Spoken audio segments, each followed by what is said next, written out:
Okay, and I'm here for you. I'm your accountability partner. So that means if you need anything, you need support, I'm here to help you.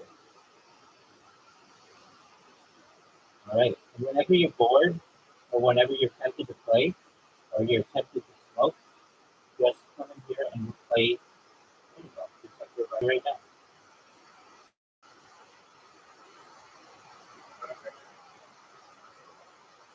You will be.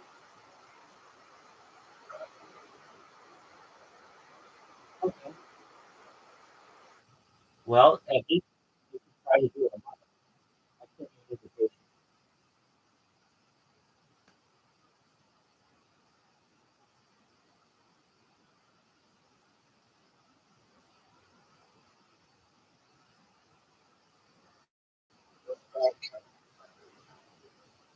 Um, Good question.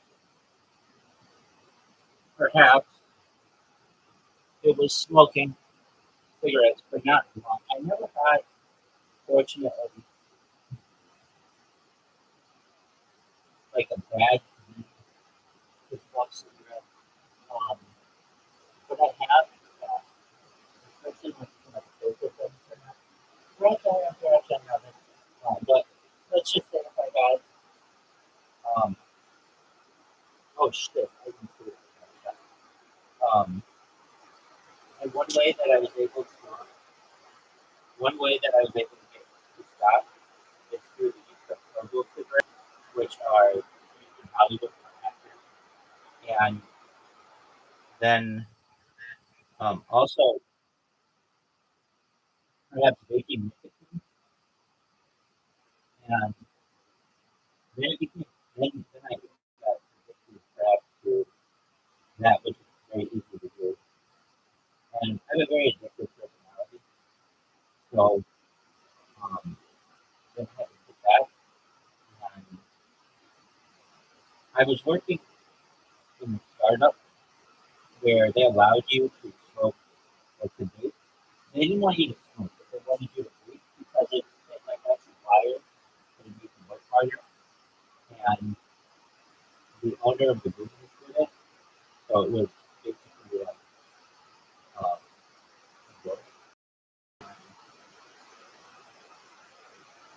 I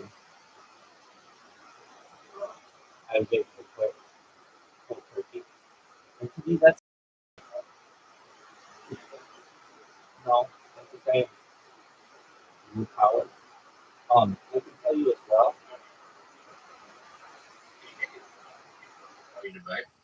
He didn't necessarily tell us to vape, but he vaped. I remember in my interview, I was like, I didn't know what it was. It's not something that I'd ever done. And then, like, a lot of people where I worked did it. And it was like a pretty big trend in California around 2016. And I recognized, though, that, I mean, it was expensive, especially the time we were working.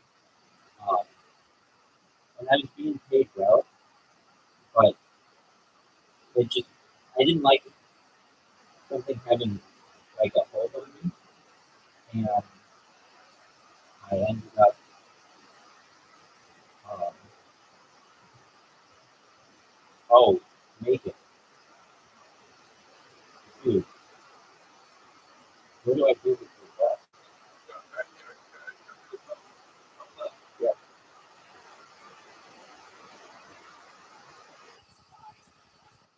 So I remember I was at work. Well, here's the thing. I it showed weakness to me, especially in front of my employees, because there was an owner of the business, but I was like second in command after that person, and I didn't like looking weak as a leader. And one day I just took the little device and I put it in a glass of water and let it like electrode electrocute itself, and I never did it again.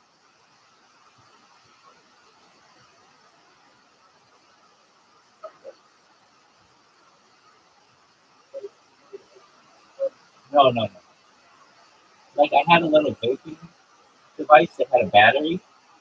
Like here's the thing, I would buy these things and just like flush them down the toilet immediately because I would just want that like one hit of it, and then I would realize, oh, I shouldn't be doing it. And um, so what I ended up doing was, and they were expensive. They were like for the whole set, it was like $60. So like every time I wanted to hit, it would cost me like $60, which is pretty expensive food at the time. So anyway, well, because I would buy the battery and the charger, like you could just go to the gas station and buy the whole setup. You could buy the pods. They weren't as expensive. They were like $20. But if you wanted the battery and everything else, it was 60. And since I would throw out the battery every time I did it, it was like $60 every time I wanted to do it. So um, because I didn't want to do it anymore, so I was flushing down the toilet.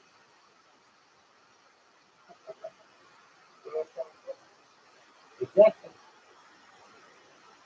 Well, no, but even the pods are like an everyday thing. I have to go buy them, and I put everyone with whom I was working, and I just recognized that this wasn't a good habit. But we were trying to push out software, and we were working like I was working. Um, I was working like 12 to 14 hour days, and it would just be like no lunch break. I would just work the whole time. They were amazing too, amazing, and that was like the thing. They tasted so good that they were hard to quit. But nevertheless, I remember being one day, I one of the people who was drinking, I took him aside and I took my little vape thing and I put it in a glass of water and I said, I'm done. And they were like, there you go. That's what you were doing. And I just quit. We were all trying to quit, but we couldn't. But I was the first person to do it. And the guy who owned the business, he ended up getting murdered. It was after another quote. But he never did quit. He was a very addictive person. Exactly. He was a very addictive person. And so whether it was cocaine or meth or nicotine, he could never get enough of it. There's a saying, there's a saying that they use in like, oh, dude, I don't think anybody necessarily deserves to get murdered um, from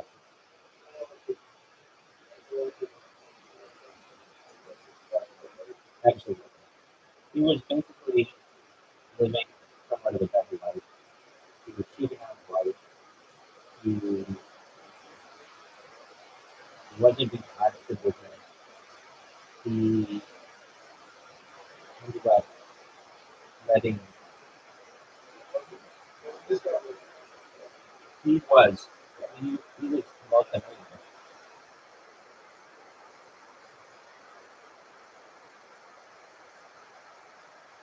Of good stuff. And one would think that if he had all the money, he could go to rehab and things like that. That just wasn't his way. He would never do anything the right way. He would always do it. Like, let me tell you,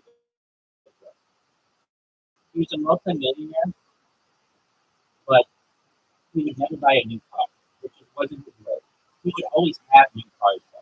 So what he would do is he'd buy them at auction and he'd drive around in his Ferrari, Lamborghini, Porsche, but he would never go to the dealer and buy a new car. That just wasn't his way. He basically, like if he built houses sometimes, if he built a house, it would never be built by a professional contractor. He would always have it built by like just labor, um, whatever. Like I mean, there were some things he would buy with quality, but generally he just So he grew up in Armenia and had nothing. And so for him to have okay, good, okay, good, yeah,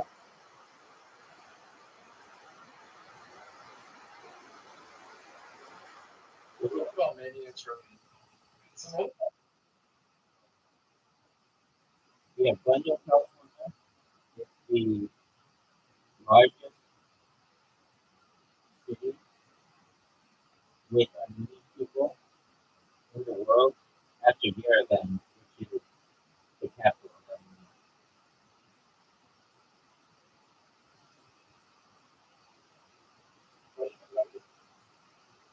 Armenia. After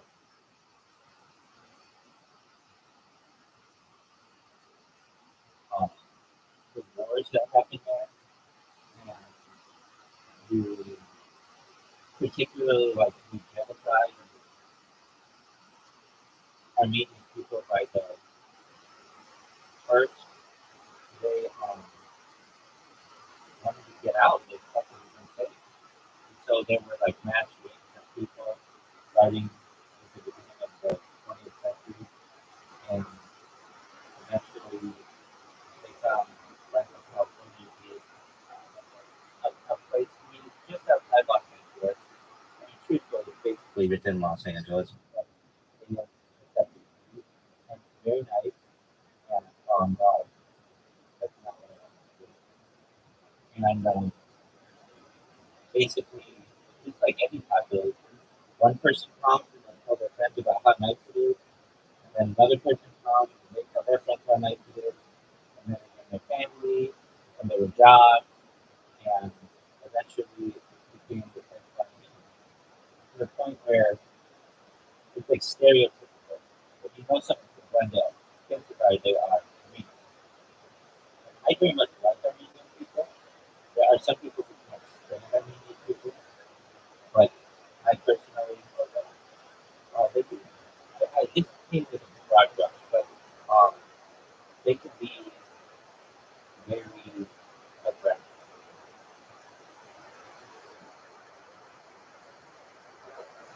Absolutely. Um,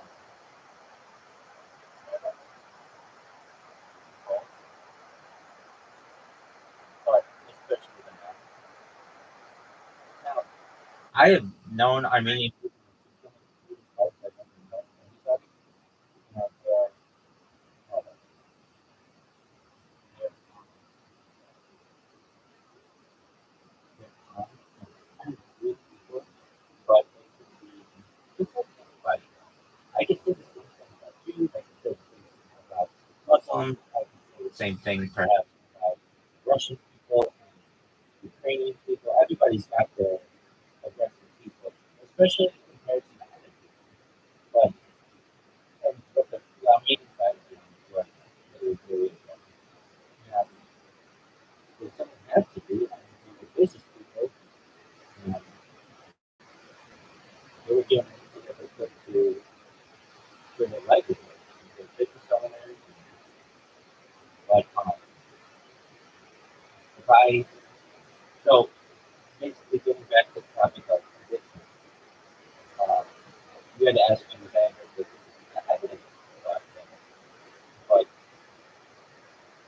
at times, um, but I do to get off of cigarettes or from vaping. The best way to do it, though, in my opinion, let's say you smoke 10 packs of cigarettes a day. Well, the best thing to do is a slow process. So you go and you say, okay, I'm going to quit smoking over the next 10 weeks. So the first week you smoke 10 packs of cigarettes a day. The second week you smoke 9 packs of cigarettes a day. The third, 8, 7, and then 7, 6, 5, 4, 3, 2, 1. If you can't do that, I think a very good strategy is to start vaping because then you don't get the nicotine binges or the nicotine um the nicotine craving. A great job.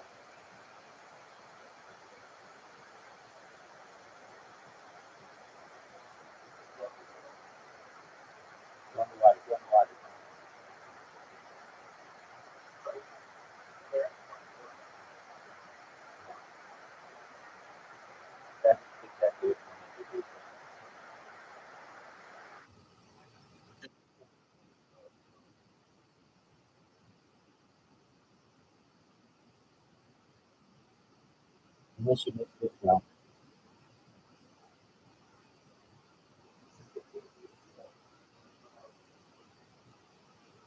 There you go. So with vaping, there's a way to do it. I think that is a very smart way to do it. So let's say you like to vape, whatever, and the flavors of vaping, I don't know, vaping legal in that place?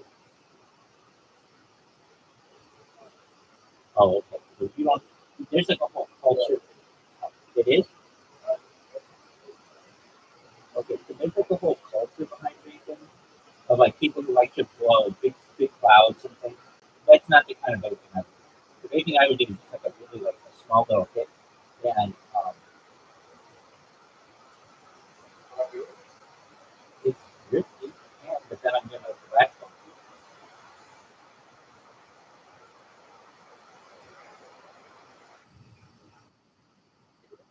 Yeah,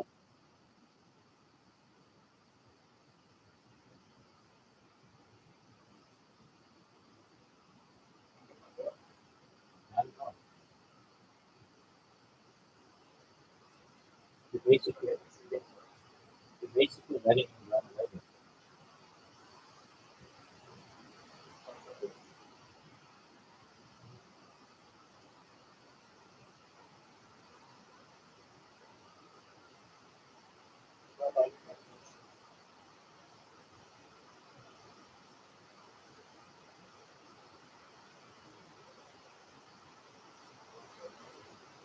Those things are good enough for me.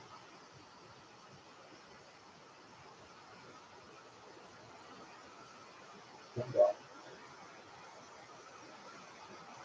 like that's two games that I love.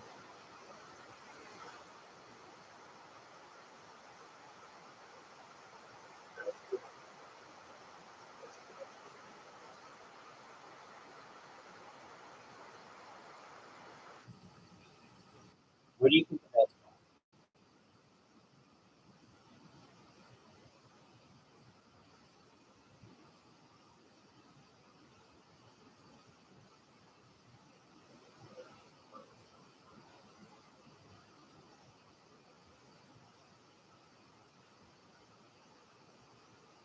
Wow, that's fun.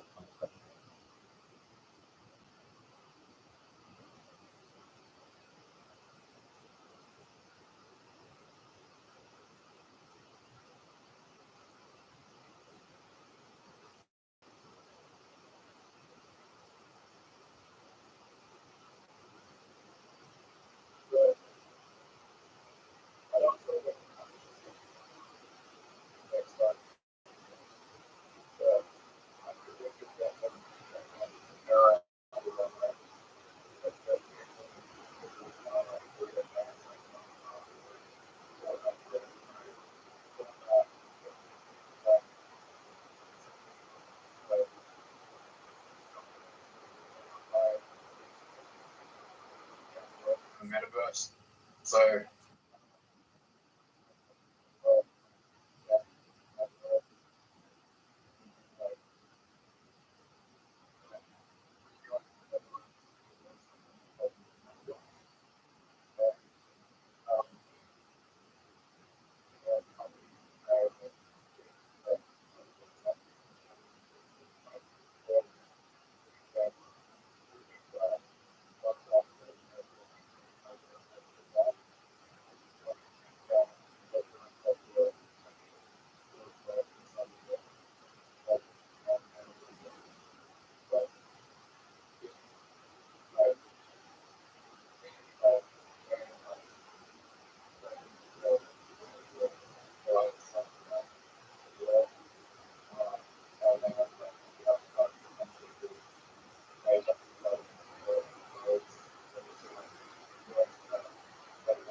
all the industry.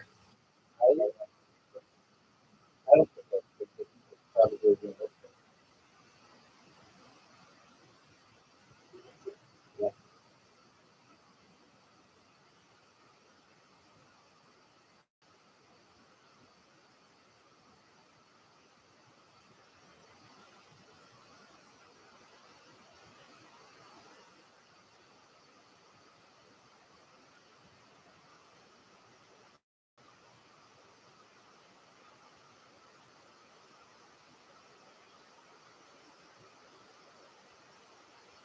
I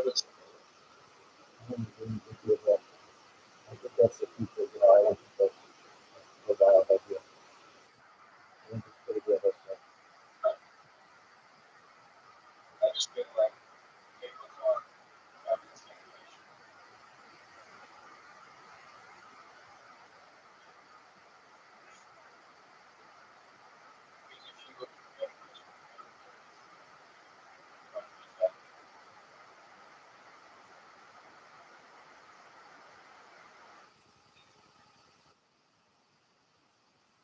Go on the water. Go on the water.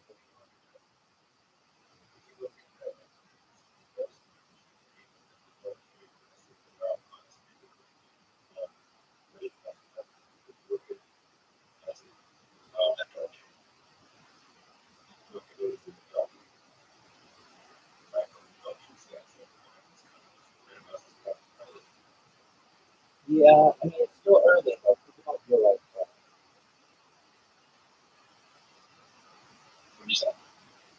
It's still early. People don't realize that. Like, give the metaverse 10 years. Here's the thing, and I could be wrong, but name one creator, one celebrity, one influencer you know who spends their time in the metaverse.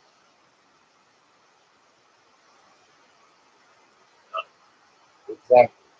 So nobody else wants to do it if cool people aren't doing it. You need a cool person to basically live in the metaverse or interact in the metaverse.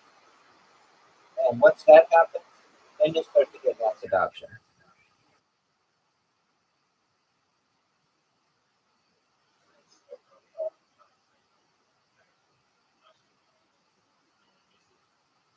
That's a good point. And there have been other similar cases. But people doesn't want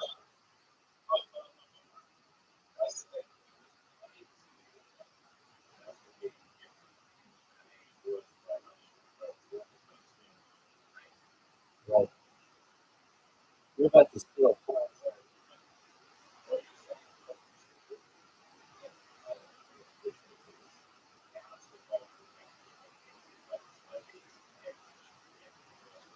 Exactly. You know what the name of the poll is?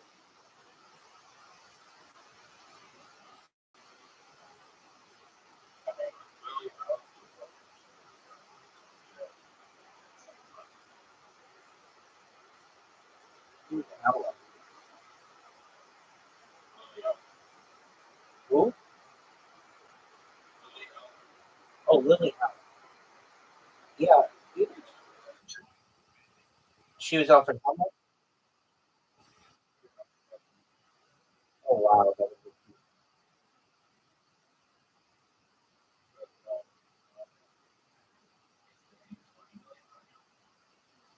right. Yeah, I wish she could have herself.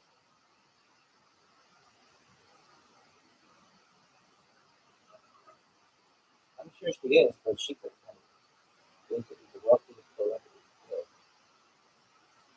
And I'm sure there are a lot of people like that.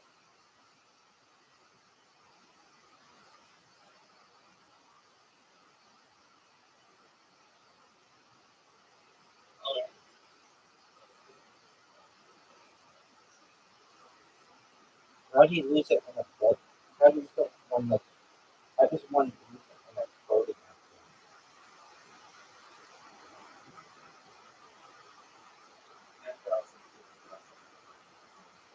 how?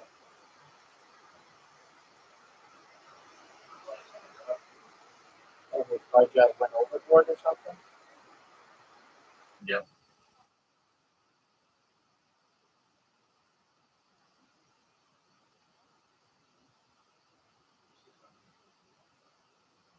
Right.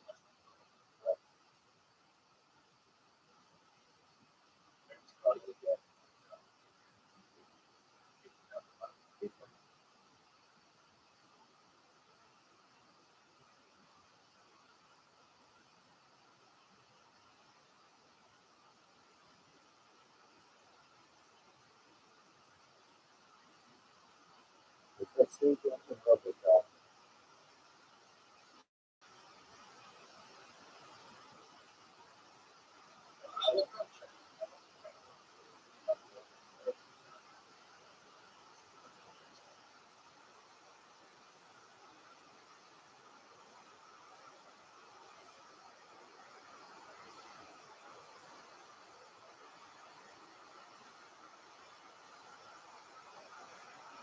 That's a really good shot, sir.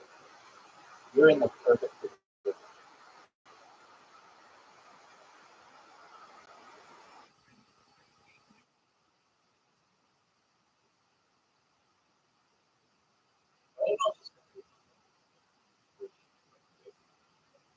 I think it'll have to be. It'll have to be in a class where somebody's like, hey, I'm gonna live 6 months in the metaverse.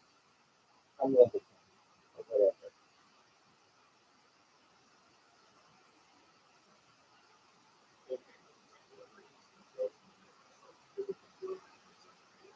Absolutely. Come on and roll back, roll back, roll back, roll back, roll back, roll back. Oh, no,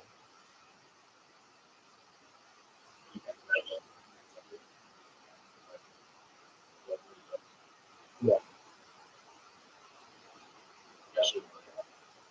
Yep.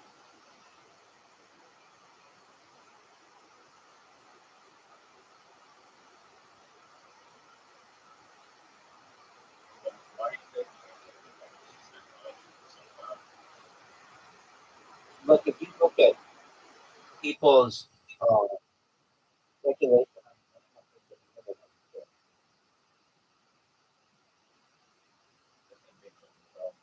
that's right.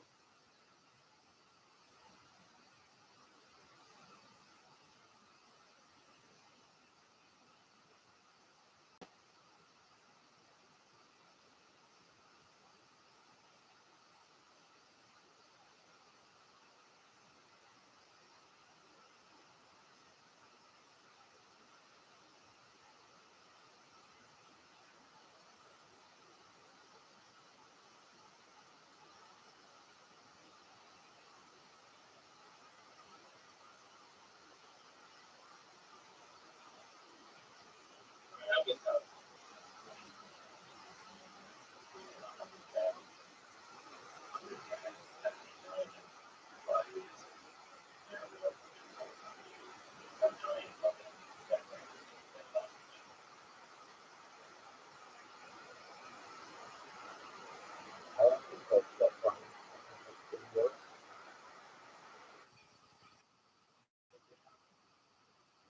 I think it's 100,000.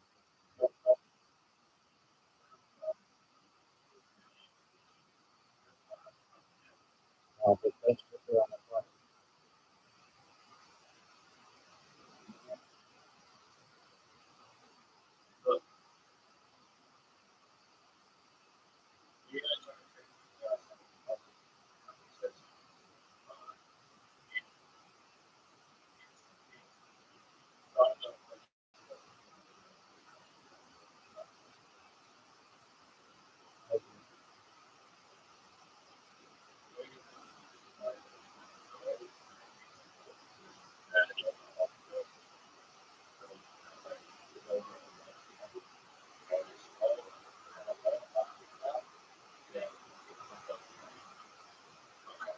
There you go. And what year was that?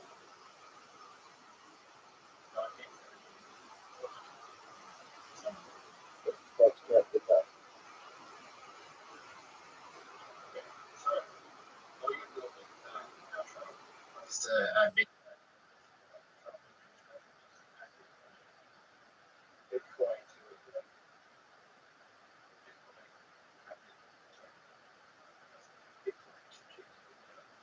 Yep.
$3 trillion a year.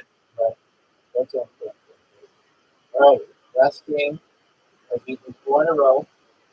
I should have an invitation. Let's see what you can do. Beat me one game, dude. I want you to beat me. I'm not going to give you the game. Yeah, so we're over. Beat me.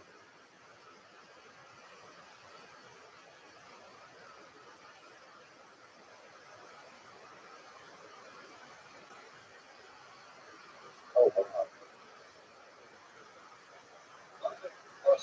Get there. Look at that shot. That was an amazing shot.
Look at that.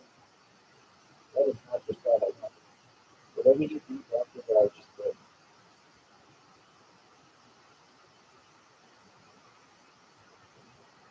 Nope. You did what I did.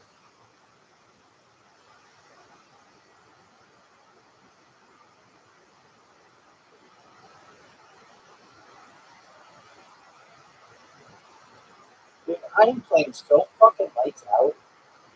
My second shots in each one on this game have all gone in. And they've all been very different.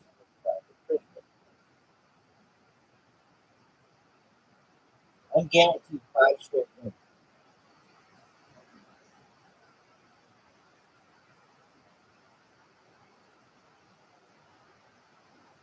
Well,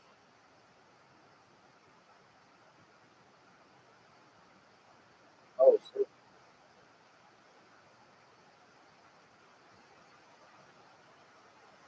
oh, wow.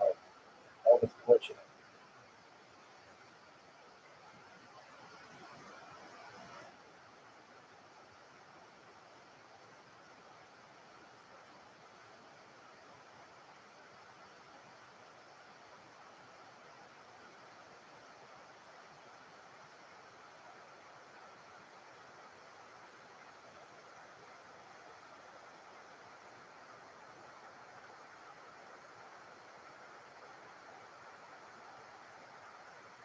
Oh, very good.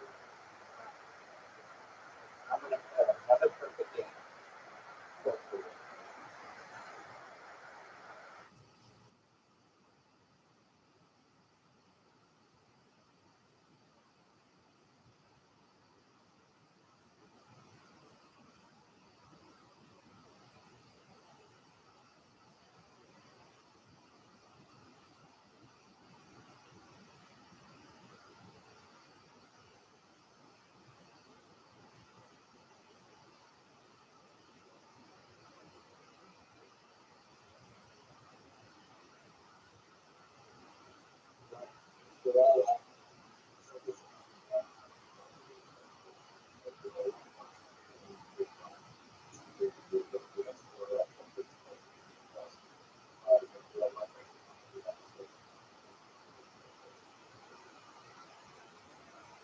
Good job.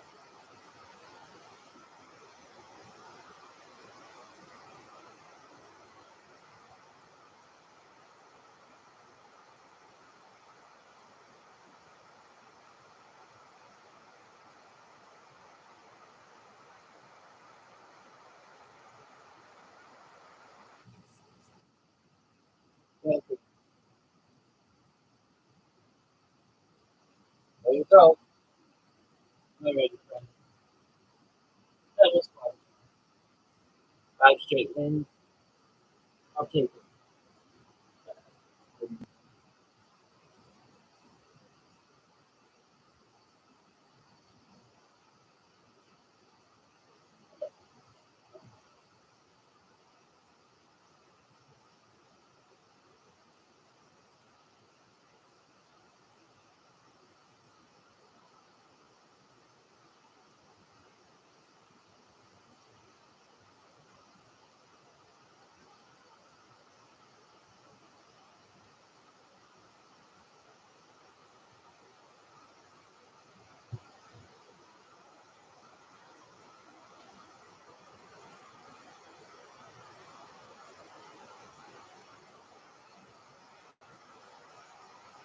Fuck yeah, Dr. Phil. I called the suicide hotline, and a very nice guy called Mark picked up the phone, and he really listened to me. He really listened to me. I felt so listened to for the first time in my life. And at the end of our conversation, I had to convince him not to kill himself. Amazing. Rick Diaz, on brand, on point, self-deprecating, completely owning the awkward character that he is. That is the real deal. That is who Rick Diaz is. Very funny. Very funny. What sort of a condition do you have? So I asked my therapist, and he insists I'm not autistic. So I was like, then what? I don't know. That's very funny. So what did he say after that? No, he says I'm not even depressed, so I'm like very confused. But I still pay him. That's all he gives a shit about. Yeah, but do you have like a weird bone disease or something? No, I have bones. I can't see yours, so you know. Oh.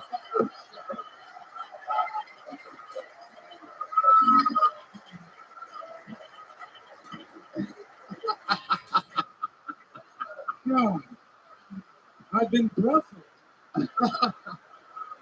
Exactly. In honor of 9/11, I brought Rick on the show because you can knock him down with a paper airplane.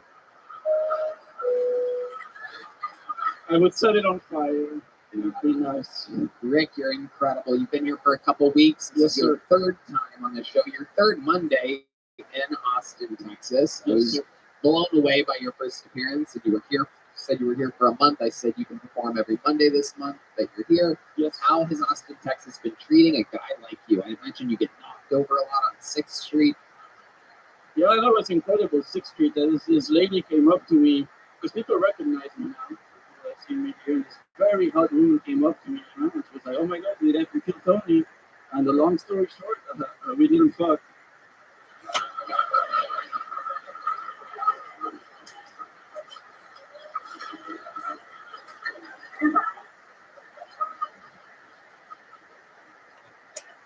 Okay. What's the farthest you got? Did you get close to fucking? No. I walked into her car, and then don't be sad. It's very sweet. Yeah.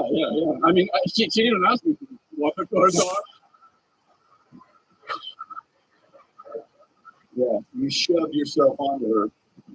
Pretty much. Yeah. You chased her to her car. You ran her to her car. How nice of you. I have long legs. I can walk. Yeah. You're like Michael Myers. You're just walking and you stay right with the person who's sprinting away. I can hide behind the bush pretty good. For Halloween, I'm going to dress as a serial killer. Yeah, I'm going to dress like this. Amazing. Amazing. You sound like Dracula's agent. I would be so rich if I was. Born in Spain, how long have you lived in Brussels? I moved to Brussels when I was 7, so many years. And have you ever drank the blood of an innocent human? I have tried and failed. Yeah, innocent humans can beat me up. Have you been in a fight ever? Have I been in a fight ever? Yeah. No, a 12-year-old kid punched me in the subway once. Why? He wanted my money. What'd you do? I was in shock, but I kept my money, I guess. Did you Kinda walk into hurt. his car or something like that? I kind of half wrestled a guy that I was semi-fighting in high school. I lost predictably. Yeah. But if I ever have to fight someone, I'm ready to die. I've been ready to die for a while, so let's go. Wow. Yeah, and this is what I love. People that got nothing to lose but everything to gain, And you could gain a couple pounds while we're at it. But also, I think that your slender figure is what gives you the hunger, no pun intended, for laugh. Because your jokes per minute are more I've heard than anybody that we've had up here tonight. And I think that Brussels is letting the rest of the country know, Austin in particular, that you guys got something special happening over there. Well, if I judge it by my laughs per minute, I think Hans King would have gotten a run for his money tonight. Whoa. Yeah. Whoa. Yeah. Wow. Oh, yeah. But you have a Buddy that we've had up here tonight. And I think that Brussels is letting the rest of the country know, Austin in particular, that you guys got something special happening over there. Well, if I judge it by my laughs per minute, I think Hans King would have gotten a run for his money tonight. Whoa. Yeah. Whoa. Yeah. Whoa. Oh, yeah. But you have a full-time, very, very, very important job in Brussels, isn't that correct? So you technically can't be a regular on this show anyway. I could take a leave of absence if I negotiated it. Jesus Christ. Yeah, but you need like a green. You need like a green card, or you can't like just every My week. dad has an American passport. I could apply for that shit.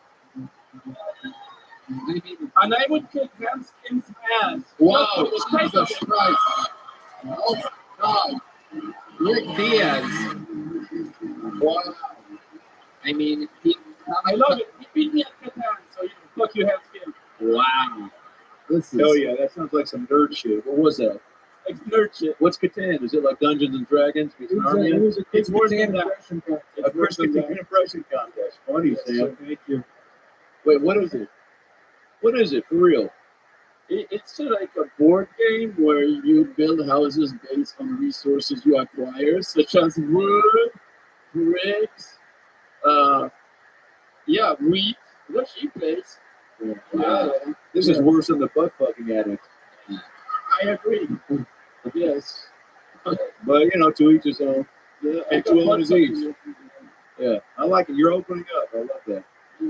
Amazing. Well, Rick, Hans isn't up for a challenge this week because he had one this week. Not but, tonight anyway, but I had soon. no idea you were interested in such a thing. But I mean, you're a golden ticket winner. You have a spot on the show no matter what. It seems like you. I feel like you're protecting me.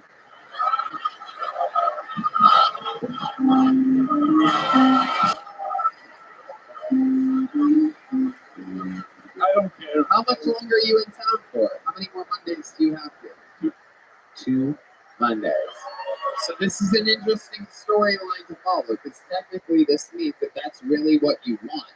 Technically, it means that if Hans has a ref set next week, which we almost know for a fact that without him being challenged, he's going to, then that would mean that on that last Monday that you're here, you have a chance to technically become the newest regular on Platone. Winner gets citizenship.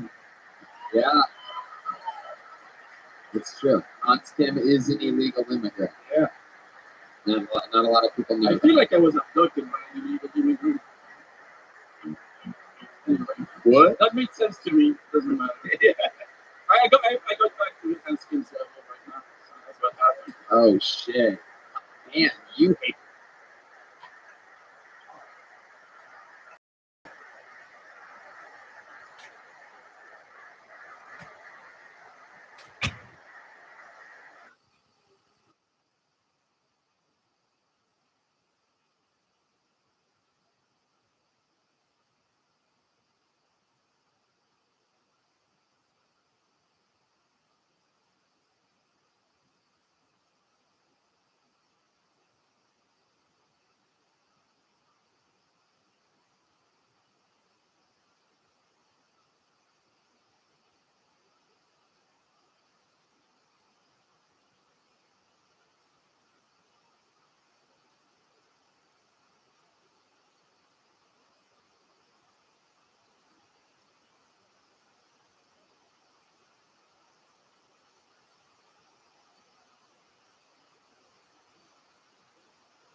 Hey, Hans. I actually love the dude.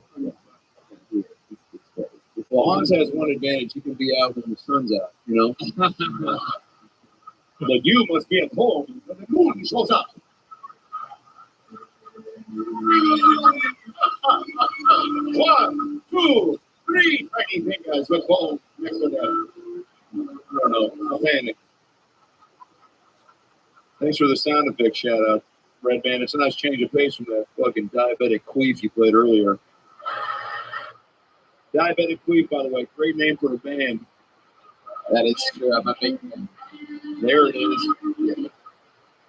Rick Diaz, another great showing, another great minute, another great interview. Golden ticket winner, not easy to do. Rick Diaz, ladies and gentlemen. All right, back to the bucket, and very exciting news. This is unordinary with the odds of this happening, but it is another inside house bucket pull.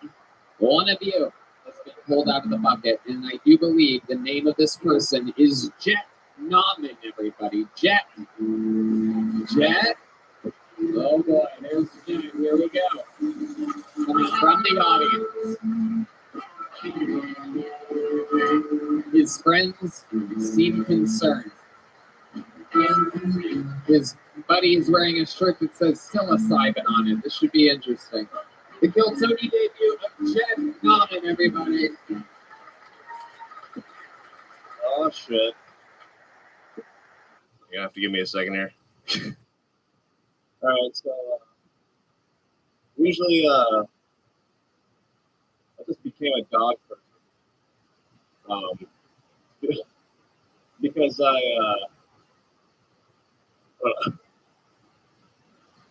right, so you got this. Dr. Phil. So I just became a dog person. No, it's just because I was dog sitting for my friends. He was out of town for like about a week and a half, and he had he's got one of these like it's a mutt. Yeah, and I know you got it. But he got back. He was upset with me.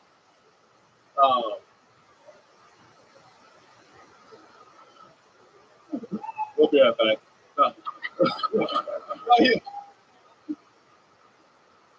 He was upset. He was upset with me because he. Oh my God! Wow.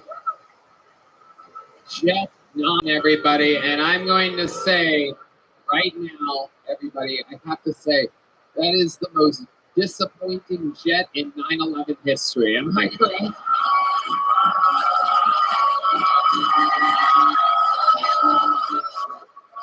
I'm supposed to have wires that lift me up in the air. Don't fucking touch me. Get back over there.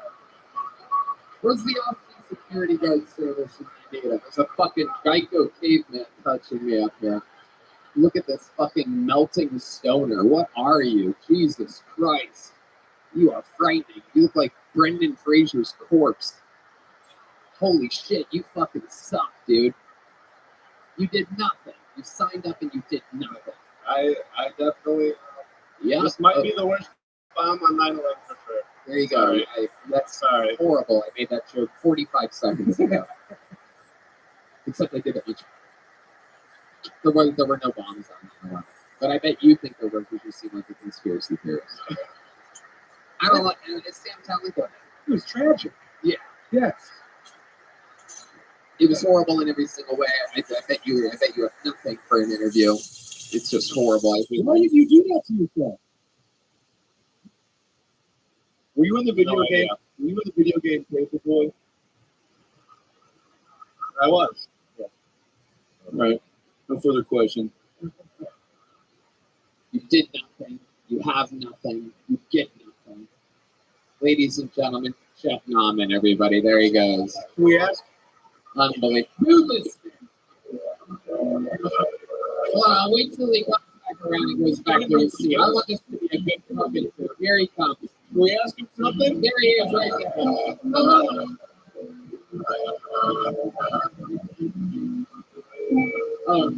You have a question for Jet?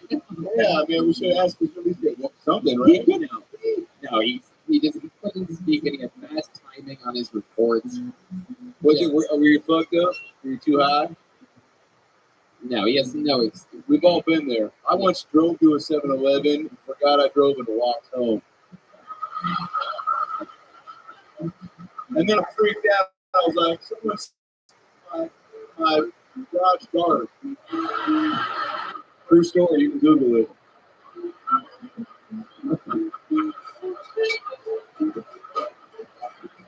Oh my God. I hope Chris painted that joke. Chris, you're killing it. Wow, oh my God. Little sneak peek, huh? Well, it's funny that we mentioned that because, ladies and gentlemen, it is that time. We have come to the end of the episode, and what an episode it has been. How fucking fun was this tonight? Let me remind all of you. Adam Ray, live from Portland on YouTube. Sam Talent, the Chubby Behemoth podcast. Running the Light is the book. Get it at samtalent.com. Adam Ray is on tour at AdamRayComedy.com.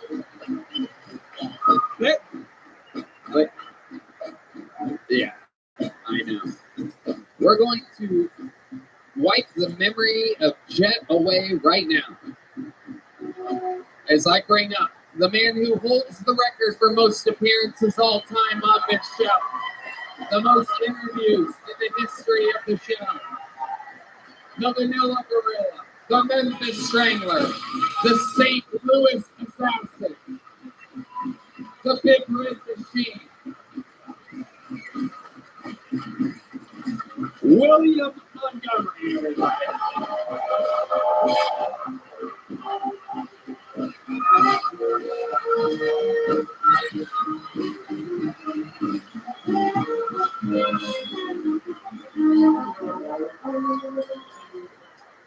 9/11 update, it still happened. So in the past month, I've discovered that Barack Obama is bisexual and the Russian opposition leader may still be alive. And I only got one question. You mean to tell me Captain D's and Long John Silver's still ain't settled this shit, man? Fish fry nuggets raise up. Who you will? Popeye's Army 504. You heard me?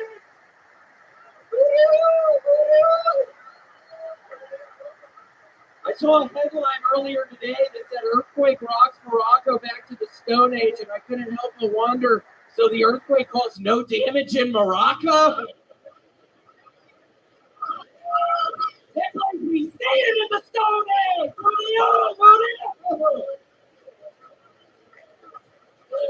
Why does Donald Trump even want to run for president again? He's already achieved more than most of the people in this room. That would be like if Michael Jordan stopped playing basketball at the height of his career and joined a minor league baseball team. Quick 9/11 update. They just found a missing plane? Okay. All right. William Montgomery, everybody. I do believe he's having a new Hootie Hoo trademark for the Hootie Hoo. Oh, they say that song about this weekend. It's by True, an artist named True. Yeah, no, it's a group. True is a super group that was within the No Limit Soldiers in the early 2000s. I know all about this because I listened to them a lot. I found it unbelievable that you are debuting a new Hootie Hoo reference 23 years after the song was a hit, and it was only a hit specifically to people very deep in the hip-hop listening community. But here you are in Austin, Texas, 96% white audience, dropping a brand new Hootie Hoo joke, and they're going along with it. They don't know what it means or represents, but Hootie Hoo is the call for the killers, for those of you that don't know. Thank you, John Dees. Absolutely.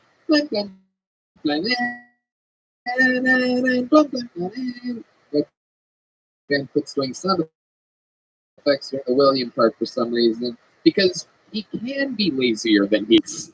With the easiest job in the world, it can't be any easier. If you don't interrupt William, he's going to start making fun of me. Say 50 was stupid ass today, you fucking idiot. You woke the beast, baby.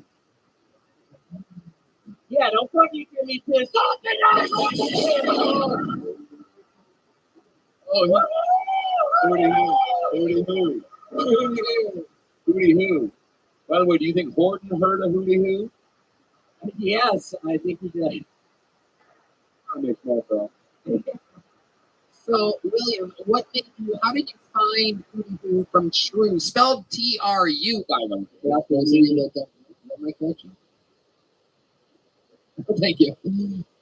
Yes. I've been in a really big New Orleans rap sort of era in my life recently, ever since I found out that the little dog that I got is in fact not a Wonder Chihuahua, but in fact a Rottweiler. I had sort of joked around, Tony, that she was a Rottweiler, just fucking around, obviously.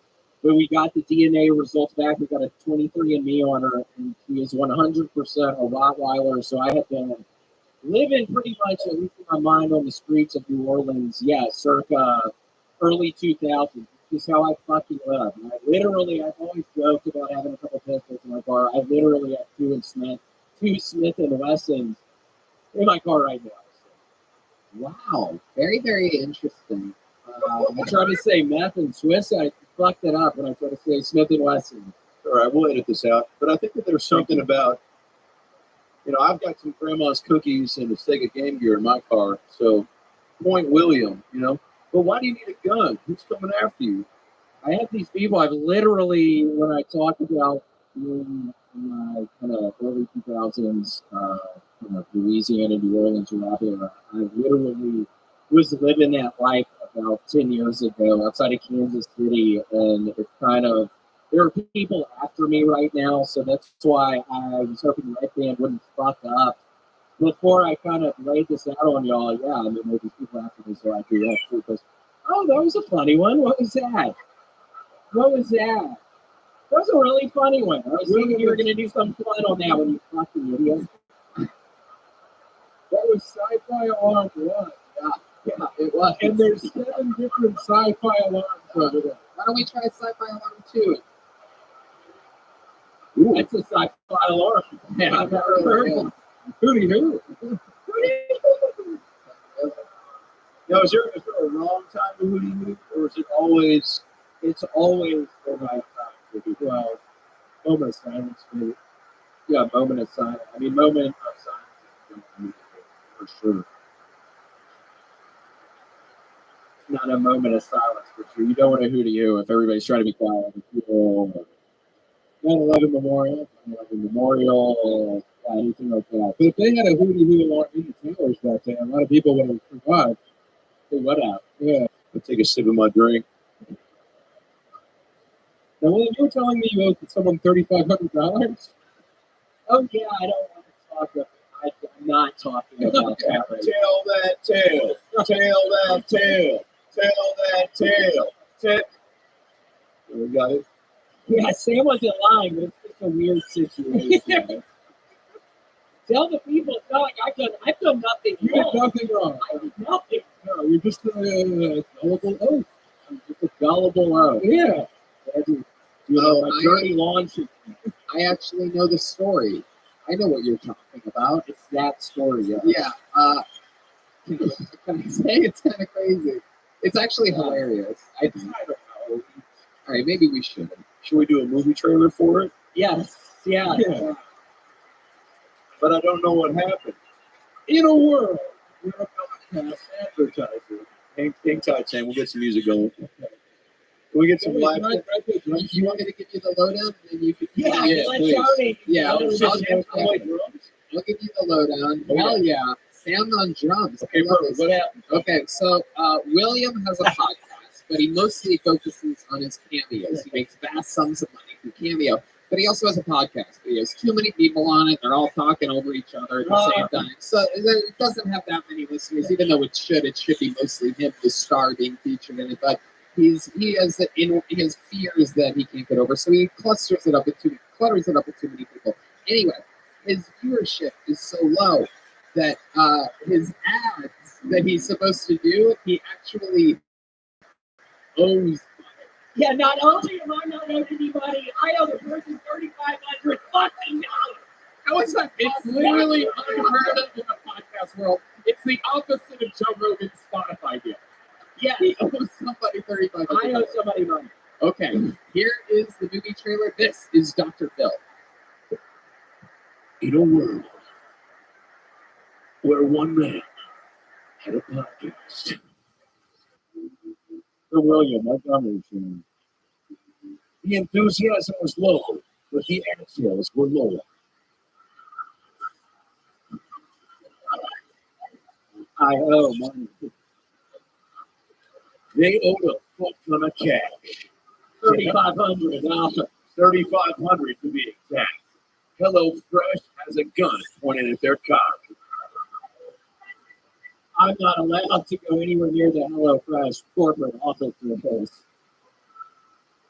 He's the only man in Austin, Texas to not realize his full potential, with the people on his podcast willingly holding him back. I mean, I can explain that one. We're good. We'll figure it out in the movie. Okay. One man, one summer, one beer. $3,500 later. He had to do anything for cash and was willing to do whatever it takes. Just take your penis out of your shorts, man. He was kicked out of most grocery stores for asking people to take their penises out. But he needed to support his family. I've got like 5 kids right now. He's got 5 kids. And it's really hard to raise 5 little boys with $3,500 missing from your bank account. And every day he woke up looking in the mirror, saying the same thing. Is my hemorrhoid ever going to get out from my fucking asshole? He'd already forgotten about his real kids and focused on his butthole kids, his hemorrhoids. 5 hemorrhoids, 5 kids. He knew that this was a summer of change, the summer everything had to turn in his favor. William Montgomery had one Woody who left.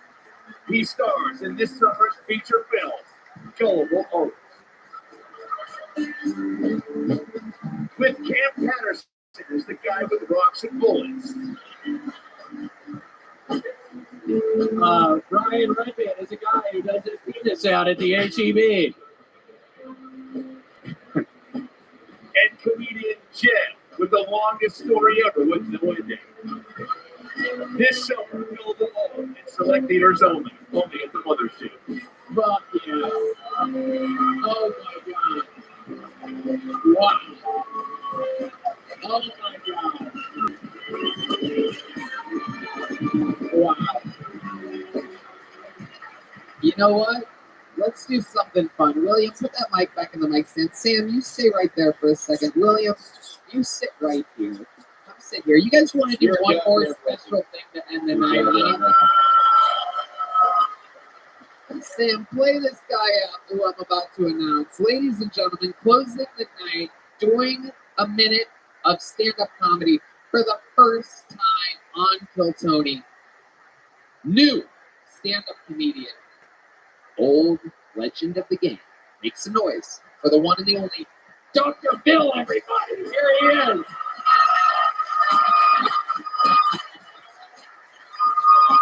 Stand-up comedian, Dr. Phil.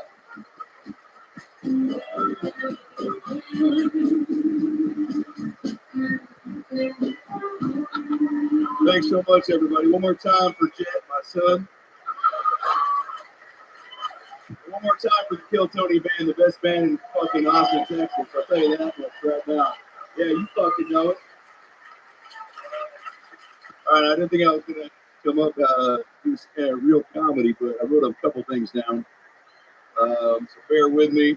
If you play that fucking cat, Redman, I'll put you in the fucking sleeper hold. Just stick to the queef. All right. Let's see. Hans is actually a nickname. It's short for keep your fucking Hans off me. All right. Something there. Hans is an AA. If AA stood for Autistic Asian. All right. Not bad. David Lucas wishes he could be here, but he's washing his hair with syrup.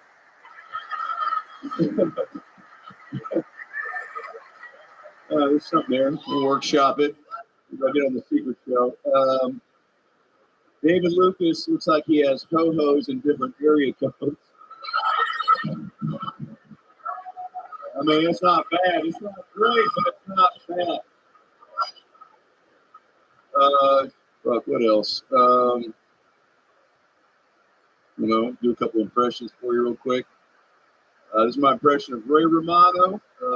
Finding out that the Peloton he ordered has been a backlog and won't arrive in time for his Peloton party. Here we go. All right, you gotta be kidding me. What else we got? That's it. Thank you so much. I appreciate you guys. Thanks for letting me come by. Make some noise for Dr. Bill. I love that. Oh my God. AdamRayComedy.com. How about one more time for the great Sam Crowley, everybody? Show me the lead of the podcast. Running the light. One more time for the big red machine, William Montgomery. Cameo. Thank you to Joe Weiss, the Red Rose, Yellow Rose, Hollow Walker, Mental Health, CM Smoke, Pacific, Austin Security Guard Service, and Screwball Peanut Butter Whiskey. The drawing from Ryan Greenbuck is in, and it's unbelievable. Here comes the drawing from Chris Rogers. Indeed, it is William Montgomery. I don't think I've ever laughed more in the history of this show. 10 years and fucking 3 months. My mind is completely blown. Two of my favorite guests in the history of the show. How about one more time for Adam Ray and Sam T. Everybody. Holy shit. That was the hardest I've laughed at anything in a long time, man. That was the fucking best, dude. Unbelievable. You were here for maybe what was perhaps the funniest episode in the show's history. Check out the Sunset Script, atx.com, secret show every Thursday. Love you. We love you guys. Thank you so much. Good night, everybody.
Hey everybody, Kill Tony live from the HEB Center in Austin, Texas. Saturday, December 30th at 7 p.m. Just went on sale, and you have to trust me, tickets are going lightning fast. It's absolutely unbelievable. These will be the first podcasts of Kill Tony ever in an arena. This is 2.5, 3 times as big as the ACL Live Theater that we did for the 10-year anniversary. We've become an arena act. So check it out. It's going to be crazy. A lot of surprises, a lot of fun, unbelievable guests. It's a big production. This is our version of WrestleMania. Go to Ticketmaster.com. Look up Kill Tony. It's the one with tickets available. We're going back-to-back nights, the 30th and the 31st. HEB Center. Hey, y'all, Kill merch is on fire. New hats, Kim Patterson merch, the Rowdy Roddy Piper homage t-shirt, the Stone Cold NWO t-shirt. All of it is restocked. All of it is flying off the shelves. Get it. Got it. Killmerch.com right now.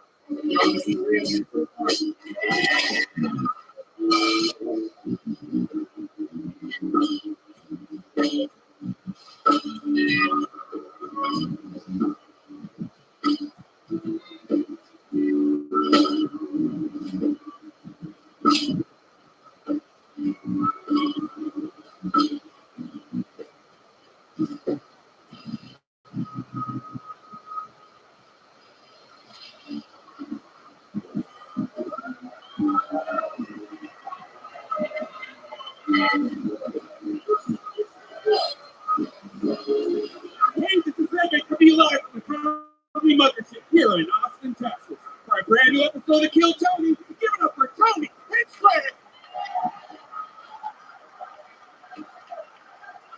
Who's ready for the best fucking Monday night of their lives, huh?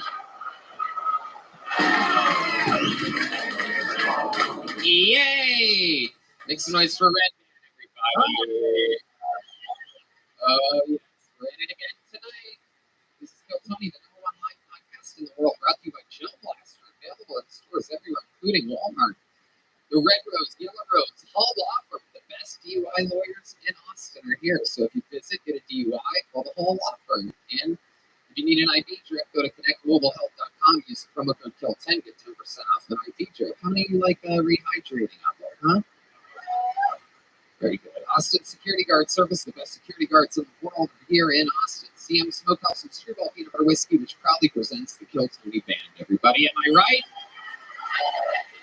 That's the great Michael Gonzalez on the drums. Paul Niemer on the horns. Matt Mueling on the electric guitar. Sean Dees on the keyboard. And that right there is D Madness, ladies and gentlemen. Live and in the flesh. Before we start tonight's episode, here's a little bit more from the amazing sponsors that made tonight's episode available for you here right now.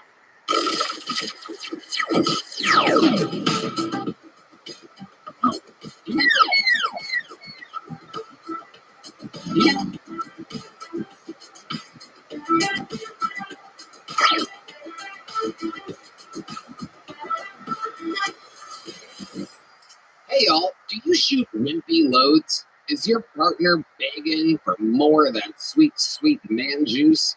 Increase semen volume and orgasm intensity. Shoot bigger loads and impress your partner. Ultra Loads contains premium ingredients such as Prima-B, a purified version of Shilajit that has been clinically proven to increase testosterone levels. Red Band. It has black maca to increase libido and sync with bigger loads. Free U.S. shipping and a 100-day money-back guarantee. That's right. Below big time. Kill Boney. Go for it. Shoot Ultra Loads. So go to ultraload.com and you can save 25% with the discount code TONY25. That's ultraload.com for 25% off with promo code TONY25. Hey y'all, Bubs Naturals is a tribute to former Navy SEAL Glenn Bub Doherty, a national hero who laid down his life saving Americans in Benghazi, Libya. Glenn was a best friend to hundreds of people from all walks of life. Ski bums, outdoor enthusiasts, hippies, SEALs, fitness fanatics, and everyone in between. Everyone knows about Bub, and Bub's Naturals it's just truly an unbelievable product. They have collagen peptides that are literally considered some of the best collagen on the planet, better than all the other guys. Per serving, there is 20 grams of protein, 7 essential amino acids, and 1 single ingredient. It is absolutely essential for joint health, muscle recovery, gut health, and more. 100% NSF for sports certified, Whole 30 approved, single source, the same quality every time. It has a great amino acid profile, and collagen is the glue that holds us all together. Speaking of glue, here's my sticky friend, Red Band. Talk about the MCT oil powder. Oh, yes. It's my new favorite functional coffee creamer. It's perfect for coffee. It has 2 simple ingredients, MCT oil and a tapioca starch. It comes in 2 versions, Halo Creamer with grass-fed butter and with MCT oil and powder. Bubs Halo Creamer is keto friendly.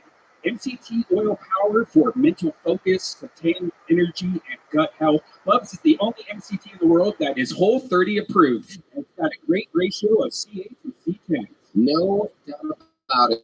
USDA organic, fair trade, the first ever coffee bean to be Whole30 approved. Tested free of yeast, mold, and aflatoxins. Small lot roasted, guaranteed fresh. It's got an amazing roast story if you go to their website. That is bubsnaturals.com. And if you use the promo code Tony, you'll get 20% off. So go to bubsnaturals.com, use the code Tony for 20% off. Get collagen in your life, get some good coffee, some good creamer. You use all these things anyway. You might as well improve your health, improve your life, and pay tribute to the great former Navy SEAL Glenn Bub Doherty. That is bubsnaturals.com. Use code Tony for 20% off. Hey, y'all, it's scary movie season, but some of the best ones aren't available for streaming in the U.S. It's time to call in ExpressVPN. ExpressVPN lets us change our online location and trick streamers into showing us movies that aren't available here in the U.S. You want to watch Scream? Just open up ExpressVPN on your TV, switch your location to Canada, and you'll be streaming the Wes Craven classic in no time. They have over 100 different countries to choose from, so you can find all your favorite movies and TV shows from all your favorite streaming services all across the world with ExpressVPN. I love using it because it's easy. Red Band taught me all about it. He's the real tech wizard out of the two of us. Tell us more, Red Band. I was just in Vegas using the airport Wi-Fi, and trust me, I put ExpressVPN on, and it works on my laptop, my phone, my tablet, and more. You can protect yourself on every device. Just fire up the app and click one button to get started. So get your money's worth. And that's right. Get your money's worth indeed, and get 3 months of ExpressVPN for free when you go to expressvpn.com/KillTony. That's expressvpn.com/KillTony. expressvpn.com/KillTony. Hey, everybody. What if I were to tell you that there's something that can make your whole hiring process faster and easier? It's ZipRecruiter, and right now you can try it for free. It's ZipRecruiter.com/KillTony. Let ZipRecruiter do the work for you. ZipRecruiter sends your post to over 100 job sites so you can reach more of the right people. Right, man. Instead of digging through a stack of resumes on your desk, ZipRecruiter's powerful technology scans thousands of resumes for you to find the perfect match for your job. And Red Band has his new Sunset Strip Comedy Club. We did a lot of hiring there. We find a lot of the best young interns and teammates here for Kill Tony through ZipRecruiter. We're hiring heroes. You can let ZipRecruiter help make your job easier. 4 out of 5 employers who post on ZipRecruiter get a quality candidate within the first day. See for yourself. Go to this exclusive web address to try ZipRecruiter for free before you commit. ZipRecruiter.com/KillTony. That's ZipRecruiter.com/KILLTONY. Why? Because ZipRecruiter, the smartest way to hire. Hey, y'all. When you can barely find a minute to grab drinks with the guys, let alone cook a full meal, it's time to let Factor do the heavy lifting. Let Factor, America's #1 ready-to-eat meal kit, fuel you up with chef-prepared meals delivered straight to your door. Save time, eat well, and stay on track with your healthy lifestyle. Red Band. I love it. I love their shredded chicken taco bowl or their sun-dried tomato chicken. You can choose from over 34 weekly meal options that are fresh, never frozen, with the limited time meals like cranberry pecan chicken and apple Dijon pork chops. You can satisfy all your fall flavor cravings. Round out your meals and replenish your snack supply with over 45 add-ons. I love their smoothies. They have amazing smoothies. They also have breakfast items like bacon and cheddar egg bites and potato, bacon, and egg breakfast skillets. Yum. You definitely rounded out your meals. Head to factormeals.com/KillTony50 and use code KillTony50 to get 50% off. That's code KillTony50 at factormeals.com/KillTony50 to get 50% off. Hey, everybody. You just want to have a good time and see your favorite band, but when ticket buying is stressful, it can ruin all the fun. Save your sanity with Game Time. It's the fast and easy way to get tickets for all the sports, music, comedy, theater, musicals, everything you can imagine near you. They have killer deals on last-minute tickets and their best price guarantee, so you can stop stressing and start getting excited for all the fun you'll have. We use it all the time. It works. There's a lot of fun stuff happening here in Austin all the time. Man. Oh, I can't wait. Janice is my girlfriend's making me take her to see the Jonas Brothers very soon, and we got our tickets on Game Time. Oh, you're going to the Frost Bank Center for that, huh? I sure am. They even have the Game Time guarantee, so you know you're always getting the best price. If you find tickets in the same section or row for less, Game Time will credit you 110% of the difference. Talk about a good deal. Wow, 110% of the difference. That is amazing. Take the guesswork out of buying tickets with Game Time. Download the Game Time app, create an account, and use the code KILLTONY for $20 off your first purchase. Terms apply. Again, create an account and redeem code KILLTONY for $20 off. Download Game Time today. Last minute tickets. Lowest price guaranteed. Hey y'all, I have to tell you about the super blend I'm loving called Kachava. It's hands down the best thing I've found to feed my body the nutrients it craves. Kachava is an all-in-one plant-based super blend made up of superfoods, greens, plant proteins, antioxidants, adaptogens, probiotic. In other words, everything your body craves to feel your best. And I know what you're thinking. Something this good for me can't possibly taste delicious. That's where Kachava really earns their thousands of 5-star reviews. It tastes amazing. It's creamy, smooth, and comes in 5 delicious flavors. I'll tell you right now, the vanilla and the coconut acai are my favorite. But it also comes in chocolate, chai, and matcha. Red band. Some folks like to drink it as part of their healthy breakfast or lunch, and others love it as a protein-packed snack before or after a workout. It's perfect for this because it has 25 grams of plant protein per serving.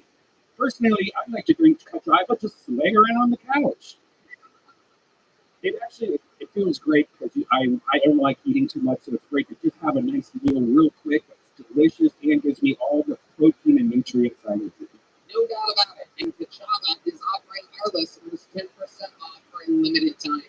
Just go to kachava.com/Tony, spelled Kachava, and get 10% off your first order.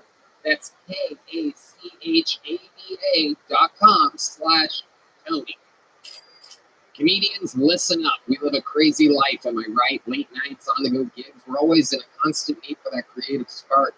Let us introduce you to our new partner in Punchline Perfecting Crime, the Blend Bestie. Ever struggled to find a decent meal between sets? Ever wished you had a personal smoothie bar in your backpack? Well, Blend Bestie's got you covered. This is actually a company from one of our brilliant good friends, Gabriel Killian. You remember him? Yeah. Oh, wow. This is his company. We've been using them. Tell them about it, Red Man, Man. I didn't know he was behind this. It's great. You can whip up a protein-packed shake or a post-set smoothie right on the spot. It's compact, it's powerful, and it's affordable enough to take wherever your comedic adventures lead you.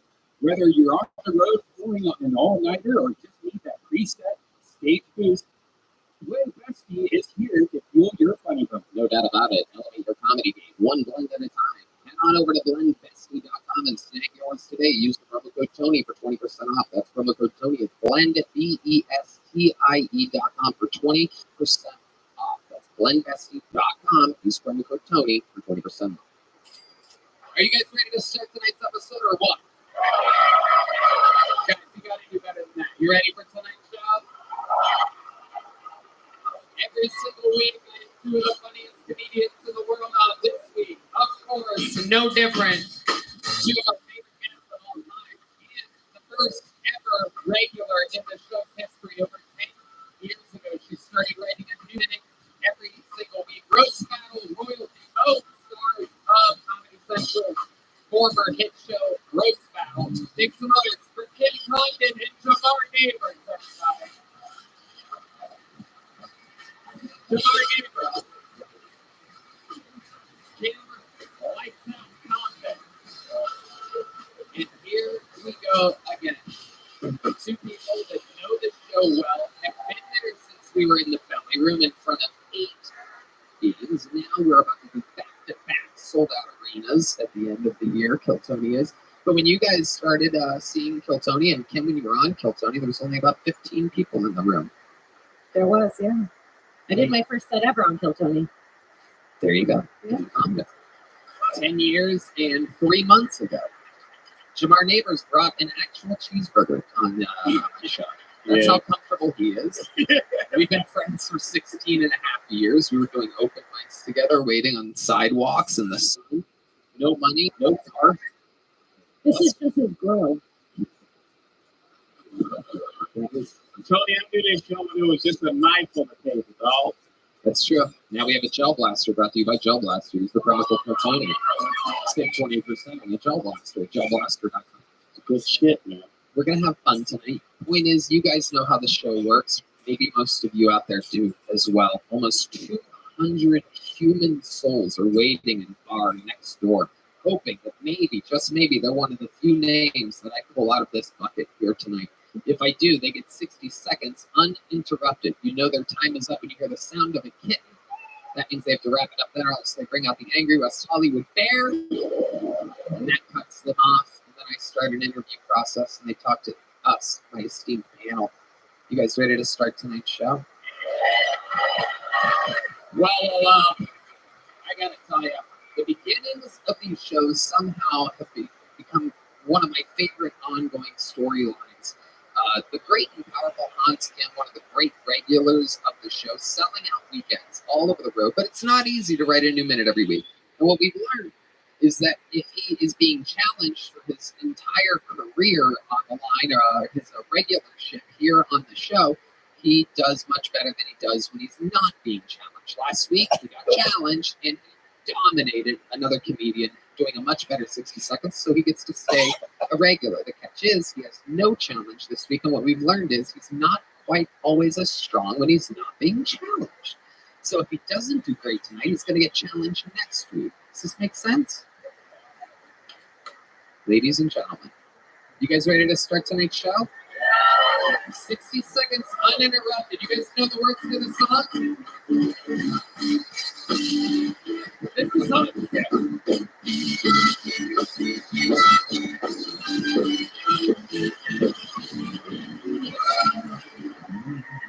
Thank you. Please laugh.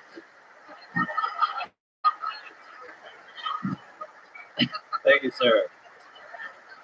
I was recently in Nashville, and I went to a museum, and I learned that in Nashville they used to have this thing called the Negro Building, which I think is horrible. Nowadays, we just call it a basketball court. Yeah.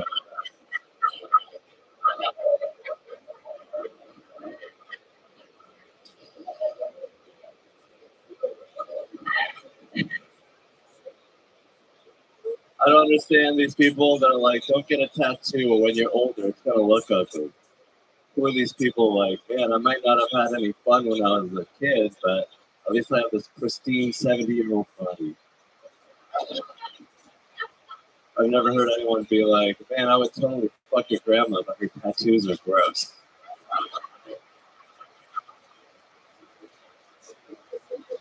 I have been buying a lot of things through Instagram ads. I bought that purple stuff that's supposed to make yellow teeth whiter. Yeah, I've been using it on my skin. Thank you. Wow.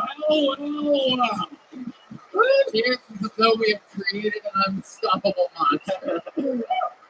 Thank you, Tony.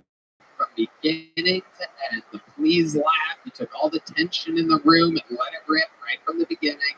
And then a very funny joke to close, and everything in the middle. The Negro Building. Yeah, it's a true thing. It's history, Jamar. I love it. Why would you have to call out Jamar like that? He was just relaxing, just chilling, he's enjoying himself on the show. You say Negro 3 times, Negro juice comes out.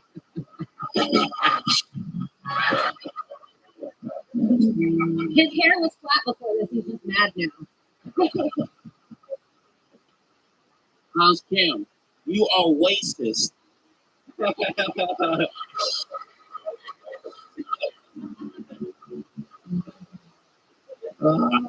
was waiting for your lips to catch up to your words, so you did that set like you were here to avenge your brother's death. I was waiting. You're funny.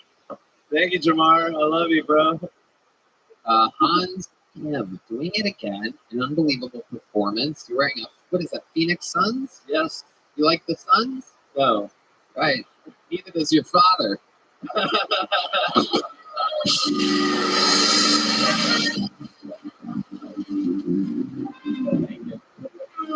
Thank you. I'm getting it from all angles. I love it. Thank you. My peers and my coworkers love that one. You get it? Yes. My father. Your father's the yeah. You talked to your parents recently about your unbelievable success. I mean, he is on the weekend every weekend doing fucking sold out shows. It is incredible. Yeah, he should be proud of me. I don't know. I haven't really talked to him. We don't really talk. I would love to talk to him more. I think he's a great guy. You don't talk the talk, but do you walk the walk? W-O-K. They're coming in fast, people. Don't get lost. Stupid. Do you talk to your mom? No, I don't talk to anybody really. Do they text? My mom I text with, but my sisters, they don't. I don't think they like my comedy. They think I'm racist. Really? Yeah. Racist. Are your sisters like very progressive? Yeah, they're fucking gay. You ever? Wow. Are they literally gay? One of them is probably gay. Wow. Okay. I hope Samurai scissors. You know what I'm saying?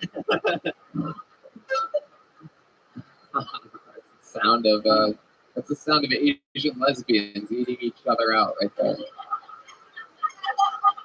There it is. There it is. So you don't ever call your family just to say, "Hi"?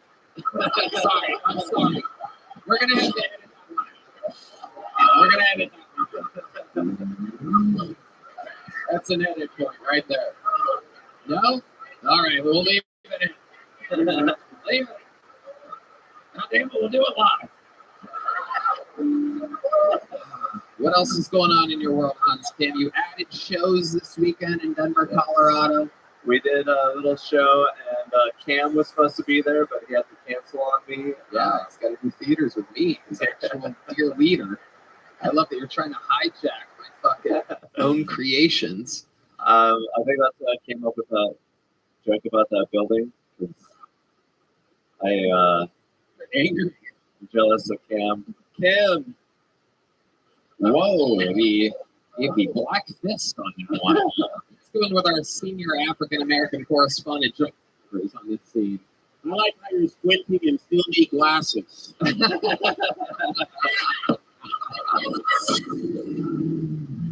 Hell yeah. You're all racist. I love it. Funny, it's actually really cool to watch Hans go up. I've seen him from the beginning, and honestly, it was really bad before. Honestly, watching you was like watching Hacky Chan, and now you're like jokey Han.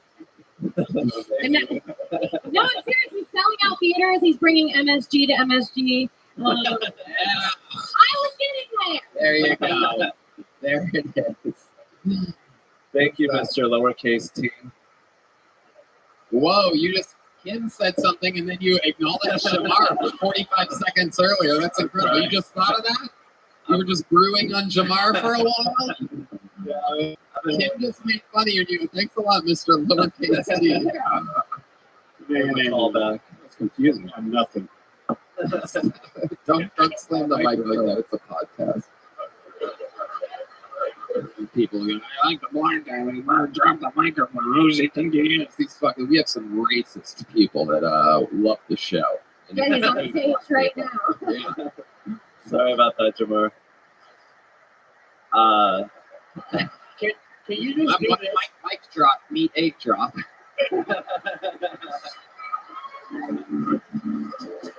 I want you to apologize to all black people right now. Dear black people, I'm sorry that I said Little Mermaid was a shitty movie. I hope you get challenged for your spot. For your little spot. Say sushi's bad. Sushi's bad. All right. Well, we've evened the scales of everything. Hans obviously will go unchallenged next week. Congratulations, Hans. Thank you, Tony. This whole putting pressure on you thing is really, really up in your game. I like it a lot. I think you do too. I think it makes life a little bit more stressful, but it's not easy. And you're a shining star. Hans Kim, ladies and gentlemen. Thank you, guys. All right. We have a bucket full ready to go that we pre-picked a second ago. That's going to be our next one. Actually, no, that's an insider. Somebody tell Liz she's next. But first, our first bucket pool. This appears to be a new name. Let's see what happens here. These are people that sometimes maybe they've been on once or twice or whatever before, but it's usually new people. We're going to meet them all together. 60 seconds uninterrupted, and then an interview going to Ben Williams, everybody. Here we go.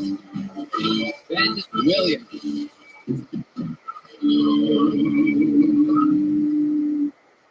Look at me. I am the captain now.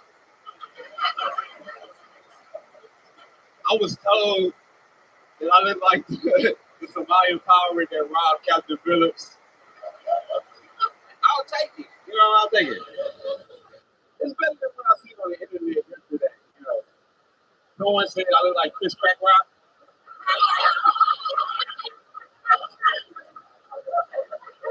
It was my mom. It was my mom.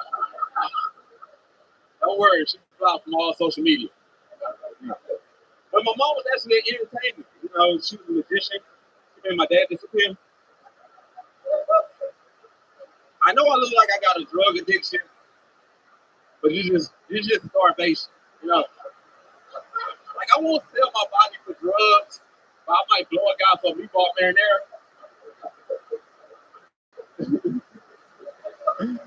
Yeah, life is tough, man. All right, yeah. Yeah, I'm Ben Williams, man. Yeah. I think I got one. Yeah, I'm Ben Williams. I think I got one more. I try to get relationships, but I'm too broke. You know, nowadays you need money for everything. You know, you can't even die. You know. All right, there you go, Ben. That was it. That's the end of the night. Yeah, you were on. How's it going? Thank y'all. Thank y'all. Ben, you were on last week, right? Yeah, I was on like 2 weeks ago. Look at you. Very, very lucky man. Yeah, man. Thank you. You look fantastic. You look like if Jamar was born prematurely. This place is becoming a real Negro building. You know what I'm saying? I am black. Funny shit, man. Hey, I support black people. Funny shit. You going far. I have nothing negative to say about you. Except that your fingernails look real dirty. He look like he go like this one. He looks like a tiger lived in the woods.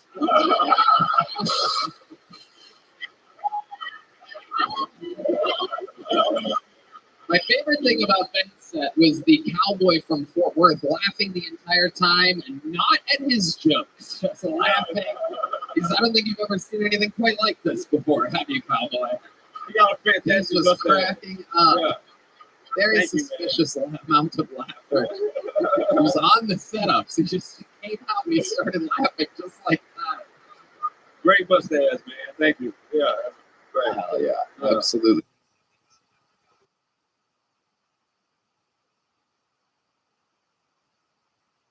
Well, what's up, Keith Phillips? Keith Phillips, how are you today?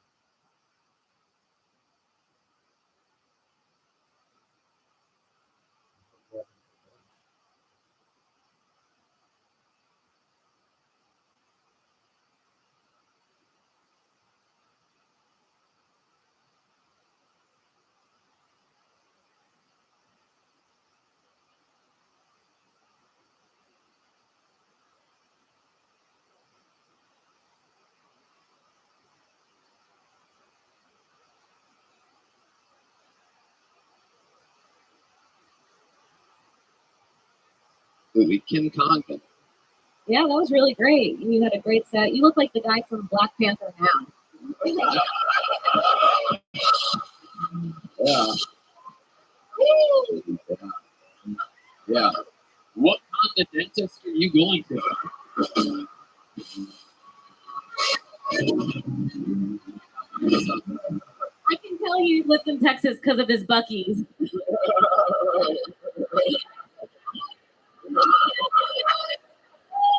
Tim Congdon's lived here 1 week, already busting out the Buc-ee's jokes. You gotta love it. He looks like that Mexican alien they found the other day. Whoa, Redban. Oh my God, when Redban starts roasting, you know you're up. Holy shit. But he's Uncle Ben, so you have to call rice on him. Oh my God. You look like you're going to be a very successful black man, very in the future, goddammit. You look like you got Me Too for visual harassment. You look like Denzel wasn't allowed in Washington. You're so fun to make fun of. Do you enjoy it? You having fun? Right. So remind us, how long you been doing stand-up? I've been doing stand-up for about 6 months now. Where did you start? I started in Texas City. Where? In Texas City. It's Texas City? Yeah. Like 15 miles from where I'm from. Okay, where are you from? I'm from Galveston. Okay, Galveston, Texas. Okay, people know it, yeah. That Okay, is yeah, rare. okay. Oh, shit. Yeah.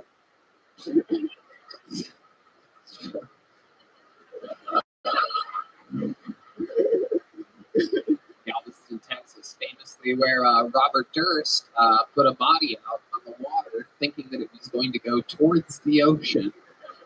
Yeah, this is the body.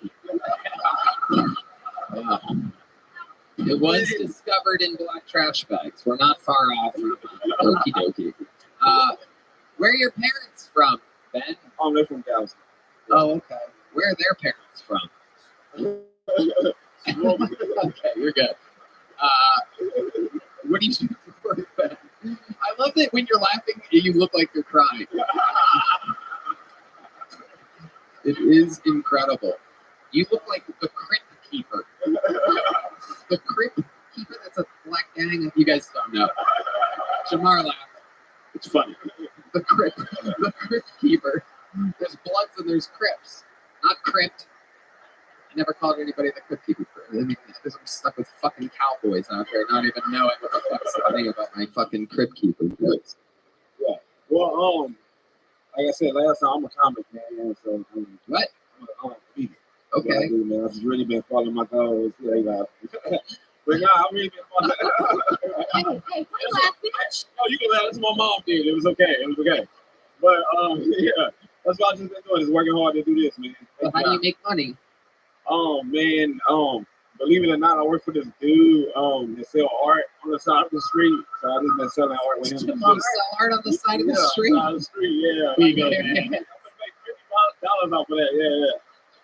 Put that about that, yeah. Jamar ramping up to give away a picture of himself that he painted. Here you go, man. This is for all black people. Very successful, man. You're going to be very successful, man. Wow. Goddamn right, man. Wow. All right.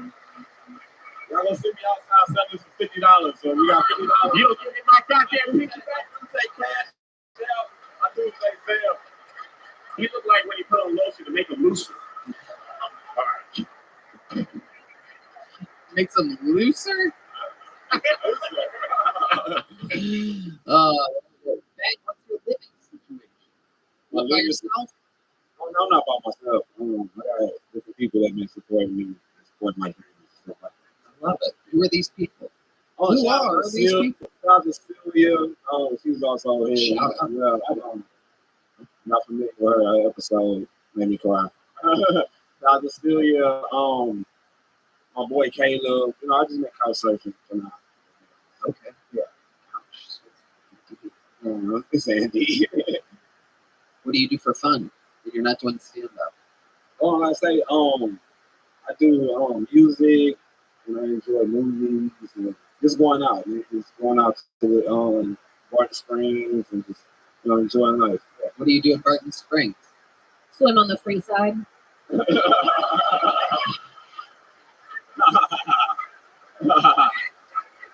I can't believe you think you swim. She thinks I can swim. This motherfucker's got fucking Yeah, just enjoy floaties. Yeah. You know, I was actually a lifeguard. I couldn't swim. Is that true? Oh my God.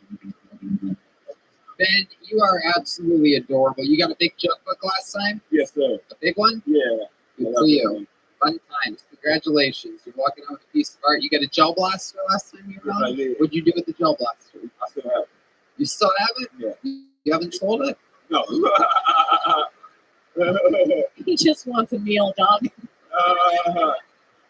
For sure. Love your style, Ben. Whoa, look at that. Bitch, give me my sandwich. Come on, man. I'm gonna eat that. Ben, congratulations. A good minute. Thank you so much. There he goes. Ben Williams, everybody. Well, when I pulled this next name out, it stopped me right in my tracks because she is Kill Tony famous. Not only did we watch this young lady, watch this young lady grow over the years here in Austin, Texas, but she's an employee of the mothership now, and she's opening for me in one of her hometowns of Philly, PA, in 2 weeks. We know her. We love her. This is a brand new minute from Mothership Royalty. Liz Flat, everybody. Here she is. Yeah.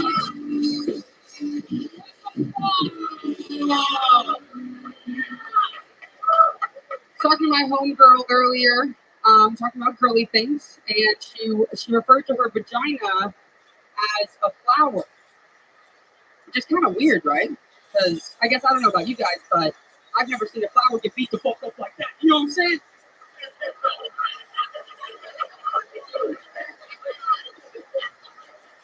Do you guys fall? I would never call my vagina a flower. That would not work for me at all. I would maybe call my shit the Venus flytrap. Because when dudes get in it, they start fucking. You know what I'm saying? Oh, God. Yeah, I fuck. I'm not afraid to talk about it. Actually, I was having sex the other day with this dude, and not to brag, but he broke my bed. Okay, you guys over here figured out I had a pretty shitty bed. So, what's exciting is 2 weeks later, this dude bought me a new bed. I know. I was like, okay, can we fuck on the stove? So, I got one. Hey, can we fuck on my credit? Is that possible? Liz Flat. Sorry. I mean, That better be nice, Kim. Whatever you're writing down, it better be a compliment about how skinny I am these days. I was Fucking writing down that you look like you lift guys' legs over their head. That was nice. Thank you. Well, thank you. And honest. that is amazing. So you broke the bed. Yeah. What happened when he got out of it?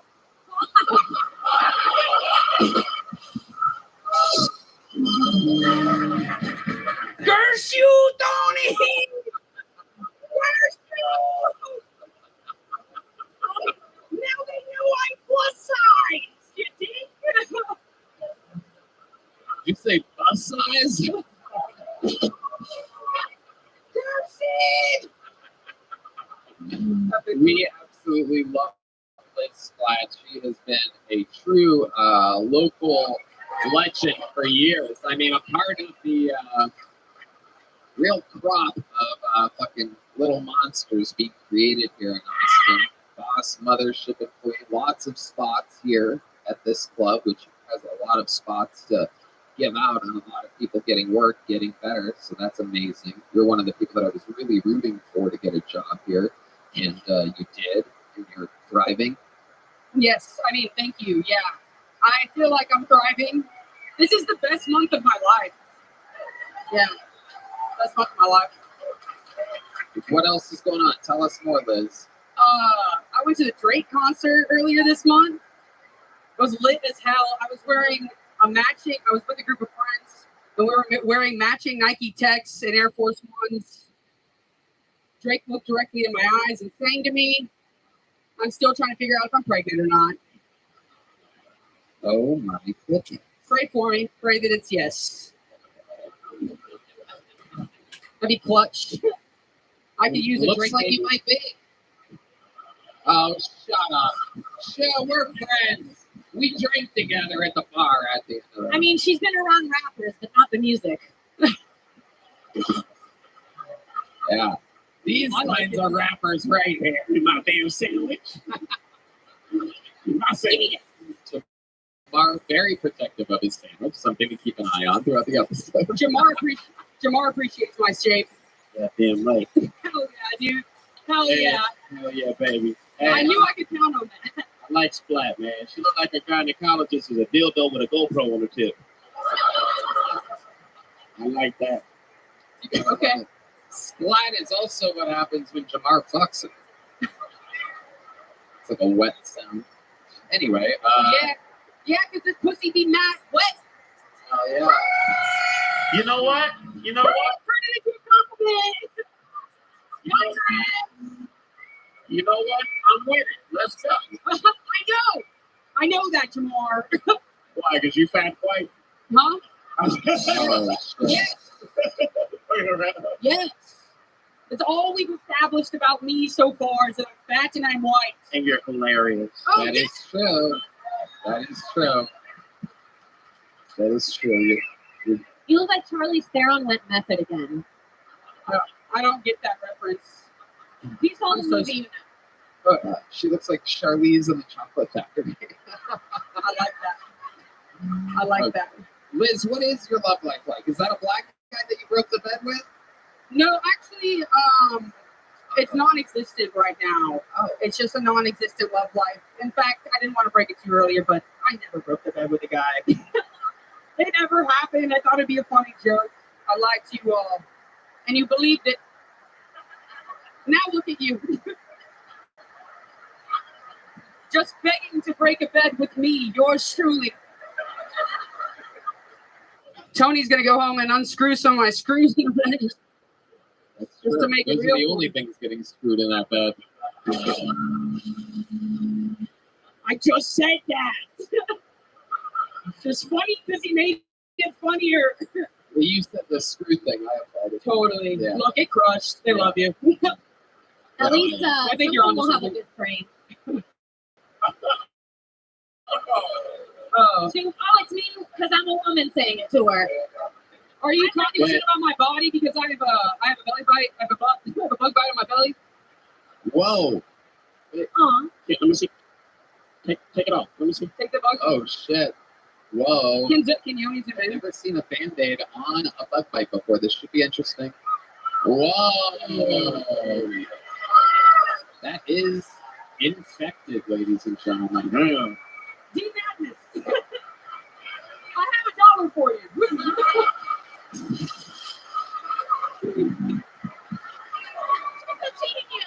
You're not giving my Band-Aids.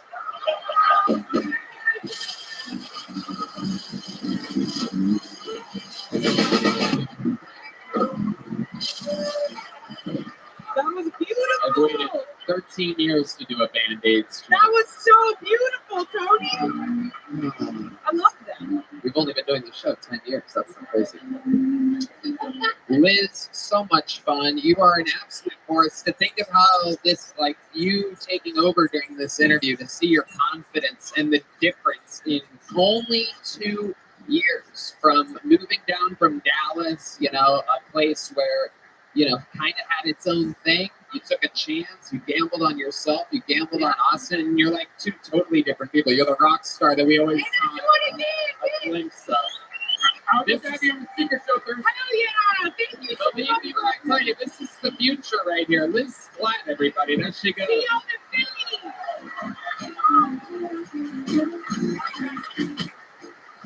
Part of the crop of unbelievable employees here. You know, the system that the great Adam Egan brought over from the Comedy Store, picking some of the finest talent in the city to work here, to work around their elders, to learn things as they to pick up on good habits and things to do and what not to do. And another one of the employees here at the mothership just spent another weekend doing theaters with me on the road. The man is a force of nature. He's probably the most famous regular on the show somehow, in only a mere fucking 3 months. A freak. Ladies and gentlemen, this is truly the future. You know who it is. The one and only Cam Patterson.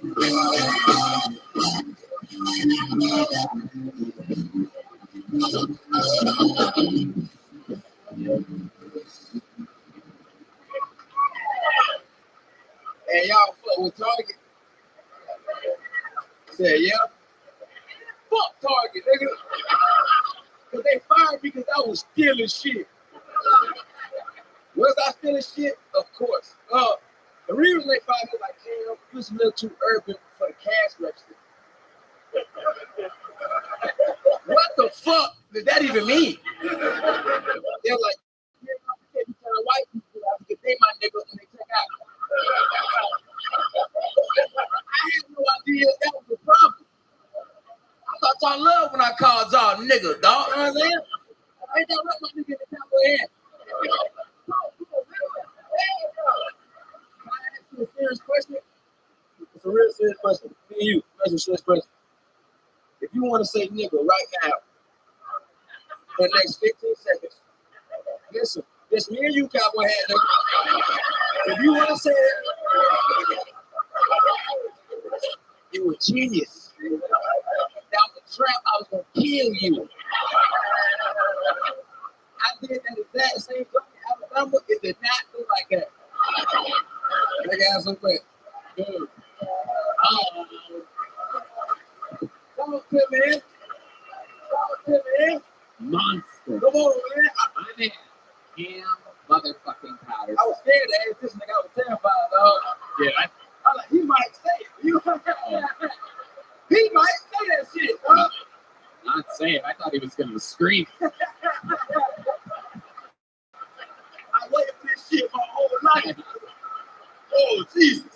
Oh, my God. I love it. What an unbelievable minute. Absolutely incredible. Doing it again.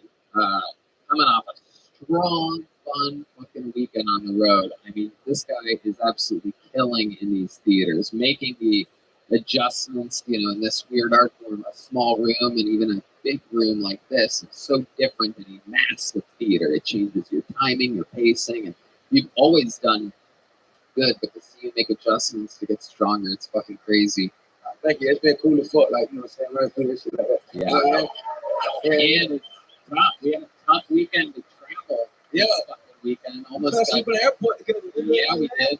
Cam and I slept fucking feet to feet. Long ways like that. That's some project babies, niggas. Our flight got delayed for 4 hours. It was. And we woke up and we had Yoni and Christy had put blankets on us. Airport. Yeah, we got a good family, nigga. You know what I'm saying? Which they get paid the big bucks for. Gang shit, man. Gang violence, nigga. Yeah. It was perhaps, I woke up, I fucking looked up and Cam's laying there all tucked in this blanket with half a smile on his face, out like a light. And I'm like, this is the least amount of gang violence I've ever seen from this guy. Whatever this is, this adorable sleeping kid is the opposite of gang violence. I was dreaming about not getting shot at, nigga. I was so happy, nigga. Nigga, this shit is beautiful, nigga. My life is so different now. From drive-bys to sleep-ins. I love it. Man, talk to us. You know what I'm saying? I bought me a belt, you feel me? Yep. Yeah. But I don't wear pants, so I put it on right here, you know what I'm saying? Hell yeah. I'm a fucking genius. And I'm irresponsible with money, you know what I'm saying? That's the problem. You like my belt, hat, nigga? He loves the fact that it's around your neck. That's for sure.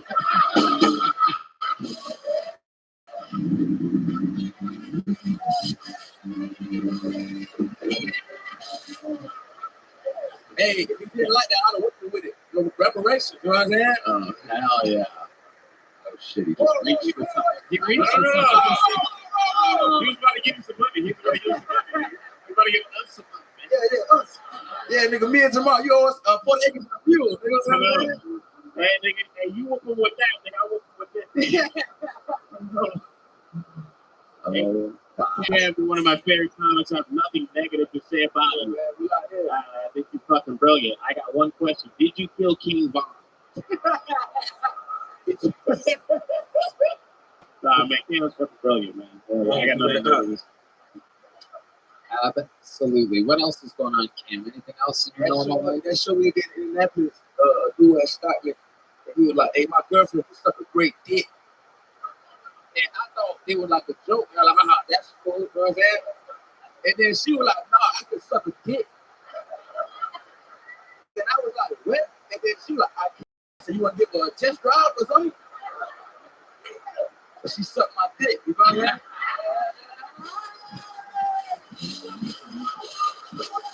Yeah.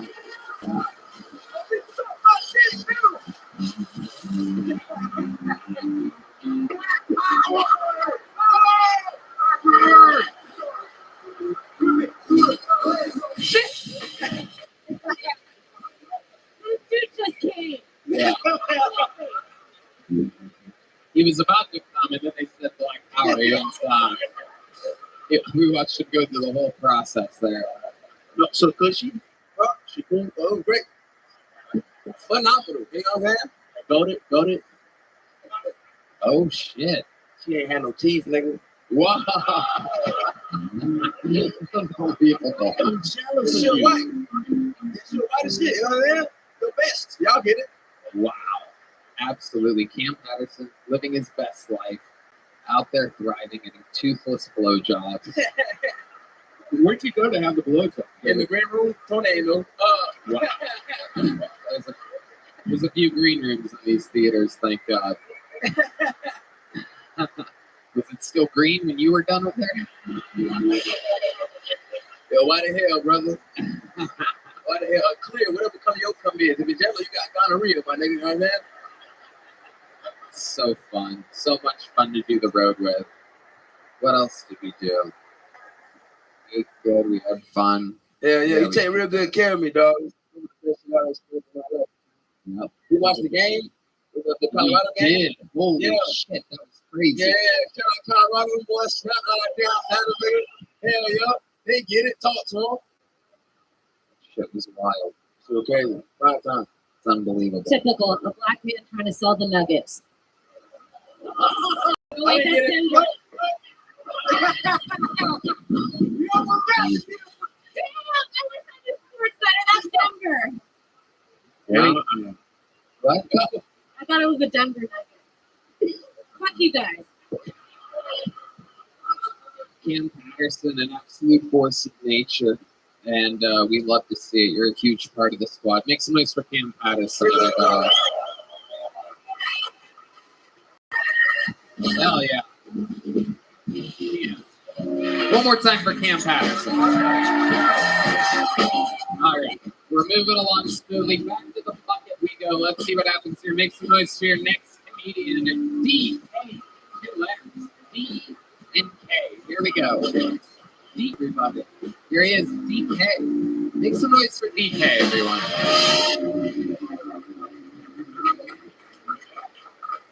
So, I lived with a woman recently, and I get asked, did it change your opinion on anything? And I go, yeah, it did. I now think Chris Benoit was a hero. For those of you not in on the joke, it's not that bad. Chris Benoit just killed his wife and family. You know, funny thing about that, I was reading the Bible recently, and in the Bible it says that women were so beautiful that the angels fell down to heaven to bed them. Did you guys know this? Yeah, I noticed after reading the chapter several times that it mentioned nothing else. It stopped there. So, that was, I'm so sorry about that, guys. Chris Benoit is not a hero. I think women are perfect. I just actually decided that right now. All right, that'll be it for me. Wow. Chris Ben, what the fuck did you think was going to happen there? That was scary. Yeah, I was like, what Jordan Peele movie is it? I was about to get out. Yeah. Look at you. You are adorable. Are you dressed for your first day of second grade right now? What's happening? Yeah, that's how it feels. I'm definitely nervous like it's my second day of second grade. Wow. Yeah. Look at you. Have you been on this show before? Yeah, I have. Okay. It's my second time. How did the first time go? It went good, but I don't think you ended up liking me. I was drunk from my interview. Oh, okay. Yeah. What did we talk about? Did you watch it? Yeah, I did. You asked me what I did, and I told you I was a neurosurgeon. And you did not find that funny. Because you're not a neurosurgeon. Yes. Right. Yes. And Why would you say that if you weren't a neurosurgeon? I was making bad decisions that day, clearly. Okay. What do you do for work? So I manage gaming accounts online. I run a small business online. I was working at a hotel at the time, but I no longer do that. I make enough income managing accounts. So, yeah, that's what I do. I do that in comedy. All right. How long you been doing stand-up comedy, DK? About 2 years now. 2 years. And Yeah. that is your second minute. You have jokes that really are really good. Yeah. You just haven't done them? Yeah. How many, That was the new one. how many of you want to hear a good DK joke? Here we go. We're going to give you a chance here. We're going to let you reload a little bit because Chris Benoit, a little bit of an old reference, kind of inside baseball, pro wrestling reference from, that tragedy was probably, 10, 11, 12 years ago or something. Yeah. So here we go. Let's reload. 2 years in the game. DK, your best quick little joke here. And here we go. Bonus round joke for DK. Yeah. Drunk the first time he was on the show, and now just had a rough minute here. So we're about to actually find out. 2 years in the game, and all he does is work from home and do stand-up comedy. Here we go with his best joke, DK.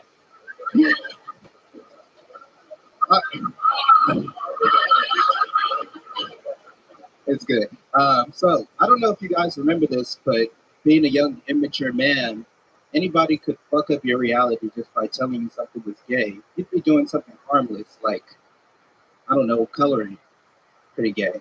But someone like your older cousin or your older friend would come around and they just look down and they go, that's gay. We go, okay, well, I guess Spider-Man doesn't need all his colors anymore. Oh, boy. Oh, boy. All right. 2 years in the game. And he's black. Jamar, you've had a real theme tonight of backing the people with the coloring book jokes, if you know what I mean. Again, I am black. And here we go to our senior African-American correspondent on the scene, reporting live, Jamar Neighbors. This nigga look like if Sid Knight was a social studies teacher. Thank you. I'm Jamar Malachi, Wisconsin, California, 1986. Worry about you, Tony. And we're back in studio here. He looks like The Weeknd if it was a Monday. You are kind of a nerdy black guy. Plus, how you ended up this way. It's the glasses. Were you raised? Your parents are still together? No. When did they separate? So this is, you guys might have already guessed this, but my dad left. There you go. When my mother was on drugs. I feel you, Claire. No, Me you guessed them both. I guess the fucking psychic. Yeah, totally psychic. Let me guess. You still don't talk to your father? Oh, I actually do. Oh, not an actual psychic. What does he do for work?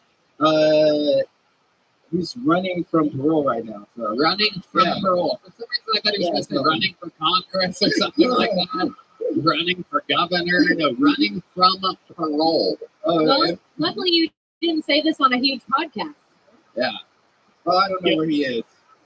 Yo, for all the niggas that are watching this show, man, I got nothing to do with none of this shit, man. I just showed up, and this is what happened.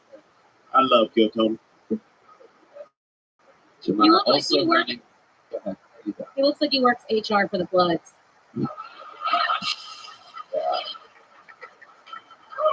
Yeah. Oh shit! That killed so hard. Someone just broke a beer bottle over there. Unbelievable. Doesn't get any better than this. Middle of us. He looked like somebody wore his skin and then gave it back to him dirty. You're the only one on the panel that could have made that joke. That's what I think. I love it. This is incredible. So you make all your money from home on a laptop computer. What do you do for fun when you're not doing stand-up comedy? What else? Tell us more about you. I go out to bars, clubs. I do a lot of reading and. What do you do there? What do you do when you go out to these bars and clubs? Tell us what I dance. I socialize. You dance? Yeah. How many of you want to see DK dance? Come on, give me a little something here, John. Give me a little something to dance. That's actually what I was going to do. That's immediately what I was going for. Little dance music. Here we go. 1, 2, 3, 4. DK. Oh, shit. Oh, shit. Doing the Statue of Liberty. Yeah. I want to make sure that everybody knows what I'm doing, so I wanted to do a fifth one. Okay. All right. Show us how you dance at the clubs, DK. Oh, that's not club music, though. All right, here's a little club music for you. The best band in the land. It's John Bees on the keys. All right. Oh shit! He's doing the young pedophile. The pedophile shuffle here.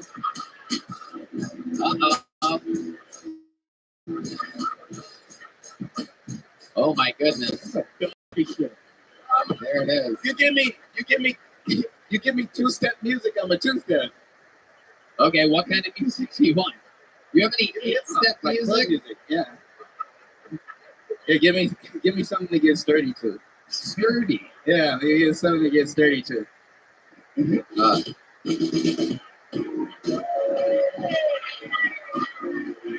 All right. I'm 25. I'm not 40. Wow. Like, this is the point that I'm trying to make. Barry, play that one. This is the point that I'm trying to make. There. Dance that, motherfucker. If you give me white music, I'm gonna have to do white dance. Can you do a white dance? Hit that again. Yeah. Hit that one more time for me. Let's get him to dance.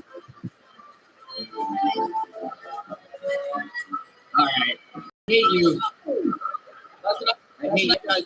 I hate you again. Not drunk. It's been a good time, though, Tony. I appreciate you. Indeed. Congratulations. You ended up with a little joke book last time, or I gave you nothing? You gave me a little joke book last Okay, time. well, there you go. Write something in it. Right. There he goes, ladies and gentlemen, DK. Yes, The bucket is real.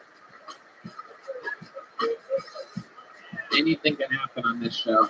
Sometimes the bucket gives us people twice that have zero jokes.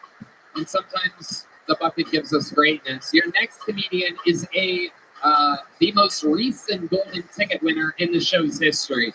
Fresh off of winning it 3 weeks ago. He's done a spot every week since then. I must warn you, he's a special, special creature. The guy is like if I had no confidence. It's almost like he's sick. It's almost like he doesn't want to be here at all. He has a very defined, self-deprecating style. Make some noise for him. I love him. It's another new minute by the great Rick Diaz.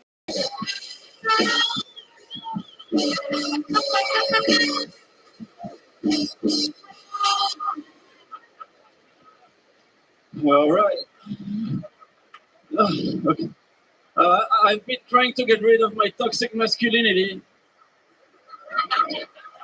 I miss COVID. During COVID, people were staying 6 feet away from me, which was closer than before. Yeah. I wouldn't hurt a fly if I tried. Yeah. I don't. Does anybody here have a sexual bucket list? I can help. I don't have a sexual bucket list. I have a sexual bucket. And it's full of tears from Hans Kim. Thank you very much. Rick Diaz. Wow. Another amazing minute from Rick Diaz. Very defined style. Again, calling out Hans Kim. I love that you want to take his job. You literally are a golden ticket winner. You get to be on the show anytime you want. But you would think that you would never guess, right? I don't even live here. That's not. He doesn't live here, and he literally wants to take Hans Kim's job from him. That's what foreigners do. They take Americans' jobs.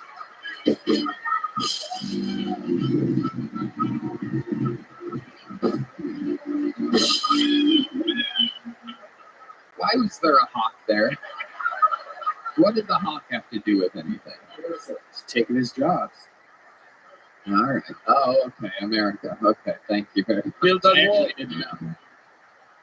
So Rick, how's Kim Condon? What do you think about this guy? I feel like he still spelled spooks on a calculator. I do. I feel like you're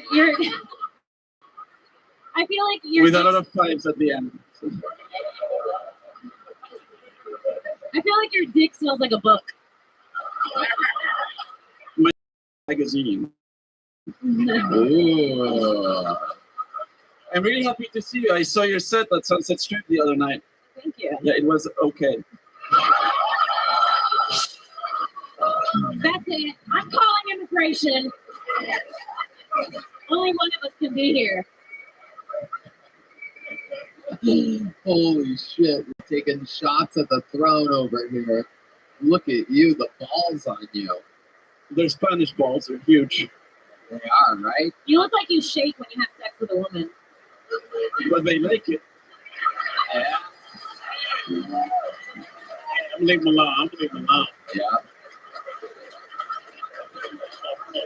Unbelievable. Rick Diaz, a force of nature. Do you have any, Jamar? Go ahead. Oh, hey, I'm a huge fan of you. Thank you. I had one luck for you. I won't say it. Fuck it, nigga. You look like Mr. Burns came out the woods and became an alien. Run that shit. Look at the way he rolls with things. It is unbelievable. That is what it is all about. Rick Diaz putting on an improv. I'm really sorry you had your paw on all of those chains. I won. I'm afraid of you, but not because you're black. Because I'm afraid that my shoes might get stuck on all that Velcro. Oh, shit. Man, why you wearing Woody from Toy Story pants, motherfucker? Because I can fit in them. This is the greatest argument between a criminal and a public defender I've ever seen in my entire life. So are you still trying to protect Hans Kim? Oh my god! What? Oh my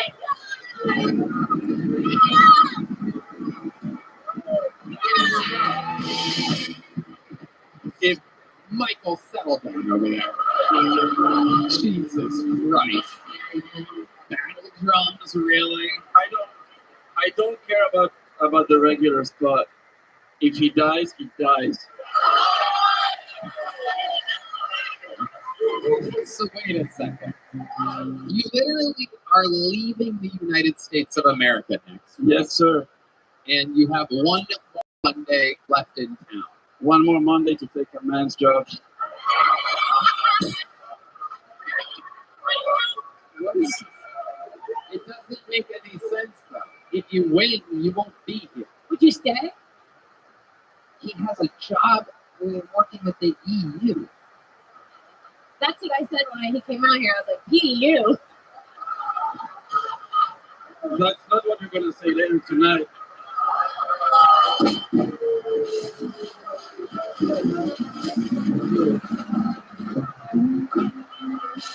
What do you think? Someone call 911. Oh, listen, Hans Kim is selling out theaters all over the country. I did an open mic at a pizzeria. I feel like, fuck it. That's why I'm doing it. I don't give a shit where this takes me. I'll see what happens when it happens. But Hans Kim was doing open mic in pizzerias just 2 years ago. Yeah, me too. 2 years ago, I was doing open mics to an empty crowd in a strip club in Bangkok. Very specific. I know. So what do you want? What exactly do you want? If you became a regular, you'd have to go back to Brussels. You can afford to fly me. You want me to fly you every week from Brussels to Austin? I'll fly myself if you can't afford it. What are you talking about? My God. This guy's unbelievable. I ain't gonna fuck him.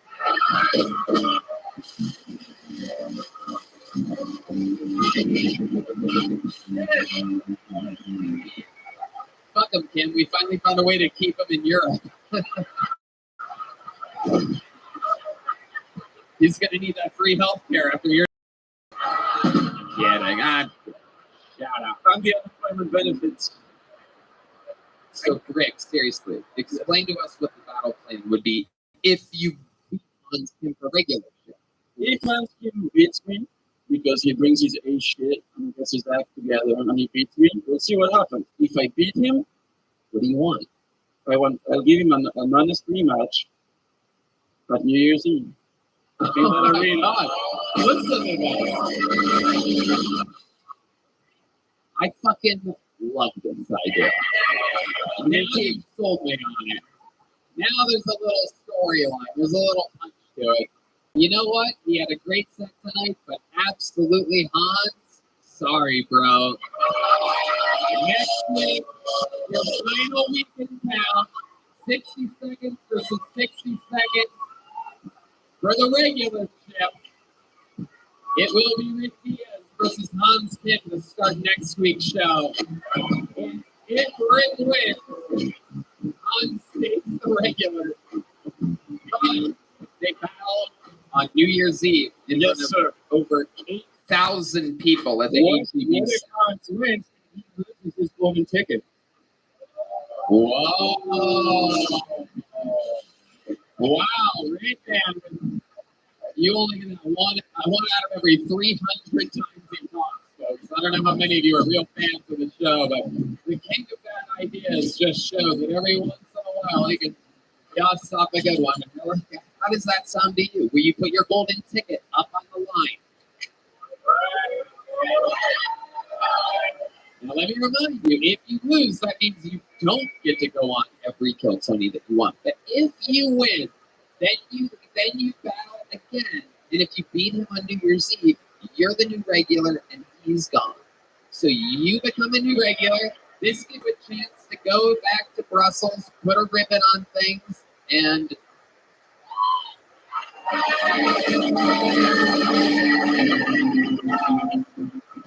look at this guy. Natural showbiz fucking star. Soaking it in, building anticipation, calling off the band, and here we go.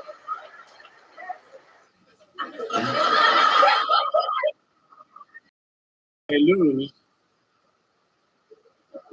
Shut up, you idiot. Shut up, you fucking trash people. If I lose, it's okay. I got the golden ticket. Nobody can take that away from me. If I lose it, I'll give a shit. But I want a chance to recapture that golden ticket I used it. Okay, I get it. I love it. It sounds like two great fucking showdowns to me. Next week, Rick Diaz versus Hans Kim to start the show. But if you fail to get the golden ticket on New Year's Eve, you're never allowed to be able to kill Tony again. No, you're done. There you go. Right back to bad ideas. There he is, everybody. Set it to a fucking clock. This is like the retarded UFC. Yeah, it is. It is. It's if the UFC took the SAT for trying on here. You ready, Rick? You got it? Next week, minute versus minute. I mean, Hans Kim had 5 punchlines tonight. Yeah. My last tonight had 5 punchlines. Wow. Look at that. I don't give a fuck. I came here having nothing. Where's Hans? Is Hans up there? I came here having nothing. If I leave with nothing, I'm good with that. Where's Hans at? We got eyes on Hans? Okay, I want to see this face off. That's what we do. Oh, it's okay. We have a scale back there. Can we get the scale? We'll have these guys weigh in. Give me a scale. Give me Hans Kim.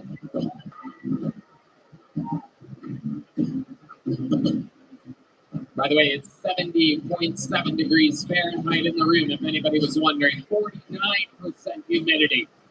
I still appreciate it. Oh, shit. And he is not smiling, by the way. He is not smiling. Get in there, Yoni. All the way in. Straight across. Oh, my God. Oh, my God. Holy shit, everybody. Wow, look at this. Hans, step up to the microphone. Michael, relax. Jesus Christ, this fucking guy's on goddamn testosterone over there. Relax, dude. Oh my God. Let me tell you guys something. All entertainment aside, Hans absolutely hates the fact that I challenge him on his regular shit. It bothers him tremendously, but he does see the results week after week after week of the pressure. It's how diamonds are created. And here you go. You have this Rick Diaz who for 2 weeks in a row keeps dropping your... For no reason.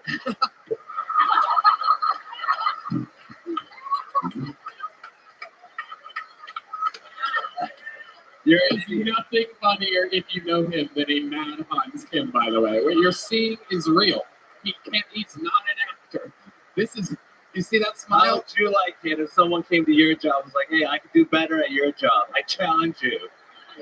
A guy that I invited into my home, he played Catan with me and my girlfriend. I did a podcast with him, and these are what Europeans are like. Don't turn into this. You are American. You have a backbone spine. Oh my God. I love the nerd off you guys are having. It is incredible. I invited him to my house to play Catan. I let him use my retainer when he went to sleep that night. I swear to God, I gave him a 20% off LensCrafters coupon. I let him borrow my fucking calculator. He needed to do that problem. Computer modulators. I'm really good at Dungeons and Dragons. Hey, that is true. I hope Rick Diaz wins because he's less racist. Oh, shit. When you come to a dork in the road, Hans Kim, what do you think about this challenge? Now, I don't know if you caught it, but here's what's on the line. Rick Diaz versus you next week. Basically, whoever wins, nothing happens. But there's going to be a rematch on New Year's Eve in an arena in which either you win and you take Rick's golden ticket from him.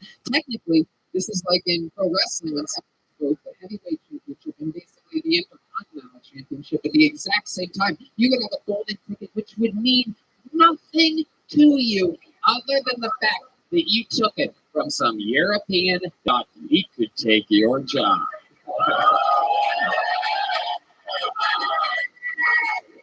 Let me remind you, Hans, that you are beloved on this show, and every single time, I believe you're 6-0 all-time in challenges. Why is it padded? Padded. Explain to us why. I love that you two hate. How long have you been doing it? Oh my God. Hans, how long have you been doing it? 10. Oh shit. Look how pissed he is. I mean, some of you might not be able to see it. Maybe you need to know Hans a little bit better like I do. But that is his fucking furious face. I mean, right now he's smiling, but you're going to see it's going to go right back to it. Watch Rick, say something. Say something, Rick. Say anything at all.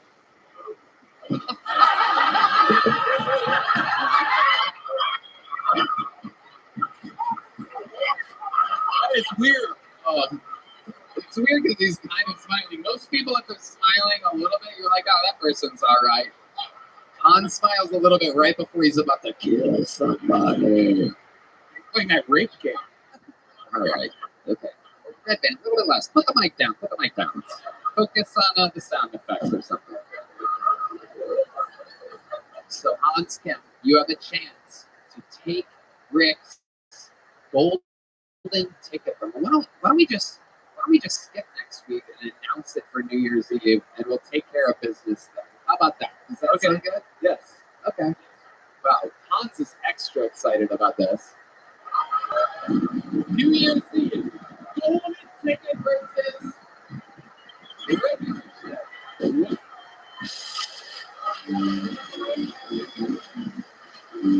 We have a scale there. Let me stand on the scale for no reason whatsoever. We have an actual scale.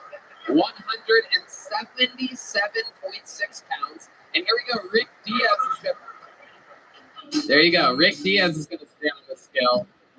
This is incredible. It's not picking up anything. Now, 146.4. Away in for no reason. New Year's Eve. Regular shift versus golden ticket winner. Basically citizenship. Kill Tony, giving immigrants of all different shapes and sizes a chance at making it big in show business. Rick tightening the mic stand just tight enough.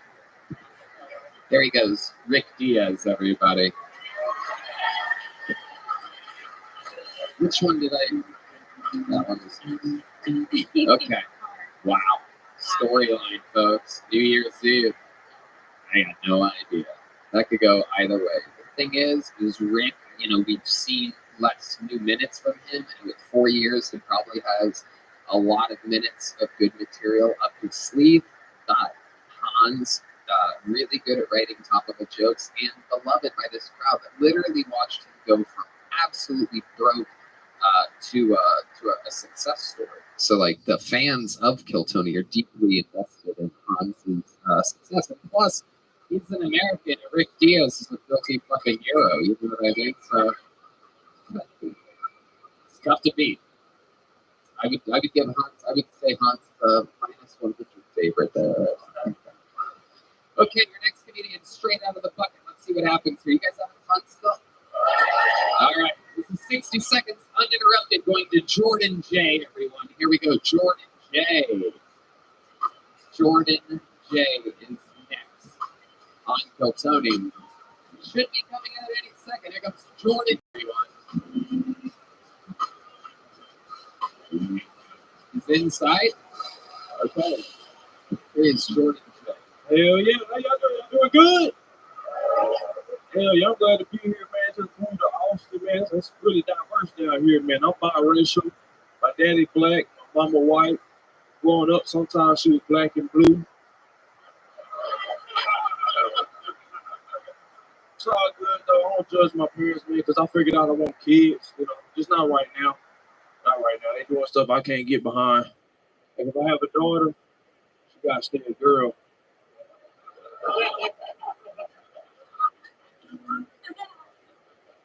I'm not transphobic. I'm just selfish. Did you know it costs $100,000 to change from female to male? Yeah, so if anybody in that house getting a new dick,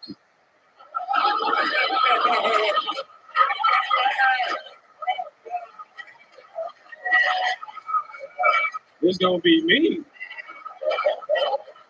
Well, I'm like 500 new pins. I'm still walking around with the same old hoop dick. I get to know when she can have a hand me down. Hey, y'all be great. That's my time. Jordan J.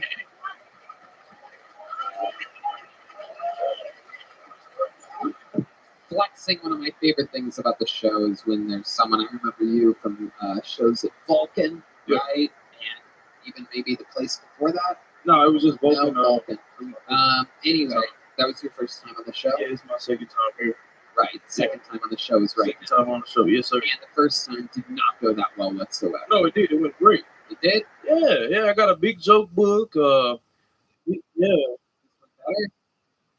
was great. This was even better. You said it was great. Which the other people want to go? I say this. Yeah, can we in the other store? Yeah. So I was right with everything that I was saying the entire time. It was the episode Hans Kim got his tattoo. Okay. All right. Yeah. You look like Chucky grew up in Compton. Shout out to Compton. It looked like Lana Rose took the vaccine. Whoa. Keep going. Oh, shit. Oh, my goodness. You look like Carrot Top in blackface. Keep going. Yeah, you trying to floor? Whoa.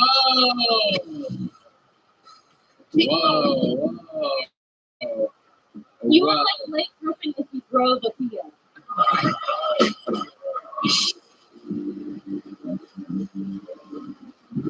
Oh, shit. You got a bite of the cheeseburger. That means Jamar loved that joke. That is absolutely incredible. If Blake Griffin drove a Kia.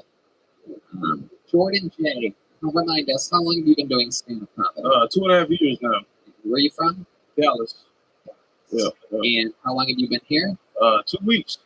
You moved here 2 weeks ago? Yeah, man. Okay. How does it feel? What's changed? Shit a lot, bro. Like the pussy down here crazy. It really is. I'm just saying, like, the level of beauty in the women in Austin is crazy, and I kind of forgot about it until I've been, not you, lady. I saw you earlier. Don't make noise for yourself. But no, it's crazy. I was just in Kansas City on Friday, Indianapolis on Saturday. You see thousands of people at once, at a time, in a day, and then another city the next day. And then you come to the Austin, literally the fucking airport, and you're like, oh, Yeah. it's a whole different thing here. Yeah. Like the hottest people in Kansas City and Indianapolis are monsters here. Monsters. Disgusting. Impossible to look at.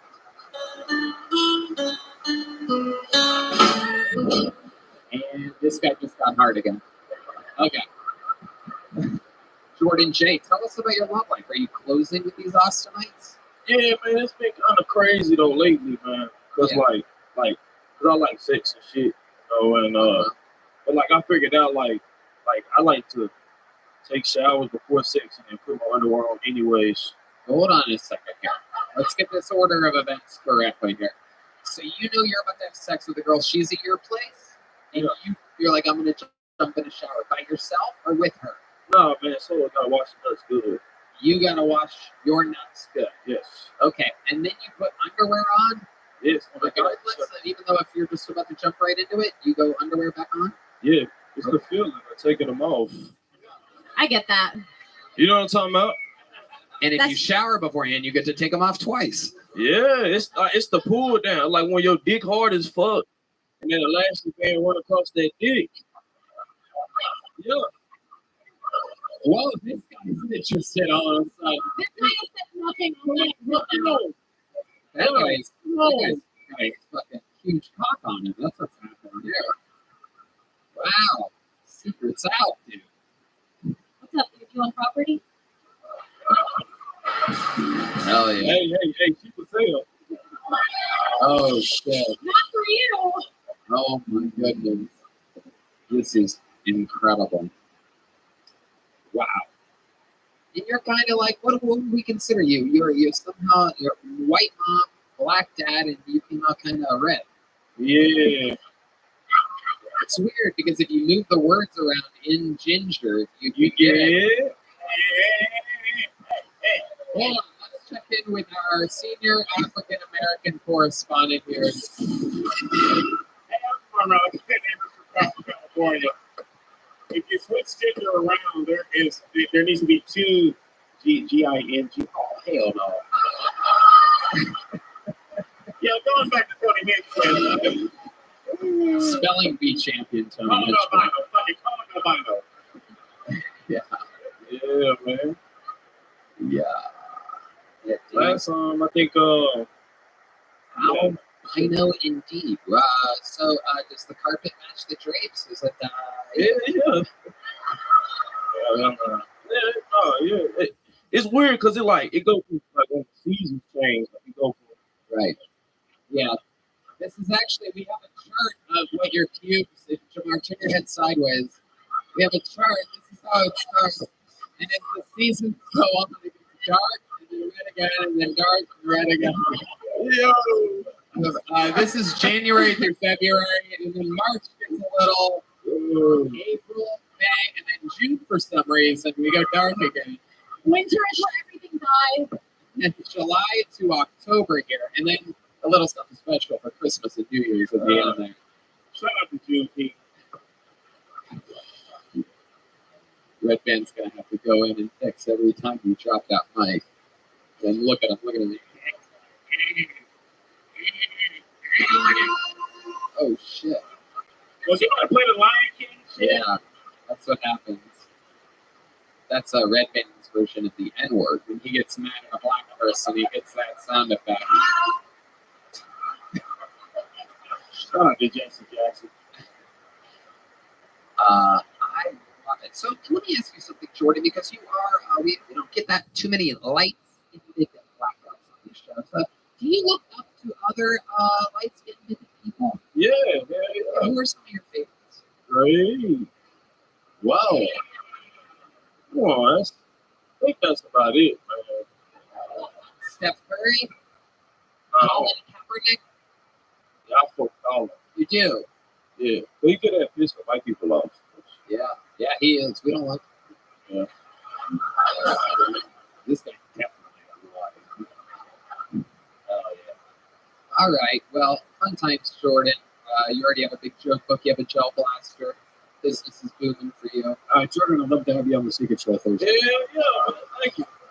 You're also going to leave here with some Zippix toothpicks. If you walk off backstage, I don't have any up here, but Zippix. Smoke more. Smoke less, zip more. Zippix toothpicks. Don't smoke more. Don't do that. Don't smoke more. Use Zippix toothpicks. All right, pull another name out of the bucket. We having fun out there tonight, huh?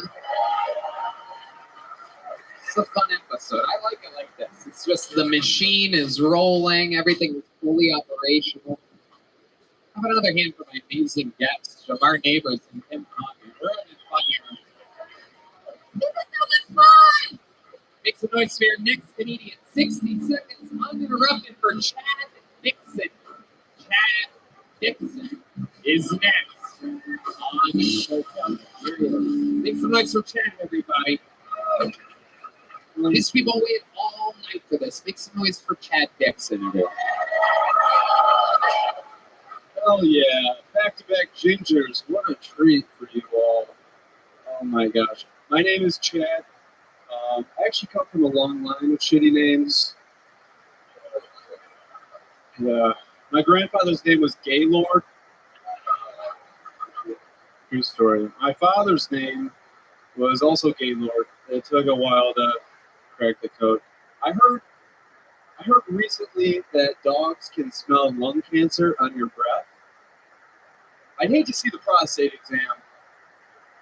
So, my God, this is our German Shepherd Milo. He's going to be smelling your asshole today. Boy, you're like, you I'm just kidding. You got cancer. I hate this part, guys.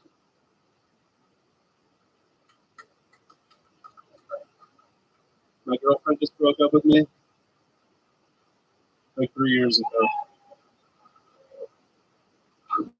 Thank you. That's been tough. It's been a tough year. She had the perfect body, perfect body for pass blocking in the NFL. You know what I'm saying? Just calling them out. Okay. Chad Dixon, everybody. Hell yeah. Thank you. My goodness gracious. Welcome to the show, Chad. How long have you been doing stand-up comedy? I've been in Austin for 2 years. I did it before COVID. I don't know. Everyone has their starting date. They're like October 20th. I don't really know. A ballpark? I'd say 3. 3 years. Okay. All of it here in Austin. 2 in Austin. Where'd you move from? Syracuse, New York. Whoa. Yeah. Upstate New York. This is Explains a lot about the lack of punchlines in your material. we had the whole process. Bad audience. Who's the best comedian out of upstate New York ever? Rick James has been called on the field. John Dees has nominated Rick James as the funniest comedian.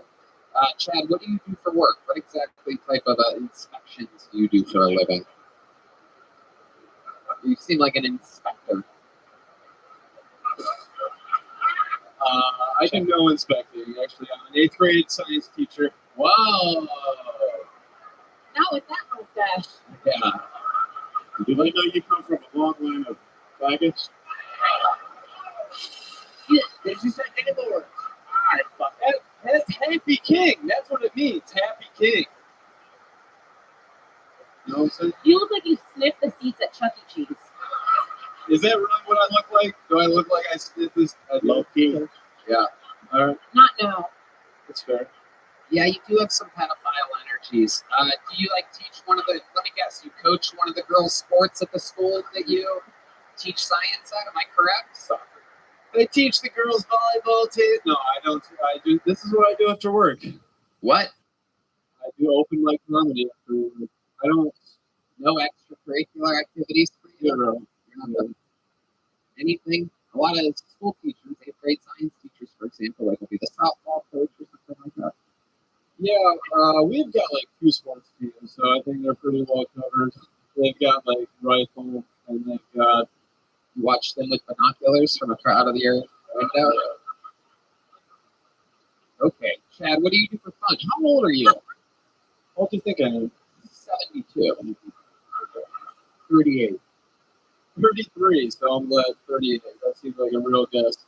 33, whatever. Okay, give an actual guess for those of you that might have missed it, everybody. He wanted to genuinely be right about this on a comedy show. 5 years, plus or minus. We teach about plus or minus 5 in science. You know, that's kind of the thing. Error. So when she's like, I'm only 15, you're like,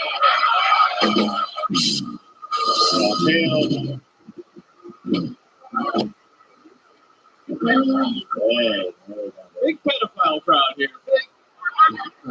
It wasn't until you got it's a mustache, dog. Yeah.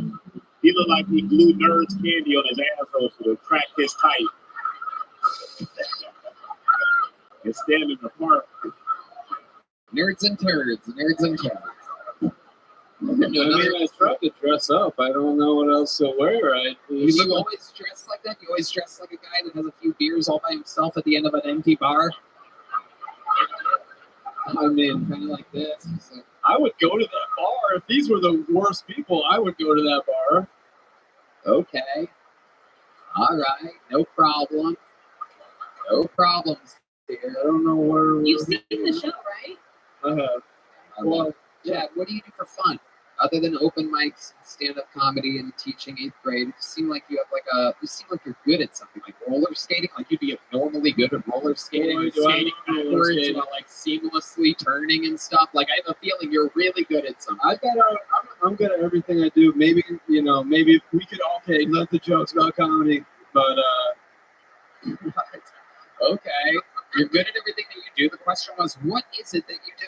all right. Well, I mean, it changes. It changes. I've been getting into swimming lately. I mean, is that In 15-year-old pussy.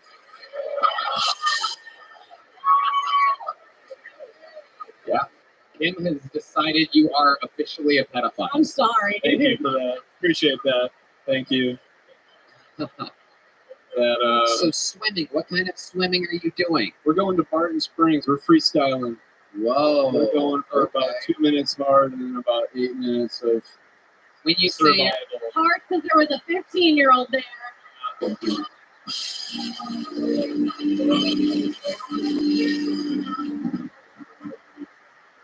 This is fun. Dude, this is. yeah. No, it is. This is your 15 minutes of fame. Whoa. What do we count for that one? 15 minutes, more like pedophile, am I right?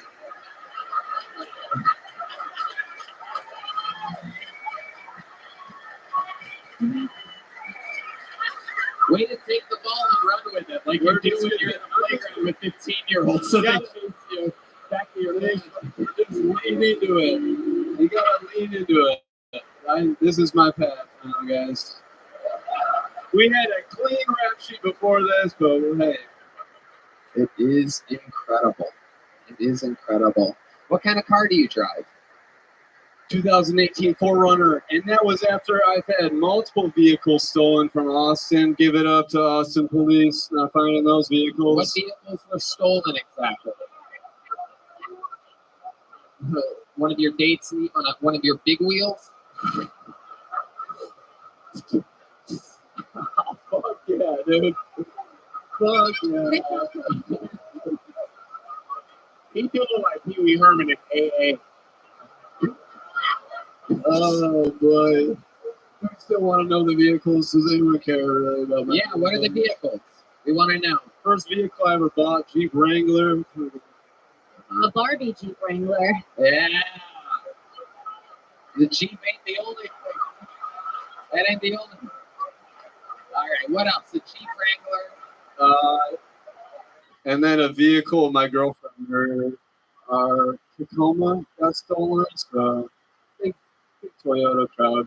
So I got hit pretty hard here. A Voyager. Any Voyagers? I don't know what a Voyager is. I had a Hyundai Accent for a while. Van. Whoa! No, it's like that.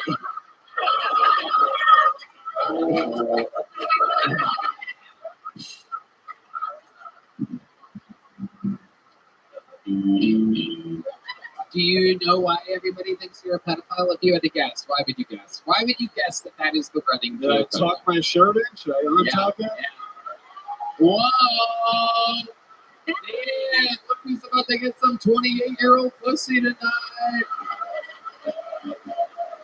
If you count two 14-year-olds as 28, am I right?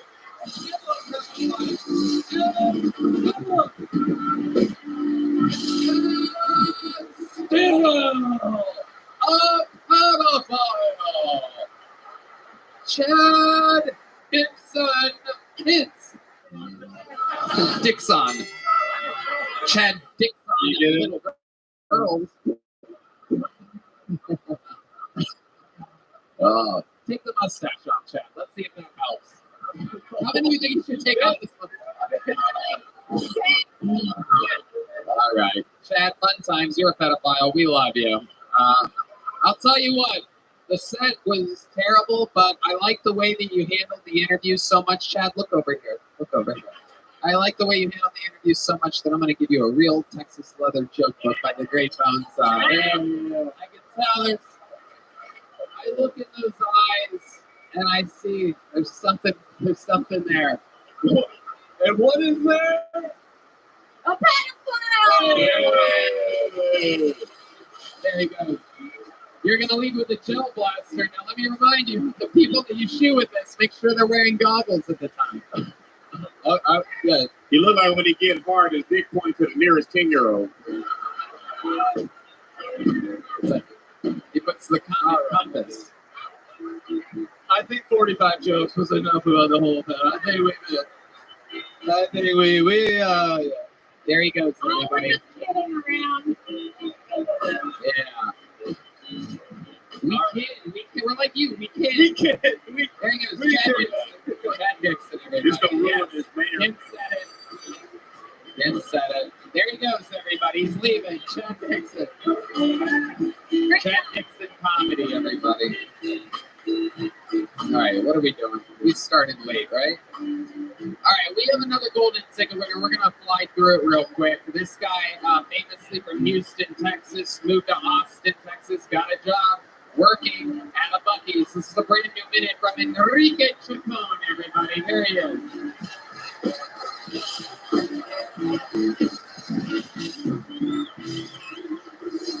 Yo, what's up, motherfuckers? Hell yeah, man, I have a problem. I've been trying to look more like a man recently. So I've been wearing boots and buying shit at the Tractor Supply. I even got a new haircut, man, and honestly, I just ended up looking like Kim Jong-un's sister, bro. Y'all keep laughing, and I'm gonna call my brother, bro, and everybody in this room is gonna starve. My girl's 6'1", half black, half white, right? I'm 5'7" with heels on. I swear to God, it feels like I'm strengthening my bloodline up in this bitch, dude. My kids won't know the pain of being 5'7", man. But if their dicks get bigger than mine, they're gonna know the pain of not having a father. My girl took me to the black club for the first time, and it was tight, man. A cool black dude approached me, and he was like, "Hey, man, that's all you." And I was like, "Yeah, that's all me." And he was like, "Man, and you handle all that?" And I couldn't. Just once the twerk music started playing, I didn't know what to do behind her, so I was just raising my hands up in the air. Later, somebody told me that I looked like the inflatable tube-man at the club.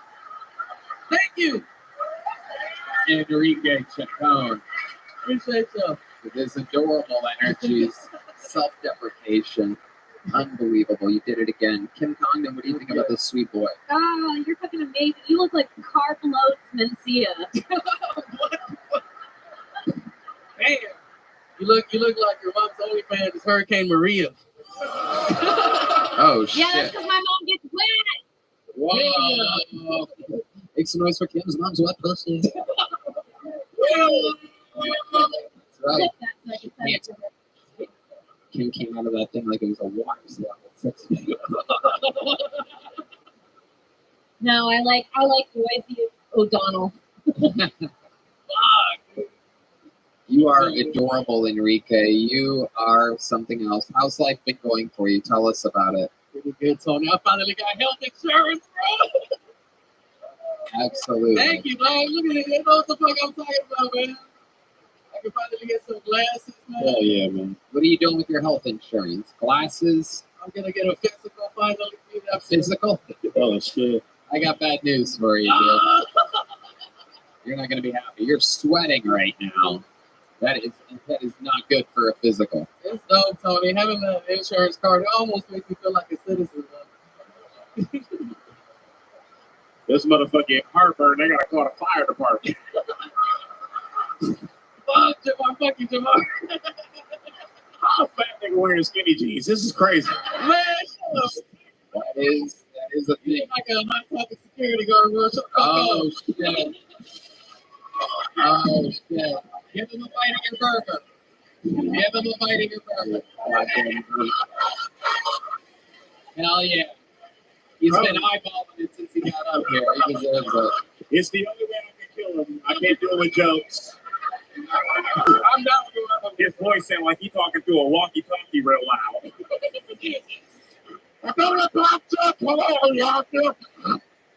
It looks like breathing makes him run out of breath. Got some hoes, bro. I'm gonna buy me a fucking Peloton after this.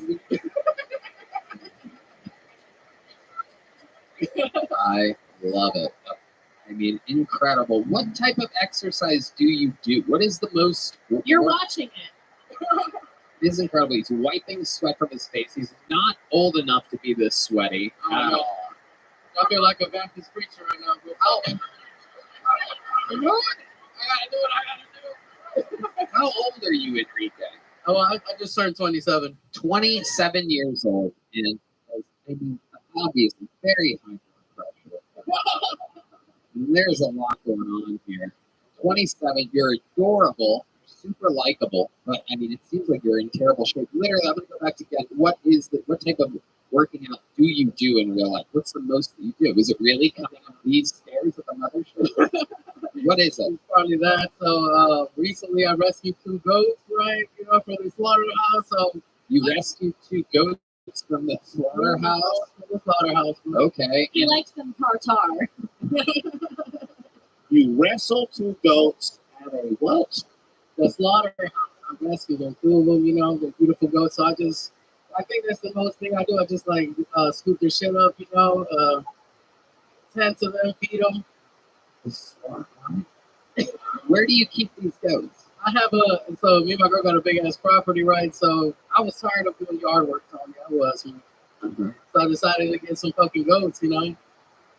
And the goats eat the grass. They do everything. They see these fucking assholes now. Yeah. Wow.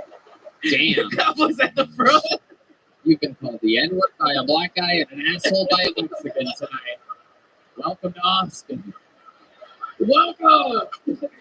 You don't see that out in Fort Worth. So I picked up one of the goats, right? And before the guy gave it to me, he was like, "Man, I gotta let you know this goat is a hermaphrodite." And he was like, "Do you want them?" And I was like, "Yeah, man. I don't want to sound homophobic, you know." Yeah. So I gotta see him at home. Damn. Wow. Incredible. What is that? What's it like? Is it a balls, a vagina? What's going on? I don't know. I haven't molested it yet, bro. You want to know? We can do it together, Tony. Oh yeah. It's a throat goat. Oh yeah. Not bad. All right. Stupid.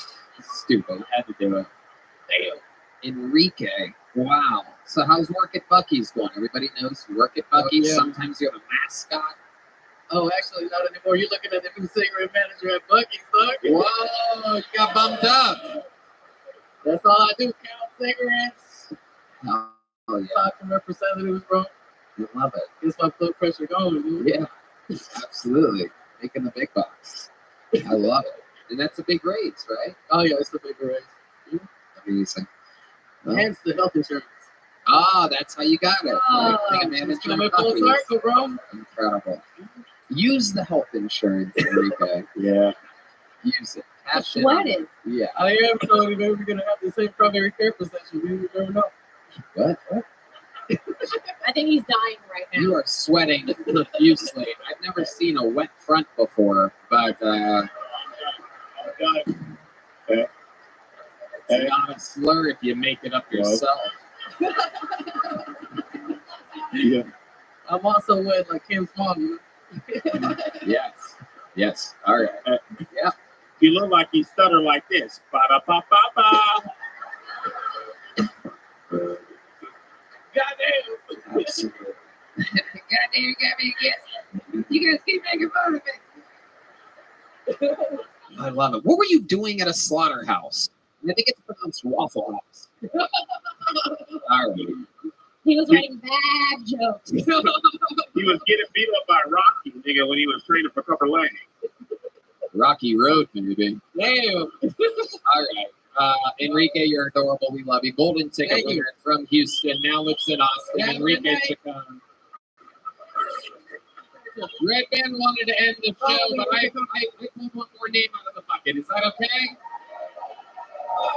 Your final bucket poll of the night. Let's see what happens here. 60 seconds uninterrupted. This looks like a new name to me. Let's all meet him together. John Stork, everybody. John Stork. Oh, hell yeah. One more time for John Stork, everybody. Come on, your final bucket poll of the night. Tell Tony, giving anyone a chance at 60 seconds. Here he is, John Stork. I was the most promising child scholastically. I remember thinking there was a letter in the alphabet called elemental.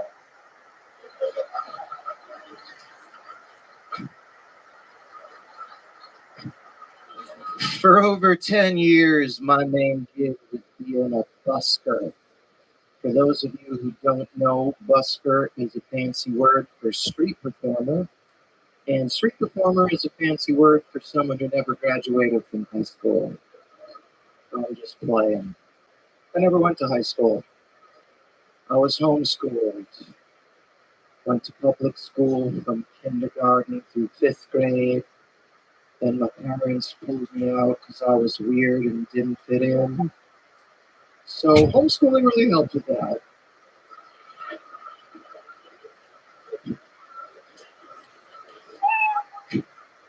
Sometimes I wish my dad had just pulled out.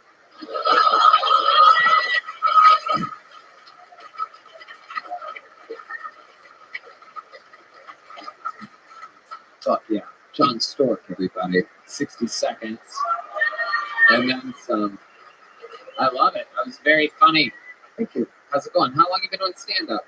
About 2 years solidly now. 2 years.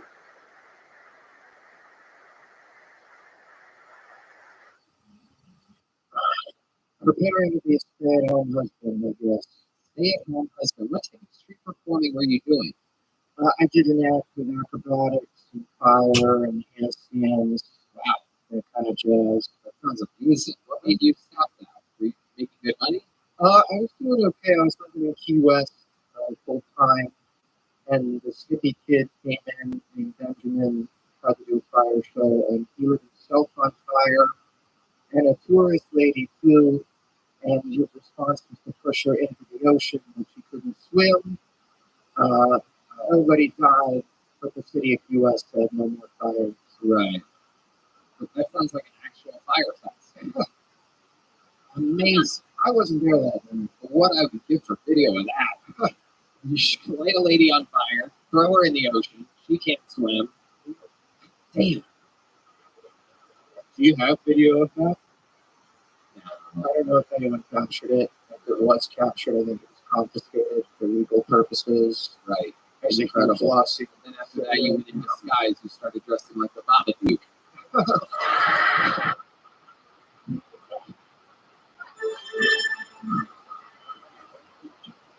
Okay. Stay-at-home husband. This is really something that's happening. Why'd you meet this little lady at? And what kind of hula hoops of fire does she do for a living? She sells insurance, so very different from what I was doing, but she was on vacation in Key West, that's how we met. Nice. She was like, I want the Lucky Charms guy. She's like, I've always wanted to fuck the mascot of Notre Dame.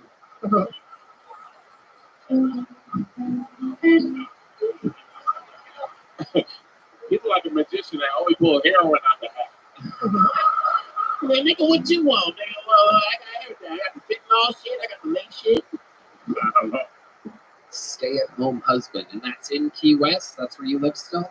No, we live in San Antonio, and that's where she was living, so that's where we moved. That's sad as fuck. San Antonio, not a ton of art there. No, I was trying to busk on the Pearl, and they kicked me out. There was a guy earlier that tried to bust on a kid. 15-year-old to be specific. He was trying to bust a nut. Oh, D Madness in the motherfucking house, giving a lot of funny commentary that you guys don't always get to hear. A lot of oh my gods. All right. So, John Stork, is there any chance you could do like a trick or something if you're such a busker? I mean, okay, Elon Busko. You're in Austin now.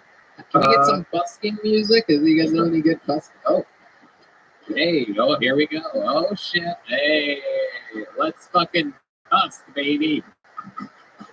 Whoa, oh shit, wow. Oh my goodness. Very impressive. Jamar Neighbors has turned into the Baba Dark.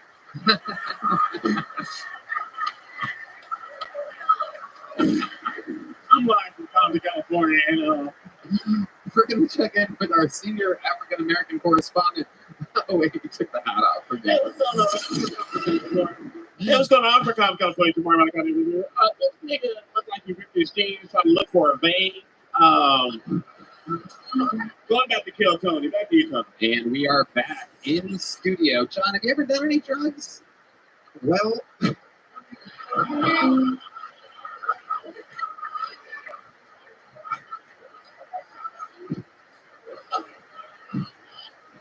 John, I like your style, and I like it a lot. We're going to put a ribbon on this episode. You're going to leave here with a gel blaster and a big joke book. Congratulations. Sign up again sometime. Only an hour drive from San Antonio. Make some noise for John Stork, everybody. There he goes. We got one last one up there. Leaving with a gel blaster, some Zippix toothpicks, and a Boneseye Kill Tony joke book. And I'm telling you, these things get fucking cooler and cooler every week. It's actually unbelievable. Handcrafted by Boneseye. They're available at killmerch.com, our unbelievably successful merch store. A lot of cool shit on it, including the currently sold out, restocking Cam Patterson plain white tee that has a tiny red Kill Tony tag at the bottom left corner. It comes with a free rock. All right. You guys ready to put a ribbon on this show or what? How many of you have been fans of the show for a long time? Well, ladies and gentlemen, I present to you the man with the record for the most appearances all time on the show, the most interviews all time on the show. The one, the only, the Memphis Strangler, the Vanilla Gorilla, the Sarsaparilla Gorilla in Manila, the Big Red Machine, William Montgomery, everybody.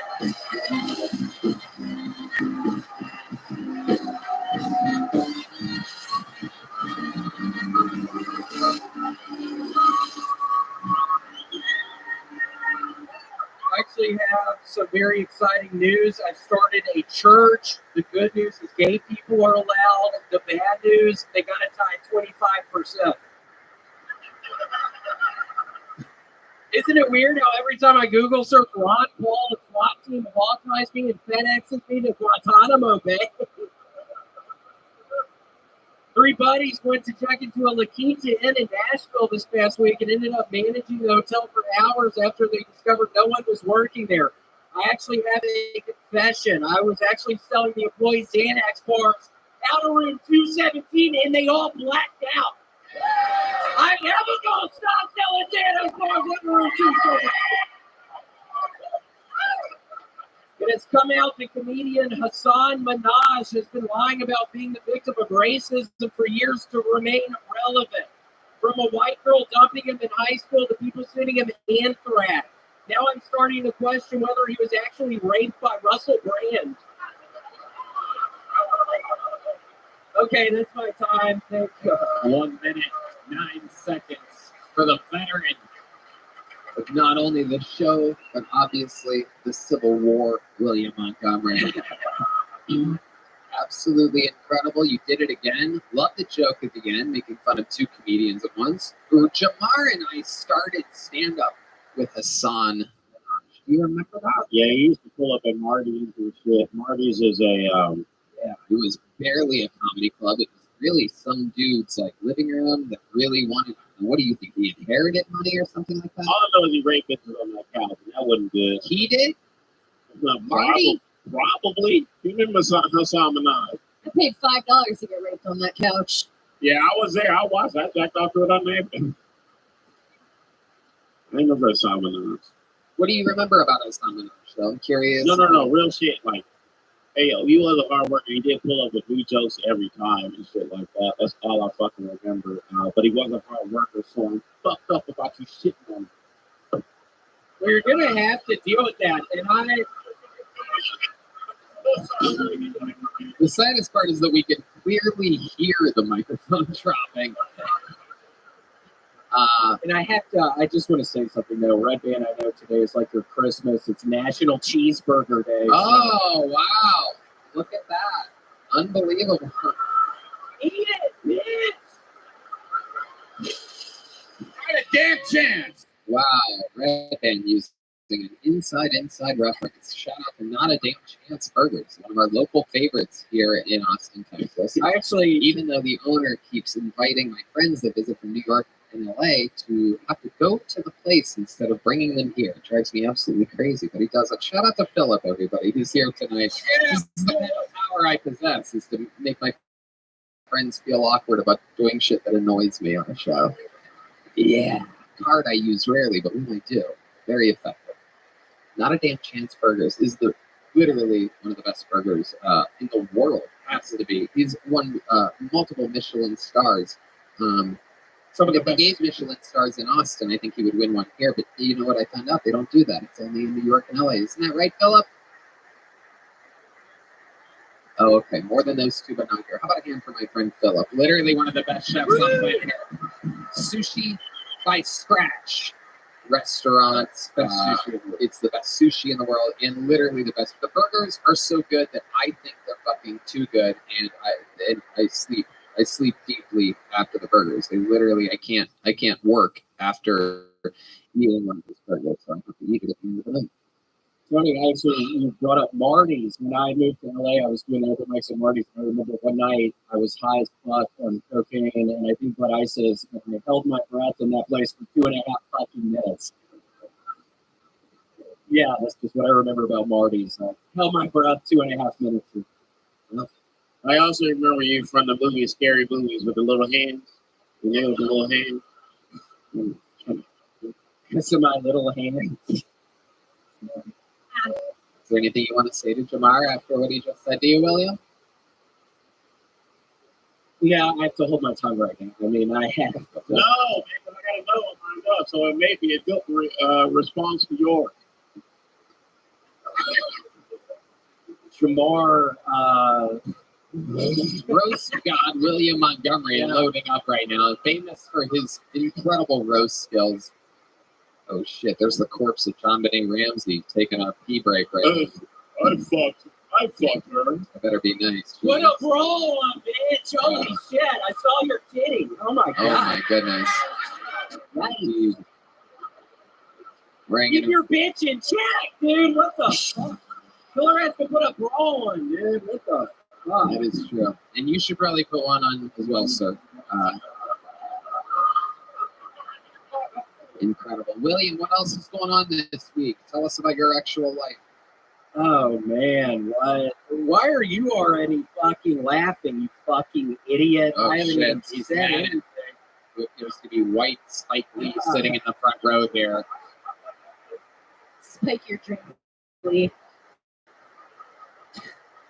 William, what about you? What about your life? Would you just acknowledge the random person in the front row when I asked about you? Tony, I'm super excited about the end of the week. I'm finally going to the water park in between here and San Antonio. What is that place called? I can't. There's a Schlitterbahn. Finally going to Schlitterbahn. But you're cancer. Like, aren't you not supposed to be in the sun? Red Band bringing up skin cancer. Here we go. Comedy Lord Red Band bringing up Williams. I actually have to go back to the dermatologist. I think I have fucking skin cancer now, right by my nose. Why are you laughing, you fucking idiot? I'm not even kidding. Really? So I hope I look really cool with a big scar on my face, because I'm about to have a big scar on me to remove it. So I've been dealing with that, Tony. I'm going to try to have fun. I'm trying to have a really good time at Schlitterbahn at the end of the week, but all I can think Kim of Condon. I think you have comedy cancer. Whoa. Wait, that's a good thing. Kim taking a shot at one of the most beloved characters in the history of the show. This is incredible. This is the moment we've all been waiting for. William eyeballing her, looking her up and down. Anything can happen right now. I think you got cancer in your butt, bitch. Oh! What do you mean you roast people, Tony? And Jamar, I think you have cancer all over your skin, dude. What's going on? William Montgomery beard is red because he combed it with the comb he killed a prostitute with. Okay. I'm gonna go pee again, Tony. I guess we're done for the night. Your job is done. You know, I've been hearing on the road with you, Tony, that William's just been destroying every single one of your shows, though. Like, he's been, killing. Yes. Yes. It's One been of a the top pleasure. young rising comedians in the world. We wouldn't have it any other way. You look like it retired. Oh my goodness. Oh, look at the wheels turning over right there. Oh. You're like George Washington's toilet. Oh. I'm gonna go take a George Washington's toilet. Oh my God. All right. William, tell us a little bit more before we get out of here. Let's put a ribbon on this. Tell us something that you're passionate about this week. Well, I did bring a sweet little dog here tonight. I've been really passionate about her. I've been getting on Reddit a bunch recently. I haven't been on the Phil Tony one in about 2 months because of all the fucking faggots on there. But other than that, I have been looking at a bunch of the Watch People Die subreddit. Man, I saw the worst one last night of these two pit bulls literally eating this man alive over in England somewhere, and you see all the other old people just kind of standing around trying to kick at the dog, but this guy's getting eaten by a dog, and I'm just really excited about my dog being here tonight. So, Someone was eating. Yeah, the dog was eating a human. Yeah, two pit bulls were eating some old British man. Oh my goodness. I slept over and over for about 30 minutes, and then I couldn't get to sleep, and I've been having nightmares. And it's just been a really rough week, buddy. I apologize for not saying a lot. Mara, stop taking your dogs to England. Okay. Sorry. So much fun. William, any last words? Anything that you're passionate about, perhaps? Anything you want to yell about? Yeah, I mean, I've been still listening to a bunch of True, the rap artist. I've been listening to the past month a lot, so I just kind of want to end this with a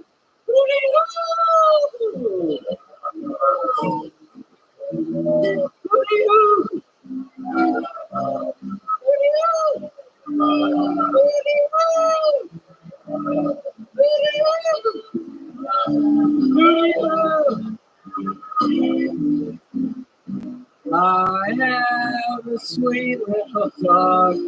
It's been 4 months. It's been 4 months. William, listen. I got a sweet little dog.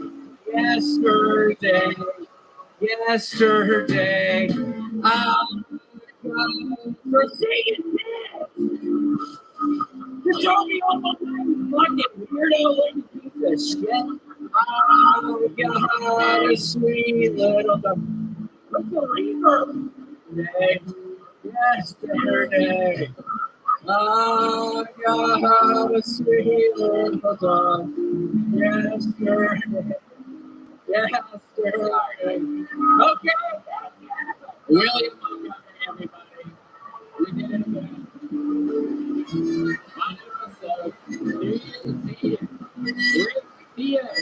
Versus Hans in a fucking arena.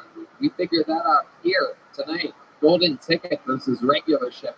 One of them will not be able to be on the show every time after New Year's Eve 2024. The Charlie from Ryan J.E. belt is in an amazing painting of Jamar Neighbors and Kim Congdon. Those prints are available at RyanJBelt.com. The local artist Chris Rogers has been painting over there all night. Cam Patterson. How about one more time for my guests, people that I've been doing stand-up with since they started, Jamar Neighbors. Anything you guys want to plug real quick, Jamar? Hey, watch Robin Luther King Jr. on YouTube. That's my comedy special. Watch this full season 2 and 1 on Hulu, and I'll be at Skate Fest the 28th through the 1st. Started on Kill Tony, was the first regular in the show's history. This girl was writing a new minute every week before anybody was watching over 10 years ago. Kim Congdon, everybody. Thank you. Check out my podcast, This Bitch with Sarah Weincheck, my solo podcast, The Kim Congdon Takeover, KimCongdon.com for show dates.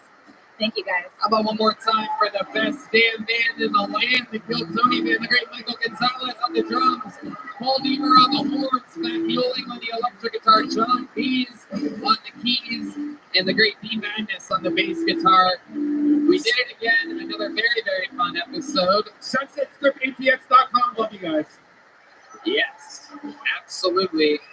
Chill Blaster, Red Rose, Yellow Rose, Home Off-Road, Connect Mobile Health, Austin Security Guard Service, Sam Smokehouse, and Scribble Peanut Butter Whiskey. Live audience, thank you guys so much. We love you guys. Good night, everybody. Thank you.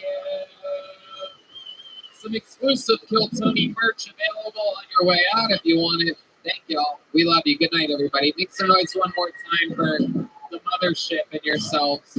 Let's get the fuck out of here.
Hey y'all, HelloFresh makes home cooking easy, fun, affordable, and convenient by shipping everything you need to prepare delicious meals right to your door. Get 50% off plus 15% code 50KT show at HelloFresh.com/50KT.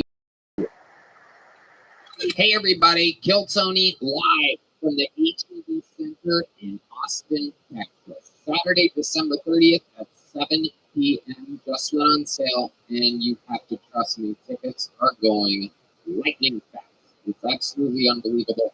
These will be the first podcasts of Kill Tony ever in an arena. This is 2.5, 3 times as big as the ACL Live Theater that we did for the 10-year anniversary. We've become an arena. So check it out. It's going to be crazy.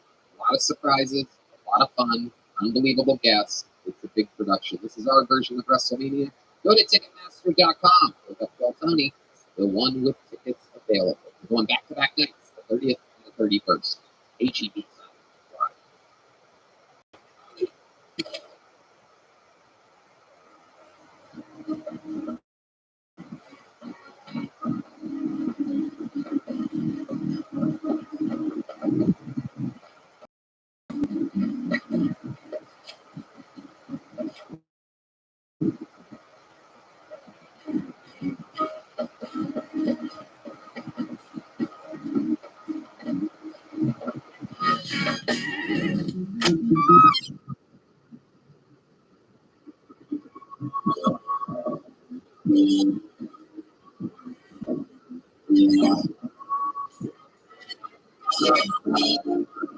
Hey, this is Rabbi, live from the Comedy Mothership here in Austin, Texas, for a brand new episode of Kill Tony. Get up for Tony Pitchfire!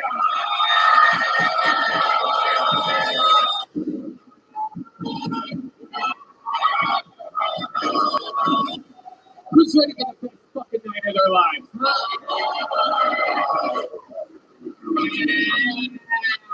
Right there, everybody. Look at them. This is the #1 live podcast in the world, Kill Tony, brought to you by Gel Blast for the Red Rose, Yellow Rose, Connect Mobile Health, which is an IV drip company. They'll come to you. Use the promo code KillTony10 to save 10%. Paul Law Firm, the best DUI lawyers in all of Austin, Texas. For those locals out there that might have some drinks and like to drive. Austin Security Guard Service, the best security guards in the world are here in Austin. CM Smokehouse and Screwball Peanut Butter Whiskey, which proudly presents the best CM band in the land, the Kill Tony Band, everybody. Michael Gonzalez, digging in Los Angeles this week, so we are blessed with the Pidgey himself, James Atkins on the drums, everybody. The great Paul Deemer on the horns, everyone. The executioner, Matt Mueling on the electric guitar. And the backbone of the band, the one and only Deep Madness on the bass guitar, everybody. John Bees is on tour doing arenas with the great Gary Clark Jr. However, we do have a very special trio, a return of a legendary band member, one of the funniest comedians in the history of the show. Make some noise for standing in on the horns tonight. Make some noise for the great Jet Ski Jesse Johnson, everybody. Yeah. Oh, yeah. Here she is. Choke assassin. Will be mic'd up tonight.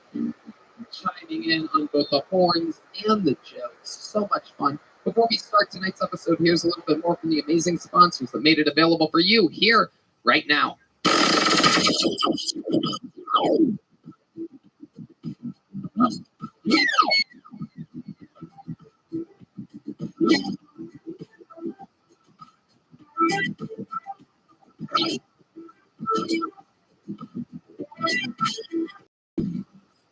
UFC fans, this weekend is the weekend. It is indeed the massive rematch between Makhachev and Charles Oliveira. We have teamed up with the DraftKings Sportsbook for an exciting new offer. New customers who sign up using promo code KillTony, all one word, and bet just $5 on any of this weekend's matches will receive $200 in bonus bets instantly. What an unbelievable deal for Red Band. Stay in on the action and use your $200 in bonus bets on DraftKings same fight parlays for a shot at an even bigger payout. Combine multiple bets together from the same fight, including number of rounds and method of victory. You can win, you can play, and you're going to have a lot of fun. Download the DraftKings Sportsbook now. New customers use promo code JOELTONY and bet just $5 on any wager and get $200 in bonus bets instantly. That's promo code JOELTONY, all one word, KILLTONY, only at DraftKings. Hey, y'all. I have to tell you about the super blend I'm loving called Kachava. It's hands down the best thing I've found to feed my body the nutrients it craves.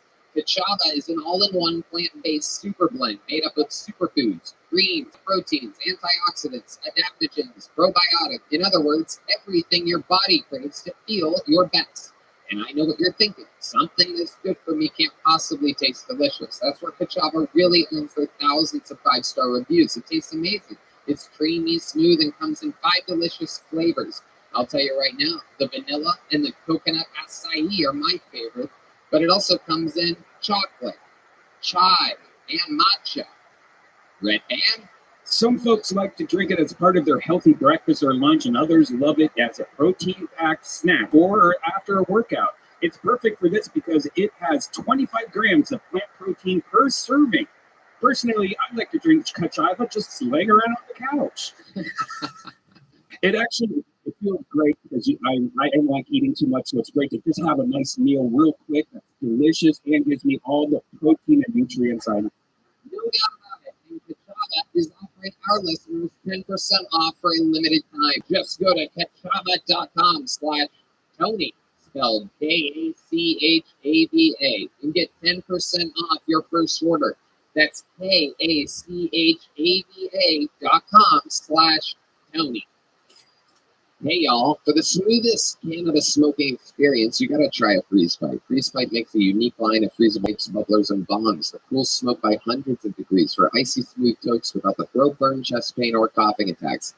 They even have freezable devices built specifically for cooling joints, blunts, and vapes. We use it, we smoke all the time, and I hand it off to Red Band. Yeah, when we were in Ohio, we used to put snow in our I remember that, yeah. Snow hits. Yeah. Well, now you don't have to do that because of science. The secret is the detachable glycerine chambers that come on every piece. Pop one of these chambers in the freezer for an hour, and as smoke passes through it, it instantly is chilled by over 300 degrees. Ooh. Simply inhale and relax as Freeze Pipe's icy glycerin chambers do all the heavy lifting. Speaking of doing all the heavy lifting, it's me, Tony, again. Shop the smoothest pipes, bubblers, bongs, and dab rigs at everyday great prices by visiting freezepipe.com and use code Tony for 10% off your entire order. That's the freezepipe.com and use code Tony for 10% off. Again, the freezepipe.com. Use code Tony, 10% off. Shop today and start fighting fire with ice. Everybody knows that when you get down, it can affect your entire life. Talking with a therapist can help you to become your best self, and finding a therapist has never been easier with TalkSpace. We know a lot of people that have used it, a lot of these comedian friends. You know, there's a lot of seasonal depression happening now that the climate is finally changing here in Texas. We're seeing its results, and luckily, TalkSpace is helping a lot of people. You can sign up online at TalkSpace.com and get a personalized match with a provider, typically within 48 hours. Have virtual sessions with your licensed therapist from the comfort of your home. You can even send messages to your therapist, so you don't have to wait for your next session. TalkSpace is the #1 online therapy platform with licensed therapists in over 40 specialties, including anxiety, depression, substance abuse, and more. TalkSpace is secure and private, using the latest end-to-end bank-grade encryption technology to store client information and complying with the latest HIPAA regulations. TalkSpace is affordable and in-network with most major insurers. Tony listeners get $80 off your first month with TalkSpace when you go to TalkSpace.com/Tony. To match with a licensed therapist today, go to TalkSpace.com/Tony to get $80 off your first month and support the show. That's TalkSpace.com/Tony. Hey y'all, give yourself a fall adventure with Box of Awesome. 90% of everything that comes in your Box of Awesome is from a small up-and-coming brand, American-made. Each box is valued at around $70, but you only pay a fraction of that price. Getting started is so easy. Just an awesome quiz at boxofawesome.com, and your answers will help their team pick the right box for you. We've done this. We do this. We love them. It is absolutely incredible. I like the Weekender. I literally have 2 of these. When I got my first one, I hit them up and requested a second one because I left one on the road. But I travel so much that when I say a bag is amazing, I mean it. And this bag is durable, strong, convenient, cool. And if anybody finds it at a hotel out there in Muscaloosa, Missouri, give it back to me, please. There are new boxes released every single month across a ton of different categories. I just got some new hot sauces, got a bunch of knives from them. It's amazing. It's like a Christmas present once a month. So whether you're into bartending or camping, Box of Awesome has something you'll love. And it's totally free to sign up, and you can skip a month or cancel anytime. Get 50% off your first monthly box when you sign up at boxofawesome.com and enter the code JOELTONY at checkout. That's boxofawesome.com, code JOELTONY for 20% off your first box. Boxofawesome.com, code JOELTONY. You guys ready to start tonight's episode?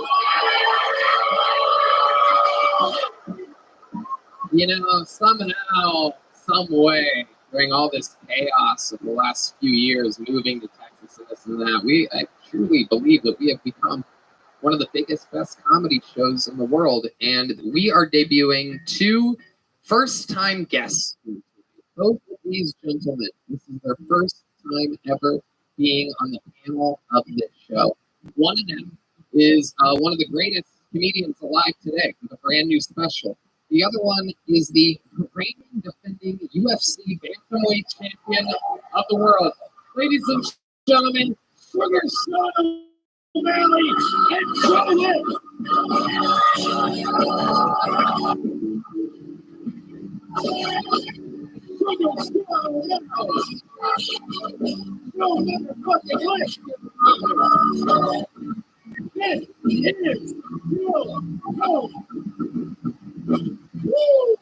Holy shit, Joe Litt. And now for everybody on YouTube right now, truly one of the greatest comedians out there today, fucking doing it renegade style on YouTube, fucking showing off. He's the man, one of the guys that we've been meaning to get on the show absolutely forever, just have the right scheduling and cross paths correctly. And here we are. Joe, welcome. Thank you. Thanks for having me. I'm excited. Absolutely. And what do you know? Huge fan of the show and one of the greatest fighters alive today, Sugar Sean O'Malley.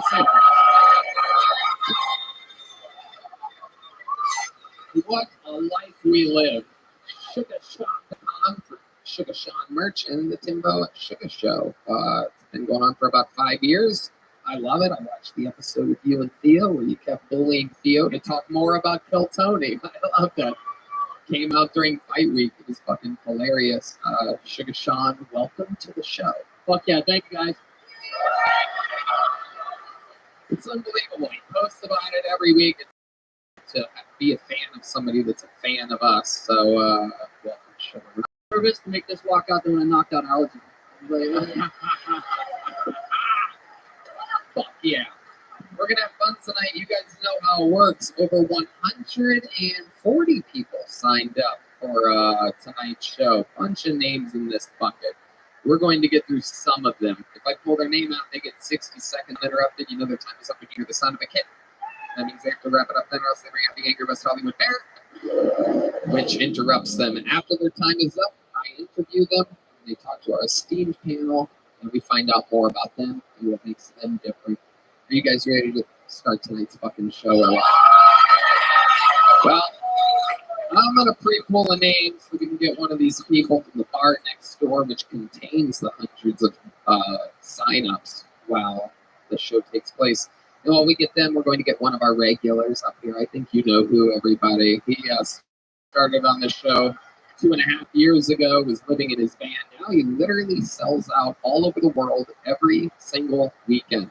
He has been getting challenged for his spots a lot. He is going unchallenged tonight. He is up against golden ticket winner Rick Diaz on the New Year's Eve show, in which one will be a full-time regular and the other will not be allowed to perform on the show anymore.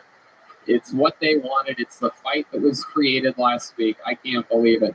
A challenge today with a brand new 60 seconds. Not easy to write a new minute every week. The kid is an autistic Asian prodigy. You guys know the words to his theme song? Get it started. You guys started. Let's get it.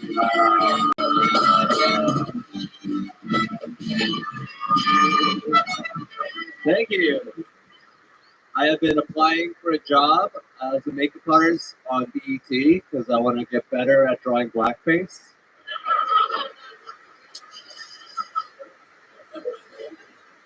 I love Mexicans. Mexico is such a thin, skinny little country that when Mexicans come to America, they're like, ooh, am I going to be an East Coast Mexican or a West Coast Mexican?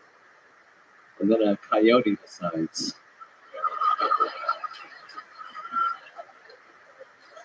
It's like a Mexican sorting hat. Congratulations, you're in House El Paso. I am dating a beautiful white woman, as a lot of you guys know, and thank you. She recently went on a cruise, and I was kind of worried about it, but she showed me this app that shows exactly where in the ocean she's getting fucked by a Jamaican dude. Thank you. Wow. Look at you. Professional on-spin doing exactly 60 seconds. Not a second more. That's right. Saving it. Absolutely. How's it going, huh? It's going great. I didn't know that if I lost the challenge, I couldn't perform on Kill Tony. Wow. Well, that must have been fun to find out seconds before I brought you on stage. That seems to be what the challenge felt like to me. I mean, it's originally him challenging you for regularship, but it seemed like you had nothing to lose if you lost. So it seems like a fun thing. Are you more nervous now? No, I'm pretty confident. Oh, all right. I guess I believe you. You know, it's interesting if he gets beat like before then, that person's going to have to battle Rick Diaz.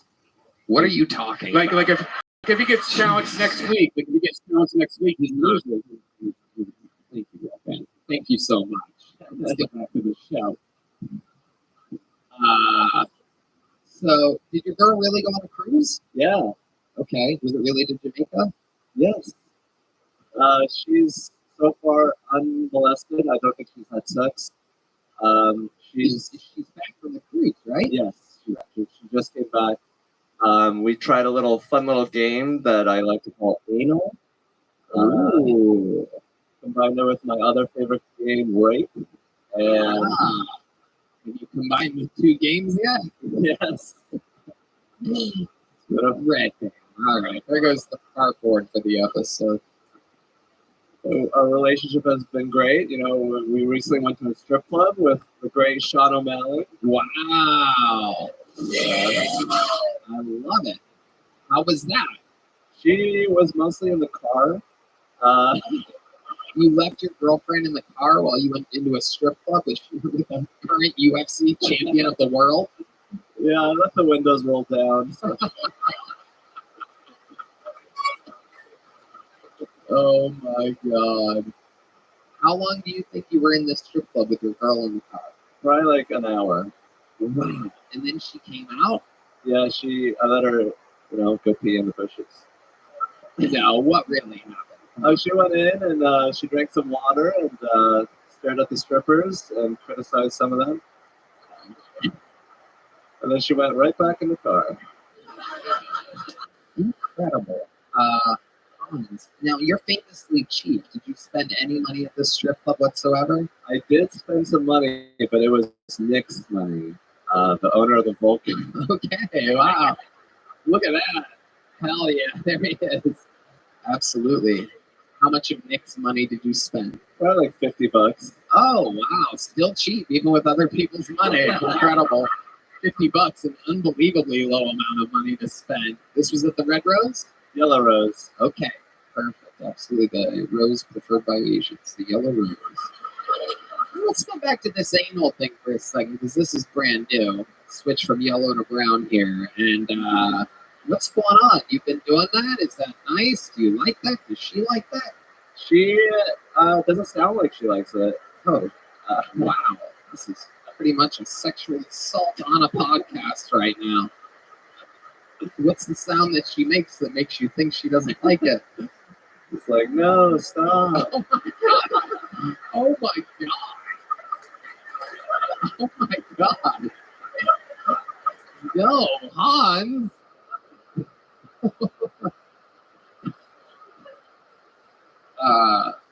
Really? Yes. We cuddle afterwards and talk it out, debrief. Debrief. Wow. Okay. How does it feel for you? Do you enjoy it? Yeah, it's really tight at the where you go in. Yeah, I bet her fucking virgin asshole is really tight. And then once you get in, it's like an empty cavern in there. Oh my god. An empty cavern. I'm sure she just loves you talking about the inside of her asshole like this. You guys ever seen Hans before? What do you think about Hans? I have seen Hans. I'm a fan of Hans. I mean, now I'm a little off put by Hans, but I do enjoy his comedy. But it's nice of you to snuggle post rape. I think rape victims like that, from what I've heard. No, I'm kidding. I know you're kidding. I'm kidding. Hans, you're a fantastic comedian. It's great to see you. Thank you, Joe. Absolutely. Sugar shot. I fucking love Hans. Are those glasses prescription? Yes. Are they? I'm really I feel like if you autistic. take them off, your eyes get like when you put them on, they just like open up a little bit more. Is that right? Whoa! Oh, look at that! Oh, gee, Is that how they work? They just open your eyes up more. It sort of magnifies. Fucking love you, Hans. Thank you, Sean. It was like when you took the glasses off. It was like the rom-com where the girl takes the glasses off. You become a better-looking guy when you take them off. It's actually incredible. And if Red Band was able to do his job properly, I would be able to show you exactly. Why don't you try it again for the audience? It's a different dream.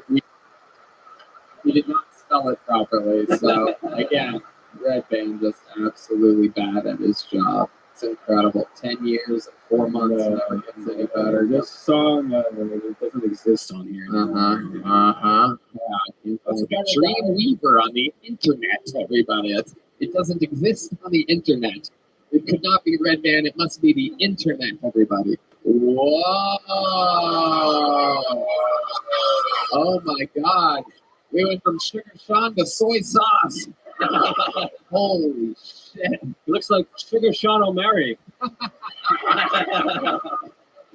Went from UFC to MSG. Look at this. Oh my. Wow. So, they didn't seem Asian when they were on Sean.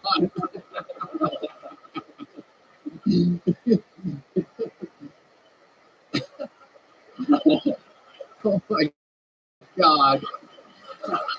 Absolutely amazing. I feel like I can knock out Aljo. Wow. Wow. Maybe Come on out, Aljo. Incredible. Maybe you could play a game of anal rape with him or something. Oh, you ready? Take him off now. Let's see what happens. Yeah. There we go. 8 minutes later, we figured it out. Yeah, I know it's 2 words. That's what happens when the fucking thing doesn't pop up. Hans, another exact minute for you. You are so fun. Way to get the show started every single week. Amazing stuff. We love you. Hans Kim, everybody. We pulled a name out to get it started. I'm going to pull another one while we get through this one. And here we go. This is the part of the show where obviously, if you don't know, things get a little bit wild.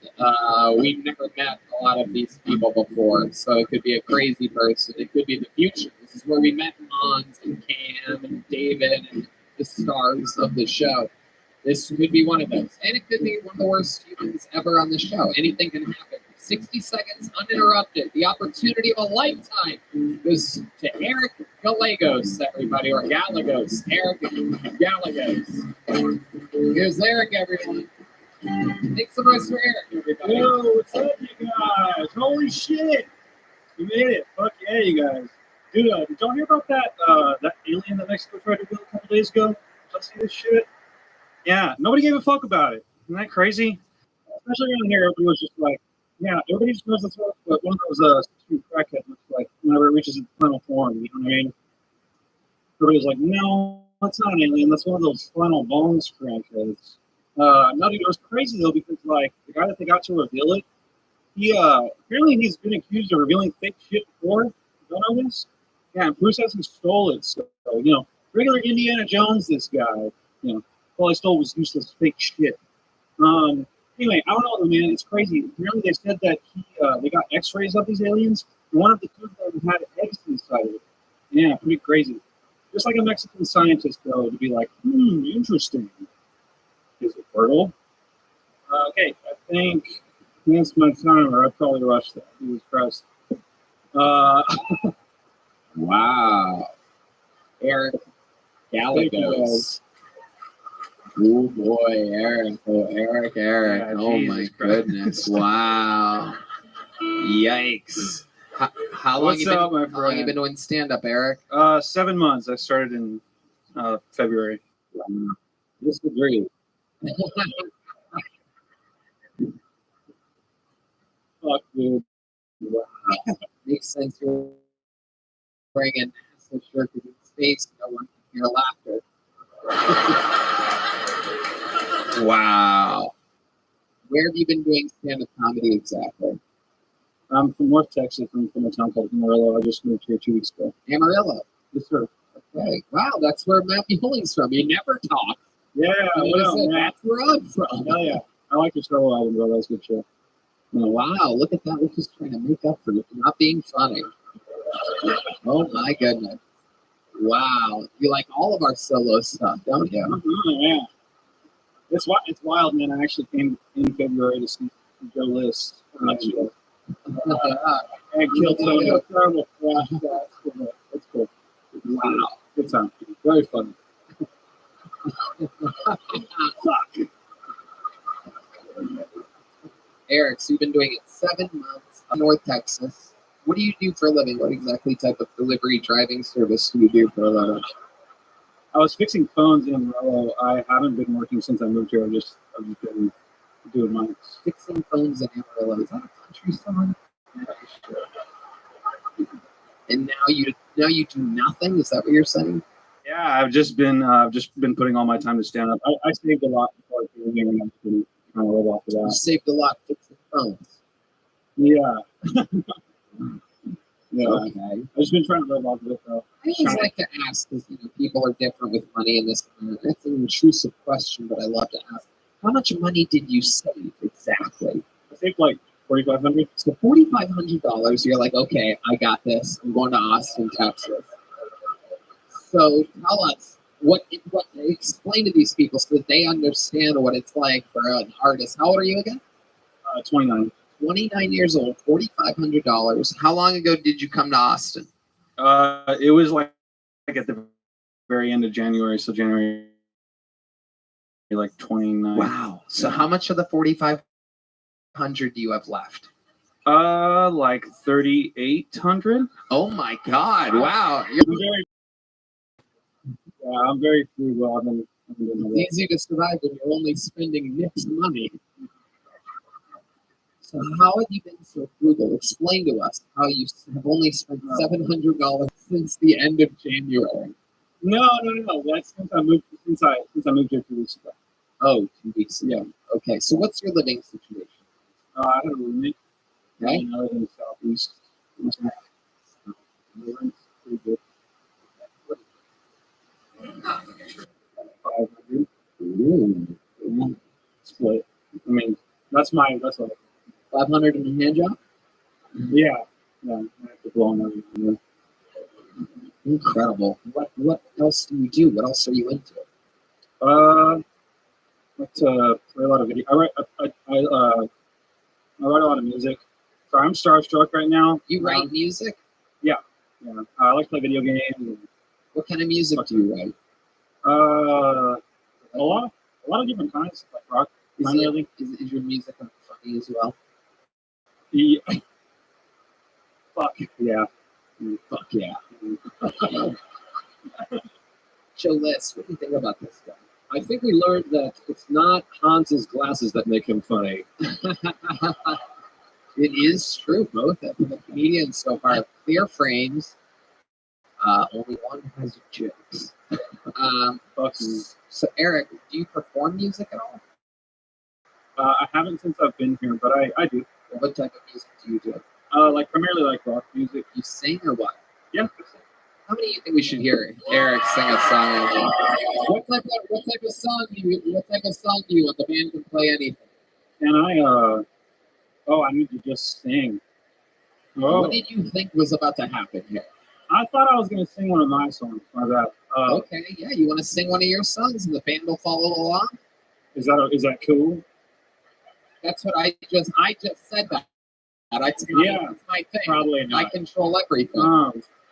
Matt, would that be cool, brother?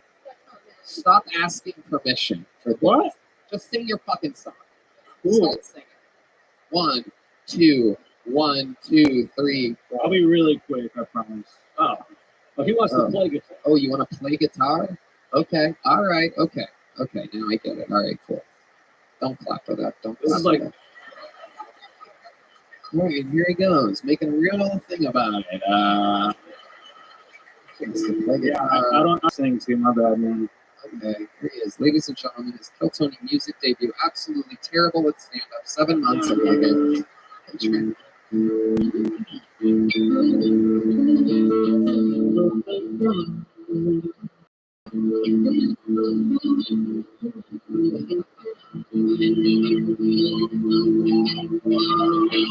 What you know, telling you I don't tell you it's different.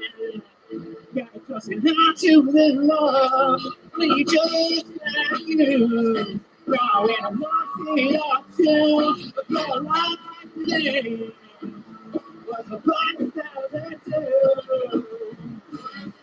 Stop. No, you're wrong. No, that was not good. You're wrong. The band is good.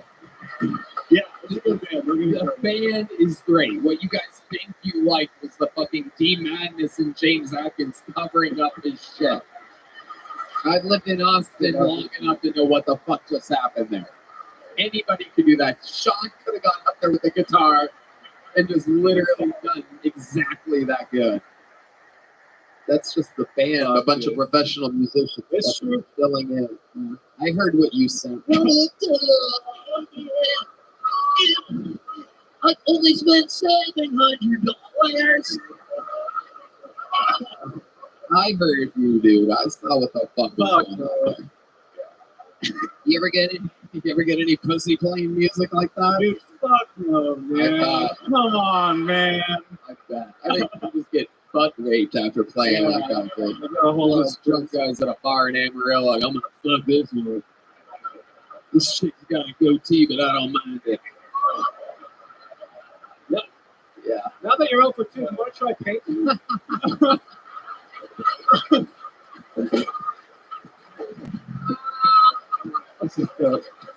This is I like the song, honestly. I'm gonna push back. I thought that was great. That was fun. Eric Gallegos. Am I saying that right? Gallegos? Yes, sir. Okay, both of them are right. Okay. Both, yeah. You're leaving with a little Kill Tony joke book made by the great Bonsai. Congratulations. Welcome to Austin, Texas. Oh, yeah. Thank you, guys. There he goes. Eric Gallegos. Very good.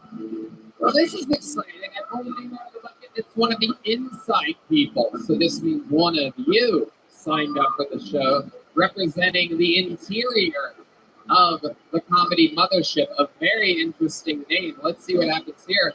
Make some noise for Bobby Brown Jr. Everybody. Bobby Brown Jr. And here he comes. Look at this. It's really happening.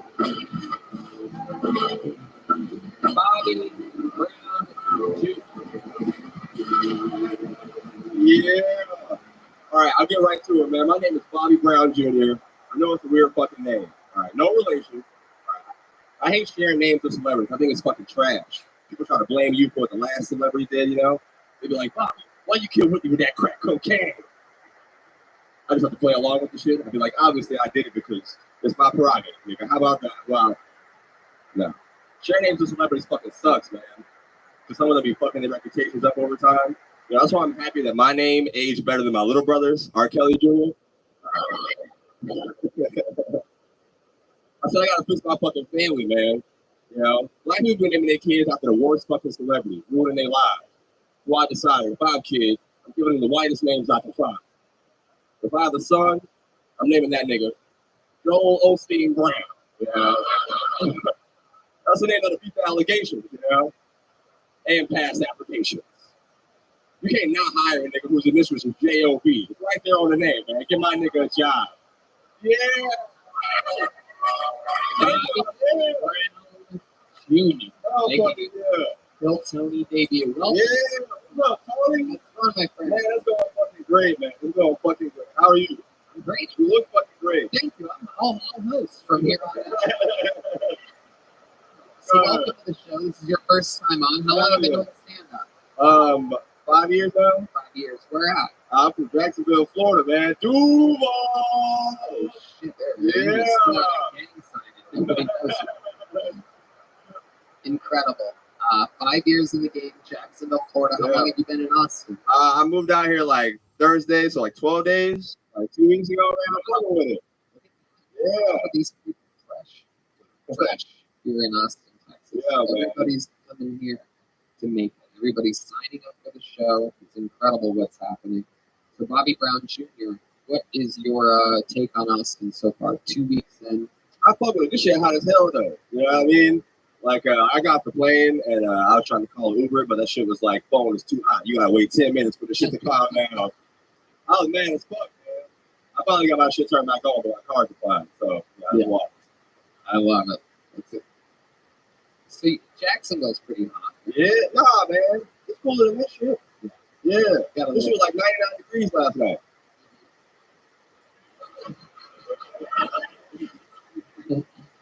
Bobby, what do you do for work? How do you make a living? I don't right now, man. I used to be a server. I quit to come out here right now. I'm looking around for work. How much money did you save before you moved here?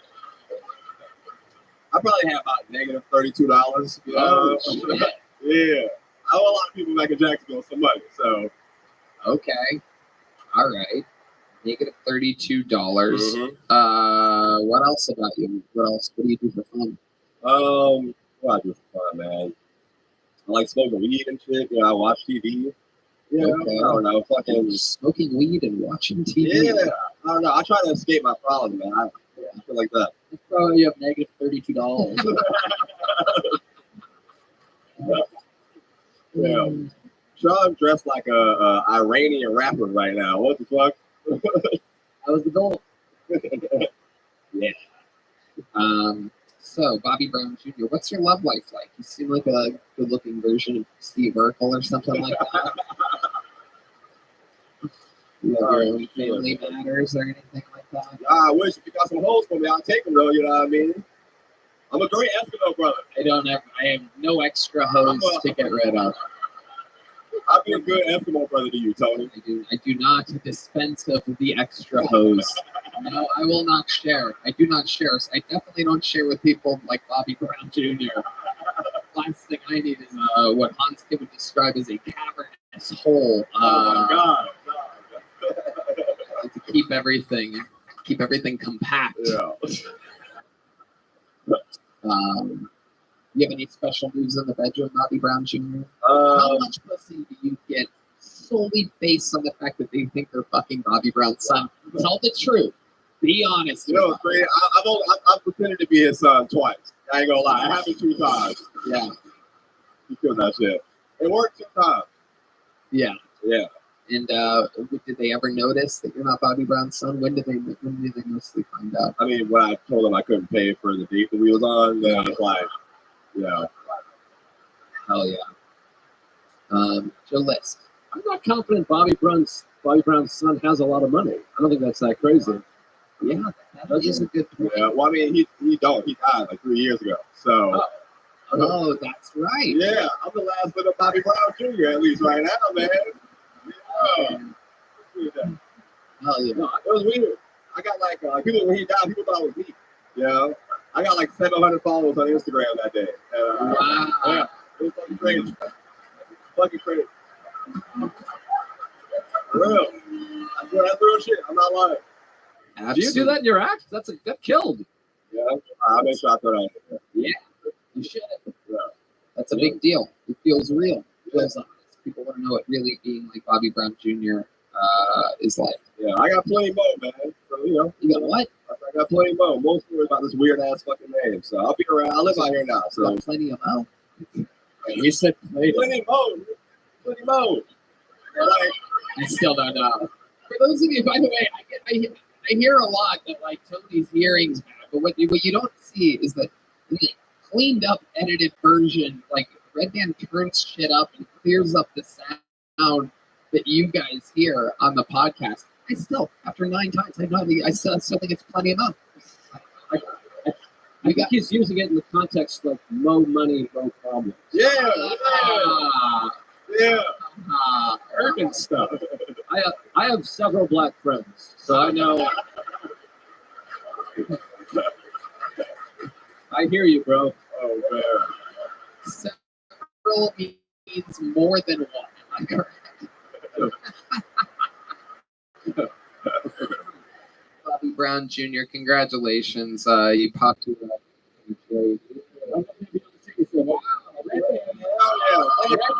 still thinks he's Bobby Brown's son. Look at him. Here's a big joke, but welcome to Kill Tony. There's Bobby Brown Jr. All right, let's do something fun. Oh shit, he touched me. It was amazing. It was incredible. All right, let's do something fun. We have a golden ticket winner that is ready to do a new minute for us, everybody. This guy has made it, started 4 weeks ago and has killed every week. He has a very defined style that is different than everybody else. Not the most confident guy. He literally seems like he doesn't want to be here, like he's afraid to do stand-up comedy, but his execution is incredible. Make some noise for one of our new favorites, Rick Diaz, everybody.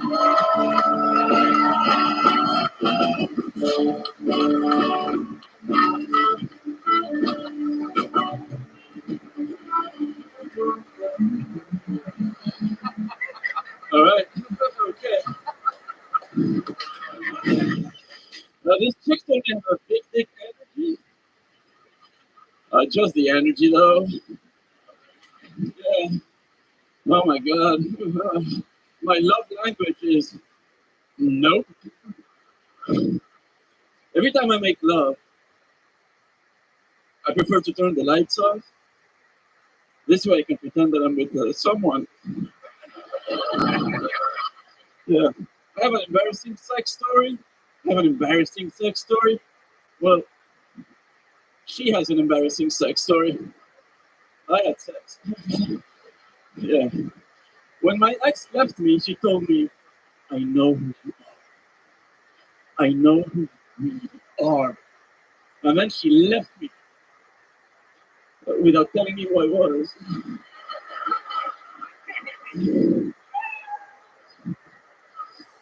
I'll wrap it up, Larry. Rick Diaz. Oh my goodness. The more you see him, the funnier he gets. Well, I'll tell you that. Redman and I pissed our pants just him walking out, just the look on it. Once you know what you're in for. That's what I've learned about you. Grow on people. Literally. A special character. Joe, this is your first time seeing Rick Diaz? It is. He's like me if my father finger fucked me as a kid. I mean, my friends call me the cheaper Joe List. There you go. All right. How do you make that noise when jokes don't hit? That's incredible. That is an incredible trick you have. So Rick, you did it again. Big dick energy, embarrassing sex story. Is it true you don't have a big dick? I feel like you would have a fucking absolute goddamn full-size hog. I'm pretty sure you've thought about it a lot. Yeah. I have. The answer is I have no complaints so far. Ooh, sorry. Oh my goodness gracious. Only because no one's seen it. But I can show you later.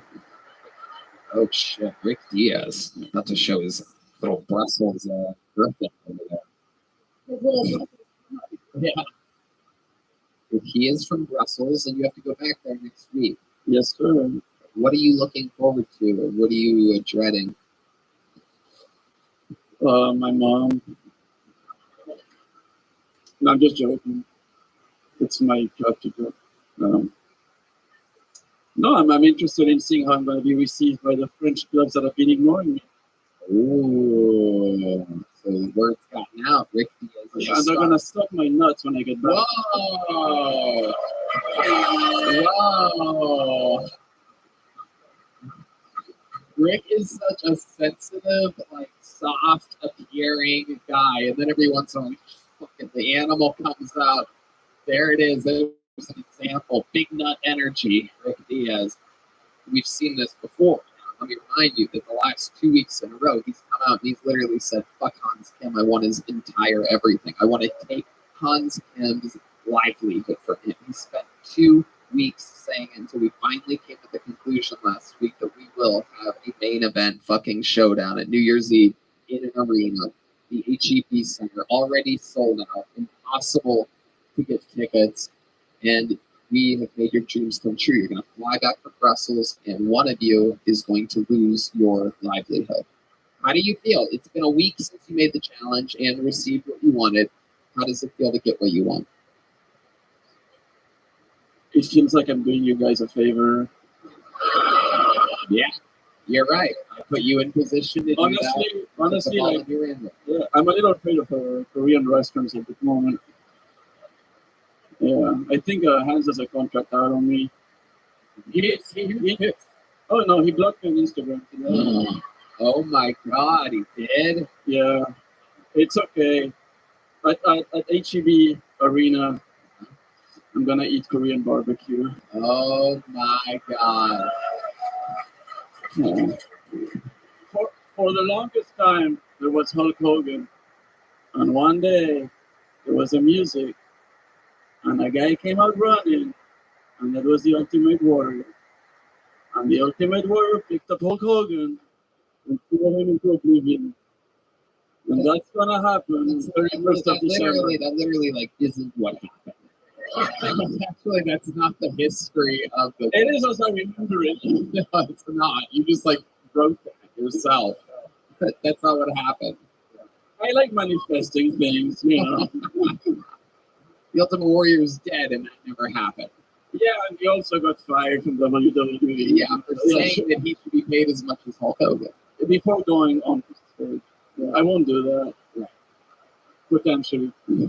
Sugar Sean O'Malley, what do you think about this guy?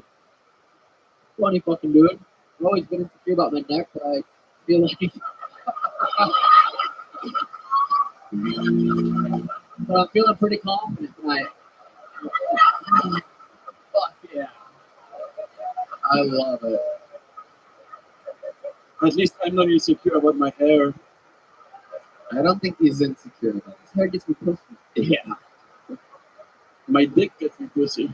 Does it really though? Rick, does your dick get you pussy? It's the only thing that gets me pussy. How does your dick get you pussy? Tell us, explain to this room how your dick gets you pussy. I don't need the women know. Women, make some noise if you want to fuck Rick Diaz. Yeah. It's because they're on a date. That's a fucking gangster right here. Rick, we love you. You come out every week. We're gonna miss you, and when you're in Brussels, are we not gonna see you until New Year's Eve? You're not gonna see me until New Year's Eve unless something happens in the meantime and you want to bring me back up. You have to come back. And in the meantime, if nothing happens, Hans Kim will have to dodge me the way that my dear Sean O'Malley was dodging Cheeto Era for so long. Oh my God! Oh my God! Why do you do this? Why do you cause problems, Rick? You're supposed to be an innocent, sweet little nerdy boy. You come on, you challenge Hans, you talk shit to the champion of the world. Well, people were asking me, aren't you afraid of roasting Sean O'Malley? He could kill you. And I was like, I'm going to die, so who gives a fuck? I love it. No, I want to fuck him. Yeah. You're the second person on this panel that has said this. It's true. Wait, did I say that I wanted to fuck you? No, King Kingdom, the King Kingdom that did that last time. Then she didn't fuck me. Just for enough question. Oh, we know. But Jonas is going to fuck me, I think. Sure. You will be missed, Ricky, as your impact here the past month has been absolutely incredible. You're so different than every other golden ticket winner and regular in the history of the show. Very, very borderline suicidal character that These are incredibly kind words if we give a fuck. I mean, okay. All right, again, an asshole for no reason. But I like it. Personally, I like it. I like it. We're going to miss you, Rick. Have fun over in Europe. Guys, come on. His last I'm going to miss you too, guys. His last set in America. Big sauce for Rick Diaz, everybody. All right, there he goes. Pull another name out of the bucket. Here we go. 60 seconds uninterrupted to the Kill Tony debut of Drew Santana, everybody. Drew Santana. You guys having fun out there, huh? All right, here he is. 60 seconds uninterrupted for Drew Santana. I don't know why people think I'm gay. It doesn't matter what I wear. I could be wearing a woman right now, and some of you would still have doubts. I know it's just right there, so dressed like a fucking space cowboy in a gay porn or something. I don't know. I'm trying to keep up here. When I was just a wee lad, my stepfather told me, son, every other woman I had been with before your mother had really big tits. He was trying to teach me about sacrifices, compromises for the ones you love. I've seen a couple of open mic comics square up the fight at open mics, and like I was saying, watching these open mic comics square up the fight is like watching women's basketball.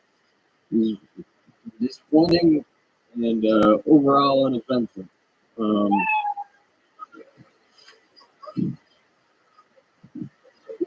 Disappointing and uneventful. Drew Santana. Now, you've been on this show before, right? This is my second time on it. Second time. What is that you're wearing around your shoulders? What the fuck is going on here? It's a posture brace I posted from the bank. What? It's a posture brace. It looks like a gay thing, but I got bad posture. You have bad posture, so you have to wear that? You could also hold on to it if you wanted to. Why don't you put it under your shirt? I remember you. You don't answer questions and shit. You're like, I hated you the first time, right? Yeah, I kind of do now again. Yeah, I remember now. I remember immediately. Yeah. Okay. Chill list. It doesn't look gay to me. It looks like Home Depot to me. Yeah. More like Home Depot. Am I right? Is there anything you wish you did differently last time you were on the show? I didn't make note of a couple of things, like being on streams, then microdosing a little bit, and usually before Hotel, a little bit more than microdosing. Did you do that again? Wow. Unbelievable. People are cheering for the drug mushrooms, not for you, just to make that clear. Yet again, I like to make sure nobody leaves here with any extra confidence that they did not deserve. Deep Madness isn't going pee, by the way. He just hates you. There goes. A floating pair of sunglasses flies by the side of the room. Tony, his whole energy is like women's basketball. Yeah. It's true. WNB gay. You know what I mean? All right. But at least he's standing up straight. That is true. I would hunch over too if I had everything about you. Is there ever a time where you're very confident and stand up straight like a man? I try not really. No. Oh, you're so annoying. I don't. I'm just going to keep it moving. There he goes again, Drew Santana. You take a break from signing up for a while until you're ready to, like, talk and, like, enunciate and shit. Right. I feel like his jaw was wired shut. Yeah, he was like that last one. Yeah, good mushrooms. No. And I forgot to write. Oh, hi. Oh. The fuck out of here. You know who doesn't forget to write every week? The next comedian, regular, taking over the show by storm, perhaps one of the strongest forces in the show's history. Ladies and gentlemen, I present to you the newest regular on Kill Tony, crushing in theaters all around the world with me. Make some noise for Cam Patterson, everybody.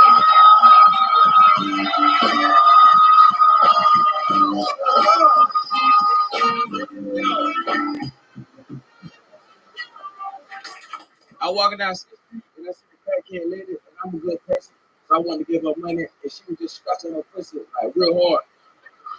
She was like, give me some money, nigga. And I'm like, yeah, of course. So I gave her the money, and as soon as I gave her the money, she was like, come here, bitch, give me a hug. Now listen, I am a good person. I'm gonna do two things. Either I could not give her the money and run away, or mush the fuck out this bitch, right? So I decided to give her the money, and then she went, come here, nigga, give me a hug. So I was like, okay, and I hugged her, and then she was rubbing her pussy hand on my back. And I could smell it. You know what I'm saying? Thank you so much for the money, baby. I really appreciate the money. And I wanted to put something to hug, right? Before I could do that, she had a schizophrenic breakdown and forgot who I was. But she was like, thank you so much for the who is you, nigga, and push me off like I was homeless. And that shit turned me on, so I fucked her. That's how you do it. See? He does it every week. These people run out of the minute when they start. What's up? Yeah. Fucking shot it, nigga. Fuck, man. True gang violence. I saw that shit up there. Nigga, the store. Nigga, you know that? Absolutely. Joe Letts. My thoughts exactly. Talk to him, Joe. I love you, Joe. You remind me, I like you. Nigga. Oh, You thanks, good dude, brother. man. I appreciate it. Yeah, Nice to meet you. I'm a fan of you. Gang shit. You know that? Yeah. Well, I mean, I saw a couple clips and I was like, that's really funny. Yeah. I don't buy your merch I or get it. anything. I get it. I understand. Yeah. I understand completely, my nigga. You know? Yeah. I feel so. Cam, I think Cam thinks you're a public defender, by the way. He's trying to keep you on his good side here. He's not. No, he's one of the best stand-ups working today. I'm not for everybody on YouTube right now. Joe This big special. Cam, you did it again. How fun! What's going on in life? Shit, same old shit. Black people taking pictures with me now. That's pretty cool. Not that I got a problem or not, but black people take pictures of me and pictures over. I really enjoy that shit. That's cool to have. You know what I'm saying? It is incredible. There was an old black man in Chicago. Did I talk about this last week? Oh, no, I think somebody told me that. I can't remember who I told the stories to or not, but there was an old black guy in Chicago. We were taking a picture in front of the Chicago Theater marquee. We were across the street, big, giant, iconic marquee. And he goes, hey, man, you're the fucking rock star. Yeah. And he walked right by me, William, David Lucas, just wanted to say hi to the rock star. That's so crazy. When we was in Kansas City, a dude had seen me. He was like, "Hey, I don't know who you is, but people know you, nigga. Come take a picture of me for my son. My son might know who you is." And I only thought that what's his son has no idea who I am. And I just got a picture of a random nigga in his phone. You know what I'm saying? That's pretty hilarious. Yeah, 100%. I love it, Cam. You've been killing all over town. We're going to where are we going this week? Philly. And, yeah. Thank you very much. How did you know that? Oh, it's okay, yeah. It's my tour manager. I thought it was an audience member telling me that I'm in Tyson, Virginia. Nigga's a stalker. Who the fuck said that? Exactly. That's my number one stalker. Yummy. I love it. So yeah, we're doing that. Philly and DC. Ever been there before? Hell no. No, you've never been to any of these. I don't go nowhere, nigga. I stay at home for a little minute. You know what I'm saying? Yeah. There was Bobby Brown Jr., who's from Jacksonville. You ever worked with him before? I'm living on my couch right now, man. Oh, he's on your couch. Yeah, my brother. You know what I'm saying? Okay.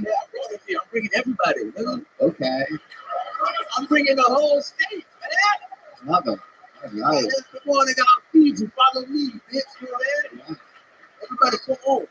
Tony, it is weird. Like, there's a lot of people from Florida that are friends with and they're moving, but every time you go to Florida, you don't really see that funny comic you know, when you're on the road. Them niggas is hot. You know what I'm saying? You feel me? But yeah, everybody I know that I'm telling them to come, they come and they be funny. But a lot of niggas come on their own. I didn't tell them to be here. They just garbage. You know what I'm saying? Right. That happens. Yeah, that happens a lot. I'm in town. I don't know you, bitch. You know what I'm saying? Cam rocking the official Cam Patterson t-shirt available at killmerch.com. Yeah, talk to me. Freshly restocked. You're making a lot of t-shirt money through us right now. That's actually quite incredible. It's witty when I was selling drugs, nigga. So you know that. Yeah, it's kind of beautiful. Selling a whole different kind of white. And rocks. Yeah, and rocks. Yeah. Every one of those t-shirts comes with a free rock. And you can't make it up. We're selling hundreds a week. It's absolutely incredible. People want a plain white tee, and they're getting it from Kill Merch for, I do believe, $35. Do you have a new rock this week that we can see? Is there a special rock? Yeah, I was rushing out the crew. I got Black and Miles in my pocket. Oh, shit. Black and Miles. You want Black and Miles, though? I don't, typically. Oh, wow. Joe Liss. Someone's going to be vomiting tonight. Oh, shit. You hold on to that. Yeah. Oh, shit. Yeah, outside. Talk to me, dude. Save your Black and Miles. Save your Black and Miles. I need that.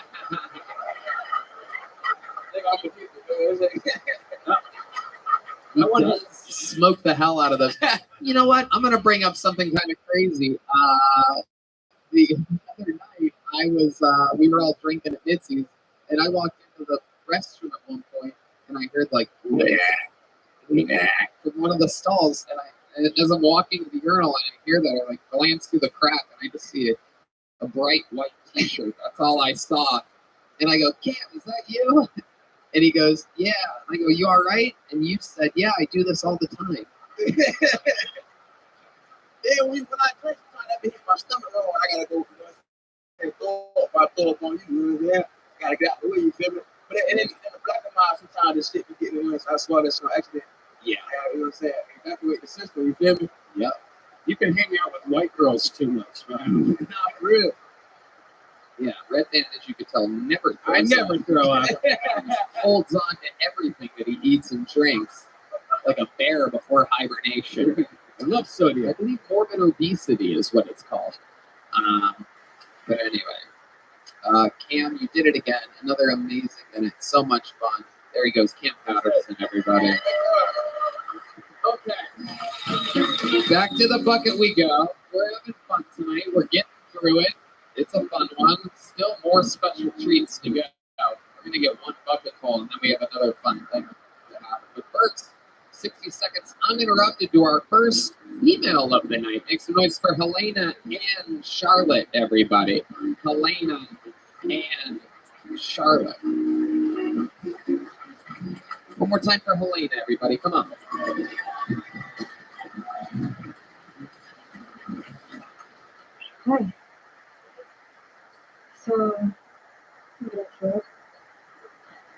these apps that you can get on your phone to help you manage your time and get more productive. I downloaded 5 of them and I'm still not doing anything with my life. I don't understand. Maybe it's because they were free. I've never received a unsolicited dick pic in my life. And as a grown woman, it kind of hurts. It's not that I necessarily want one, but I would like to be able to complain about it.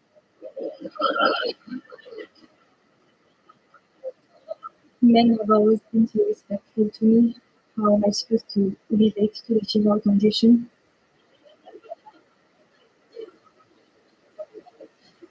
I found it a little bit transphobic when they put 3 tampons in the women's bathroom. It's like a reminder for trans women that they'll never be real women.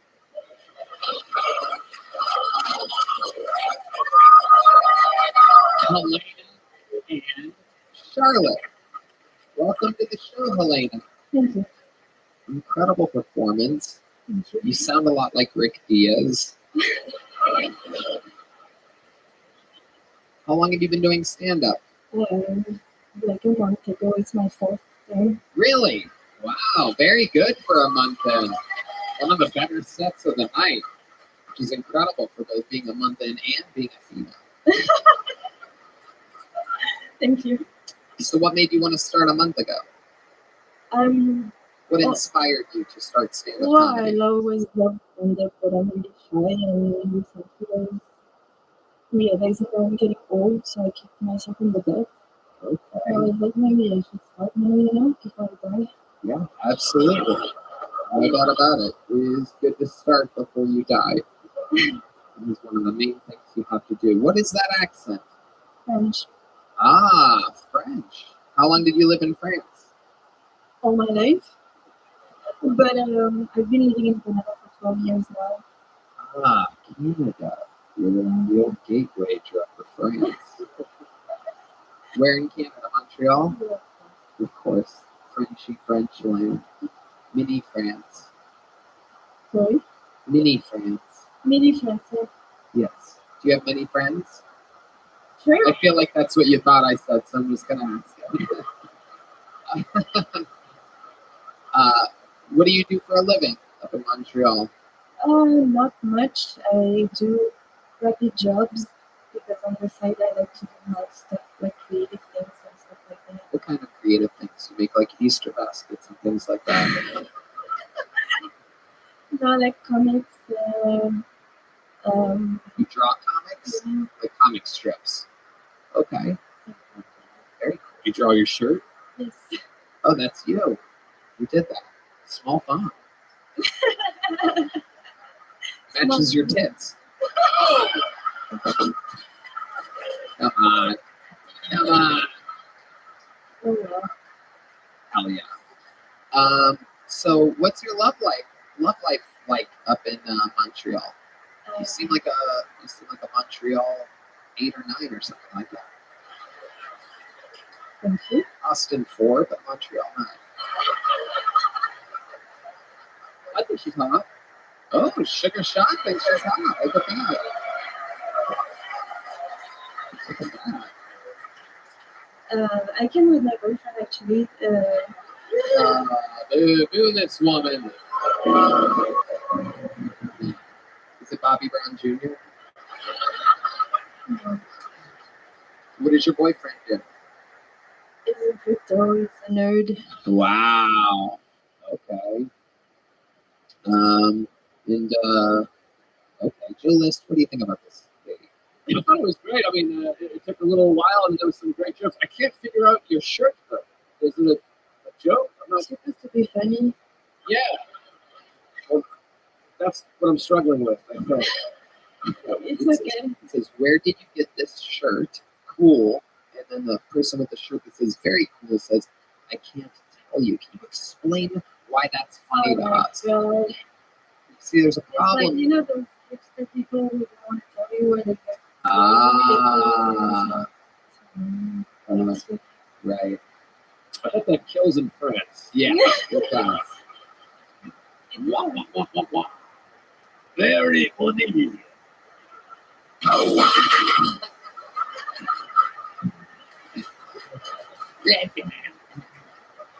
So let me ask you this: your boyfriend, he's also French Canadian. He's from Morocco, but he moved in Montreal when he was like 3 or 4. Okay. How long have you two been together? Almost 5 years now. 5 years. Wow. How do you keep things spicy in the bedroom? What do you guys do? What's the trick for a month? I don't know if he's gonna watch me to talk about what we're doing with him. Oh, he beats you. He beats you. It's a secret. It's working. Yeah. What do you guys do for fun? We have a lot of friends. We hang out and we drink and, normal people stuff. Normal people stuff. Is there anything wild about you that you would be surprised to know? Any special skills or talents or anything that you've done or Nothing wild about me. what? Nothing wild about me. Nothing wild about you. I don't think so. I box. I do boxing. Oh, you do boxing. Why don't you put the mic in the mic stand? Show us a little shadow boxing. There we go. There we go. Show us a little form. Come on, put the mic in the I'm mic not stand. very good at it. It's okay, just show us.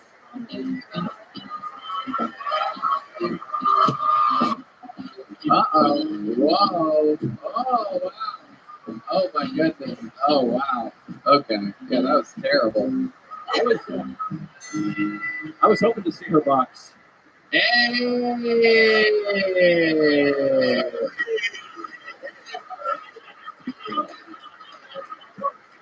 Yeah, it is incredible. Full bush for sure on this one is my guess.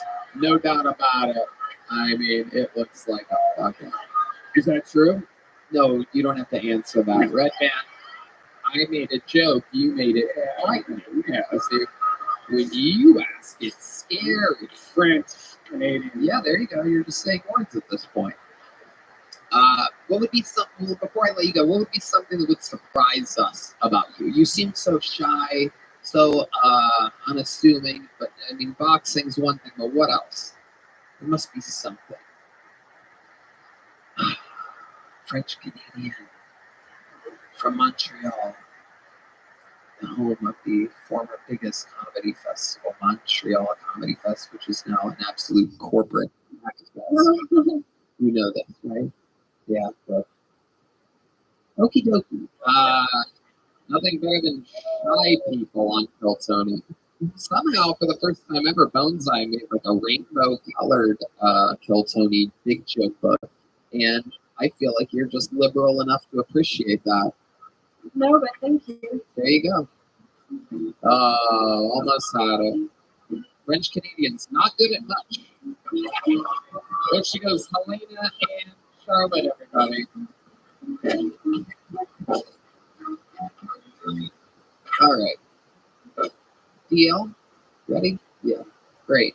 You guys are in for a special treat. The young man that you're about to see, famously one of the greatest regulars in the history of the show, retired at the 10-year anniversary. Now when we get to see him, it's a special treat when he wants to show off a brand new minute. One of the greatest roasters in the history of Kill Tony. This is a special appearance by Kill Tony legend, the great and powerful David Lucas.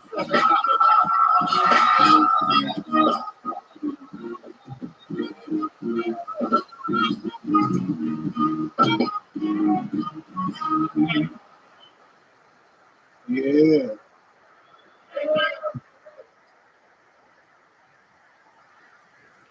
Having sex with skinny white women is like eating plain Greek yogurt. It's like, I don't want to eat this shit, but I'm hungry as fuck. It's like, you ain't got no honey, no granola, nigga.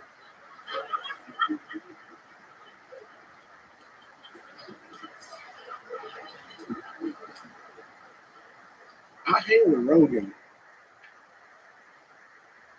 but I don't believe in aliens. Because why no niggas ain't never seen it? Why aliens don't come to the hood? You know what I'm saying? Because they know niggas will steal their spaceship. You know?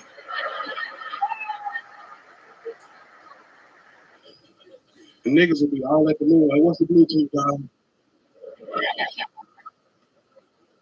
That's what time it is. Unbelievable. You see, it really stands out on this episode because you just put on a little bit of a clinic. You took your time, which not many people did tonight. You enunciated, which not many people did tonight. You wrote, which almost nobody did tonight. And you had a great premise. Aliens don't go to the hood. A four-pronged attack, which we have rarely seen this episode. That's what stand-up comedy is all about. David Lucas, fresh off of taping his debut special this week on here at the Mothership. I walked in the back of the room on Saturday night and he was absolutely riffing on his toes, which is not easy to do for a guy like you. Tony, shut up. I'm sure your feet are holding on by threads. I cannot even imagine what those fucking hooves must look like that you're dealing with. You have the jacket of Jay Leno and you're shaped like one of his cars. David, what's going on? You're really heavy over there. Oh shit, he's loading up. Tony looked like he get the Heimlich maneuver for fun. That is true. I actually did. Sugar Sean, you look like you sell camels with no hump, nigga.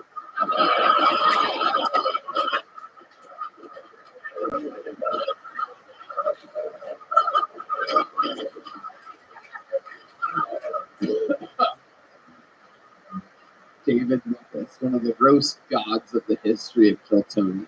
Dearly missed. Thank you, man. Thank you. Absolutely. So what else is going on? That's it. I started this new fucking medicine. I got an infection. That shit fucking me up. What kind of infection do you have? Don't worry about it. Oh shit. Is it yeast? Is it yeast? Did you get a yeast infection from eating so much bread? Hey, you know what's crazy for like the last... I stopped when I feel my special because that shit was giving me so much anxiety. Like when we was at the marinas, I'm like, what is wrong with me? Like, oh, it's that medicine. Uh-huh. Oh, yeah. Yeah, I can't tell you what it is. I can tell you're acting different. Yeah. No, bro. So look, I'm on antibiotics. I'm on fucking allergy medicine and tequila, nigga. That's a fucking... shit, dude. That's some UFC shit, nigga. I feel like I should dye my hair like this nigga. Oh, my goodness. You are following in Patrice O'Neal's footsteps at an incredible rate. You followed in Andy Dick's footsteps, man. Oh, shit. Oh, shit. Why'd you laugh? Well, my own security guy laughed. You just covered up his mouth like that. I saw that, you son of a bitch. You just caught him covering his mouth so that I didn't see him laughing. Look at the tough guy over here. God, you're supposed to be keeping me safe. Joe List looked like a healthy Nick Diaz. Oh, Rick Diaz. Oh, Rick Diaz. Yeah. He looks nothing like a healthy Nick Diaz. Who is Nick Diaz? Nick Diaz is a fighter. Nate Diaz is older brother. Rick Diaz. Yeah. Why you put that white shit on? You and Tony Ratchet? Yeah. Like, y'all look like y'all about to baptize some fags.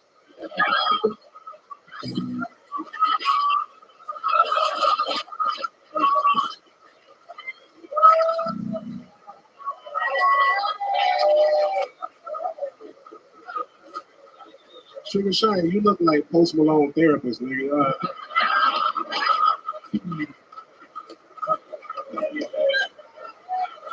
Damn. I'm still me, even on medicine, nigga. This is incredible to see. You still have it over here, roasting sugar like you're making s'mores or something like that. Absolutely incredible. It's weird to see you in this kind of shape. I mean, I almost said shape, but you've always been the same shape. I'm actually 18 pounds down, bitch. 18 pounds down. That is, wait a minute, what? He said that's 0.05 of your body weight. It's incredible. Man, actually, with a good roast joke over there. This is incredible. Fat people roasting fat people here on this show. That's funny. Unbelievable. David checking his caloric intake on his phone. Nah, man, I got a text message from RuPaul. The nigga said you got to film in 5 minutes. They filming Drag Race at Anton's. Whatever that shit was. You're so fun. Thank you, dog. We miss you dearly on this show. No show, man. Appreciate it, man. Get back in good health. Come back again. Plug some shit. Tacoma, October 12th through the 15th. Tempe, October 20th through the 21st. I'm bringing Cam. Gonzales, Louisiana, October 26th through the 27th. New Orleans, October 29th. I see y'all. I love y'all. Peace. Yeah. The great and powerful David Lucas, everybody. We love him. He is in weird form tonight. He better not die. That's how it happens. Stand-up comedy, we watch people die all the time. You guys having fun out there? Pull another name out of the bucket. Here we go. 60 seconds uninterrupted. Going to Ben Williams, everybody. Ben Williams. Can you believe it's a new... Oh, no, we know Ben. It's the return of Ben Williams. We've seen him before. 60 seconds from Ben Williams. How's everybody doing? Woo! At this point, I think it's somebody looking in the mirror and said my name 3 times. Beetlejuice, Beetlejuice, Beetlejuice. Yeah, I know I'm ugly, you know. Yeah, like I knew I knew I was ugly. I knew I was ugly when I went to the haunted house. They jumped out. Hey, why you not at your post, man? When it's 9 o'clock. Yeah, man. So dating is tough, you know. So if any women in the audience want to go there and get some pussy, I would greatly appreciate it. You know, it's been so long, I don't know what one looks like anymore. Yeah. But I'm bad at one night stands. You know, it always ends badly. The last one night stand I had, it didn't end well because I ended up catching feelings, and she ended up catching the STD. Don't worry, after 2 weeks it went well. It went well. I recently had a loss. My grandma died, so I've been taking it hard. Like I've really been taking it hard. And now I'm sad and my ass hurts. Yeah, man. Yeah, life's been rough, man. Yeah. There you go, Ben Williams doing more than a minute. Yeah, more than a minute. You're a lucky guy. I do believe this is your 3rd bucket pull in 4 weeks. Yeah, I'm very grateful. That isn't. It's not. Has nothing to do with me. You are like a bunch of pieces of paper, and they pull the name out. You're very, very lucky. Is my point. Why do you think you're so lucky? Why do you think when I pull a piece of paper out, why do you think destiny keeps calling your name? Do you think it's overcompensating for the face that it gave you? Yes. We've roasted you every which fucking direction the last 4 weeks. It is incredible. It looks like you're wearing fake Halloween teeth. It seems like a little bit worse every week. You're like, it is incredible. You really are. You said that you're ugly, but let me tell you, I could not agree more. James Atkins. James Atkins on the drums has been laughing since you got on stage. Not at anything that you said, but he caught a glimpse of your face. That's my goal, just to walk on stage, everybody laugh for like 30 minutes at my face, and I still get paid and go off, just walk out to sunset. It is incredible. He's gonna go far, Tony. He's got a lot of teeth in the game. I mean, it is wild. Do your parents look like you? It is amazing. I mean, it is incredible. It is unbelievable. Yeah, they're gonna add my picture to the definition of ugly in the rest of this year. You look like if Tyler Perry made an E.T. film.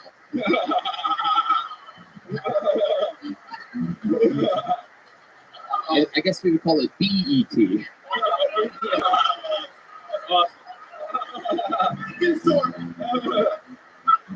Except you probably don't have a home that you could phone to. And it's E.T. who rode a stolen bicycle. My goodness gracious. So remind us, tell us about your life a little bit. What's been going on? Oh, yeah, man, I just been doing a lot of stand up. I've been actually doing this 6 months, guys. I just been just grinding hard doing this and just trying to perfect my crafts and stuff like that. I'm from Galveston, and if you guys don't know what that's at, I say it's a difference between Gilligan's Island and The Walking Dead. But it's an awesome place. And what does your dentist do for a living? He actually retired. So like, he was like, oh, I quit. He said to me, like, I can't do nothing with this. Like, fuck it. My goodness. Well, Yeah. it's really good you moved out here. You're really going to cut your teeth out here. Yeah. So, Liz, what do you think about this? I actually think his teeth are better than mine, honestly. I guess you guys haven't seen my teeth, but if you had. No, his teeth are much, much worse than yours. No, I know. I just, kind of, I felt sad for him. Well, do you really ever, what's your love life really like? Like the last time you were with a girl, what happened? It's been like over a year. And that's like, that wasn't a big, like she's actually 60 years old. Yeah. Yeah. Hold on yeah. second. I was trying to be nice. I was walking across the street and she was like, oh, you're so nice. I ain't had none in a while. And I was like, okay. So I walked up to the door and she says again, she's like, I ain't had none in a while. And I still wasn't gonna do it. And she's like, hey, you drink? I was like, I do. So you smoke weed? I do. So you pop Xanax? I was like, oh, I love this bitch. So I was like, oh my goodness. Wow. With teeth like that, I'm not surprised you caught a cougar, you know what I mean? I mean, those things are absolutely aggressive. It is incredible. Is there something that, can you do like tricks? Can you like eat foods really fast or something like that? I mean, I don't know. I'll probably fight real hard. I go too move in a fight. Yeah. All right. All right. You've been on the show a lot. We've interviewed you a lot. You got up again. Congratulations. We're going to keep moving forward. There he goes, Ben Williams, everybody. Okay. I pulled another name out of the bucket, but before we get that, we have yet another special treat for you. I have been promising this guy a spot at Redemption for a while. He has been asking for it. The last time we saw him, he challenged Hans, and Hans bodied him. 15 punchlines to 0. The guy prides himself, formerly at least, on being a storyteller that tries to squeeze a story into a minute. But I'm telling you, he's always been much funnier off stage. He doesn't show it a lot on his social media, but the guy is funny in real life. He swears that he's ready to kill for a minute on this show. You've seen him many times. Another shot at redemption. This is a brand new minute from Uncle Laser, everybody. Here we go. The new underdog, it sounds like, Uncle Laser. First off, fuck Christian Mingle. Okay? Right? You should just call it catfish by the Catholic. Okay? It's a crock of shit. All right? Right? Them women out there aren't Christians. They're whores. Absolute whores. You know what I'm saying?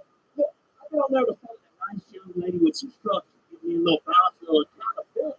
Right? Someone will get mad at me when I'm doing cocaine in the garage at 7:30 in the morning on a Tuesday building a go-kart. You know what I'm saying? But instead, I get a bitch that's got 8 kids and 9 baby daddies. You know what I'm saying? Listen, I went to public school. That math don't add up. You know what I'm talking about? And she was just had a baby 3 weeks prior to the date. Okay? Y'all ever been inside a pussy that just gave birth? Incredible. That pussy was wallered out. Right? It looked like a fuck butt flap on the back of an 18-wheeler just blowing around in the breeze. Right? It looked like fucking chewed up bubblegum to fucking under the park bench pussy. It ain't quite got the flavor, but it's chewed up just nice. You know what I'm talking about? Chewed up just nice. Because I'm going to be honest with y'all real quick. I'm going to be honest with y'all. Tight pussy. Go ahead. Tight pussy makes me claustrophobic. Uncle Laser, look at that. I didn't get the fucking meow. You talked over it. It's good. Okay. I didn't hear it either. I was questioning it as well. I'm with you, but you're a loud projecting guy. Okay. And that was, by the way, without a doubt, the best set you've ever had on the show.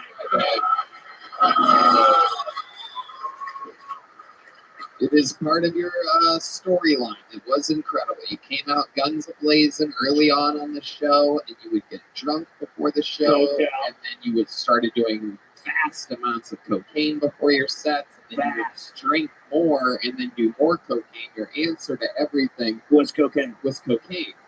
And now, tell the people, what's your cocaine situation now? 3 days sober. 3 days. Until tonight, it's my birthday. It is his birthday, everybody. It's a birthday. I still have David Lucas ahead of you on my death poll as of tonight. He is sluggish seeming. You might want to give him a little bump of something. Wait, a little bit.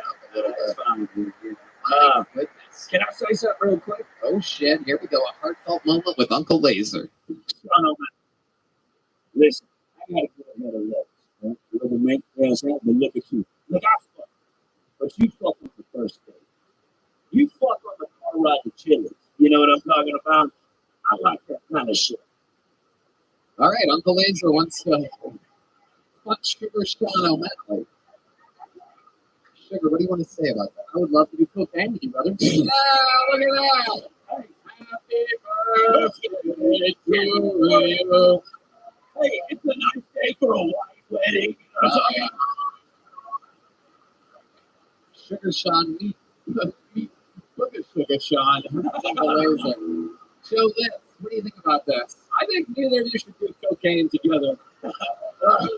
Wait till I'm off the premise if you could. Yeah. Show this is the fentanyl test strip of this panel here tonight. Uncle Laser's birthday. How old are you? 33 years young, baby. 33 years young. Baby. And you stand up sharp. Tell us, what's your regimen been? How have you been working this out? Were you able to finally summon a bunch of punchlines in 60 seconds? Well, I've been doing the hooked on phonics, right? So I learned how to write just a tad bit. It turns out writing makes a world of a difference. You just can't come up here and wing it. You know what I'm saying? Because I'm a piece of shit. That's on me.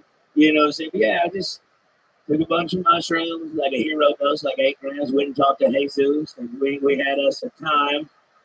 And really what it was, my daddy called me and goes, yo, you're fucking up, boy. That little Asian boy buried your ass. You know what I'm saying? They said you went up on that man's show with that goofy haircut and you were all drunk. You threw your bag of cocaine on the ground. He said, that's not the boy I raised. So you need to get better. Or you got to go back to them oil fields. And I was like, well, we can learn how to read and write. You know what I'm saying? So, Right. That makes sense. And so you've been practicing. You've actually been headlining your own shows. You're taking a very, very interestingly 2023 approach. You're taking your internet fame to sell tickets. And you're kind of rushing to headline, but that's learning quick, right? Yeah, I mean, look, because of that bullshit, I skipped the open mic stage, which I really wish I wouldn't, because instead of bombing in front of 10 people, I'm bombing in front of 200 people at the secret show. You know what I'm saying? Right. So you kind of have to learn. So some adjustments, like when I'm starting to understand the format and the art and the foundation and structure and shit, and like actually getting a laugh instead of being a fucking maniac for it. You know what I'm saying? So like, and look, I'm nowhere where I want to be. You know what I'm saying? I don't think I'm the best by any means, but I'm starting to learn and starting to have appreciation for the actual art form of what's going on. You know what I'm saying? Right. So, and it's very interesting because you have a different path. Everybody has a very different path. Nothing is a straight line, and if it was a straight line, you would snort it. I already did. You know what I'm saying? Oh yeah. Well, my friend, this is a fairy tale fucking story. Joe List, anything else for Uncle Laser? No, I never touch it. Even when you're being genuine, it sounds like a wrestling promo. I appreciate it. Yeah. I love what happened here tonight. I've always thought you were this funny, and every time before this, you've come out and completely disappointed me. And so, for this to happen tonight, it's the fucking start of a new era. Keep your goddamn, we'll have fun tonight, but after that, get back to fucking what you're doing. I appreciate you giving me the opportunity, man. It is not easy, and the internet will hate me for it, but I continue to believe that you're going to show these people the spirit that's inside. Roseanne said it best when she first saw you. She said that there's a little boy. No, she said the opposite. She said that she sees a little country boy underneath all those tattoos and the fucking distraction haircut and all this shit that you have, all this charactery stuff. There's a real guy in there. You showed it. There he is, Uncle Laser. Happy birthday, buddy. Yeah. Here's some Civic music, Uncle Laser.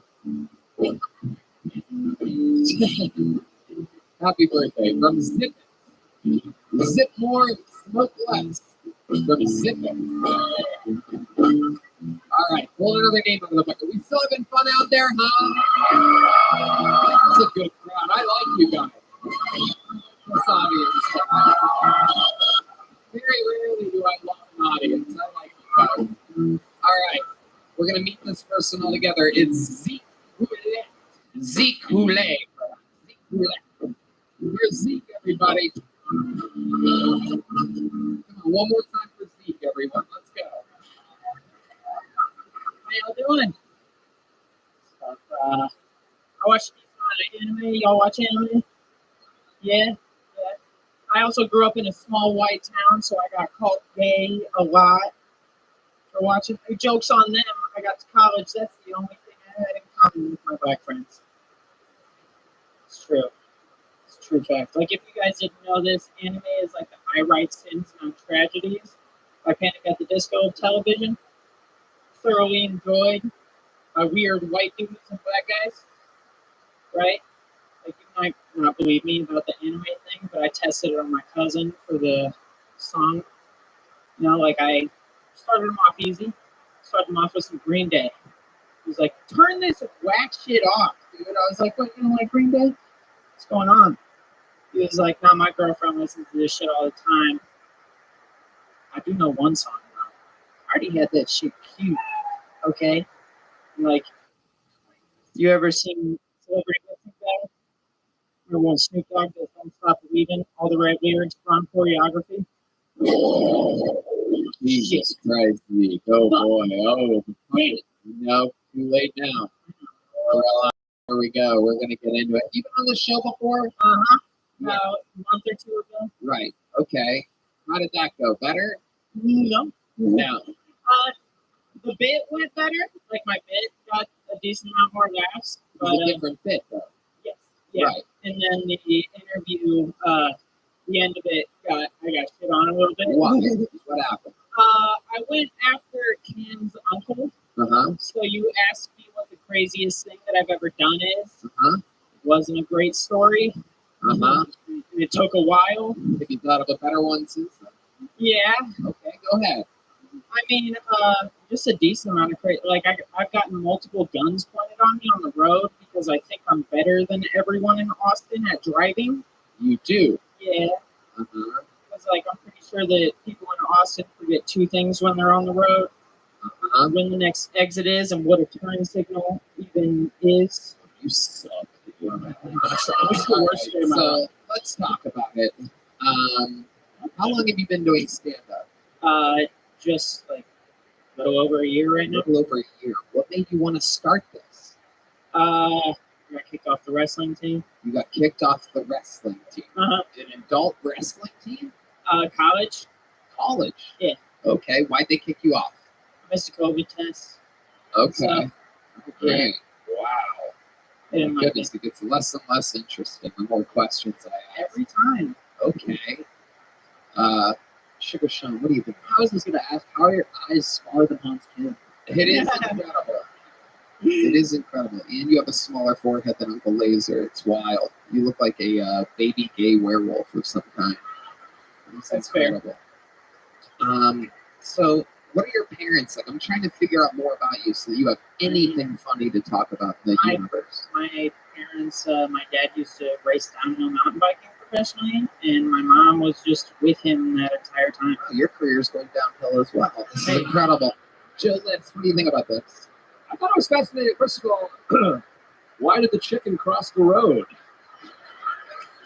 To get on the worst shirt of all time? Oh, yeah. There it is. What I thought was fascinating was you're wearing chickens on your shirt, and then you also kind of flapped your elbows during your set. Is that on purpose? It is. And then you laid an egg up here. I used to wrestle. I keep my elbows in, and then they come out sometimes. Yeah. Okay. All right. All right. No, I thought it was good. I thought the crowd sucked.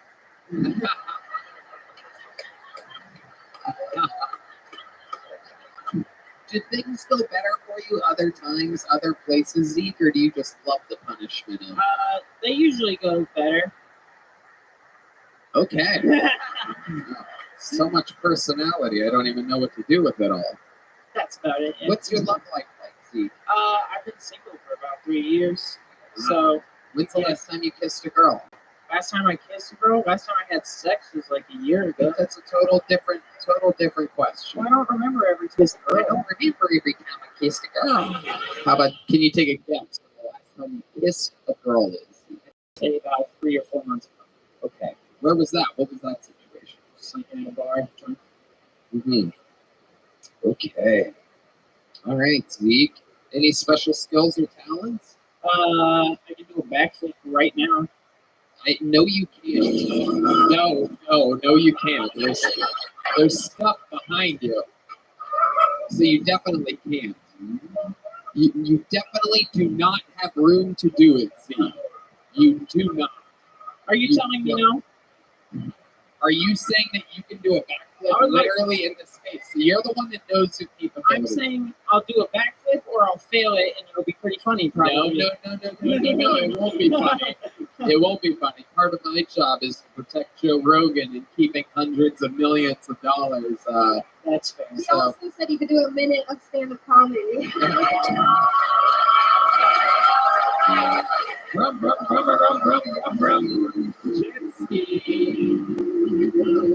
I'll tell you what, you could do a backflip in the alleyway and hit the road, Jack. There we go. Zeke Poulet, everybody. There goes Zeke. I don't know. I just don't know. What time did we start? I feel like I should pull, but everybody's at the bar. Everybody's at the bar next door, so maybe I'll do something I never have done before. Maybe I'll pull until I get someone from the inside. How does that sound? Let's see what happens here. Let's see if we got anybody. It's very, wait a second. Wait, I bet this guy's here. This would be a fun thing to go to. Make some noise. He's got to be around somewhere. If not, we'll find him. He's got to be here. Make some noise for David Jolly, everybody. Kill Tony, legend of the game, famously Cam Patterson's uncle. Very, very fun. Very fucking funny guy. We got to get him up here. See what happens here. How many of you like it when comedians do good on this show? How many of you like it when comedians do bad on this show? We got him. Ladies and gentlemen, the creator of the term gang violence, Cam Patterson's uncle, the man that brought Cam Patterson to Austin, Texas. This is Kill Tony instant legend, David Jolly, everybody.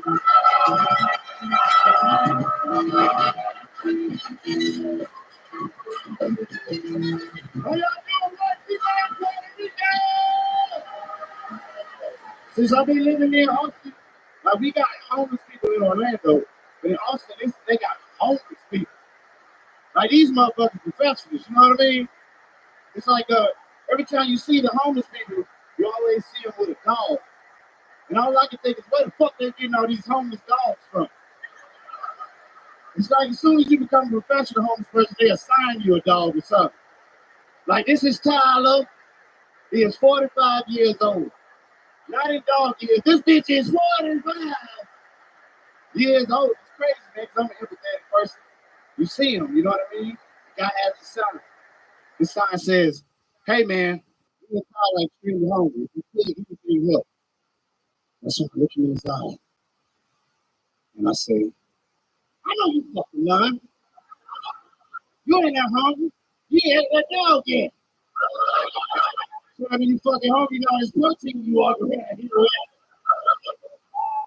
ain't never worried about that because Ron's still my friend. He's like, all right, that's David motherfucking Jolly. PAC, what up? Hell yeah. Everybody's good. Oh, we here. Legend of the game, David Jolly, Orlando, Florida, all the way to Austin, Texas. I'm Austin right now. I'm going to give you some boots in the belt buckle. Hell yeah. Yeah. Absolutely. We'll do a Richard Pryor, Gene Wilder type of Yeah, you win it? That shit'll be beautiful. Yeah. You think it'll be beautiful? What you say, white man?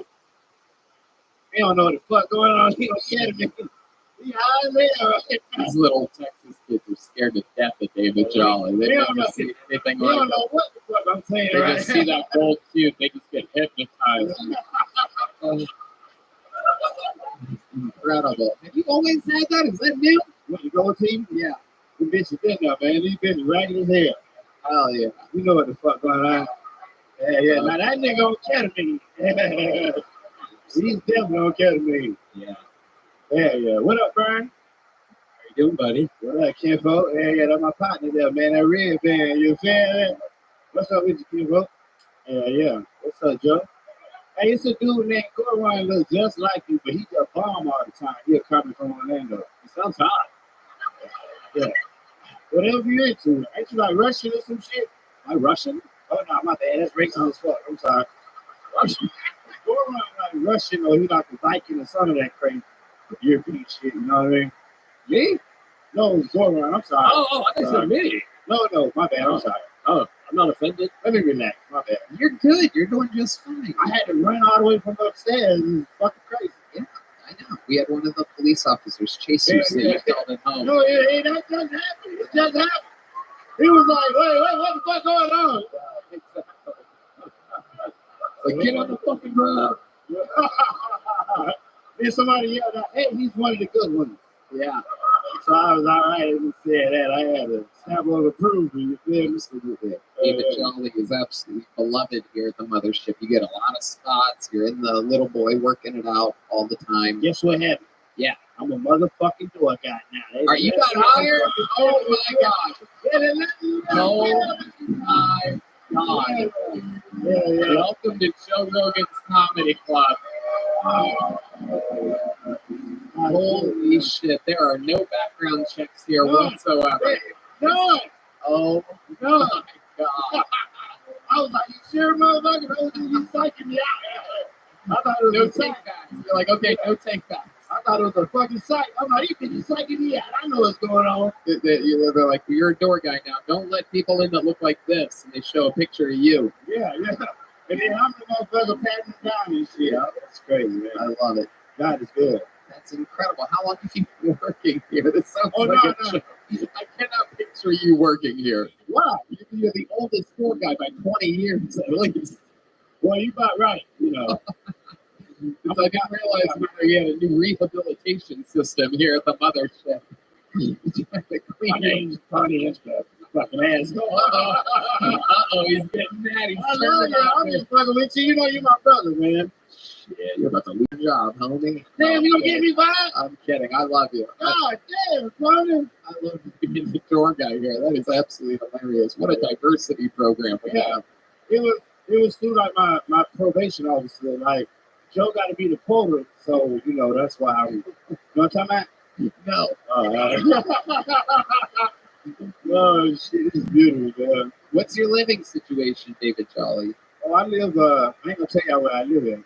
I mean, I wasn't asking for Fucking weirdos, you know what I mean? address or anything. Well, yeah, no, I say like I got some roommates, some other cats from Orlando came, and like we all rent a room. I was staying way out there on the east side with valleys and shit. I was like, this shit too far, you know what I mean? But now I'll stay too far from there, you know what I mean? Like moving and grooving, you feel me? PAC? Absolutely. Moving on up. Yeah. Okay. What's your love life like, David Jolly? When we first met, you were talking about how you were getting your dicks up from behind. Hey, I'm with the same girl. You're with the same girl? Yeah. Oh my. Hey, but if you're single and you're a white woman with good credit, she don't live here, so you know. She understands man. You know, we gotta eat out here on these streets. You understand, man? Yeah. Absolutely. Absolutely. David Jolly. Goodness. Joe, have you ever seen anyone quite like this before? No, this is really something. I also feel you, and you're like magnanimous. Really, it's like yeah, I feel lifted up. That's why me and Tony best friends, ain't it? Yeah, and now you're friends with Joe. I do believe his amount of black friends just doubled in front of our eyes. Not that shit. Not that shit. Oh, Yeah, that's yeah, a real handshake. yeah. Oh, Yeah, shit. yeah. Oh, shit. Hey, you can go to any barbecue now. You just gotta get on that shit there. They're gonna let you right in there, dude. My goodness. I put out a vibe of someone that's never met black people, but I swear to God, I know many, many black people. How many black friends you got?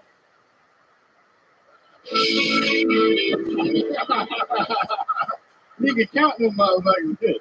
You know their names? Oh, Beyonce. Several. He's I cool. lived in Harlem for 1 year. Oh, hell yeah. There's a lot of colors over there. He's cool. He's cool. He's Yeah, been, no, it's so cool. he's been smoking your index finger for about 10 minutes. It's about the same color. That's your thumb, David. That's your thumb. Your index finger's your pointy finger. Man, same thing. No, it's not the same thing. It's literally not the same thing. It is the opposite of the same thing. That was so stupid. It is a different thing. Thumb and an index finger. I know he's been swinging your index finger. David's like, let's see. I cannot believe I did it on national television. Television? What? Crazy, man. My mama did not raise me like this. It is the World Wide Web. Same thing. National television. That's like saying the thumb is an index finger. It's the same damn thing. You're too old for this shit. He is too old for this shit. Hey. He's like, I can't believe I did this on Johnny Carson. I mean, Gang violence, gang violence, baby. It's some fucking noise for David Trolley, everybody. Hey. Can I do the figure show? Can I do the figure show? Of course you can. There you go, David Jolly. He's in it. Absolutely, making sure he gets some work out of this. The great David Jolly. Absolutely, we love you, David Jolly. Follow him at Mr. D Jolly on Instagram and Twitter. And now, ladies and gentlemen, we have come to that hour of the night where there's only one move left to do. Who better to have here than two fresh panelists that have never been here for the force of nature that's about to take this stage? Kill Tony Hall of Famer, the only living member of the Kill Tony Hall of Fame, up there with the great Michael Late and great Michael Lair. A lot of people call him the Vanilla Gorilla, the Memphis Strangler. He's a man of many names. This is indeed the big red machine, the one, the only, the great, the powerful, William Montgomery.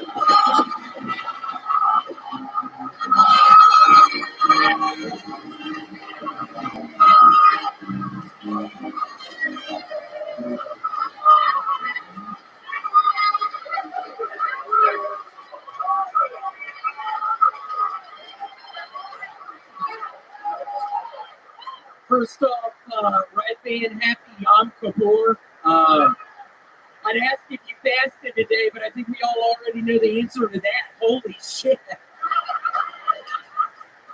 Also, Sean, I just have to say you seem much nicer than Richard Pisking when he was on the show. It's kind of a deep cut. Okay, let's keep going. If you paid me $500,000 to claim Russell Brand raped me, he'd now be up to 5 accusers. I'm not saying those women were paid off. I'm just saying I could probably figure out a time the two of us were in remotely the same time zone. Russell Brand announced he is taking time away from comedy and will reappear in 2 years as the starting quarterback of the Cleveland Browns.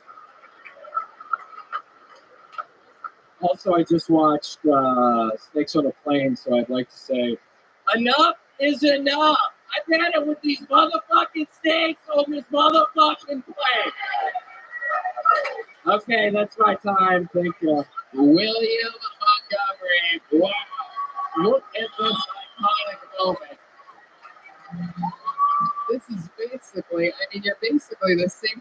How did you know he was wearing green shorts? By the way, look at this. Sean, so nice to This see is you. incredible. So nice to Yeah.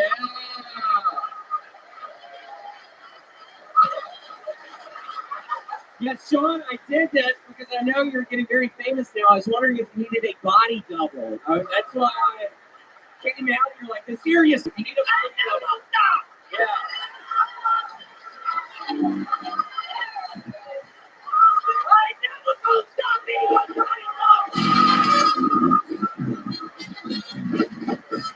Oh, yeah. Oh shit. Here we go. I'm tired of these motherfucking snakes on this motherfucking. Wow. This is. Listen to my kids, It is very aggressive. I mean, there is a lot going on. We have so much to talk about right now. William Montgomery, famously the record holder for appearances and interviews on the show, and we are literally seeing more of him than we've ever seen before. For those of you that are just listening to the podcast, let me update you. He is indeed, well, basically shirtless and almost pantless. He has an absolutely inordinate amount of dick on the front. I mean, there is something in there. If y'all were wondering, it is actually very cold backstage, okay? Shut up, bitch! Holy shit. And I think we finally found out why he doesn't wipe his ass. It turns out he doesn't have one. It is incredible. William, turn around, show these people your his. Wow. If you don't think I've been practicing my twerking, you'd be wrong. I mean, check this out. That is just loose underwear bouncing. For those of you thinking you're seeing twerking right now, he is shaking the loose underwear where his ass should.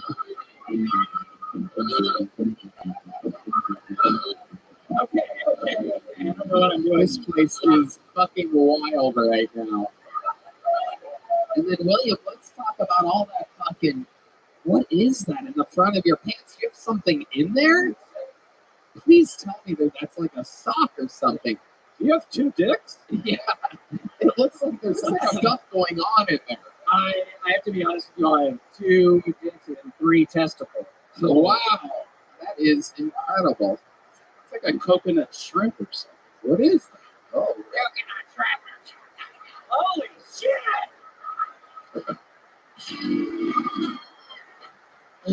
Fuck you, dude.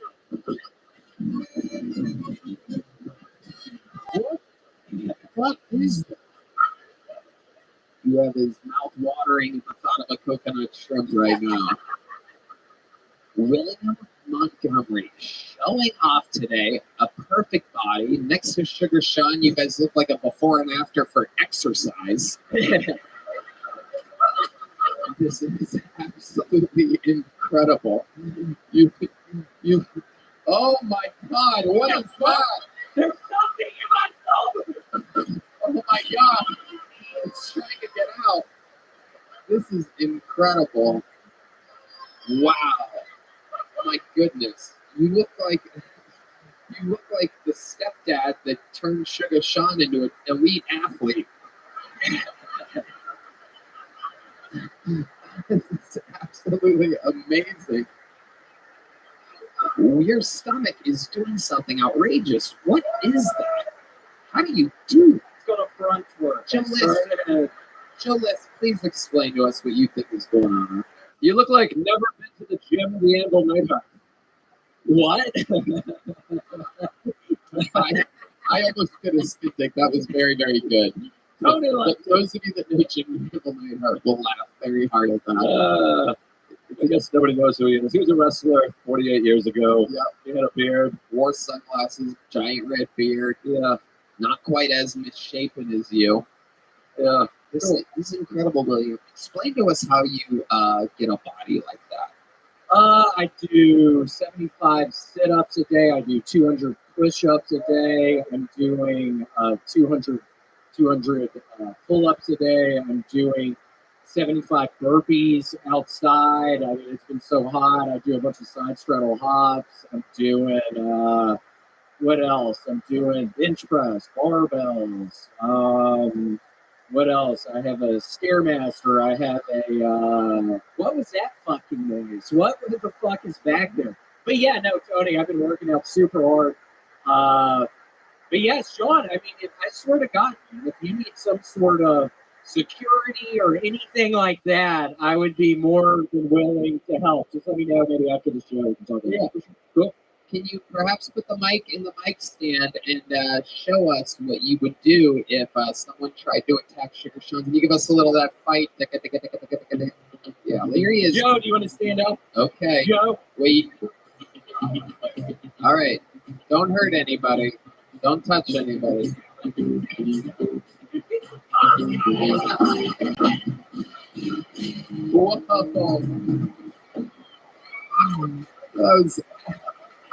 Wow. Looks like someone may have found a new gig here tonight. Joe, how does it feel?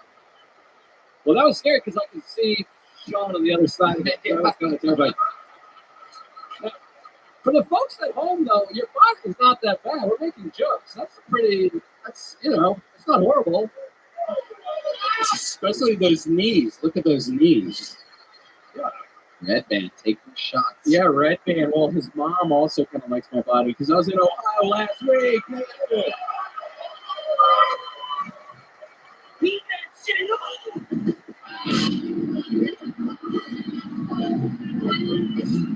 I don't give a fuck! But yeah, I don't know if y'all have seen snakes on a plane. I saw it for the first time this past weekend. That's crazy. They let loose a bunch of snakes on a motherfucking plane.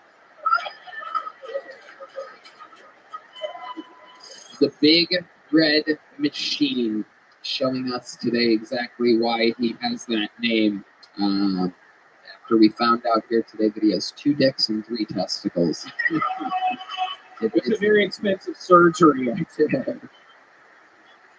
Oh, there you go. There you do have hemorrhoids. How have your hemorrhoids been looking? They're actually better. Some with Good Samaritan sent me a box here filled with Preparation H wipes. So whoever did that, I genuinely appreciate it. I was at Mitzi's when the package arrived. He literally got a giant box of Preparation H wipes. Yeah, I was thinking maybe it was a big box of money or something. But it's fucking asshole wipes. But thank you, whoever did that. I really appreciate it. Yeah. Oh, wow. It wasn't you. Who keeps on fucking doing that, you dumbass? What are you going to do to that person who keeps yelling? I'm going to fucking meet you outside with Sean, and we're going to start cutting you from the ground up.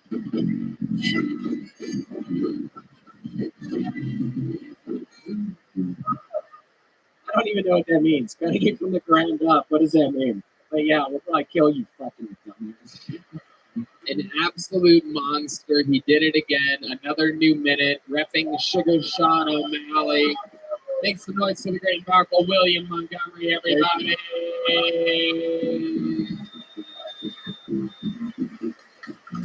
The drawing is in for Brian J. Eagle. It's another fucking absolutely awesome one.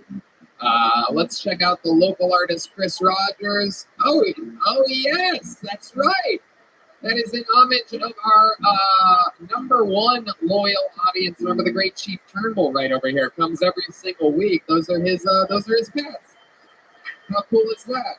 From fucking all the way back at that first club that we were at here to Balkan to here. One of our favorite people. How about a hand for Chief, everybody? I do believe it's his birthday. Sharing a birthday with Uncle Lee. How loud can this place get for the reigning, defending UFC bantamweight champion of the world?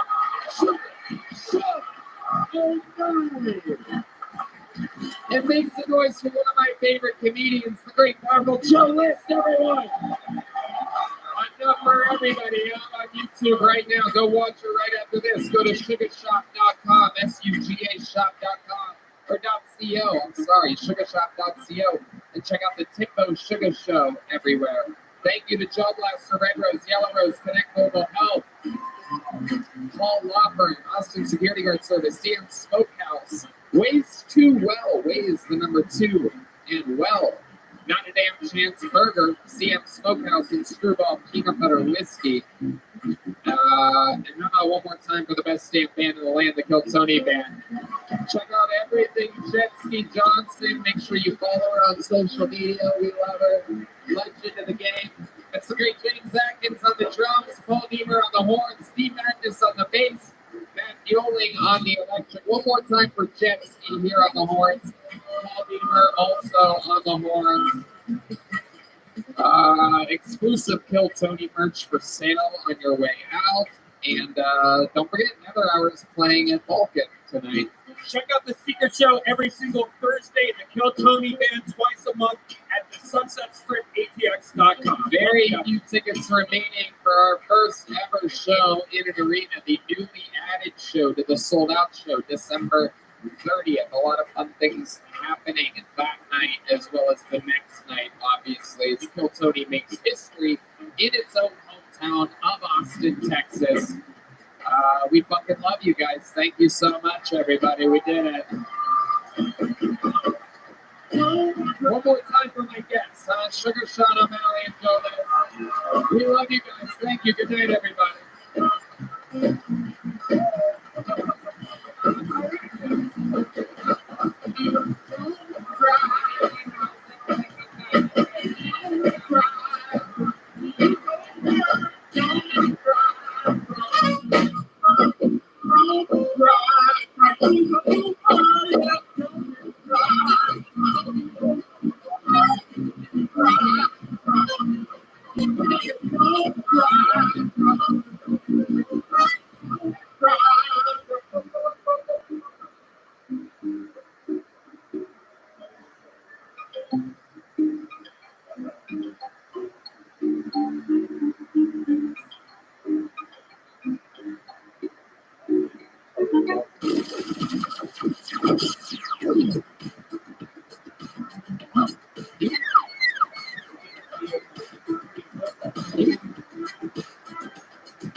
So are you going to play it?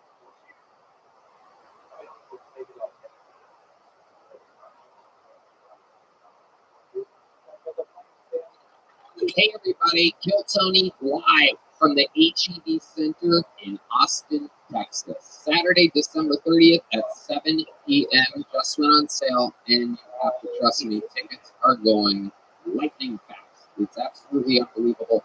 These will be the first podcasts of Kill Tony ever in an arena. This is 2.5, 3 times as big as the ACL live fever that we did for the 10-year anniversary. We've become an arena. So check it out. It's going to be crazy. A lot of surprises, a lot of fun, unbelievable guests. It's a big production. This is our version of WrestleMania. Go to Ticketmaster.com. Look up Kill Tony. It's the one with tickets available. We're going back-to-back nights, the 30th and the 31st. HEB Center.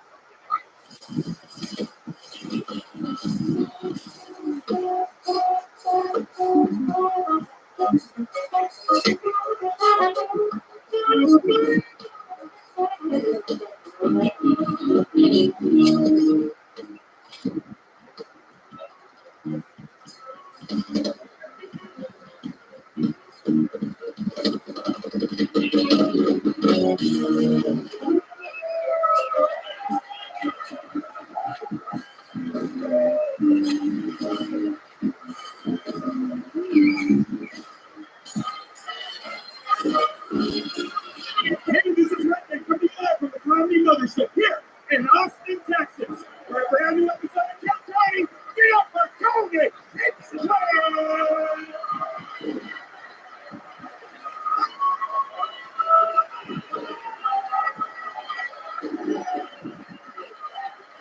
Who's ready for the best fucking Monday night of their lives, huh?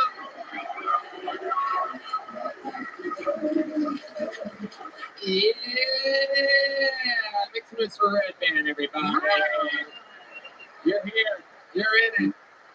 This is indeed the #1 live podcast in the world. Phil Tony, brought to you by Gel Blaster, Red Rose, Yellow Rose, Home Law Firm, the best Boston law firm. Connect Mobile Health. Get an ID drip. Make yourself feel good. I did it today. Fresh off of flying back in from Skankfest. I was singing System of a Down in front of 2,000 people at 1:30 a.m. last night in Las Vegas. Use the promo code KILL10. Save 10% on your ID drip. That shit works.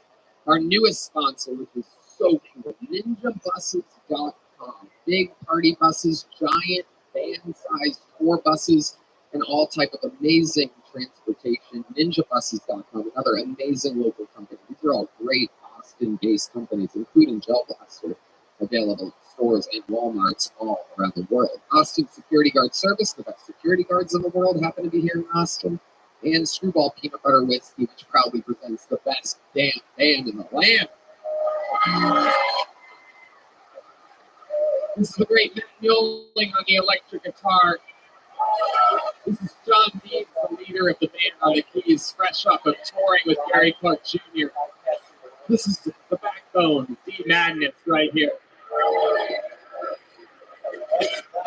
Paul Deaver on the horns.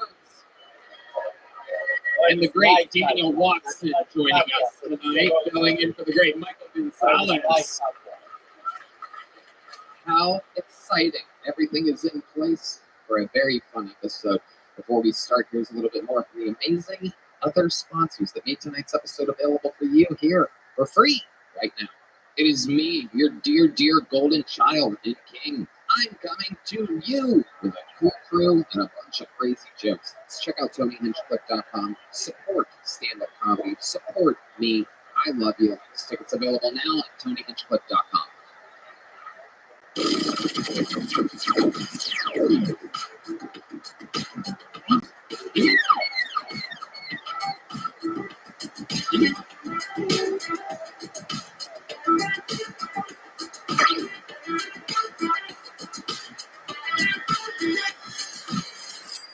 The wait is over. Basketball is back, and we have partnered up with DraftKings to share the unbeatable offer that they have for you.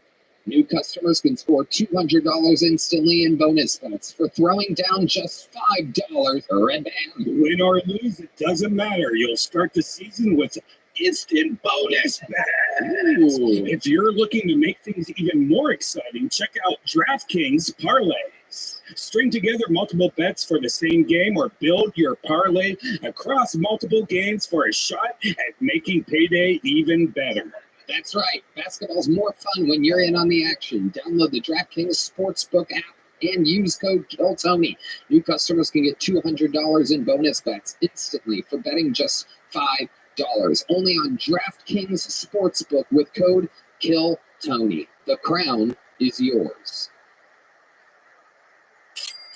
Hey, y'all.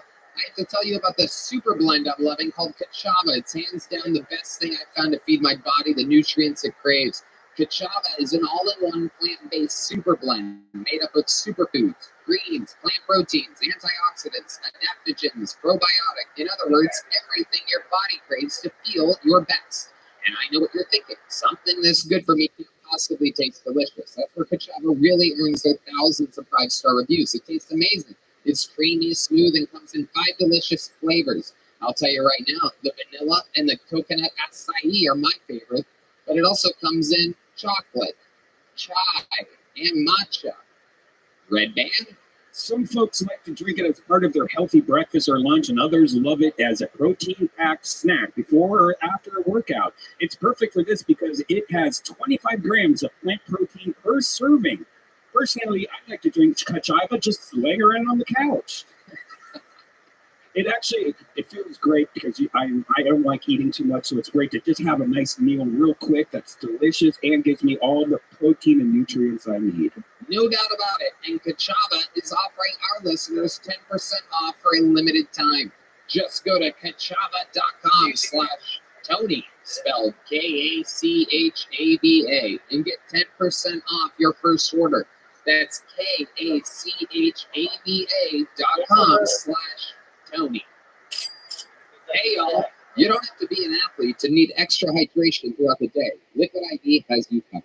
With 3 times the electrolytes of the leading sports drink, plus 8 vitamins and nutrients for everyday wellness, no matter what you're up to, Liquid IV will keep you hydrated. Liquid IV hydrates twice as fast as regular water alone. We use it all the time. I love it. I absolutely need it after hot yoga, after a hot day on the golf course, or just any normal activity. It makes me feel good, right, man? Liquid IV is now available in 3 sugar-free flavors: white peach, my favorite is green grape, and lemon lime, with no artificial sweeteners in it. You get amazing flavor without that gross, bitter aftertaste.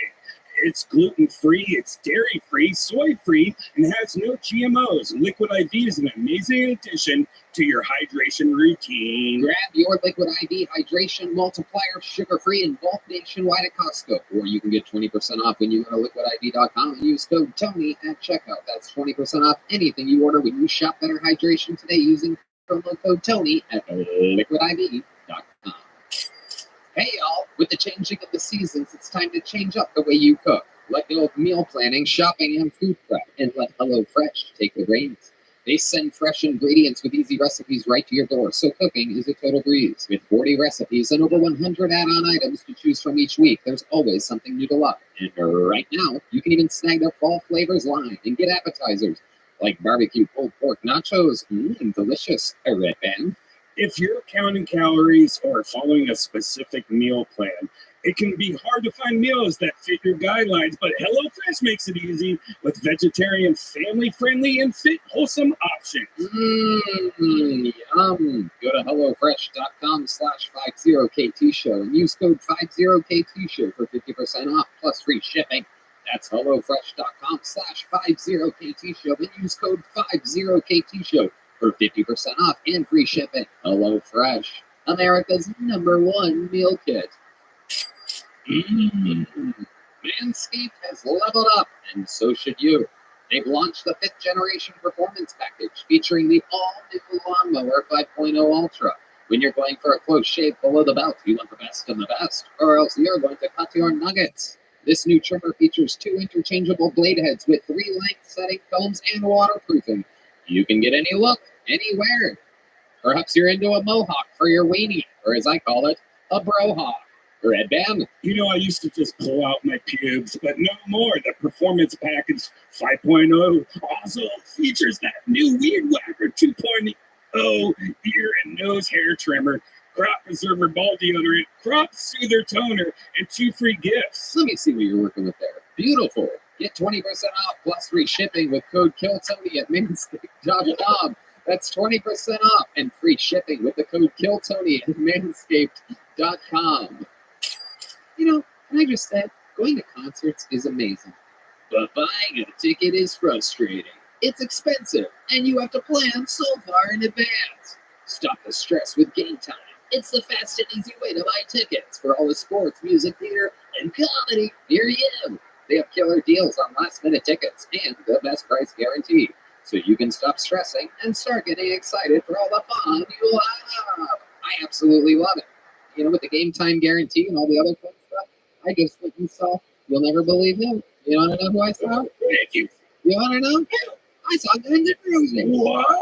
Red band. Game Time will credit you also 110% of the difference if you find a ticket somewhere else, the same section and row for less. Talk about a good deal. That is the Game Time guarantee. Take the guesswork out of buying tickets with Game Time. Download the Game Time app, create an account, and use code KILLTONY for $20 off your first purchase. Terms apply. Again, create an account, redeem code KILLTONY for $20 off. Download Game Time today. Last minute tickets, lowest price, guaranteed. Are you guys ready to start tonight's episode or what? This feels like a good crowd in here. How many of you are real fans of the show? Then you probably know sometimes, I book every single episode of the show myself. And I try to think of what did we do the week before? What did we do 2 weeks before? Where are we going? What have we done? And on top of having some of the most famous or featured special comedians, sometimes I like featuring and showing you guys the style of the future and the present. This is a very special one. You guys are really fans of the show. I think you're going to be tremendously excited. I always know when it's going to be a really funny episode. The one airing tonight, for example, Dr. Phil, played by Adam Ray, and Sam Talent. I warned people for weeks, that's an episode you're not going to want to miss. I spent 80% of the episode here laughing while trying to host the show at the same time. This is one of those episodes that I think is going to be a thing of legends. I could be wrong. Who fucking knows? But I very rarely am wrong. This is the central core of what I believe is the future of Kill Tony. Their first time ever as panelists. You're watching history. This is what we would call a Jackie Robinson-like moment. As I present to you your guests for this evening, their first time sitting on a panel of Kill Tony. Their first time not doing a minute and instead sitting here. Make some noise for Cam Patterson and David Schultz. Oh my God. Oh shit. Woo! Let's go. We're spending the whole night together. Can you people give me a gang violence? Oh shit. Tyler Perry presents Kill Tony. This is unbelievable. Red Band, we are outnumbered on this stage right now. I don't know if you noticed that or not. This is the first. This is oh shit, you're right. 5 on 3 and whatever the fuck Paul Beamer is. What are you? Oh, I didn't know that. You're fired. I fucking love it. Welcome, gentlemen. Oh, get a little more juice on these microphones if we can. How about a hand for Kino in the back? He's deep in the darkness. He never gets the respect he deserves back there. One of the true necessities of the show. Fun fact about him, came over one of the must-hires we demanded from Vulcan Gas Company. He's been working sound on the show forever. Love you, Keith. He's back there. And here we are. Black and Milds are lit. Black and Mild, and I do believe we're about to get black and wild. We gotta fucking fit it. We're definitely gonna be black, that's for sure. This episode is brought to you by Yoo-Hoo Chocolate Drink. And BET, yeah, no, I know. I already tucked my wallet deep into my pocket. And I already took it. Hell yeah. Oh, he's reaching for it too. Oh, I fucking love it. We're going to have a lot of fun here. You guys are legends on the show. You know how it works. Everybody gets a minute. Over 177 human beings signed up for the chance to perhaps get pulled out of this bucket. What the fuck is that string in there? What is that?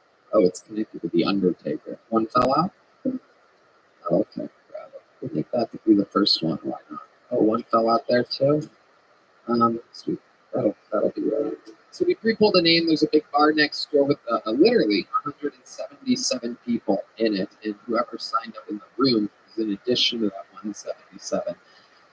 So that name goes over there. We pull that person out, and they will be waiting behind the stage. And you know how it works. When you pull a name out, they get 60 seconds uninterrupted. You know their time is up, and you get the sound effect. They have to wrap it up then, or else they bring out the angry West Hollywood Bear, which just interrupts them. And then I interview them. We find out more about them, potentially, what else they could talk about, what makes them interesting, and they get to talk to my esteemed panel of uneducated comedians. I went to college for a year and a half. You did? What college did you go to? I went to Florida A&M University. It's a black school. Oh, my God. Yeah. I ain't finished that shit. Don't clap, motherfucker. What y'all clapping for? My mama mad as hell still. We know you didn't finish. You said it was a black school. Great. A year and a half, that basically made you a fucking legend. They probably had statues. My mama was proud. She was proud for a little while. What were you going for? Computer science, but I mean, Hey, whoa. You know you're fucked up when everybody laughs at computer science. I graduated with a 3.5. I'm smart. Wait, I just smoked are you weed. like 3.5 on what? Your DUI test? No, What's speak that? shit, motherfucker. Why you ain't shit, son? Yeah, no, I'm smart a little bit. Just a little bit. Yeah, Oh, yeah. Fuck no. Yeah. I want to listen for a month just to sell weed. Look. Hell yeah. That boy can barely read and write, man. Absolutely. Bama, read it. Well, while they go grab that comedian from next door, we do have a comedian to go on first. Ladies and gentlemen, this guy starts every single episode of the show. A legend. You know the whole story. I mean, ups and downs and highs and lows and everything in between. And headlining all around the country, selling out, crushing, having fans come back for more. He's a sensation. He writes a new minute every week. Not easy to do. Getting tonight's show started. You guys know the song at all? Sing it if you know it.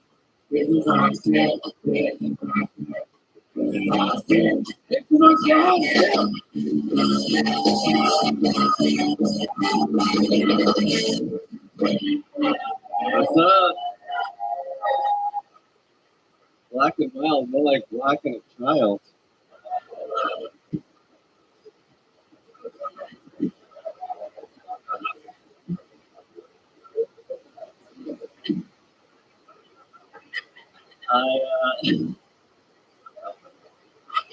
I think they should introduce a new submission in the UFC where you can hold down your opponent and pretend to have butt sex with him for 10 seconds. Not only do you win the fight, but your opponent now has to retire. Because if you're in a real fight, you get butt fucked, but you still win the fight, no one's going to remember that you won the fight. I was going to remember you got butt fucked. You're probably going to have to move. It's been a pretty hot summer. As an Asian, I hate it when the temperature matches my test scores. I prefer Mexican test scores. 70 to 72. All right, thank you.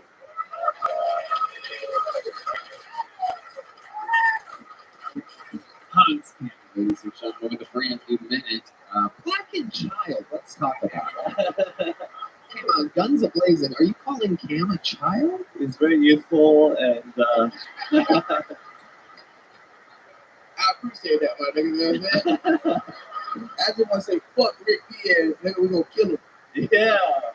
It's a little inside baseball, but yes, absolutely. Oh, no, I see what you're saying. Yes, Rick Diaz challenging him again and again and again, and he finally got it. You are challenging Rick Diaz in the arena, sold out, HEB Center, New Year's Eve. One of you will be doing a new minute every single week, and the other will be temporarily at least banned from the show. Have you been thinking about this at all? yeah, I've been saving up and thinking about it and just wondering how I'm going to crush the European with my American might. Yeah, That's right. oh, yeah. Fuck that nigga, man. David Charlie. Hans Kim, I must say, that was a very good. very, very entertaining. I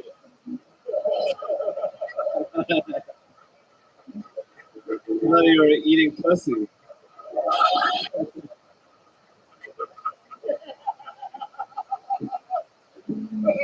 Black people get to do the most racist stuff.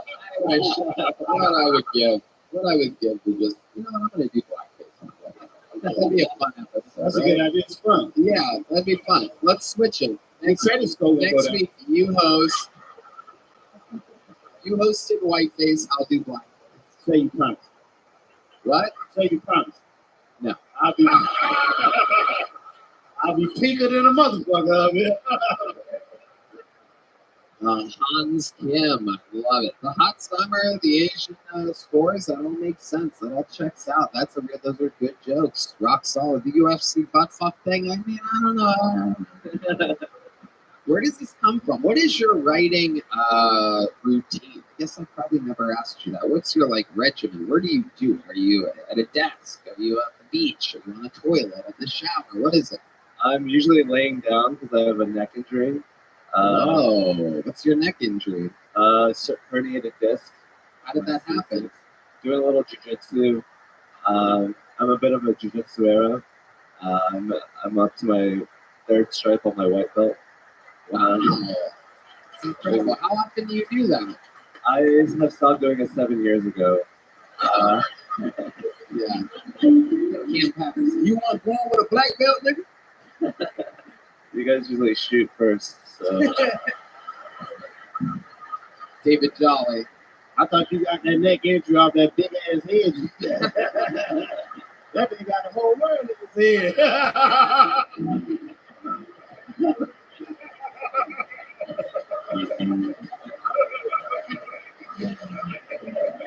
Yeah, I actually graduated college, so.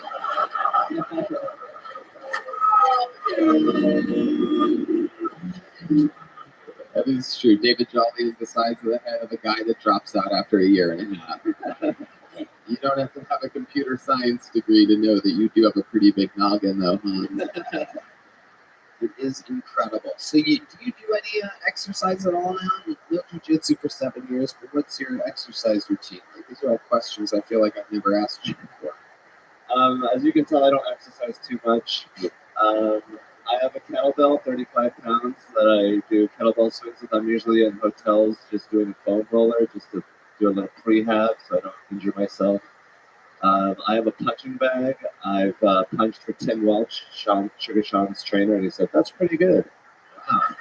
Your punching bag, what's her name again? My girlfriend. I know.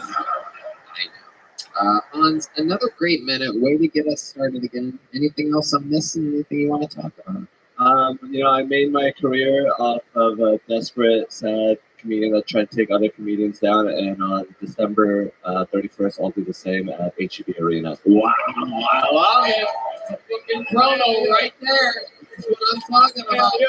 It's a shame it's already sold out. That'd be I would do it. That would push us over the edge. Hans, I fucking love you. I'm so proud of you. Like I said, jokes like the hot summer Asian test scores, things like that. The fact that you just keep writing a new minute at this pace, it's incredible. Great stuff. Hans Kim, everybody. Thank you, Tony. Way to get us started. So you see how it goes. That's how it goes when it goes good. And this bucket is filled with people that it doesn't always go that good. But then again, we found everybody that you see up here and Hans and everybody else out of this bucket. So, the future could be next, or it could be an insane person. Make some noise for your next comedian, Eric D. Swallow, everybody. Straight out of the bucket, we're going to meet them all together. Eric Swallow. Hey, y'all. Does anybody get any weird compliments? I get like weird compliments all the time. Someone told me they like how my voice sounds. Which is weird because I feel like I sound like I'm doing an impression of a guy that looks like me on helium. Yeah, dude. I also got told that I got someone told me that she likes how my butt tastes. Like a good tasting asshole. But she was vegan, so I think she was just protein deficient. I also got told I fuck like a porn star. Was it all the cameras?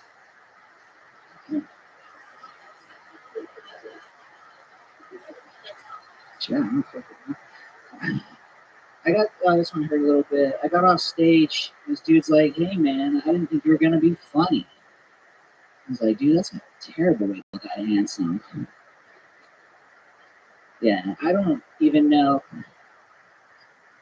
if I write good jokes, man. Like, I'm just pretty sure I'm pretty enough to make dudes feel a little bit gay. Thank you, that's my time. Okay, Eric D. Swam. Is this your first time on the show, Eric? It is, yeah. Okay, welcome. How long have you been doing stand-up? 4 years. 4 years. And how long have you looked like Mario Lopez with Down syndrome? Oh, shit. 4 years. All of it here in Austin? No, I came from Reno, Nevada. Okay, Reno, Nevada. That's where you've been doing it, huh? Yeah. The smallest big city or whatever? The bullshit like that. I mean, you would know. Yeah, it is. That's what they call it. It's like a really comfortable place. You can drink the water and shit. Is this where you were born and raised? Yeah. Okay. What do you do for a living? I serve sushi out here. Out here? Yeah, I moved to Austin. I was like homeless for a couple weeks. Yeah, so that was fun. So when did you move to Austin exactly? About a month ago. It was like 2 weeks of 100-degree weather. And you were homeless for a couple weeks. Tell us about that. Before you moved here, you didn't look for a place or anything. Oh no, I did. And I thought I had a job too, but I got out here and didn't communicate. So, what do you mean? I showed up to the pizza place that I was working at in Reno. It was like corporate, and showed up to the door, and we don't have a job for me. Yeah, I just got fucked over that way. So, yeah. Okay. How about the living situation? Why was that? Oh, yeah, just the same deal. Like, didn't communicate with the guys, and we rented the place out while you weren't. So I got down here, and that was the same deal. Yeah. When you say you didn't communicate with the people, like, does that mean that you confirmed at one point that you had a job in a place, and you just didn't follow up? I think that's really what happened. Yeah, I just expected that they remembered me. Okay. Are you on drugs? Constantly, yeah. Marijuana. Just marijuana, yeah. Lots of it. Yeah. Enough to not communicate with both home and work. Yeah. I was expecting to be on this, I guess, to be honest. Yeah. So it sounds like you were going to be what? Serving pizza, selling pizza, serving pizzas, and now you're serving sushi. Yeah. How did that happen? That sounds like a lucky upgrade. Oh, a lot of Indeed. I saw the sign downtown. Like, they probably rule at getting people jobs out here. Okay. So what's going on here? Hey, this nigga boring as fuck, dog. Oh, shit.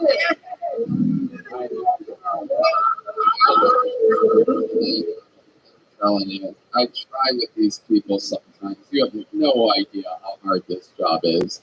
10 years and 4 months doing it every single week, and someone like this comes up, yeah, read on the back, and that's what they say. I didn't communicate. David Jolly. You must have wrote that shit in the car. What's that? That was your set. You wrote it in the car? No. Yeah, oh, you've been doing that for a while? Yeah. Well, you tested it at a crack house? Yeah. Very popular at crack houses, yeah. Damn, that was a bad decision, bro. You should have bought a better one. Right, real people. Yes, they do. That's what you got to kind of plan for, is real people. So tell us something interesting about you. We have you right now as one of the boring people in the show's history. Probably one of the most interesting people in Reno, I bet. You're probably the fucking Dave Chappelle of Reno. No, I was just the most handsome guy out there. Why do you keep on saying that? Sorry, you're not. Do you believe that you're not good looking? You're as good looking as you are funny. Okay. Which ain't much. David Chappelle. Hey, you the most handsome motherfucker with Down syndrome I ever seen in my goddamn life. I ain't gonna lie, you got that one, brother. It's true. You have like a sloth-like head shape. You have cauliflower ear a little bit. You used to wrestle. Jiu-jitsu, yeah. Jiu-jitsu. Yeah. Okay. I have a friend, Hans Kim, that would beat the shit out of you. What kind of belt do you have? That's a purple one. Purple one. Like my panel's favorite drink. You gotta believe it. You're making my friends thirsty. Stop talking about purple. Tell us the most interesting thing about you, Eric, because right now we're struggling for fucking anything. Fun fact about your life, something that makes you different. So my ex, her and I broke up and do comedy in different cities. Like, she moved to LA because she's a dumb bitch. And yeah, I moved out to Austin because, like, Texas, I'm racist and gay. But I know, sorry, but my ex. Oh, here we go, Eric. I mean, I gave you a wide open fucking. You could have just taken the ball and ran in any direction and just called a girl a bitch and called yourself gay for the fourth time in fucking 5 minutes. She actually has your number. Okay. She knew you from the comedy store. Yeah. Okay. Yeah. So I guess you used to call her out by name, and I didn't know you can remember people really well. I don't understand what you're talking about. Oh, what's going on? What do you mean? I just thought that was interesting that I was dating someone that was talking to you to the point where like What? your number. All right, yeah. Are you sure she had my number? Are you positive of this? No, but I thought that'd be a fun. That sounds more like everything else about you. Yeah, she was pretty convinced that you gave her your real number. Like you'd leave the bathroom and be like, hey, Fiona. What? Yeah. What did you say? I'd leave the bathroom and oh, you'd see her leaving like the bathroom and greet her like you actually knew her. She's funny. Great her? I would see her. I can't understand what you're physically saying. Oh, take a breath. Okay. So I would see her leaving the bathroom of the comedy store? You would be walking out of the bathroom. She'd be with a group of comedians, and you would be like, she's hey, a comedian. Yes. Okay. Right. So this is starting to make sense. Right. Okay. So she was a comedian in LA for how long? 7 years. Right. I was a comedian in LA for 15 years. Yeah. So you say like, oh, I just thought you tend to remember people. I've noticed. I don't know her name, and it sounds like you guys broke up. I don't think you should be talking about this right now. I think everything you've done up here has been a massive failure. Am I friends with her? Oh, I thought it'd be an interesting story, and I was wrong. You've been wrong about a lot here, Aaron. Big swamp. So I'm not friends with her, but she thinks she has my number. I hope you guys have a wonderful day. I'm glad that you're together. And fill it with love. Take care, friends. Bye, Sky. Bye, Sir Smoke a lot. Bye-bye. Take care, my friend. Just Sky. Smoke a lot.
I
The whole idea was like she could text you or whatever. She goes to say, why would she text? What was the idea of her texting?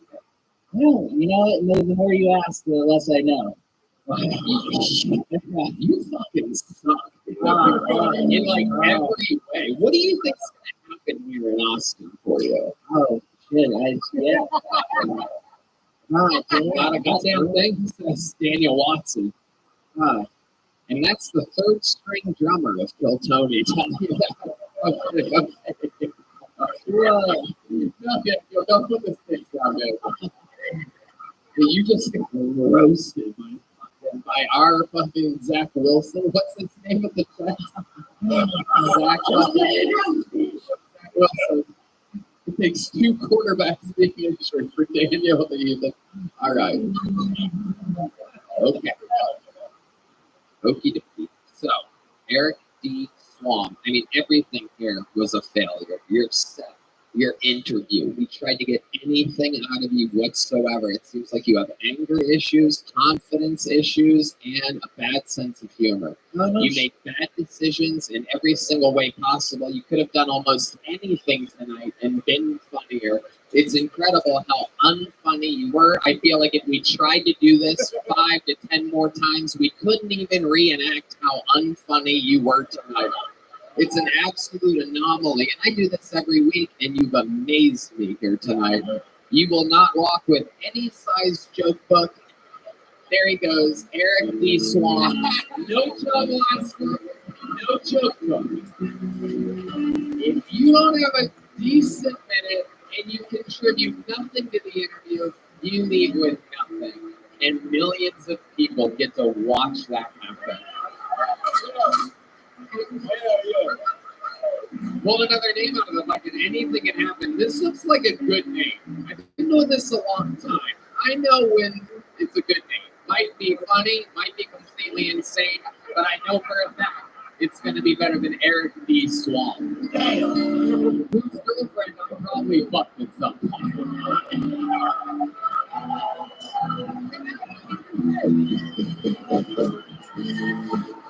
Make some noise here. Probably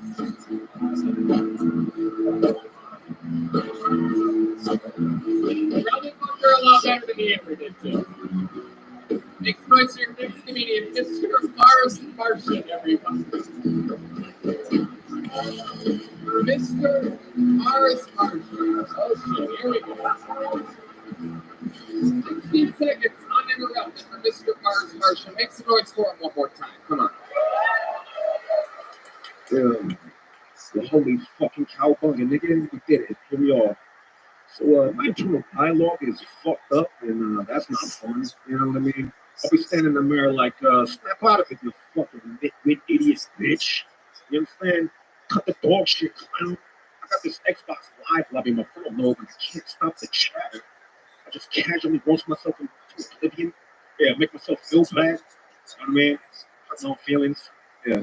I talk shit till I cry. I talk shit in the mirror till I cry. You know what I mean? I'm a fucking bully. Yeah.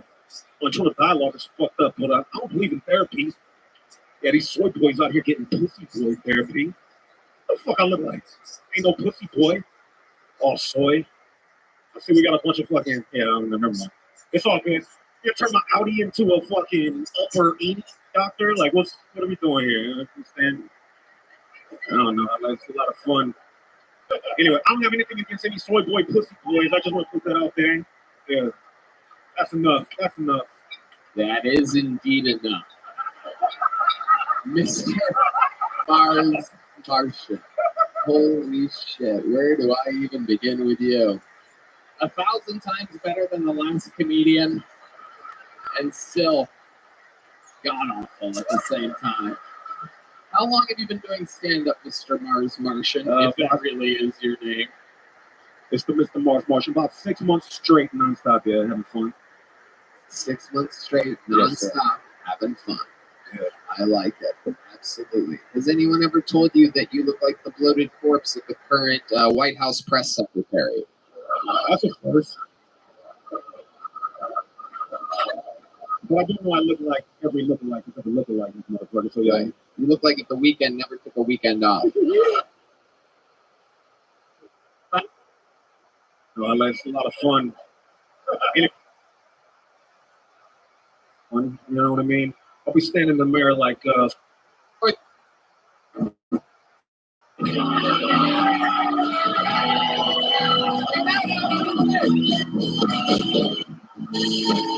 Makes the most sense.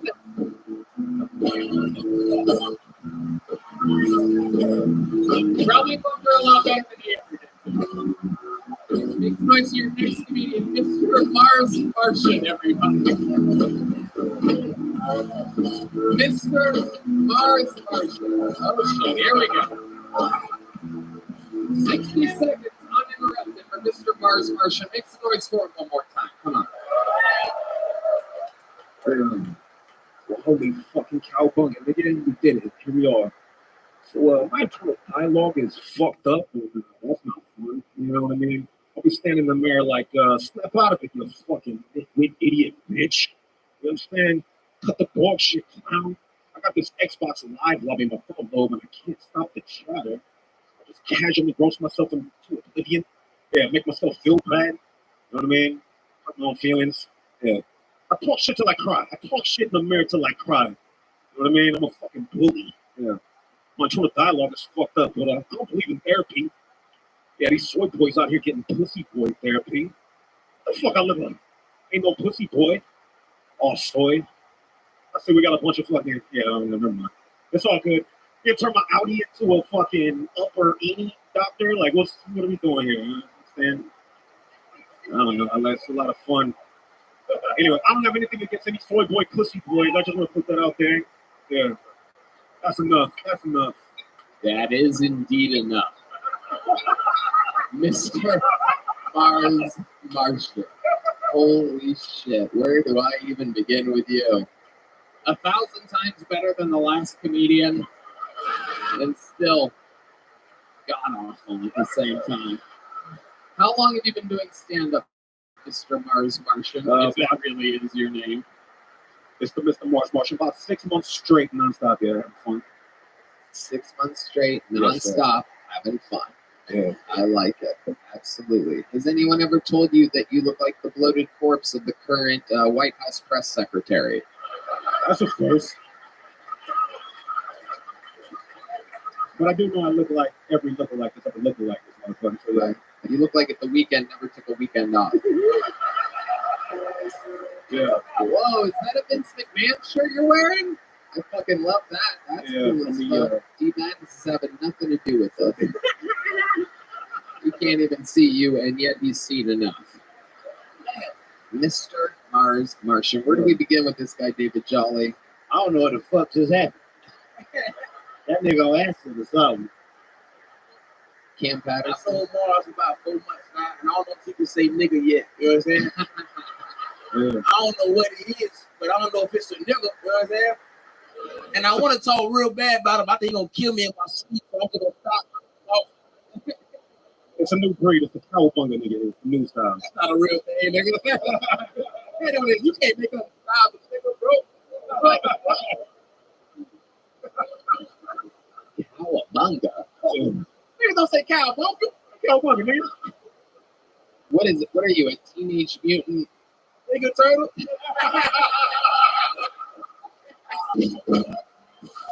Gang line. That's the one thing Cam knows when I point at him, it can only mean one word and one word only. That's funny. Teenage Mutant N-word turtle. That's what I would see. It's not as funny. Okay, so let's talk about it. 6 months in the game nonstop, or 4 months? What'd you say? 6 months nonstop. 6 months. What do you do for work exactly? I used to automate data centers. What does that mean? Until banks started collapsing, I used to automate data centers for a bank. I used to be a software engineer. Okay. Yeah. The blackest thing about you is that I didn't understand the word you just said. So what? Something data centers? I used to do software automation. Okay. All right. That's like a 9 to 5 type of job. Yeah, corporate gig, yeah. Okay. Do you use a pillow at night, or do you just lay your head down on that hair? Because it seems like it would be really soft and nice. Like, It seems like it'd be pretty cool. I bet you do have a pillow. I'm gonna move on. What do you like to do, Mr. Mars Martian? Anything creative, make music, make jokes. What kind of music do you make? Oh, boy, it's like jazz, kind of like death metal, slam type of shit. Jazz, death metal, slam. That is a wide range, my friend. You just keep making shit up, dog. We don't. He just making shit up, dog. I do rap, the school shit. You know what I'm talking about? Throw that shit, though. Yeah. David Jolly. I love to hear that shit. Well, I got news for you. I love to hear that So, shit. Mr. Mars Martian, what do you do? You sing? What do? You play an instrument? Oh, I got keys, I got drum pads, I got several guitars, different tunings, all that type of You shit. sing? I'd rather not play the bingo and be forced to sing and dance all of a sudden type of deal. Oh, I can sing you and made it an and dance thing. You made it an I can and fit all the dance thing. bingo What do you think? I got shit. shoes in your size or something like that? Bring them out. I got wrestling shoes. Yeah. Okay, so you'd rather not sing. You can't really. You named a bunch of instruments that aren't on the stage all at once. He didn't really say drums. He said drum. Drum pad. Yeah, it's a little different. Yeah, it's a little not drums. Okay. What are you best at? What's the thing that you're best at in this world, Mr. Mars Martian? Shit. Nothing at all. I'll quit. I'm just being myself. Who could be me better than me? That's it, man. Okay, what's your love life like? I had a very fulfilling 7-year relationship that's over now. Yeah. Yeah. When did that end? A couple years ago, about 2 years ago, yeah. 2 years. Killed that bitch. Killed her and took her hair. Yeah. You can't leave me.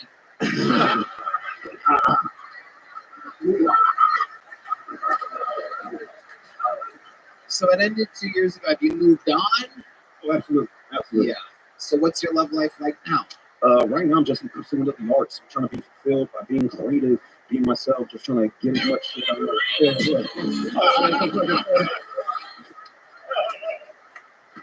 Look, I ain't gay no more. Yeah, that's what you want? Hey, that means he beat that dick with 2 hands, boy. I know that bitch got a goddamn burn mark on it. He looks in the mirror, just squints his eyes, like, oh, look at that hot bitch.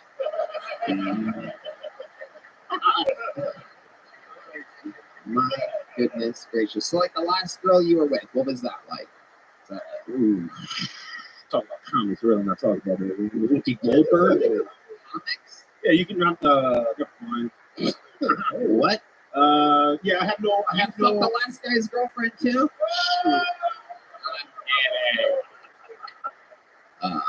So was the comedian.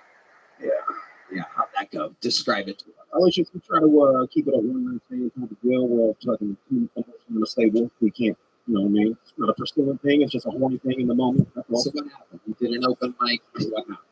You get off stage, then what happened? No one knows who it is. You can literally talk about this right now. You're in an interview on the live podcast. I'm a more of a real life interaction type of person, so I prefer to stay out of the DMs and the swiping and all that stuff. So yeah, if it happens, it happens. If it doesn't happen, it doesn't happen. So yeah.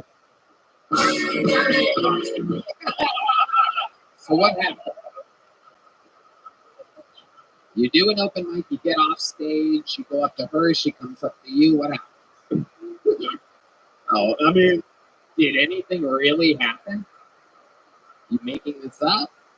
I'm trying to be discreet. I can't talk about it because he killed her. Yeah, she's dead. No longer alive. I don't know if you saw his set, but he is far from killing this fucking guy. I'm gonna keep you on the spot here. So you're at an open mic, right? She's there, right? Or is it online? What happened?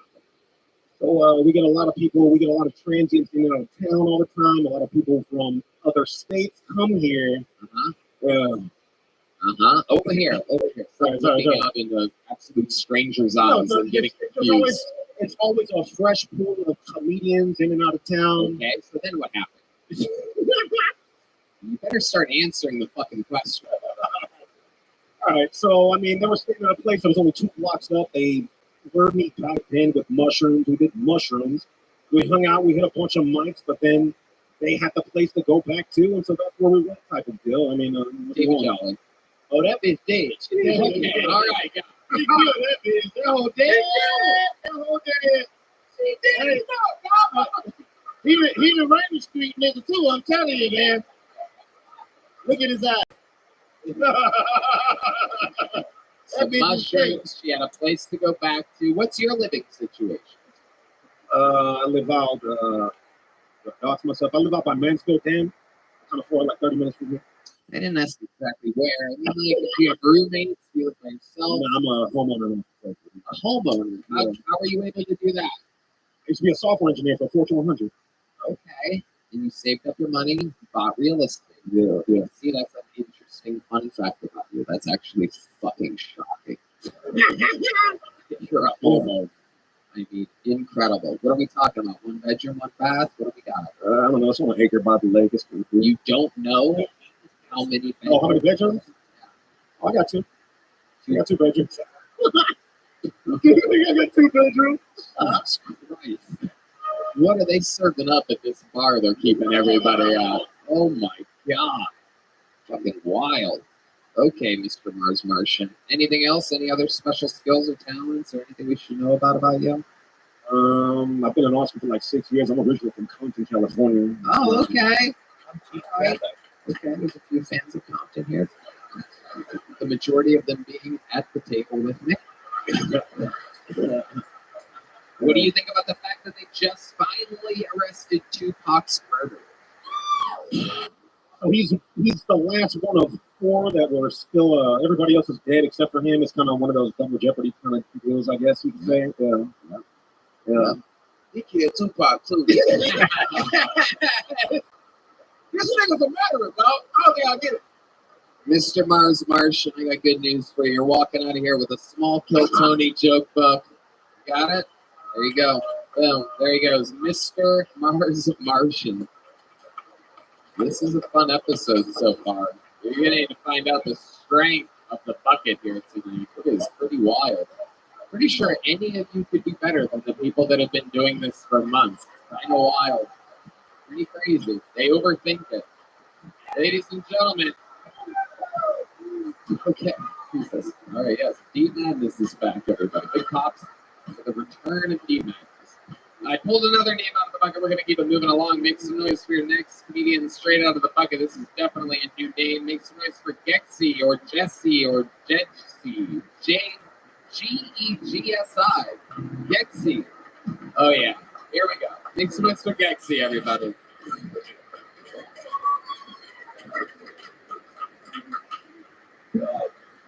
Hey, I'm Jesse.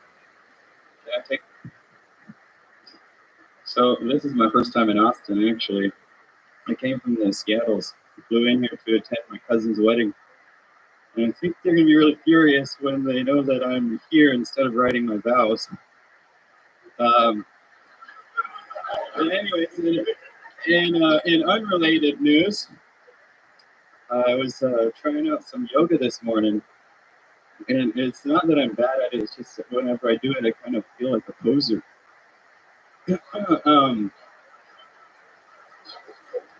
But it's all good because I'm a pretty good guy and stuff, except for I used to be super addicted to showering, but I'm clean now. And I also kind of rap and stuff, so Hey Tony, I think that your jokes are cool and you're real and not a phony. And if I was... There you go. West Hollywood Bear. That's Jesse, everybody. Yeah. Hi, Jesse. Hey, Tony. How are you? The best set of the night on the bucket pulls. Incredible. Incredible. Absolutely unbelievable performance. Great. Jesse, how long have you been doing stand-up? This is my second time ever. Really? Wow. That is incredible. I'm actually here with a bachelor. crew, and so we kind of all signed up. Really? So Right. it's a like a bachelor party from Seattle. Your friend's really getting married? He's really getting married, I hope. Yeah. And so we're kind of letting it rip, but Jesus, finally, somebody with anything out here. My God. You see, everybody else just tries to be cool. They don't realize that to be cool, you have to be funny first and then cool second. Everybody's trying to fucking. This ain't cool at all. It's funny. It ain't funny. It's cool. So it is cool. You know what I'm saying? You look like you have kids. I gotta get that out of the way. I gotta knock that. But you don't, right? I don't think so. Right. We're gonna get you checked out. We're gonna get you an ID trip from the great people over at Kinnick Mobile Health. Use the promo code KILL10. I'd be down to get checked out. I'm also single. Wow, hell yeah. Absolutely. Do you have kids? I don't have kids. How'd you get those dad jokes though? Like those jokes were really cheesy as hell. Like, did you write them or did you read them off like Laffy Taffy or something like that? I don't eat Laffy Taffies, but I didn't necessarily write them. I just thought of them. And that's like kind of how I did it.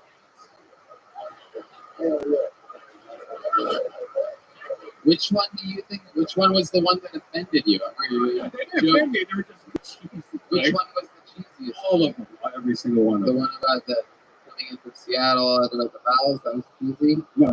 The jokes. The actual jokes. Right, that's I got a big laugh. So the yoga one, the poser? Yeah. Okay. But that sounds exactly like a bad. You know, like, hey, I did yoga, the posing or whatever. Writing extraordinaire Brian Redband with his input on the writing of jokes, everybody. Perhaps we can get You don't agree with that? You don't agree with that? Okay. What? You don't agree with that? Not really, no. Those were hard-hitting jokes? No. I just think he's obviously a one-liner comedian, and those are different. You can almost say that about any one-liner comedian. How are You could say you? Mitch Hedberg did kind of. I love Deadpool. Deadpool, have we met before? Oh, yeah. Apologies. What's good in your next little big dog? Living the dream, dog. Do you know what Kill Tony is? Excellent. I'm watching Kill Tony. Have you played any games recently?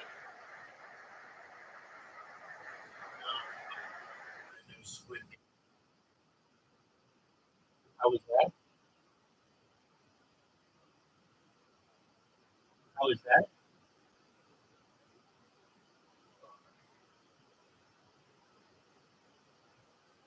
You like the show? God, so many people love that show. I'm gonna have to really watch it because you're like the third person here who is just reading these men. And I'll have to check it. So it's on Netflix, right? You know, we watched the first season on here, but I didn't pay attention.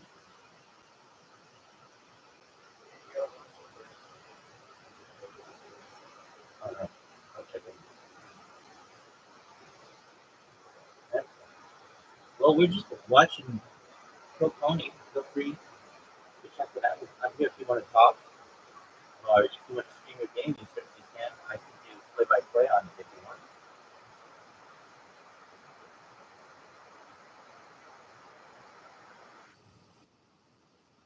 What are you gonna play?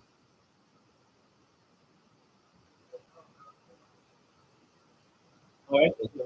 We'll turn on the flashlight. Kind of the dad jokes, but Sure. But yeah. Okay, you know what, right there, we're just. Well, that's the number one stream on history that I showed Steve Tibbet, but those assholes keep me up. I didn't do anything wrong, and believe it or not, the moderators were very split on me. Some of them liked me, but then they were, and actually a lot of people like me, but there were the contingents that just thought I was what's called VC farming, even though that's not really a thing. not like I'm gaining anything from it, and so they kicked me out. But only after a very. Go ahead. Yeah, and I just found that, like, since we let in people who are under 18, they're not all that mature, and they just are like, hey, what's going on with this person? Why is it that they do whatever they're doing? And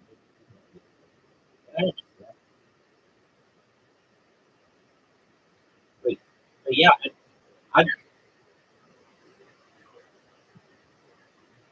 I want to be in there, but they just, like, I'll even check again. Maybe they've done a mass unban, but even if they did, I don't think they'll let me back. But they were really nice to me.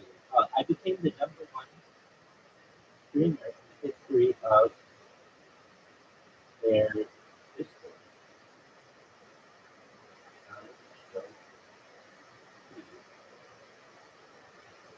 Yeah, I'm still doing it. So it is what it is. All right, here's what's coming. Show the Discord. We're just going to keep moving on with the show.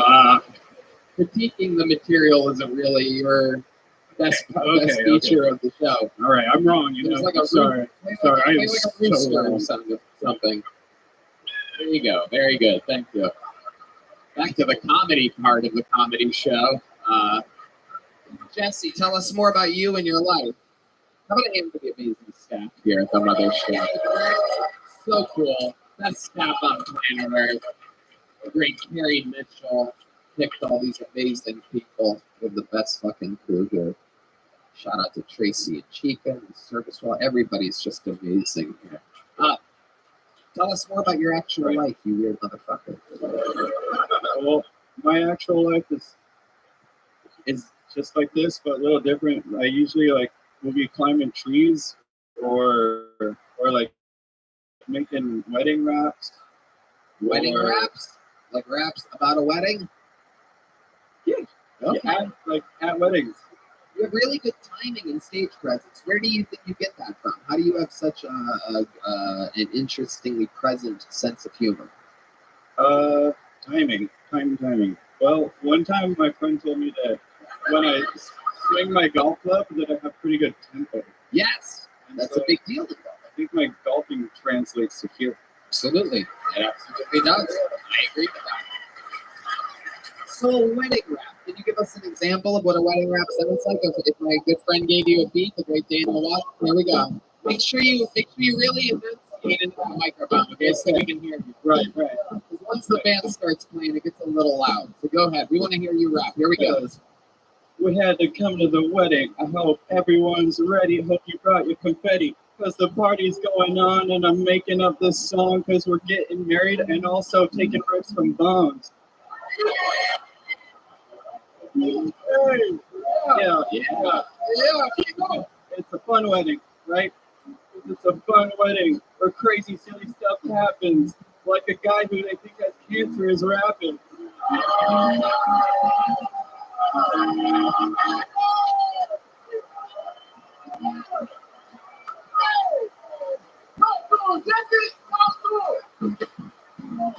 I want to sell it to the cool bros and the cool girls and the ones who like cool. We had to come to the wedding. I hope everyone's ready. Hope you brought your confetti. Because the party's going on and I'm making up this song because we're getting married and also taking rips from bombs. Yeah. It's a fun wedding, right? Because it's a fun wedding where crazy, silly stuff happens. Like a guy who they think has cancer is rapping.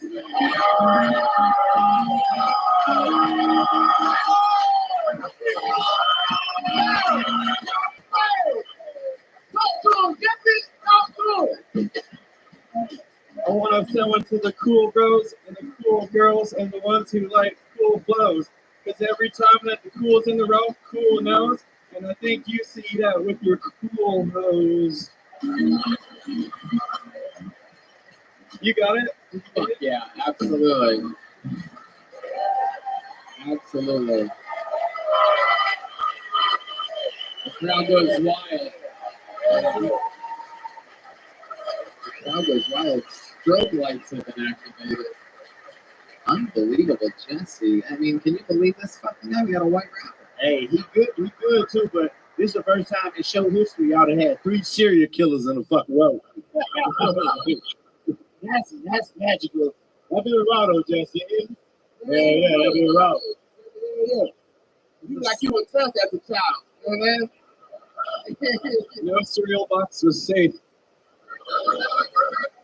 Or dad jokes. Absolutely. The mentioning of serial killers on the show has been prolific this episode. If you were going to murder somebody, how would you do it?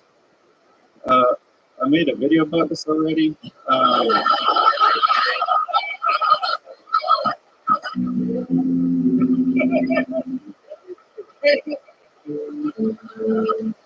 Okay, so I think what I would probably do is put them in a room with a mouse, and then that way they have to fight to see who survives, and whoever I'm killing, I think wouldn't be the type of person that would want to kill a mouse, and so it would just go the other way. Fuck yeah. Jesse, I absolutely love your style. I cannot bring myself to believe that this is only your second time on stage. You're being serious? I'm being serious. I tried it once, and I thought maybe I could do this again, you know? And then next thing you know, I made it to the big deals, big stages. Yeah, you did. And you did very good at the big deals. You're leaving with a big kill, Tony Jugbuck. You're leaving with a 12 on the Give him the biggest 12 last we got.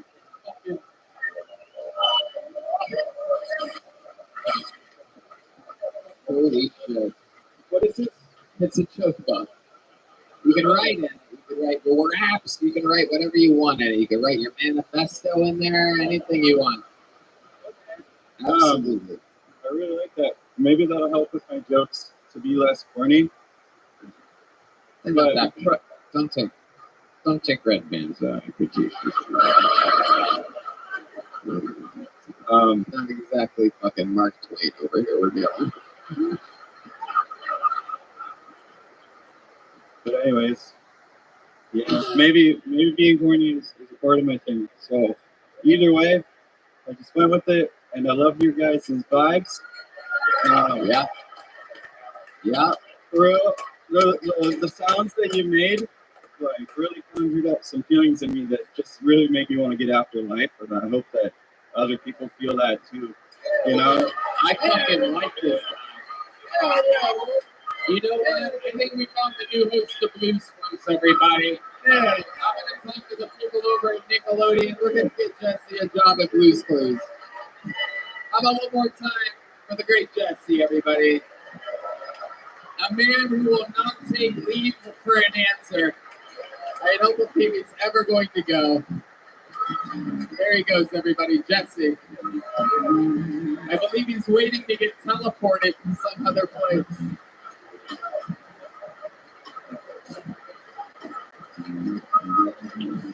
Are we having fun out there, huh? Wow. I got news for you.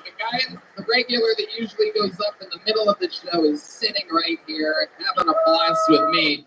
So, in its place, we do have a returning golden winner. This guy won his golden ticket a long time ago in the middle of North Carolina on the road, at least half a decade ago. Maybe DC. He also is from North Carolina or something like that. Doesn't matter. Who gives a fuck? The point is, he's very, very funny. He's here with another new minute. Thanks so much for the return of the great Martin Phillips, everybody. Here we go. Martin Phillips. Legend of the game, Eagle Tony. Brought to you by Zip It. Zip More. Smoke Blast. One more time for the great Martin Phillips, everybody. Sounds good. Cool. Okay. I read that you had a sex dream about somebody you know. Maybe you trust that person. So I learned that I trust too many people.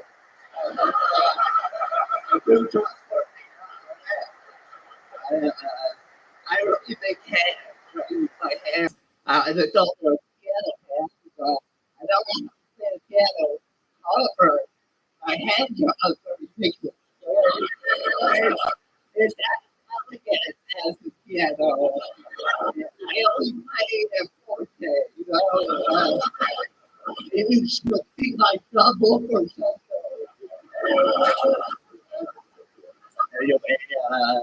Yeah, I live here in Texas. It's hot as fuck. But people say it's a dry heat, you know. I know what else is good in the humidity? The fucking sun. Doesn't matter. Fuck yeah. Martin Phillips.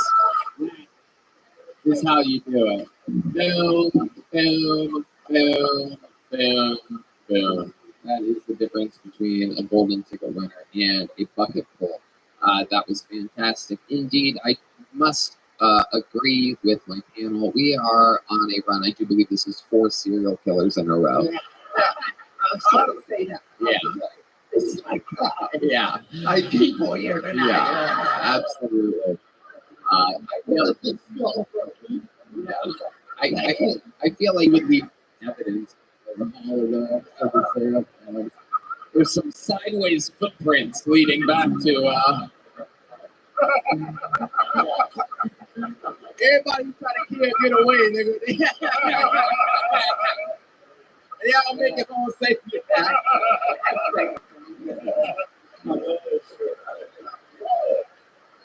Martin Phillips, thriving here in Austin, Texas. Did you? Oh, you don't want some black and white? I did it for sure. Oh, I love it. Absolutely. Martin, so you moved here to Austin, right? Yes, I live South Austin. Represent. Absolutely. Absolutely. David Jolly. Hey, when you were swinging your damn arms around, I thought you were going to hit me with one of them motherfuckers. The batter. Yeah, watch yourself. Right in the pocket. I ain't got no insurance, motherfucker.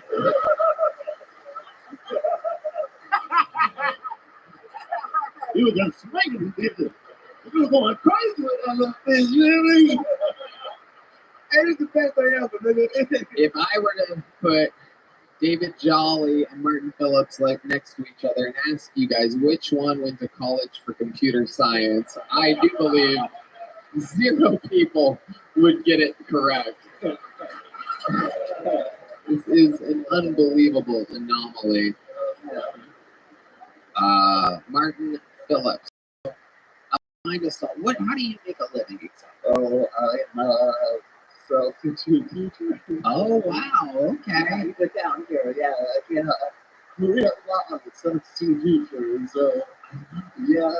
So, I love it. So you strategically are only a substitute teacher. So you only teach when another teacher can't make it. Yeah, it's Do you push the cart with the TV in yourself, or do you use that as like a walker? both. Right. Everyone says that, but it's not 1995. Right. Projectors. Oh. Yeah, they upgrade them. Both schools. I guess depends on what district you're in. Right. Exactly. Exactly. Indeed, the Philadelphia School District does not have any projectors or televisions left right now.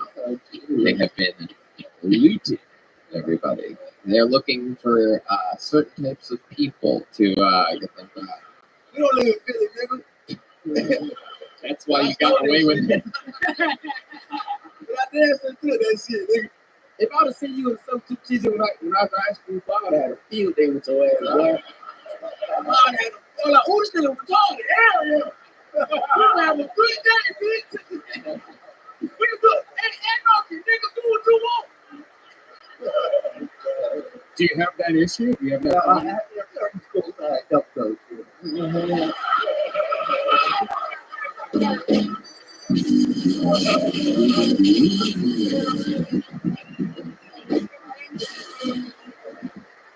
Fuck yes. Yeah.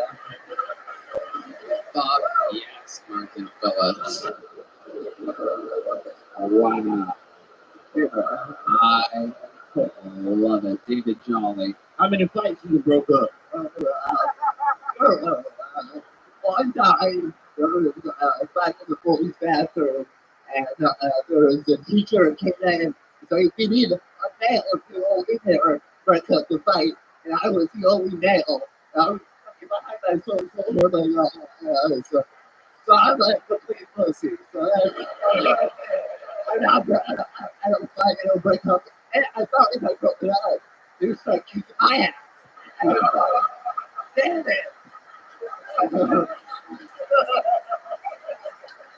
Yeah, I know you, boy. You a good dude, man.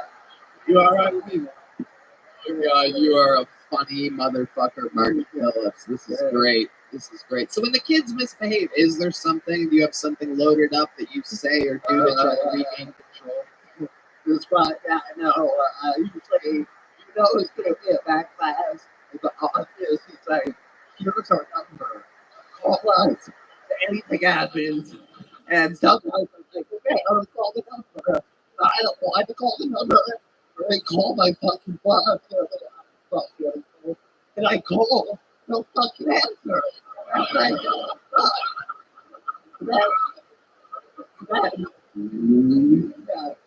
sometimes other securities pick up and they go and yell at the class.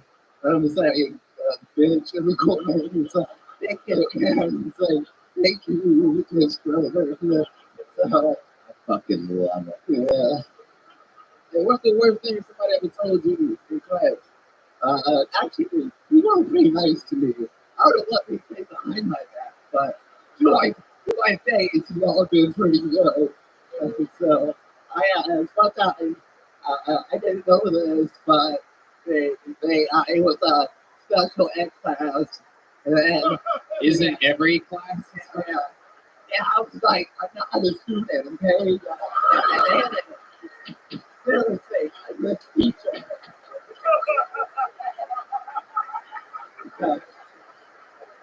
But what they actually didn't tell me was, they said, if you need to, get a point across, write it on the board. I didn't think about it. I get there, it was a deaf class. I had no idea. I was walking my head off, and it was staring at me. I was like, okay. And the interpreter showed up. I was like, oh, okay. I was like, wait for the bell guy. So I was like, oh, you probably never heard that. Martin, you're a fucking stone cold assassin. You might be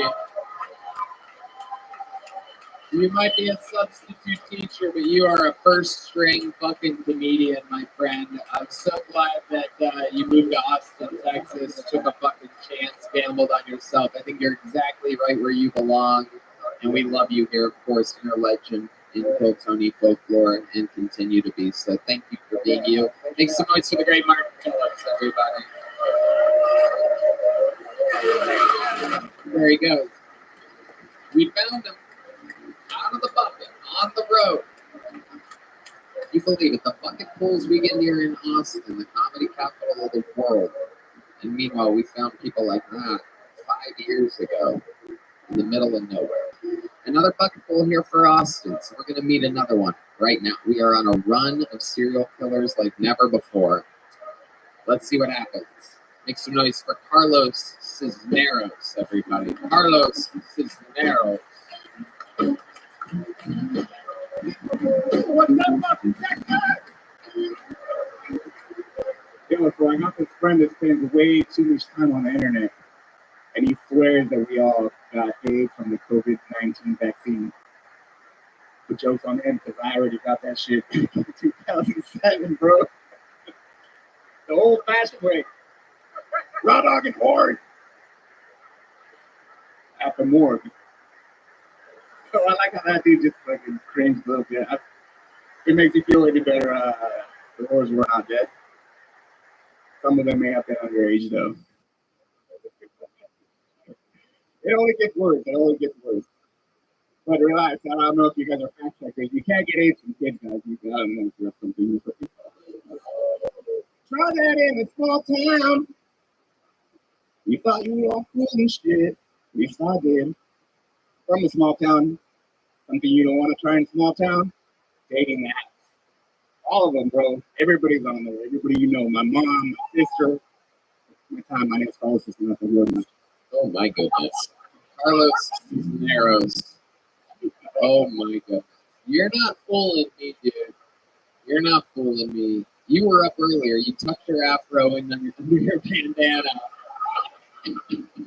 Oh my goodness. This is the real me. Oh. This nigga bald as fuck. This is incredible. So, Carlos, let's talk about it. Do you really have AIDS? I don't really have AIDS. Okay. All right. Cool. I wrote a lot of jokes during the pandemic, and that was the first one that I felt was actually good and around with it. Okay. All right. Cam? All I can hear with this man is go, please stop. Please.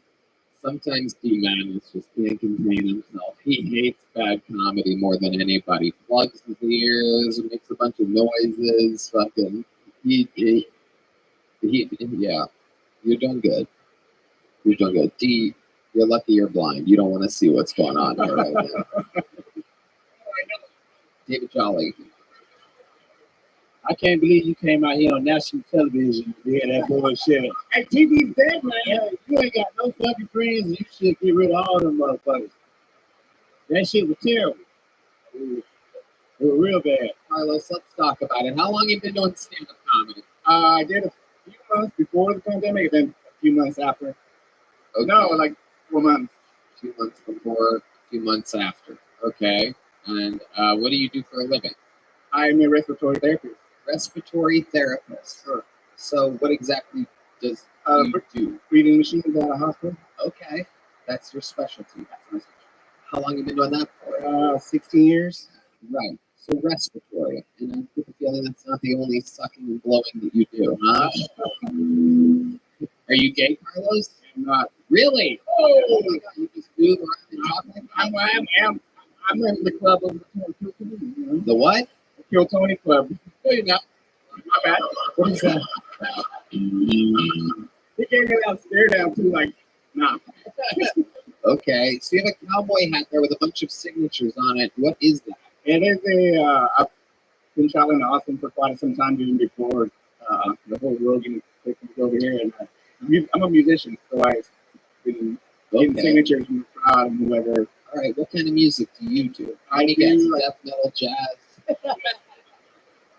I would say like a Jimi Hendrix, Chili Peppers. And you play guitar? I play guitar. You sing? I sing. You sing and you play guitar? I do, sir. And you don't have AIDS? And I'm not gay. You sure you don't have AIDS? You positive? Sure. Are you better at music than you are at comedy? I probably am. You probably? Most definitely am. Okay. How long have you been playing music for? Since 1999. 1999. Matt Muehlning, what do you think? You want to hear what this guy can do? Matt Muehling's willing to fucking let it happen. Let's see what happens here. Carlos. Oh yeah, we got a little bit of a. What's going on? We got a lot going on, huh?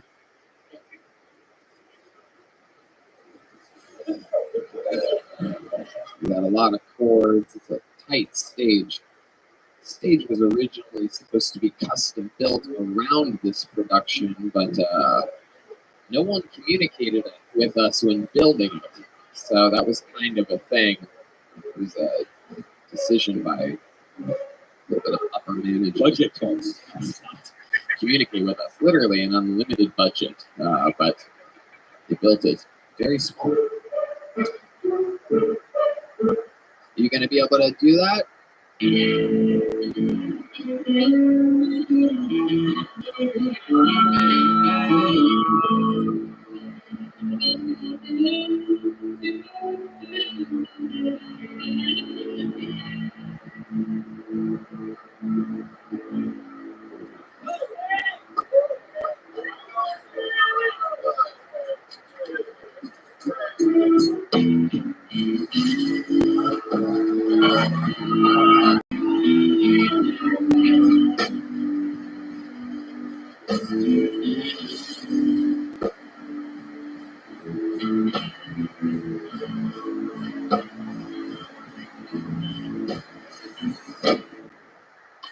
to spend my nights out.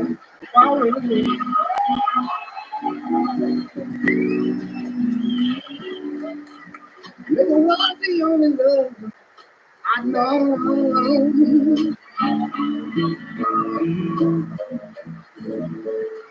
But just give me reaching for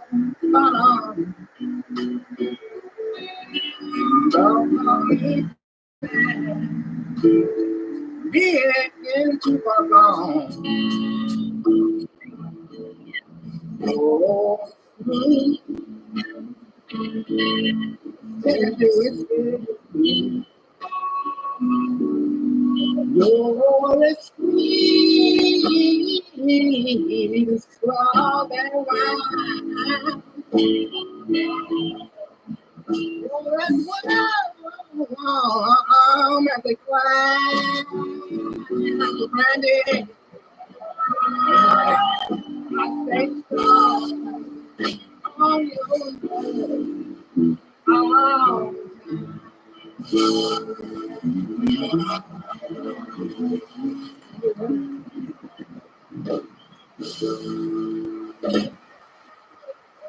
Welcome to the club, baby. You son of a bitch. Carla. This is one of these guys that came up here and bombed just to show us how good he is at music. You try to pull the old trick on me. I apologize for. It's funny, your lisp still happens when you're singing. That's because I'm a little faded right now. What are you faded on? Shiner Buck. Have you been sipping on some scissor? It's funny, like I started cracking up. You sound great, but there's a blatant lisp. Like a you.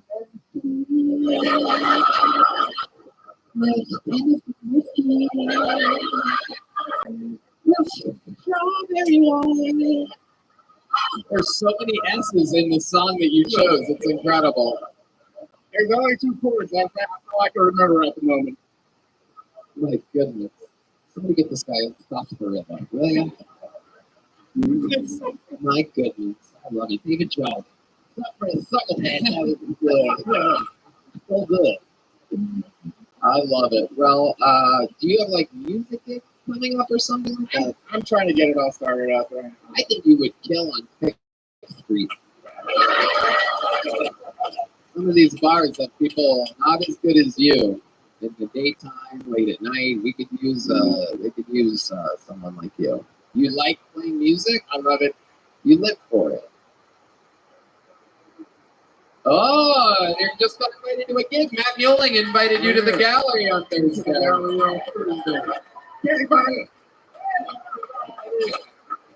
The home at the gallery at Continental. Yep. Every Thursday at what time? 10:30. 10:30 every Thursday with the homies. Look at that. 10:30 p.m. every Thursday. You can come up have a jam with them. How does that sound? I don't know if you know this, but the gallery that they're talking about, the 2nd floor of the world famous Continental Club, is literally one of the best music venues in the city. Does this excite you at all? That they just it does, but I'm only here till Wednesday. Oh well, then the breaking news: God hates you. This just in. We're getting word from. You know what? Wait, is that Wednesday? Wednesday night. Are you here Wednesday night? We got breaking news again. You can come tonight. Hold on. This just in. Hold on 1 second. We're getting it. I'm trying to help you. This just in. God hates you. Okay, what are you doing tonight? Getting drunk. But do you? Nothing. Well, let me ask you this: do you think that your drinking ever hinders your performance as a musician? It does not. Well, I heard a little bit of murmurs. You want him to come do one song with you guys tonight?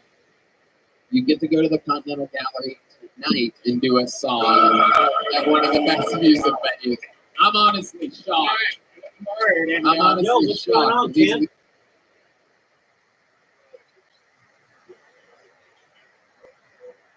Absolutely. No major updates. Nothing. I mean, yeah, I mean, I could feel like, hey, but yeah, you're right. Bunch of shit going on. I had just programming bots on phone, and they're working really well. I mean, I even go in and surprise myself, and I'll just look at a random stranger on Twitch and look at their recent clips, and it's like, boom, I'm there. So it's just, I know these work. Well, I know they work, but I know the spam bot. Look, I've gotten spam before. People are just like, hey, you want to buy free viewers on Twitch? I can onto that website. It could have been a total scam. And I have what? And it's just like getting the information to the people. So I'm sure somebody else is going to see what I do. And it's just a matter of time. In the meantime, we're watching Kill Tony. One thing, it's so funny. I really like watching Kill Tony. Most people who watch it know that. But there's a reason why I don't always know it because and it's kind of click with me. Whenever I do, Instagram starts taking down my feed. Or they don't let me stream because people use outlet. And I just think that's kind of a issue. Also, YouTube will do the same thing. They'll take down shit occasionally. It's like, dude, I'm getting this from YouTube. I don't understand. It's like, like, I'm literally streaming your shit to your platform. Which sounds like hate speech. But you allow it. Anyway, with that, I'll let you get started.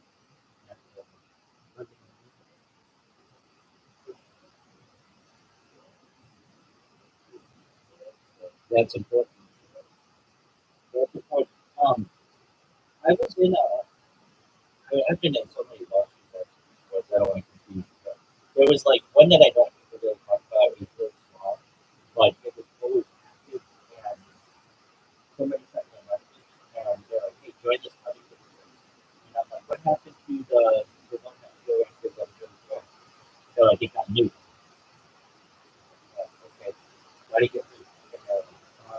Moderator, moderator.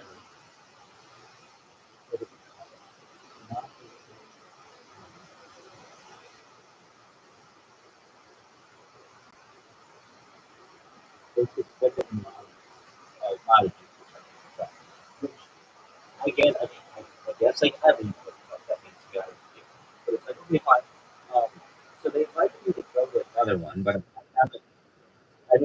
I don't have the ability to go into DC yet. So I'm looking through that. But this book is like interesting. Always got people in it, and it made me think of this server. Like, there's some mean shit in that server, in my server, because I have the free speech channel where I just let people type whatever they want. And while I'm okay with that, I am at a certain point that's going to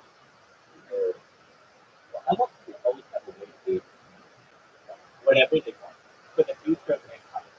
If you don't like something, I don't want to take your ability. You may not be able to say it on my main stream, but I will let you say it wherever if you want to do it. But there's this exactly to restrict any kind of free speech, any kind of speech at all.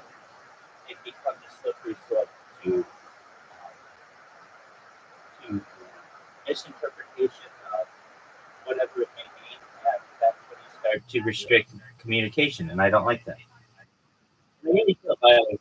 I don't feel that the First Amendment, I'm a First Amendment absolutely, and absolutely. I think that you should be able to say or write anything you want to any person in the world, whatever you want. It's speech. It's sticks and stones will break my bones, but words may never. Now, if you put your hands on something, okay, that's a different story. But you should be able to say whatever you want. Okay. Because if not, then it's just one person's opinion of what's effective to another person. I don't want to get into that. It's the First Amendment says Congress must laws restricting the freedom of speech, blah, blah, blah. Okay. And until they get rid of the First Amendment, then those are the rules by which we play.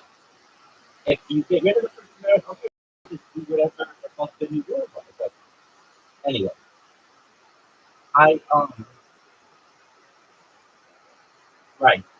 Okay, so there's this method though that people use of getting other people's platform used or their servers used.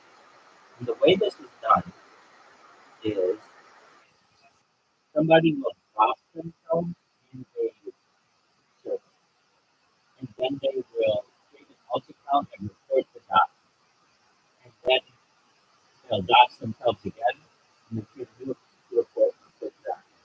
And then if you do that enough times, then just go through it. So because a lot of people come in and they're like, well, I'm gonna type. And it's like, okay, I understand, but that's a really easy way for me to use the server. So if anything, you can say whatever you want. So, exactly. And well, it will change hopefully in the future when it gets big enough that I get 24/7 moderators. Isn't it interesting? It is very work. Very work. Exactly. It's very work that somebody can just do that in like, and I wouldn't even know it. You wouldn't even know it. And it's not like they warn you. You're talking. And it's a very interesting tactic for someone to use. Some of the music that Marty, I think, told me about that tactic. Of anything, those people know all the ways to fuck up and ways to get into a lot of them. Right.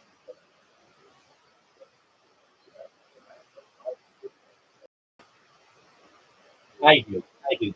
That's not right. That's not a right. You shouldn't.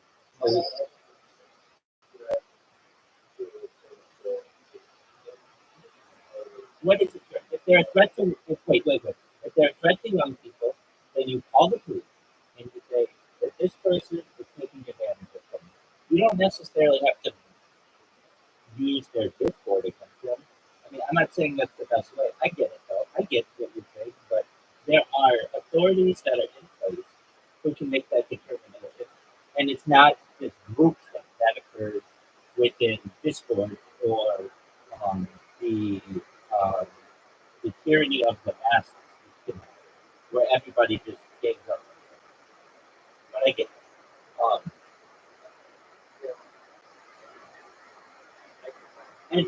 And who are these people to be the police officers of the enemy? They are vetted. They have no accountability. It's literally just keyboard warriors. And so for those reasons, I feel that at least those tactics should be employed. And then it's malicious to do that. Then if anything, if the world finds out that people do that, then they can turn on those people and just be like, hey, this person, I mean, in their own way, is I don't want to say just as bad as the other people, but very bad as well. And their life could be made into an absolute shit show. And I don't know, it just keeps going on. I mean, and I'm going to stop that. If you have an issue with someone, and you feel that they are hurting children or something like that, then go tell the police. That's who it is. It's not like, hey, let's get a whole bunch of people. I get it. This is what the community does. I'm not saying I endorse this behavior, but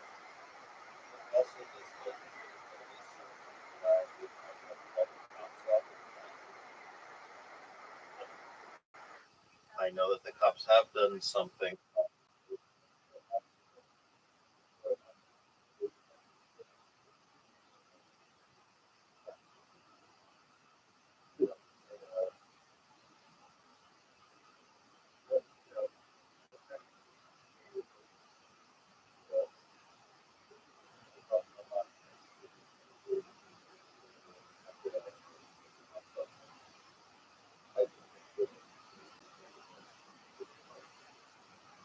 hey, you're allowed to do that. Yeah, but that's more of a recommended route. A different route is going to be like, hey, this person, we just don't like them, so let's manipulate their.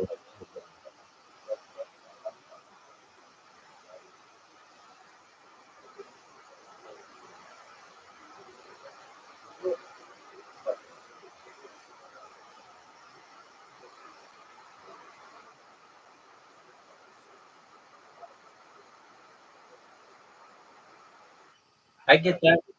I get that. That doesn't. I mean, I don't know anything about them, but I would say that I don't think that unless they're doing something that violates the law and the law is just the law, then they should be able to do it. Maybe you don't like it, but they should be able to do it. There's a lot of shit that people do on YouTube that I don't like, but I can't control their actions. And what they're doing doesn't violate the law, so they're allowed to do it. Um, but with all that said, it's just a way that I almost thought I would restrict all typing in here just for the fact that it's so easy. But even still, well, there are two areas where you can still type, and I think that I think that the punishment that Discord sets up is far too high. And like there's no appeal process. It's just you're done. Your server is done. All your work is done. And, you lose your account. And it can be done. I read about people on Reddit who have had their servers and I think that I just think Discord is large enough to be able to really get a lot of the complaints. So they just like, okay, well, it becomes an automated system. All right, well, whatever. Um, it came to mind because these guys in this lawsuit, one of the smaller, got their server and I wanted to know why. And they were just like, I'm a moderator, whatever. And I'm like, wow, well, that, I don't even know what that means. And I don't think anybody necessarily knows what that means. There are other, like, at least on Discord, on the Reddit Discord, a lot of times people will be like, hey, I lost my account because of XYZ. I was just randomly in this one server. I was in like 100 servers, but this was just one that I was in, and they got nuked and they nuked my account. So everyone in my account got nuked. There are some people, I've seen like a couple of times where people have gotten their reports back, their accounts back, and everybody's like, wow, this could be possible. Nobody's going to keep this. So I just think that because of the severity of the punishment, that it's this over, I need to be very careful. But then once it grows and you have 24-hour moderation, well then that's fine. Then there are bots you can put in and restrict people, image permission, you need um, certain experience and all that other stuff. I was banned. Okay, so I was live for like 6 months. Not social, but social. I don't even remember. But it's a big one. It's like just chatting. Something. It's a big Discord plus 600,000 people. And I got banned from it like 2 months ago. And I appealed the ban, and I'm like, look, I don't know why I got banned. There was no warning. I didn't get kicked. I just got straight up banned. Why? And they let me back in. I'm like, okay, weird. And then just recently, like in the last month, I got banned again. And I went in and I asked, why did I get banned? Oh, the reason why I got banned was because I was a advertising bot. And I'm like, okay, that's fine. You can see I'm on camera. I type to people in the chat. So what is your definition of an advertising bot? I mean, aren't all our accounts advertising bots technically? Because they are at least advertising their username. So that is one form of an advertising bot. To me, an advertising bot is something that automatically fails all the time. Like, but that's not even. That's just someone's opinion, subjective. So I kept it feeling. And I wasn't getting an answer. So finally, the head moderator last week was like, "Yeah, would you please quit appealing?" And I'm like, "Well, can you tell me why I was banned?" And they're like, "You were banned because someone thought you were an advertising bot and they said you didn't take accountability." And I said, "I'm not going to take accountability for it because it's untrue. I'm not an advertising bot. I am a real person. I talk to people in there, and I could see someone saying an advertising bot is someone who doesn't ever have their camera on, they always do it. But in this my camera's going. That's something that's entertaining for people. And should they wish. And so she's like, well, I'll have to ask her to. And I asked her for a follow up, and I didn't get one. So it's like, okay, how about they just keep it like keep it here? I'm almost like I will make your life annoying until you give me the legitimate reason for me to be banned, or you let me back in. And so it's just something I can do on a daily basis. It's just a quick appeal. But I do want to be back in there. But even if I was back in there, it gets me a little bit of attention in there. But it's like I recognize when I get the most amount of attention is when I'm in a new server and no one's heard of me, and then they start clicking my profile, doing all this other things. When I've been in a server for a long period of time, people are just like, okay, well, it's a good person for this.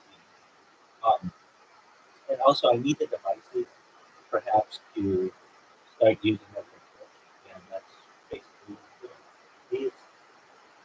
All night, these bots have been going, and that's all. Just go all day.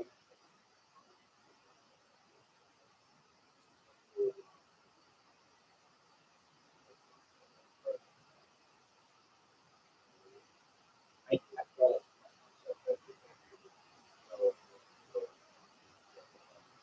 yeah. Oh, great question. Great question. Um, it doesn't because I have this program that if it does fuck up, it starts over again after like an hour. So I mean, it can when it so I can really program it and make it really specific that immediately when the account gets banned, it will start a new account. Like if I do that, then it's slower and it's not always as accurate.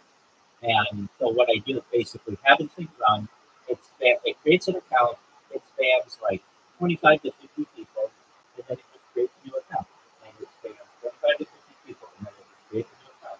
25 to 50 people, creates an account. And does that. It also spams them, follows them, and creates a clip of them. But basically, if it just keeps that loop going, then if they ban me and I become 36 spams or whatever, all right, well that's because there was 13 more rounds, and then it'll start back up. And that's the best way to do it. Right? Always the most effective way to hide it. When I when I first started doing this, I would make it so that it would just bank account, follow, spam, and just keep following and spamming until it gets big and you get bigger. And then I would have to notice that the thing got banned and just hit one button to restart it. And I recognized that like, hey, if I fall asleep 4 hours into the ban or whatever after the banning, then that's just wasted time. So instead of just like forcing the account to start over immediately when it gets banned, it just does it after like scanning 50 people. Things that I have found overnight and discovered that I think are beneficial for this project. I found how to, even though it's not an option for just chatting, to organize just chatting by recent or lowest to highest. I found out how to do it. So, like right now, I mean, I'm not an expert in the entire platform. I mean, I know something about it. And I recognize that there are people who are big time streamers and they have all of the weapons at their disposal to just ban me whenever messages to me. Here's what I find that is beneficial to me is when I start to spam somebody and I'm automatically banned and blocked in the house. That's a good sign to me because it shows that they know who I am. They actually made a conscious effort to program in their ban table or whatever, what my message is. And all I have to do is just change that message just like one character and it's a new message and that still doesn't stop them or stop me from creating a clip on it. And I recognize, at least on Kick, the clips weren't like really used that much. I mean, people use them, but it just doesn't have that. I've said it before, but it has like 1,000 people live streaming and 1,000 people watching. That's about it. Like, it's not that many people. But Twitch has be like 60,000 people streaming or 100,000 people streaming, and the numbers are just much higher. I know that a lot of them are inflated, but I also know that it's it's good for me to see that even within a week of having groups of people are starting to program this, and when it comes to their clips, these clips don't go away. So these clips will be there 4 years from now. And I just have to create this like library of clips on people where you're going through somebody's clips for months and I don't know who's fucking grab it. Another person's fucking number. Like, who is this person? What is this thing? Welcome, Deadpool. How you living, Ted? He does. He's here.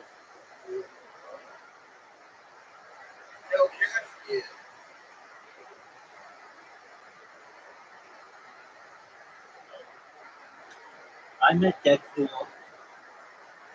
That's correct. I met Deadpool. I tried to help him.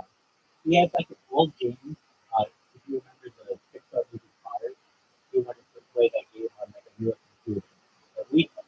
And we tried everything to get this thing to work one day. That's how we. You love that game.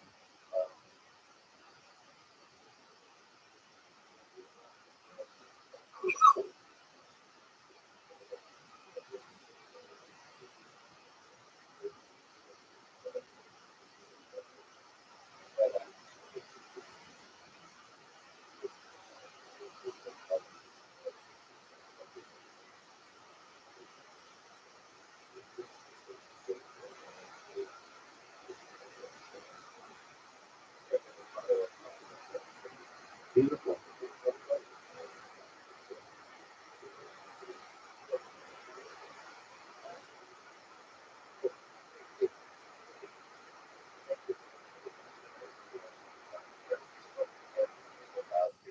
Oh, I can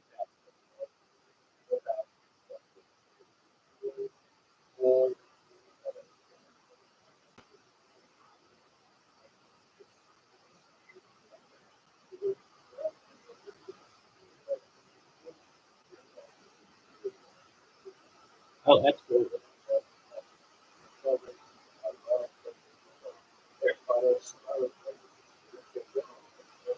That's great. Right. Yeah. Those are more so those are like West LA, Pasadena. I don't know if they're not good, but I mean, seen it on the news and I've heard it on the radio. I went outside. I went outside overnight to see if I could see. I could not spell um, the numbers, but when they're close, I mean, we've had while I've been um, streaming, we've had fires that are close. I haven't had to be evacuated though, so that's a good thing.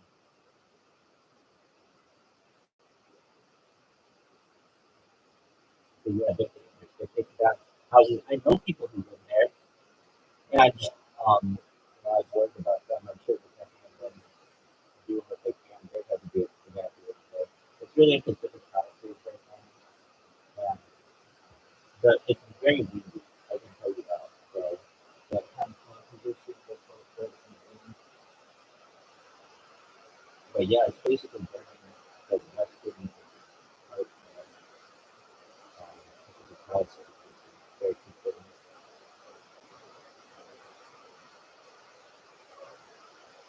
Kick Ass 50 with yeah, every day people come in and they're like, in my messages, very specific questions. And I didn't recognize that usually these are probably people who are trying to scam and they want to see if you're in a country that's of interest to them so that they can see if they can get into your wallet. And a lot of times people will be like, um, they'll ask a lot of questions. Sometimes I give them serious answers, sometimes I give them real answers, or whatever. And see what their response is. Like, and if they, like, if they're a real person, they'll be like, everybody will be like, hey, what's your Bitcoin? Just like, I want to gift you something. And I'll be like, what's a Bitcoin? And they'll be like, what's your Bitcoin? And I'll be like, I just asked you a question. What's a Bitcoin? And they'll be like, send me your Bitcoin. And it's like, you're either a bot or you're, speaking English very well. I'm asking you what it is. Of course, I know what Bitcoin is, but or they'll ask just like very specific questions. And I'll ask them the same question back. I'll answer them, and then I'll ask them the same question back, and they won't answer me. Like, okay, well, you're done. I'm not going to communicate with you because I've already asked you several questions. The big one that I get is, hey, I want to bestow blessings on you. Just give me your wallet or a basic gift card. You can get that. That's not one of you. You don't care. I did find recently, it's kind of funny when I do the spam from people on Twitch, they some people gift me subscriptions to the people, and I just accept it. So these are throwaway accounts. I'm never gonna look at them again. But the people are like, oh, you can gift me a subscription, and these are real gifts. That's a good deal. I can't necessarily.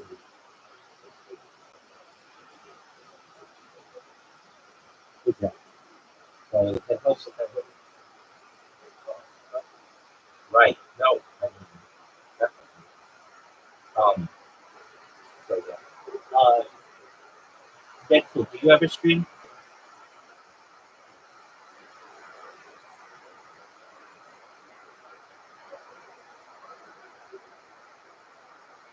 All right. Remember you were trying Perhaps, yeah, man. Why don't you?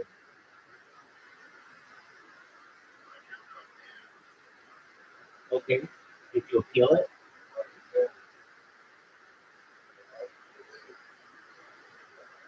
Okay. What was the reason? What was the reason for the hair? All right, man. I've done that. I get it. I know how that works. Why don't you just create a new account?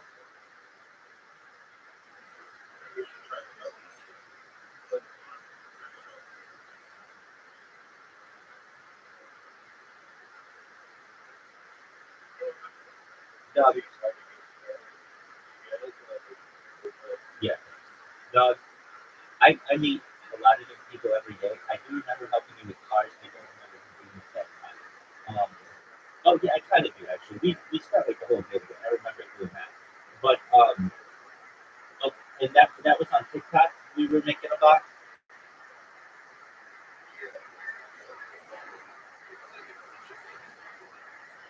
it worked. Yeah. So I get that. I mean, it's just an uphill battle. You create an account, you follow 200 people a day, and you will get like 25 of them to follow you back. And then over the course, you'll have a kind of verified account within a month. Or you can just go the easy route, just buy an account. You can buy an account with $1,000 for $5. Not very.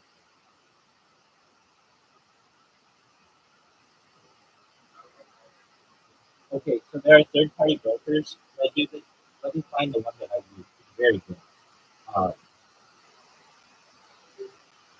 welcome, welcome. How are you? What up, doggo?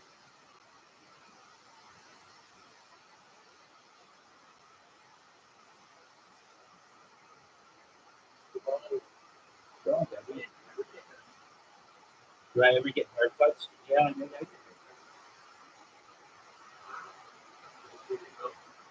I have done it myself, but I've also streamed it. Do whatever you want to do. Yeah.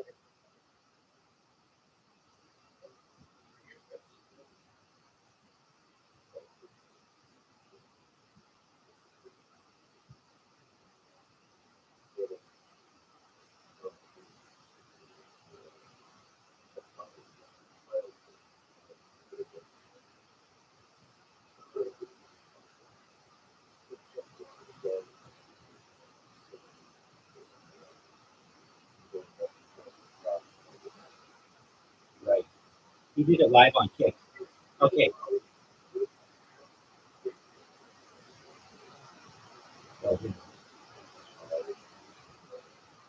Um, I believe I used an account called Social Media. Um, yeah.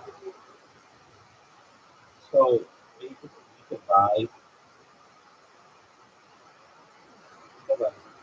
It was close. It was close. It might have looked into that. But there's one that I used.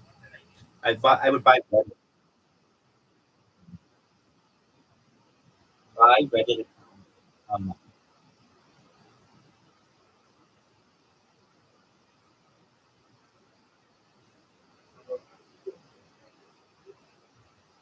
Oh wow. Well, I'm glad somebody recognizes it. Um. Well, I would say that fame is subjective, but it gives me the power to be able to help a lot of people, which I think is a really nice thing which to do. And um, I I use Signal that has and now I used it for um, I used it for Reddit, but you can use it for anything, basically. So if you go to someone and you're like, hey, I want to buy your account, they're gonna say, okay, cool, send me the money, and then you're never gonna get the account. So what you do with Signal is they're a third party broker. So they take the money and then they make sure that the account is correct to be used.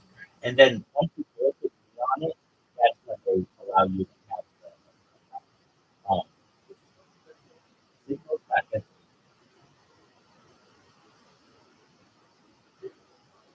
S8.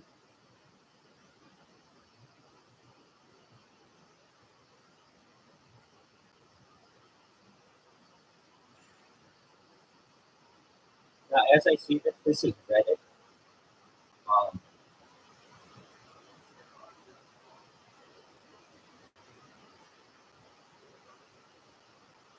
that could be. I've also used. So when I was doing it, I was doing it for Reddit. Let me find. You want a TikTok account, right? Okay. Um, so I see the thing swap, and I mean, I think it's probably in your best interest to just do it the correct way. But if you want, um, probably this way. You don't need an entire account. You start the account, and then you just need 1,000 followers. So then I would go to Insta followers. I love this account, this website. I use it all the time for stuff, or have. Um, so it's Insta followers. Co. And these are the best followers that you can get. So if you want 1,000 followers, all you need is 1,000 followers. You, and they don't even have to be real. If you want them real, they're a little more expensive. And Insta followers became thanky.com. Um, but yeah, okay. So if you want 1,000 followers, it's $8.40, and they'll be there today.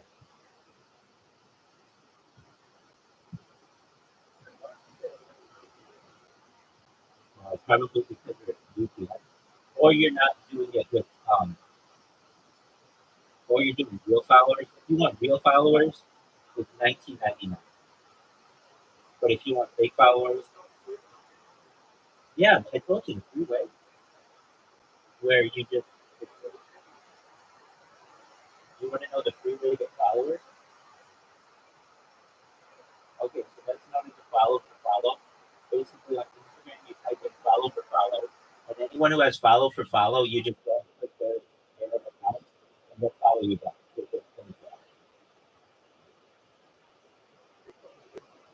Yeah, that's what I learned. Now, on some platforms, they don't allow follow for follow, but TikTok they do.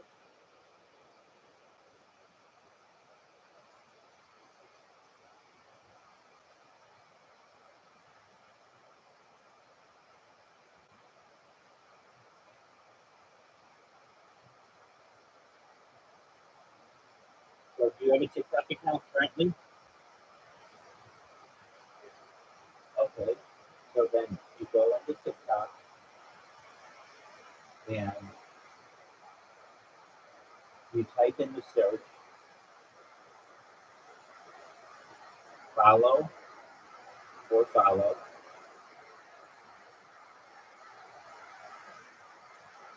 and then you're going to see a bunch of different users who have follow for follow in their name. You see this? Or they have it in their profile. And you just click all those people, and you'll get more than 50% of them to follow you back.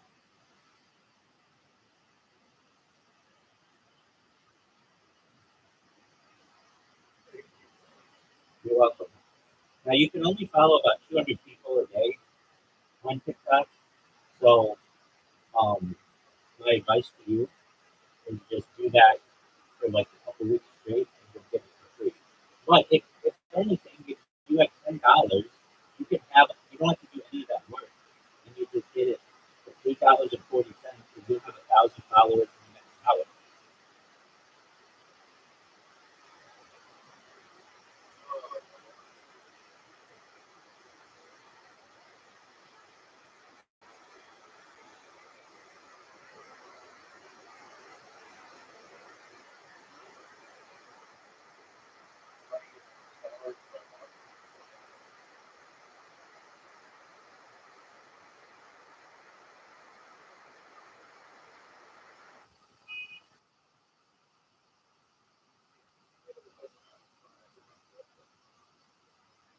Sure.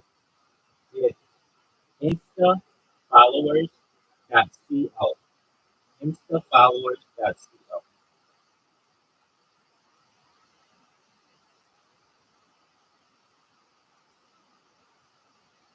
It's also famety.com. They've changed their name to famety.com.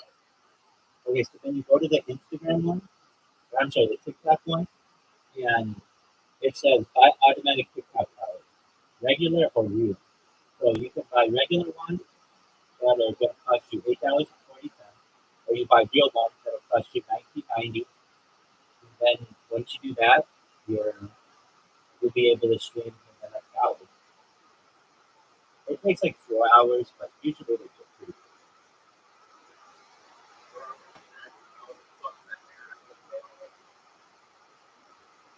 It happens. So just all you have to do is put in your username, and then it'll come in 4 hours.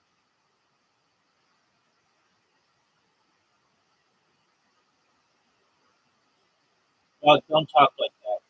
No, you don't. No, you don't. And you look like a hack on the internet when you do that. You don't want to be like that. You want to have a positive mentality. You want to enjoy optimistic thinking. We care about you, and you just don't want to look like some weird on the internet who says that to try to get attention. That's what you're trying to do, and you're getting attention, but we're making you aware that that's not cool.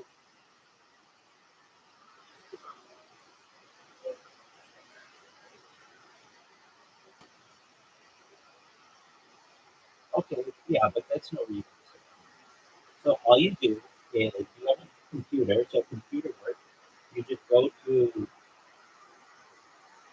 APY or instafollowers.co, to the same website. You click on TikTok, you put your username in there, and you purchase however many followers you want. If you want 50,000 followers, you can do it. And then once you have that, you okay.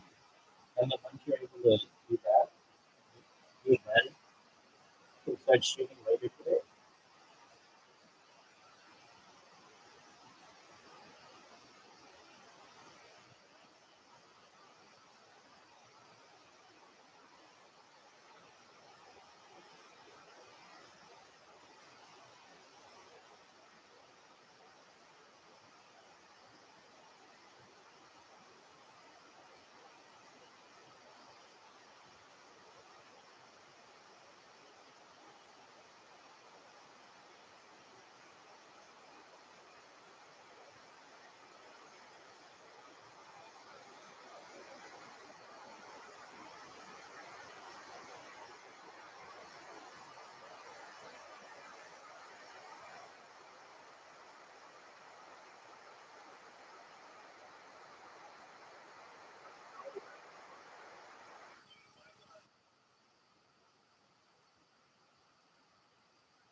Were you able to log in?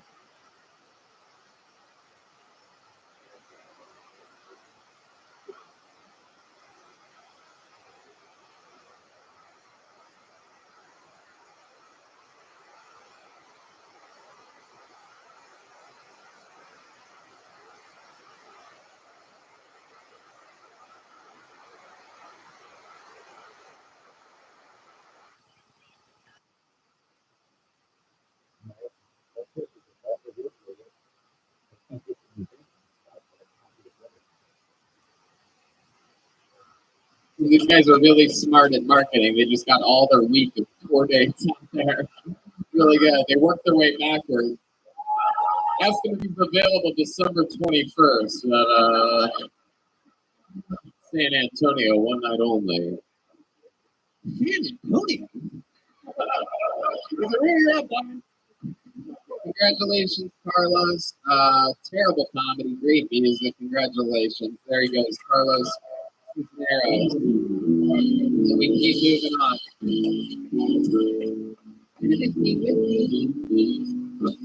All right, pull another name from the women. Let's see what happens next. 60 seconds uninterrupted, going to Nicholas Cantu. Nicholas Cantu. Cantu. Here we go. Nicholas Cantu, everybody. I look like this because I shook hands with a Mediterranean man at IHOP and the spirit of Guinea Dago flowed from his body to mine. So that explains the drip. But I think that IHOP was a portal to hell, man, because I was sitting outside having a cigarette. This guy comes up. He's like, "What's up, man? My name's no." And I'm like, "Oh, I'm Nicholas."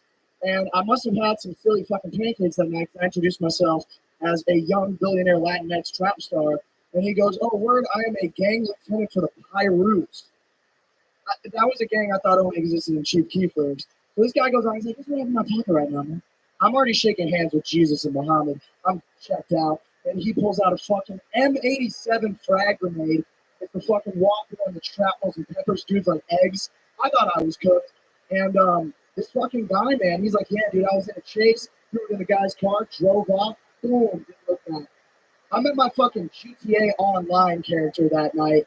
And fucking, he had some bomb waffles inside and a waffle bomb outside. I was fucking done. True story. I bet it is. It doesn't sound made up at all. It was on Southern Travel. Okay. Real. Okay, real. I almost had my life threatened. Well, you just hit yourself in the face with a microphone. Better that than the grenade, man. Okay, Nicholas. All right. Okay, let's just jump right into it. Have you been on this show before? No, this is my first time. How you doing, guys? They don't like you. I get it. They don't like you. They think I'm lying. My dad was a liar. He stole $10,000 from me. Relax. We're going to get to the interview part here in a second. I'm going to let my panel digest what they just saw. Let's go, Cam. I thought you was a lesbian lady the whole time. I can't believe y'all got this many serial killers on this motherfucker in a fucking road. Y'all have another one? You a damn serial killer, motherfucker. You kill people. I know the truth. I don't know about this one. I don't know. Nicholas, how long have you been attempting stand-up comedy? I tried for 3 years, from like 12 to 15, and then this is my first time in 5. This is your first time in 5 years trying it? Yeah. All right. Seems like it. You seem kind of out of touch with the audience. How old are you? I'm 21. 21 years old. Okay. Yeah, apparently old enough to smoke a block. I just got 21 years old. You still live with your parents? No, I moved out like a month ago. You moved out from your parents' place a month ago. And where's that on? Is that in Austin? San Antonio. What did you say? San Antonio, Texas, yeah. Matt trying to roast you over here. Matt Mueling talks one every 4 episodes, and I got a good one. He's so Nicholas, 21 years old, a month out of living with your parents. You live in Austin now? No, San Antonio. So you still live in San Antonio, but no longer with your parents. What's your living situation? Is there a tree house in the backyard or something like that? I got a tree house. I got a Thomas the Tank Engine table. It's on fucking no. It's an apartment. 2 bedroom. You betcha. By yourself? Yeah. How do you pay for them? I'm an actor. Okay, what have you been in that we would recognize you from? You watch that Seth Rogen Ninja Turtles movie? Oh, God, no. Yes. Really? I know you did, Cam. I was Leonardo. I was the blue guy. Oh, damn. Yeah, bro. Well, you got to see a backfield. Yeah, bro. Yeah. Seth Rogen, Ice Cube, Maya Rudolph, all those fucking guys. Oh, for real? Yeah. We're getting a sequel. Yeah. You got money, bitch. Yeah, dog. Hey, that was a good movie. Huh? Do what they were saying in the movie. Oh, dude, it's just my voice. Like, what do you want me to say? What do you want There he is. No, this is true. Are y'all Right at the- IMDbing me right now? Yeah, Oh, you're right at the top of the cast. I did not know it was this serious. Bro, that's crazy. Oh, hell yeah. Thank you, You're man. a horrible comedian, but You're you're actually- Thank you. I tried. I gotta find one thing and stick to it. So. Yeah, I really enjoyed that movie. What the hell, yeah. Thank you. I appreciate it, man. Look at you, The Walking Dead. You were in The Unicorn, The Good Place, Skull Island. Yeah. Wow, you have an unbelievable resume. I started when I was This is 7. it. We haven't seen this in a while. Remember in LA, we used to have unfunny actors on all the time. It's been forever since we've had an absolutely untalented actor. This is what actors are like, everybody. They're eccentric. They are completely out of touch, but casting directors find them charming. If you're in a room alone with them during the day and you're like uncaffeinated and bored, someone like this comes in and you're like, "Oh, they got it." They get like big things from just sitting around. But the people making those decisions are boring and untalented themselves. It's a machine. This is what it's like when they're in front of real people. This is how completely uncomfortable and weird I was it is. homeschooled too. It's bad for me, bro. And I think I'm autistic. All child actors were homeschooled. Autistic homeschool actor. You're not really autistic. I think so. What's the test No, like? you can't just because you're homeschooled and weren't socializing around people, that doesn't automatically make you autistic. Do you know what stimming is, Tony? What? Stimming? You know what that is? I'm not exactly sure how I would spell what you're saying, but You know how the spelling bee? STIMMING. It's kind of like tics with people with Tourette's. It's kind of like spurred out for a second. Yeah, I don't know if you saw. We had Martin Phillips up here. I'm pretty sure he's stimming all around the building right now. That's stimming, my friend. Yeah. Whatever you have is. I don't know what he's moving on, but I play air drums as my stem. Okay. And I play real drums also. You play real drums? Yeah. Did you notice that the last guy played guitar? Yeah. That's so crazy. How long have you played drums for? Had a stint when I was 6. What did you mean?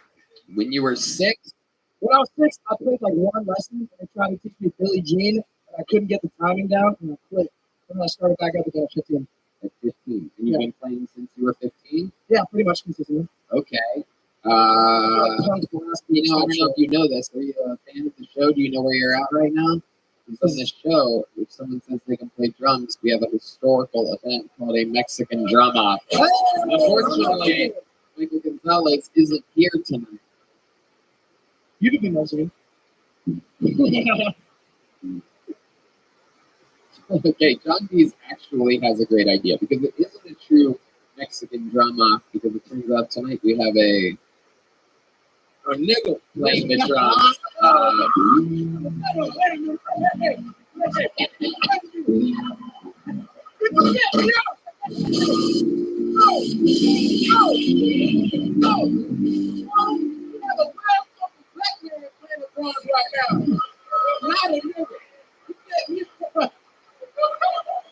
It's come full circle. Tonight we might have an actual teenage mutant Nigga turtle. winning the drum competition. But John Dees came up with an even better idea. What we got?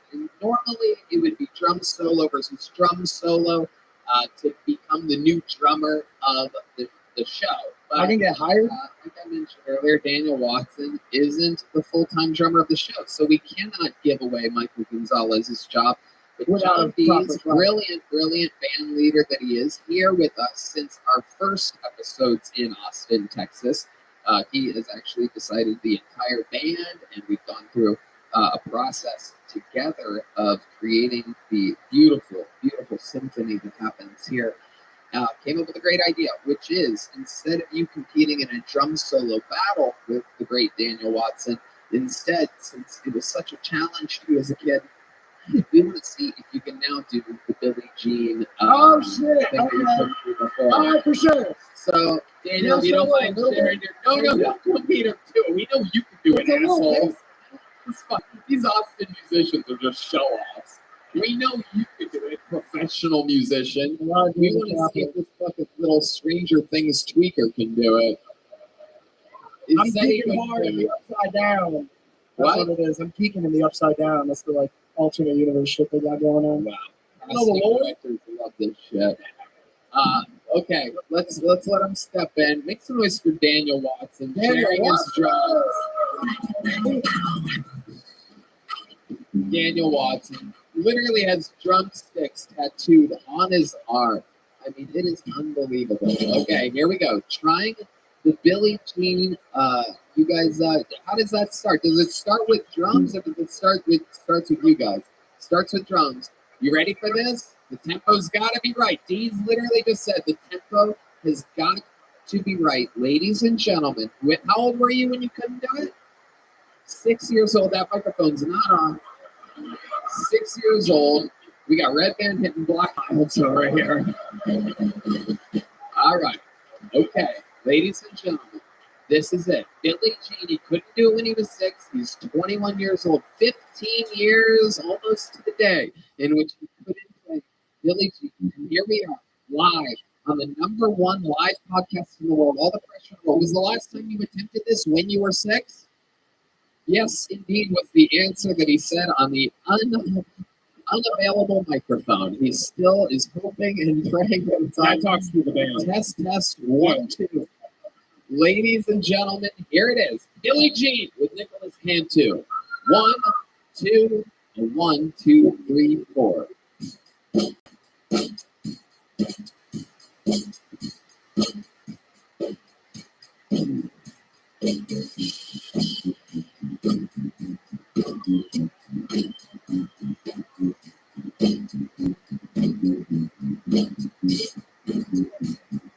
There he is. Seems a little slow. David Jolly on the vocal. Billie Jean is not my love. Stop playing. Whoa! My God. We're just watching drums. I think he failed at that thing. That was a little bit slow, am I right? It wasn't. The tempo was good? It was dragging. It was a little swaying. You think it was good? I'm talking to Daniel Watson. It was terrible. Okay, Daniel, jump in there. Show us how it's done. Just give us. Let's do Billie Jean, and I want David Jolly to sing it. Nicholas, come back up front here. Come back up front, you weird little shit. Look at this guy. 74, 7. Have a seat, Nicholas. Have a seat next to Cam. Yeah, you guys are old classmates together. Have a seat. Cam used to cheat off your tests. Look at this. Absolutely adorable. 74 pounds. Nicholas Cantu. Definitely born prematurely. This is Billie Jean in the right tempo, in the right timing. Daniel Watson back on drums. A 1, a 2, a 1, 2, 3, 4.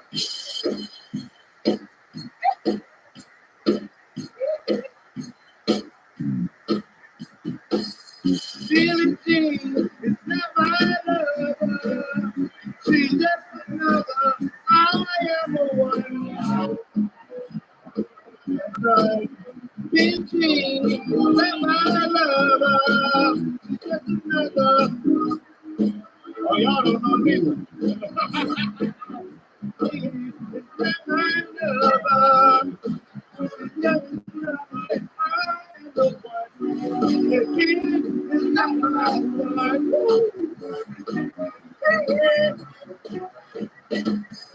My God, this show is out of control.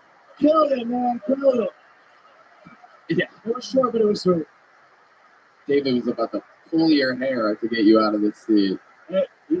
Wow, David, that was horrible. Hey, why did you nominate yourself to do that? Hey, you don't even know the words to that At all. Started way early. It sounded like a good idea at first. You know what I mean? I should have Googled them bitches right quick.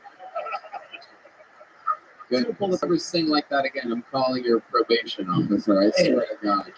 That'd definitely get me violated.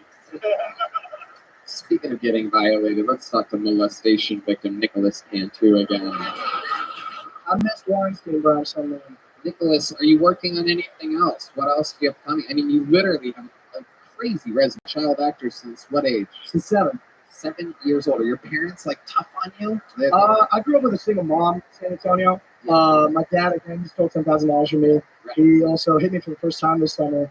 So it spurred me to get this tattoo, and then I got another one up here. Okay. So yeah, real child actor shit going on in my life. Okay, I'm let me playing ask about you it. this, because now we're getting into interesting territory. Single mom. This is what I should have talked about. Okay, yes, absolutely. This is what you should talk about. The things that make you different and interesting, and specifically you, is exactly what stand-up comedy is all about. So, as single mom, do you have brothers or sisters? 2 brothers on the middle cut.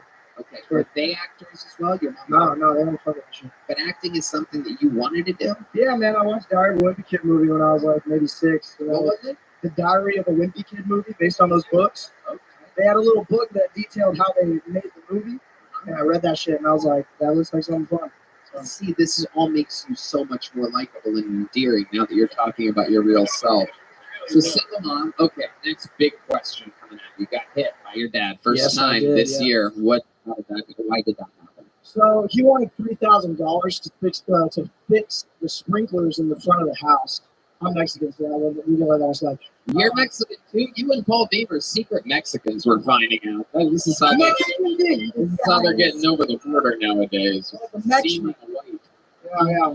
Okay. We don't even have to. It is Mexican to want to fix the sprinklers in your Yeah, front yard. I know. He couldn't do it himself, so he wanted $3,000, but I own the house, and he needs to let me or my mom, who's the property manager, know that he's going to do the repair. But I caught him by chance because I FaceTime him, and he was like, "Oh yeah, the sprinklers are broken, by the way." I was like, "Were you going to tell me?" He was like, "Yeah." So I sat down with him. I just talked to my therapist. She said, "Set the boundary. Don't fucking, I don't know." Follow-up quick question. How long have you had the therapist for? About a year.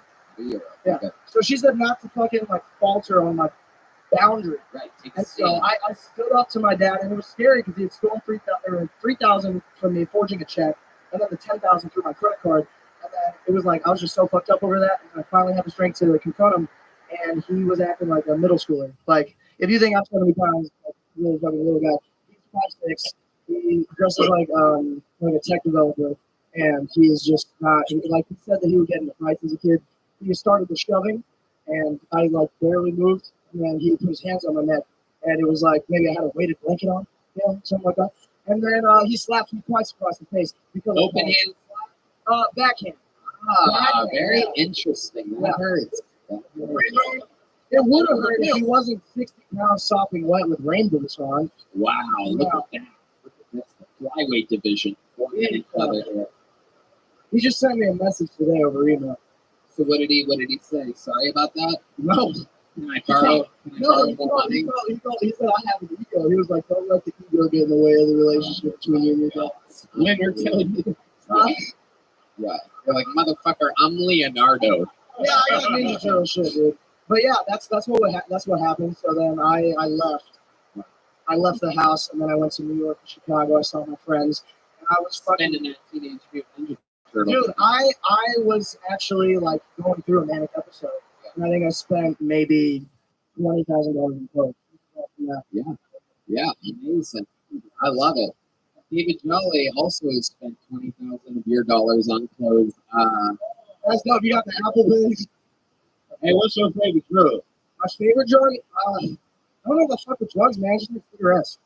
That's it. I used to smoke weed, but every time I stopped, it turned me into like a superhuman because I'm like much more on my feet. I feel like I'm gonna be a better actor because of it, and also like I freestyle now. I don't even know how that happened. You freestyle? Oh, please. Tell Daniel what kind of beat you want. I need a beat. I know this has been a crazy talent show all night, but people are gonna hate that I've had you up here for 18 They're gonna be like drumming, acting, stand up, fucking this guy's mediocre in everything. I'm a jack of all trades. Oh shit, John Dees is giving you the beat. You're in trouble now. Let's see how fucking. Give me 3 words. I'll incorporate them into the freestyle. Okay, dildos, donuts, and drama. Dildos, donuts, and drama. Okay, here we go. Pick it up. Come on. We got some keys and some drums. Here we go. Hey, I'm on Kill Tony today. And I got some dildos in my ass that I'm trying to give away. I got a trap to do. I got some money to make. Baker needs the cookies made, but it's not made with a dildo. Hey, it's a dildo. Trying to sell my dildo. The drama is really real though, but I'm feeling like that. I'm a real hoe. Come on. I'm an actor. We don't know that's a factor. Got the shit and I count the bands and I count the shit and I'm living like that. Hey, where's the bass at? I need some bass. I need some to ride all the way in free. Let's hit it back. Come on, baby. I'm gonna get your ass. What was that last word?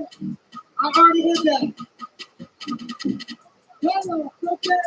Hello, okay. We got food down the street and I'm fucking gay. Oh, my girlfriend just broke up with me. Trying to get with a trans babe. She can take me to Chardonnay.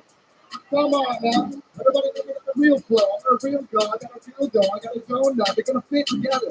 Like some Legos. Get it together. Come on, man. Don't you see the tether? I'm trying to pull you out of the fucking mud pit. We're stuck in it. We're stuck in it. Fuck yeah. And that's it. No, Strangely enough, my favorite music performance of the night. Fuck yeah.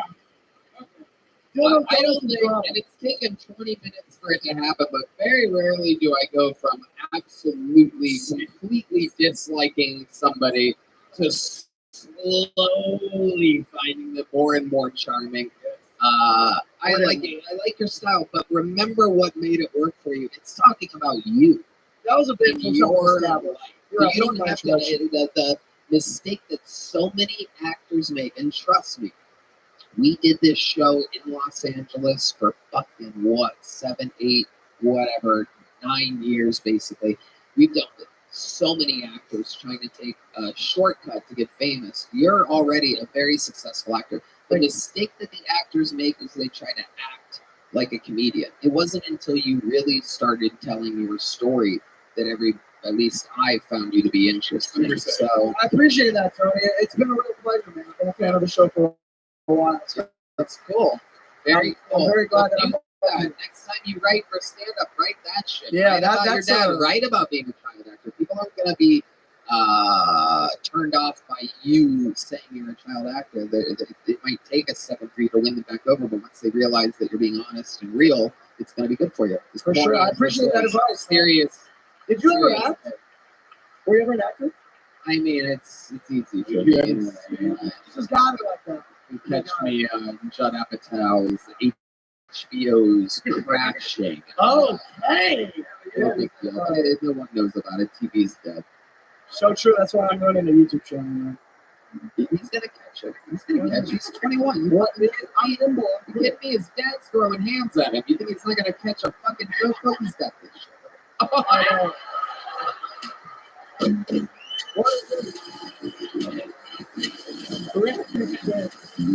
my god.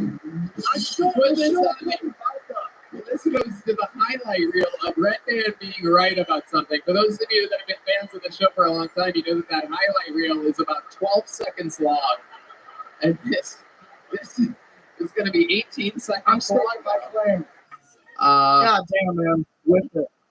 Look, Nicholas, I want you to continue to sign up for the show, and you figured out the trick here. Write about you. Write about stuff that only you can talk about, your perspective, and fucking do it. You got a gel blaster, go shoot your little father with it if he tries to fuck with you again. There goes Nicholas Pinto. And the new Ninja Turtle movie, it's actually really good. Check out the new Teenage Mutant Ninja Turtle movie. It's literally listed above John Cena on the fucking IMDb charts. Kind of crazy. That's right. All right, take it easy. Have a good night. Thanks for having me. Nicholas Cantu, everybody. 21 years old. He's probably going to be famous, more famous than all of us for the rest of our lives. Literally has a crazy resume. People like that act forever. He's going to be an actor forever. He's probably going to play like Little Batman one day or something. All right. What did I do here? Is this the next one? Did I drop a name? Oh, okay. You guys having fun out there? All right, pulled another name out of the bucket. Make some noise. We've spent way too much time with fucking Nicholas Cantu. But if you tell me your father just hit you for the first time 13 minutes into your interview, you kind of get an extended interview. Smart move, very strategic. That kid knows how to work show business. That's why he's been an actor since he was, what, you say, 6? 7. Next one is for your next comedian, Spencer Boone, everybody. Here we go, Spencer Boone. You guys having fun out there, huh? Seems like we're losing some energy. You guys all wish you were child actors? You guys okay? Make some noise one more time.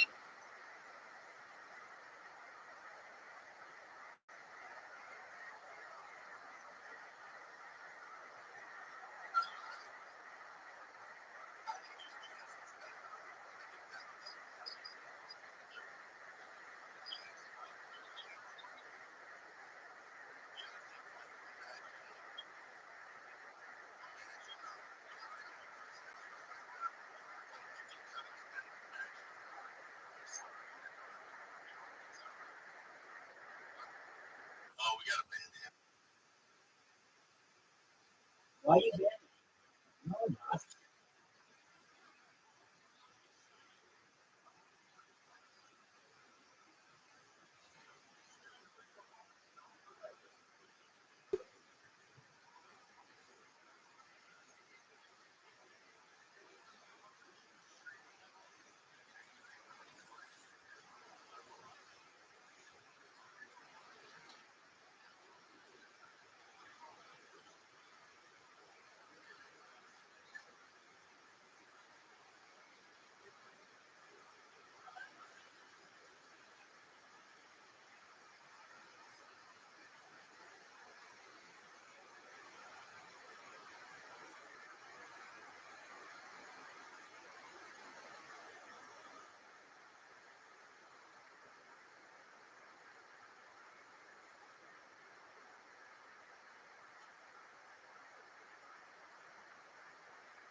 What'd you say, Caspian Sea?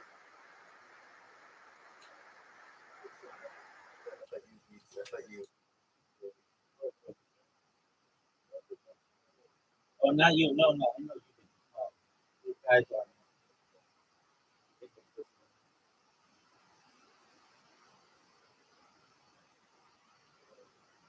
I'm just waiting for them to ban me. I'm really excited for it. Just do it. Fucking do it already. Put me out of my misery.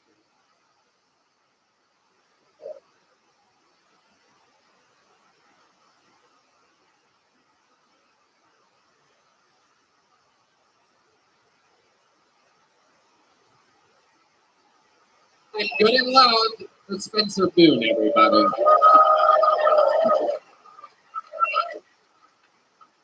I found out recently that baptisms involve water. Growing up, I always thought they were locked doors and secrets kept. I don't know if you ever had a chance to gargle on a good old God-sent glizzy. Who knew holy water was so viscous? Salty. I don't know. Afterwards, they give you a book with a cross on it on the inside. You get to keep that for forever, like a memento for a crime. My parents hate that joke.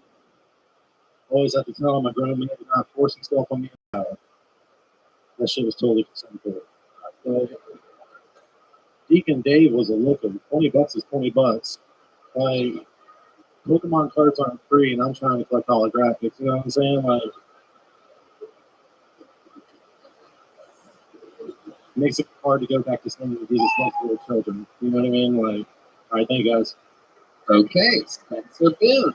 Hell yeah, buddy. Welcome home. This is your first time on the show? Yes, sir. How long you been doing stand-up? Coming up on 4 years. 4 years. All of it here in Austin? No, I've been here for a couple months, but I'm from Virginia. From Virginia? What part of Virginia? Charlottesville. Okay. I'm from the county. Okay, how far is that from Tyson's? Oh, probably just hour and a half. Okay. I was just there on Saturday. I saw it. Yeah, it's fun. Sold out 2,300 people, but who's counting anyway? Anyway, what made you move to Austin, Texas? The show, the comedy scene, being able to get up more than a week and a half. I get up more than 2 months a month. Like a week. A fun fact is that it's the same way. You hear that about Virginia right now, but it's the exact same thing going on in Los Angeles, in New York. Like the veterans that have a foothold there in those cities aren't going anywhere. They're scared to death to leave those places, so they have those spots. So like a Jet Ski Johnson or a Wine Shine or a King Kong, and these people that are trying to come up on these scenes come here and they can do 13 spots in 3 or 4 days. Whereas in LA, you're leaving it fails, but they have fucking diversity, tons of actors that they have to get on stage. You know what I mean? It's to be an eclectic crew in these blue cities now. And you look at you don't fall into any diversity whatsoever. Hot topic manager.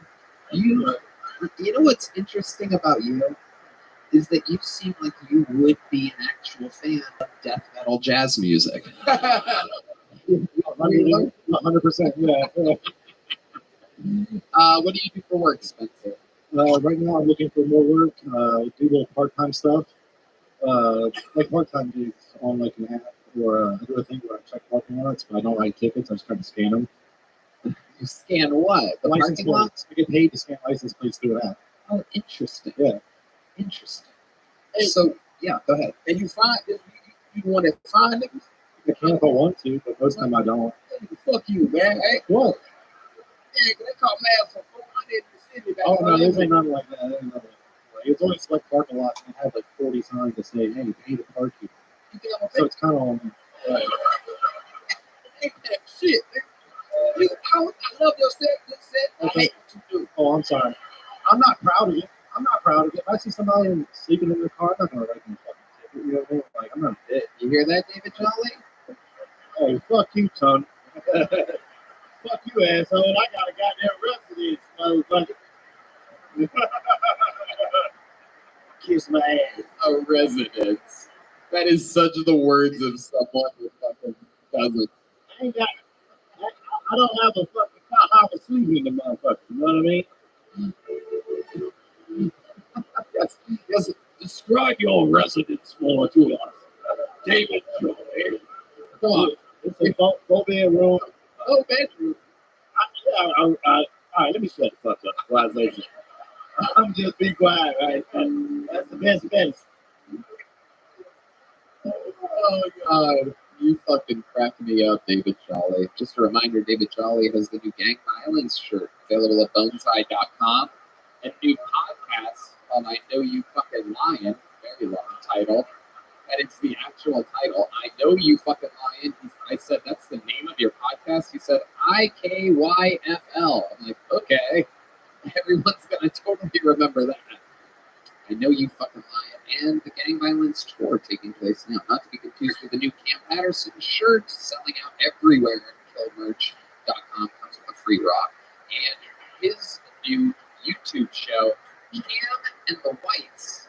Am I saying that right? Hell yeah, Cam and the Whites. Cam and the Whites. Where Cam talks with white people about those white people shit and compares it to black people shit. I do white people shit. Like I had a rock comment a couple days ago because I like that. Hell yeah. And you do it, and they get to see the perspective of a nigga. Yeah. You gotta have an inward count on this episode. I think so. There's a lot of niggas being said right now. I tell you that. Yeah. David Jolly, will you contribute to the count?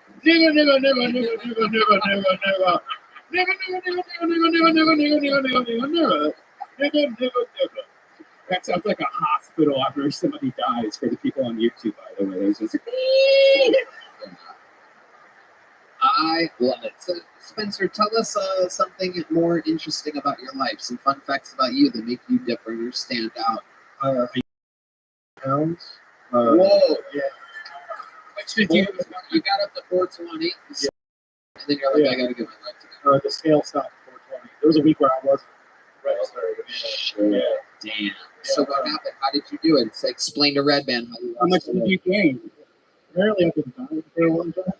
Not just from the overweightness, but like at the age of 30, I found out that I had celiac disease, lactose intolerance, and an allergy to meat from the tick bite.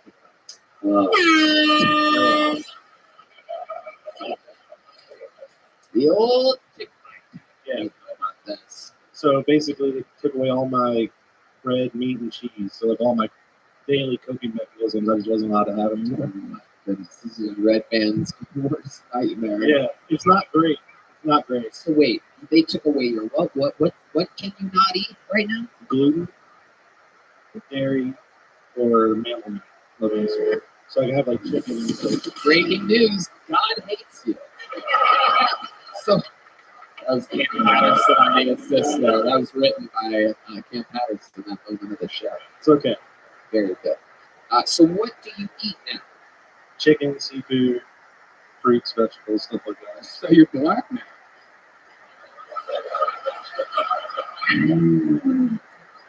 What? That's crazy. What the fuck? That's so stupid. You know, I agree with Wayne Montgomery on this one. Fucking Red Band. What the hell, nigga? That was racism, brought to you by Red Band. So, okay. And so you must be losing weight constantly eating that clean, right? I did for the longest time. At one point, I lost 160 pounds. Wow, Yeah. that is me. That's a whole me. Yeah. That is my entire fucking body. I put some weight back on being in Texas because I eat shit I shouldn't. Like what? Like Terry Blacks. Like, it's good. Right. Not to be confused with our panel, Scary Blacks.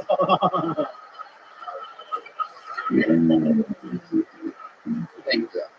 Thank you. Yeah. Some ash is flying in the air. I thought it was my cigarette. It was David's hand. Hey, fuck you, son. Fuck you, you piece of shit. Fuck you. You an asshole. That's why you doing it at the top. By the way, before people complain on the internet, we're all friends here. Yeah. So when I point to say the N-word, or he says, fuck you, Tony, we're friends, internet. You know these fucking people are going to be babies. Yeah. You're going to kill Cody up with this dope. Yeah, but that nigga changed my life, bitch. Goddamn right. Mine too. Yep, absolutely. 100%. Out here, changing the lives of the blacks. You like the NAACP? What? You like a white NAACP by yourself? I am. I am the white NAACP. The NAACP. Not to be confused with IKYFL, which is the new podcast I do with Charlie. I love it. You're a cool guy, Spencer Boone. I'm going to give you some Zippix nicotine toothpicks. These are cinnamon. These are going to help curb your appetite. I'm going to tuck it inside a large Kill Tony jug book. And you're leaving with a brand new state-of-the-art gel blaster. I'm going to toss this at you for the running things of the show. Will the person catch it? I believe you will. You'll catch it. Yeah, okay. We know, but everybody catches it. He poor Nicholas Cantu tried the one-handed catch after freestyling about dildos, donuts, and drama. He had extra confidence, okay? Congratulations. Welcome to Austin, Texas. I love that. I love that people are moving here from the middle of nowhere and both coasts to chase their dreams. Spencer Boone, everybody. There he goes. All right. We're running into overtime here. This is a late running show. You guys have energy left? I pulled one last name and over people. Okay. I like that. Good. The crowd's in us 2 weeks, I must say. All right. Final bucket pull of the night goes by the name of Billy Ray Griffin, everybody. 3 names. Here we go. Billy Ray Griffin to close the show out of the bucket, please. Billy Ray Griffin. Okay, here he is. One more time for Billy Ray Griffin, everybody. So I got some really good news. I just found out my brother's off the spectrum. Yeah, can I get a round of applause, guys? Come on. Oh, he's not retarded. He just doesn't have internet. I think they should come up with all trans boy band and name them New Kids on the Cock. So my mom's name's Patty with an I. If she didn't do dishes, my dad called her Patty with a black eye. She left him. Now she's Patty with a black eye. Unlike my mom, I'm glad that joke hit. So I just recently got out of jail. Yeah, man, I got arrested because I got in a crazy fight. When I got out, my friend was like, "Hey man, they got a thing in Texas called initial combat. When you say that, you won't get in trouble." Well, I fucked up. I yelled, "Mortal combat." All right, guys, I'm going to Griffin. Billy Ray Griffin in 58 seconds. Okay, let's talk about it. I remember you, Billy Ray. You were on an episode with Adam Ray, and he bought you a hotel when you first moved here. You didn't have a place to sleep that night, and what else? We tried to get you a job or something like that? I got a job. I got hired, and I did that for a little bit. Then I was working at a restaurant recently, and I got arrested. What'd you get arrested for? Dude put his hands on me, and like he poked me in the face. He poked you in the face? What part of the face? Like this. Aggressively? Fuck. Yeah, we need it now. So he did that, and then like he was swinging on me, bro. He started swinging on you after the poke? After that. Well, I thought his mom a bitch. But hold on a second. Hold on. At exactly which moment did you call his mom a bitch? After he poked me on the face. Right, so there's a poke on the face, yo, your mom's a bitch, and then fist. And then fist. And was he landing punches? He swung on me. And he did the hockey move too. What's that? Like he put my shirt over my face. Oh shit. It sounded like he kicked your ass. So the reason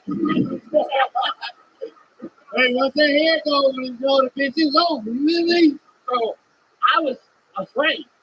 So I grabbed whatever I could, and what I grabbed was a beer glass, a beer bottle, and a beer bottle over the forehead. Indeed, that will get you in jail. That is what we call assault with a deadly weapon. Well, they lowered it to a misdemeanor. They lowered it to a misdemeanor. Yeah. Okay, I'm gonna go with my senior law correspondent, David Jolly, here on the. If you haven't seen his rap sheet, it is it reads like the Holy Bible. Hey, I ain't do no background check. That's all I'm gonna say. And by the sounds of things, that sound like bullshit. Yeah, bro. I believe you though. You know you my dog, Billy, right? Yeah. David, if you were his public defender in this case, look out there, right down the barrel of camera one, and like it's the judge, and try to get him off. Here we go, David Jolly, the world's worst public defender. Dear Your Honor, you can look my motherfucking defendant right in the eyes and see me retarded as hell. I like fucks. Here's a goddamn retard. Let him off. Now come on. They gonna cut his goddamn check off him. Yes, baby. Hey, you shut the fuck up. I'm trying to get you out. My defendant is a goddamn retard. A goddamn retard.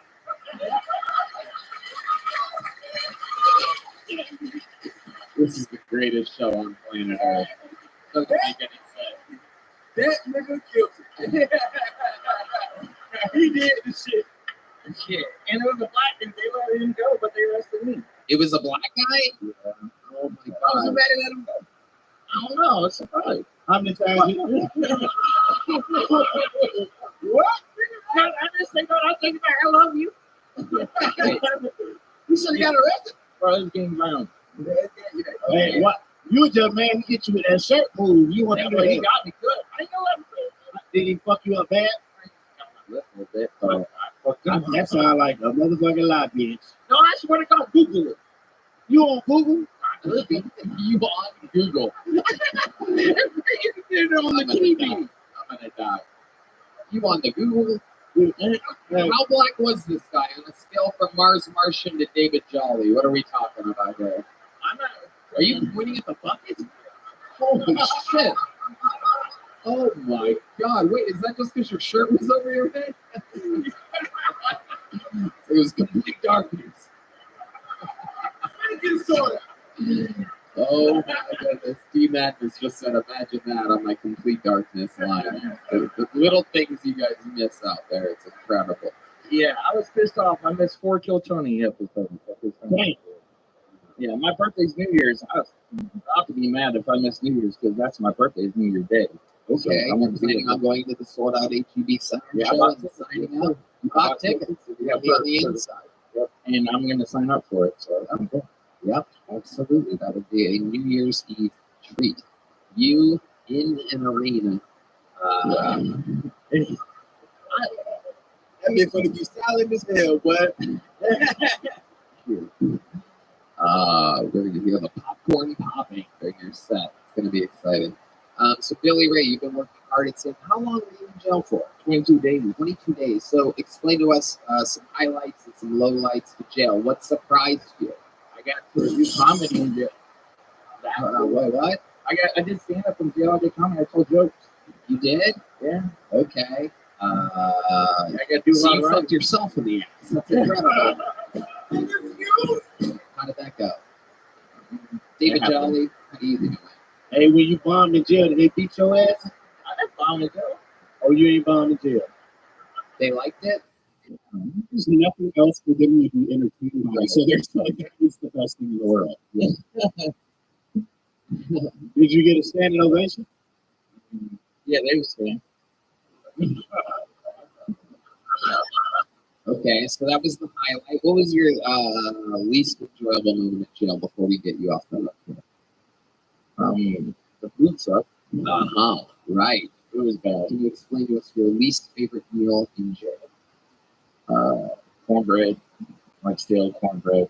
David Jolly's mouth is watering. Yeah. I like cornbread, motherfucker. I know you like cornbread. I might go to get something after this. Yeah, while you talk about cornbread, joke implied is that you love cornbread. I fucking love it. Then I like collard greens. Then I like hot sauce. Okay, well, things we all do for $1,000.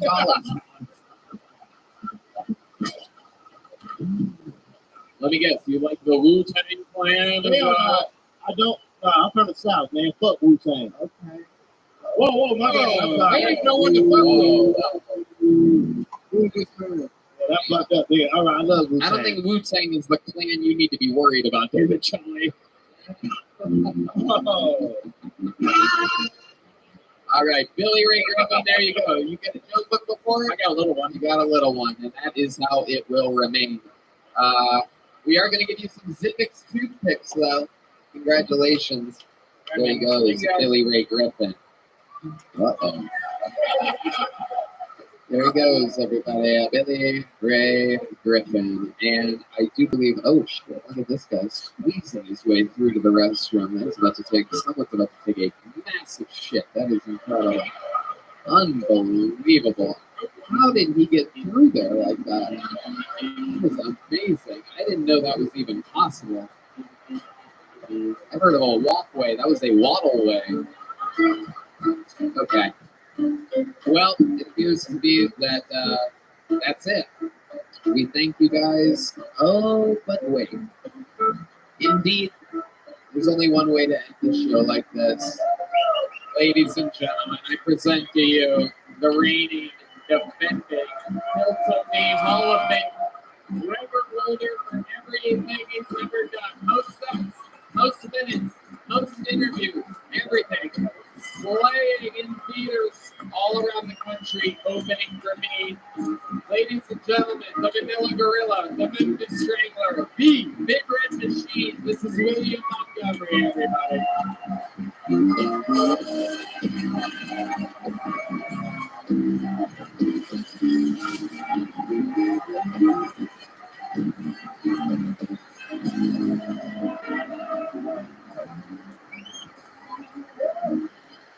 Let me hear y'all make some noise if you stand at the gate to personally shake hands with and thank every Sky Medallion Gold member. A shout out to Delta. Okay, let's keep it going. Joe Biden recently made a huge gaffe when he referred to LL Cool J as a talented rapper. A lady is suing Disney World after water was forced inside her vagina on a water slide. The good news is she stands to make a lot of money. The bad news is it was Redbeard's mom. Redbeard, what was her old ass doing in Typhoon Lagoon, David? California Senator Dianne Feinstein died 2 years ago. No, but apparently she actually had some dirt on Hillary Clinton. Okay, that's my time. Thank you. Exactly 1 minute, by the way. The master of the craft, the undefeated, undisputed champion of Kill Tony, digging deep into his ear right Yeah, my ear has been itching all night inside of my ear hole. Why do you think that is? I don't know. I've gotten this new listening device saying, Tony, this is a true story. I found these people that just moved into the apartment complex where I live.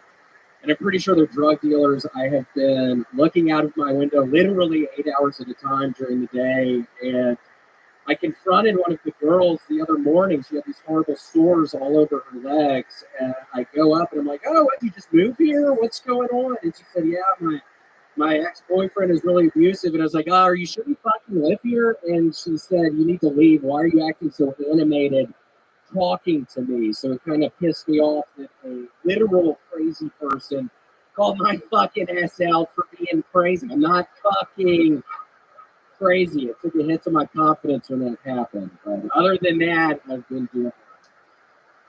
For those of you that may have not understood that story, William is the type of neighbor that does indeed look out of his window a lot. He's kind of like a 75-year-old man trapped in the body of whatever the fuck that is. He writes letters to the manager about his neighbors. And he did. That is an actual. Yeah, William has been, a lot of what you hear, believe it or not, is real with William Montgomery, including the part about Red Band's mom. Yeah, we are coming. Yeah, but this is real. William did talk to this lady, and then you complained to the manager of your building, and then what happened? I told the manager that they were walking in their apartment with a bunch of bags with TJ Maxx on the bags. I think it was all stolen goods. And I was thinking afterwards, I'm sure the lady is thinking of this fucking person making fun of TJ Maxx, and I'm not. I love TJ Maxx, but yeah, I'm having second thoughts. I should have deleted the email. I shouldn't have sent it. But what's so funny? It's Cam Patterson. Bro, Zala just moved in, bro. You don't got to worry about it, dog. You're going to be fine. Hey, man, fuck you. I don't live over there. I live in a real piece of shit. Yeah, I live okay. Yeah, it's got these scary looking white people. I'm sure people thought I was talking about some blacks or whatever. They weren't black. What, they were Puerto Ricans? Filipinos, I think. So, you look out your window a lot. You're keeping an eye on everything. Has there been more suspicious behavior that we haven't heard about? You got back. You got back Sunday from the road.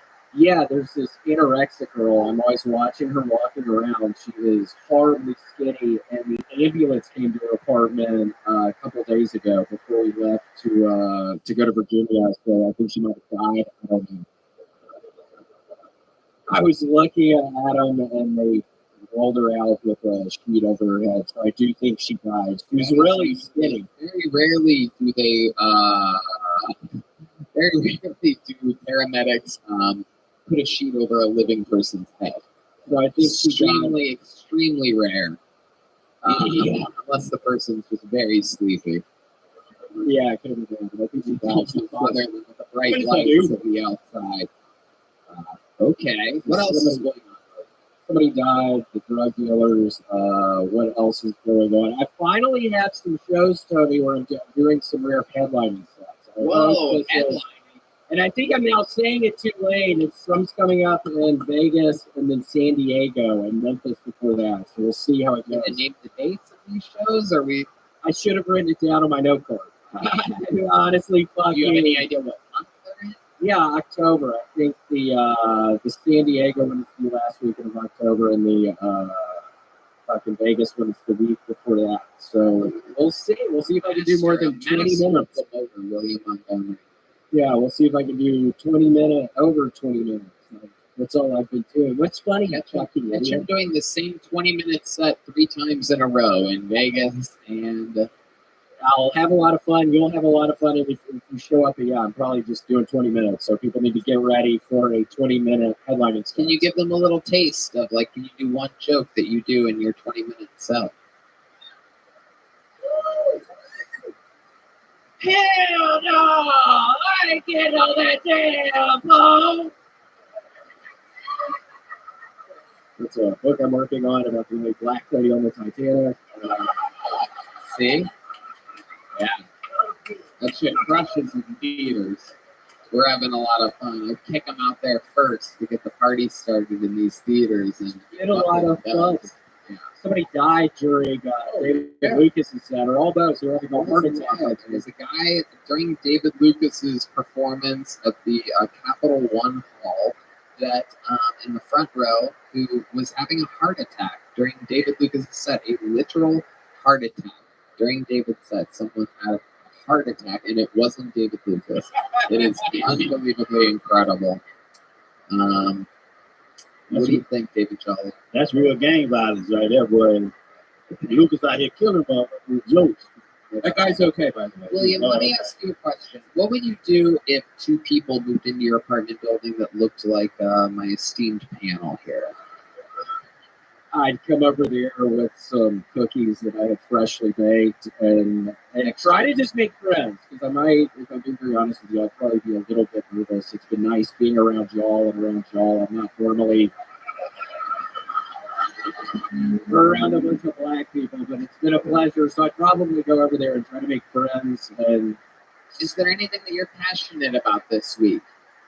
Oh, what am I not passionate about this week? I saw the new Saw 10 movie last night. That was a lot of fun. Saw 10? Saw 10. I spent $75 on their on the popcorn bucket and Saw cup, so that was exciting.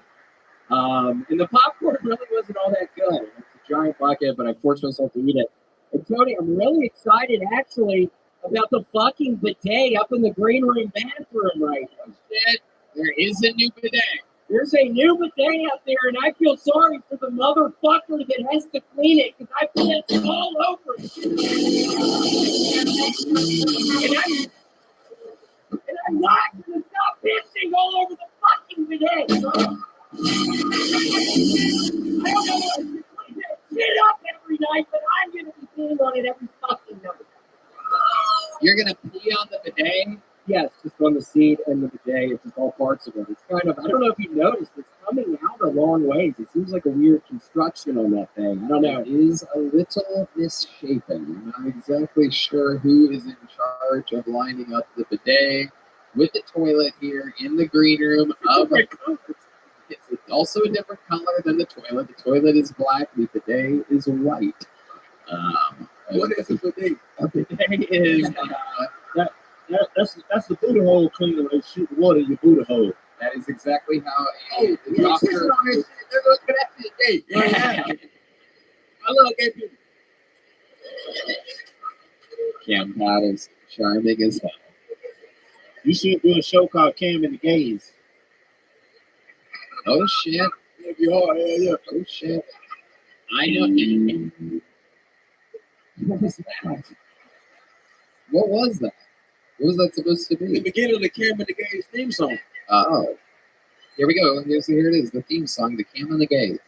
Cam and the Gays. And then, and then it's just Red Band on the show.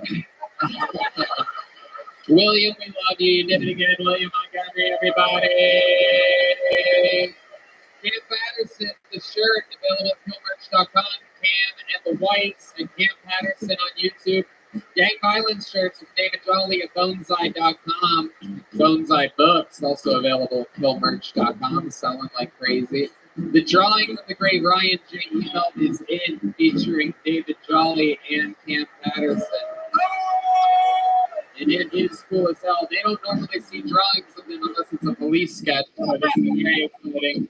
Thank you to Tickets Toothpicks, making the best nicotine toothpicks on planet Earth. Thank you to Gel Boss for the Red Rose, Yellow Rose, Whole Law Firm, Connection, Mobile Health, NinjaBuses.com, Austin Security Guard Service, and Strudel Peanut Butter Whiskey. Having a hand with the great Daniel Watson on the drums, everybody. Paul Beaver on the horn. Steve Madness on the bass. John Dees on the keys. And Matt Fueling on the electric guitar. Check out the Killjoy Newspaper every other Wednesday and the Secret Show every Thursday at Sunset Strip ATX.com. Yes, no doubt about it. How about one more time with the great Cam Patterson and David Jolly, everybody. We did it again. We love you guys. Some official Kill Tony merch for sale on your way out, available only here, not online. We love you guys. Thank you so much. Good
Hey y'all, looking for wholesome, convenient meals for this jam-packed fall season? Get Factor, America's #1 ready-to-eat meal kit. And get eating well off your to-do list in just 2 minutes.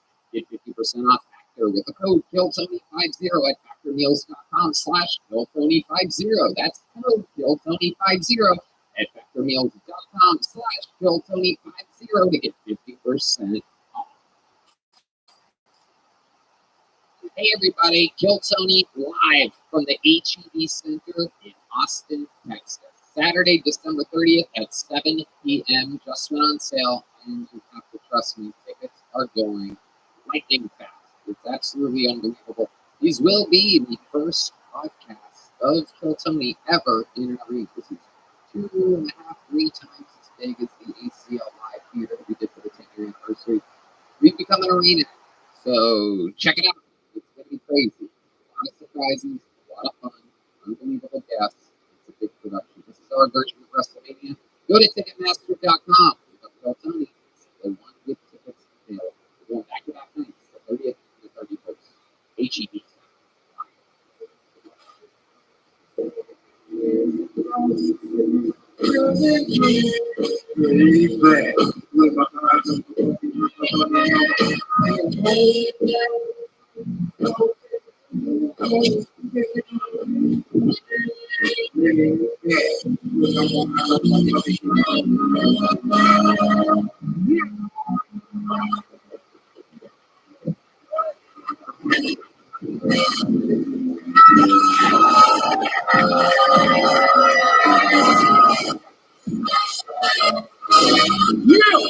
Hey, this is Rabbi coming to you live from the Comedy Mothership here in Austin, Texas. for a brand new episode of Kill Tony. Give it up for Tony Hinchcliffe!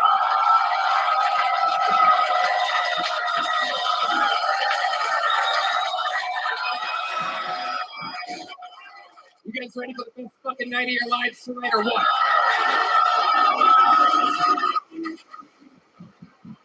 Fuck yeah. How about a hand for Red Band, everybody? We've been doing this a long time now. We're going to have a lot of fucking fun tonight. A lot of fun stuff. This is Kill Tony, the #1 live podcast in the world, brought to you by Gel Blaster, the Red Rose, Yellow Rose, Hall Law Firm, Connect Mobile Health, where you use the promo code KILL10, save 10% on an IV drip. You might need it tomorrow. Austin Pools, get a custom-made pool. Fastest pool maker in Austin. CM Smokehouse, Zippix, Toothpicks, the great Boneseye, who makes all the joke books and is right now stuffing my first black buck that I hunted during our vacation. Hunted? Yeah, I hunted. Wow. Killed someone out on Kinsel Ranch. NinjaBuses.com, the best buses, tour buses. Party buses. Yeah, party buses, tour buses. It's what's taken us to the arenas, sold out arenas, December 30th and 31st. Some tickets still available for the 30th. New Year's Eve is sold out. First ever podcast in America to sell out an arena, but who's counting? You know what I mean? Yep. And how about one more time for the best fan band in the land, the Kill Tony Band? That is indeed the great and powerful Michael Gonzalez on the drums, Matt Mueling on the electric, Sean Deans on the keys, Paul Deemer on the horns, and the great D Madness on bass. And the great and powerful Terrell Shaheed joining the band tonight. We love it. Monster. You love it when he's joining us. A lot of these, all of these guys are the best musicians in Austin, Texas. You can see them, follow them on social media, and catch them all throughout the week. Before we start tonight's show, here's a little bit more from the amazing sponsors that made tonight's episode available for you here right now.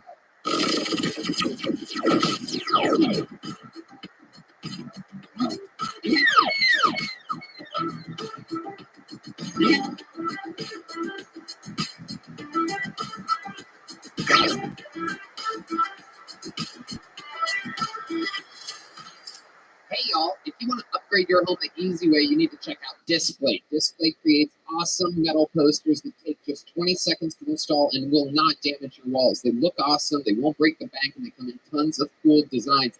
Now here's what's crazy, is that this ad read just came on our table, and I literally, in my new place, just filled it with art from Displate. So I'm so excited to be reading this ad, because truly, I have Tarantino stuff, some Pulp Fiction stuff, Kill Bill, some really unbelievable art. And I looked for a long time, a lot of different art places, and Displate has the coolest stuff. And crazy enough, they are the only things, the only art in my place that I hung up myself.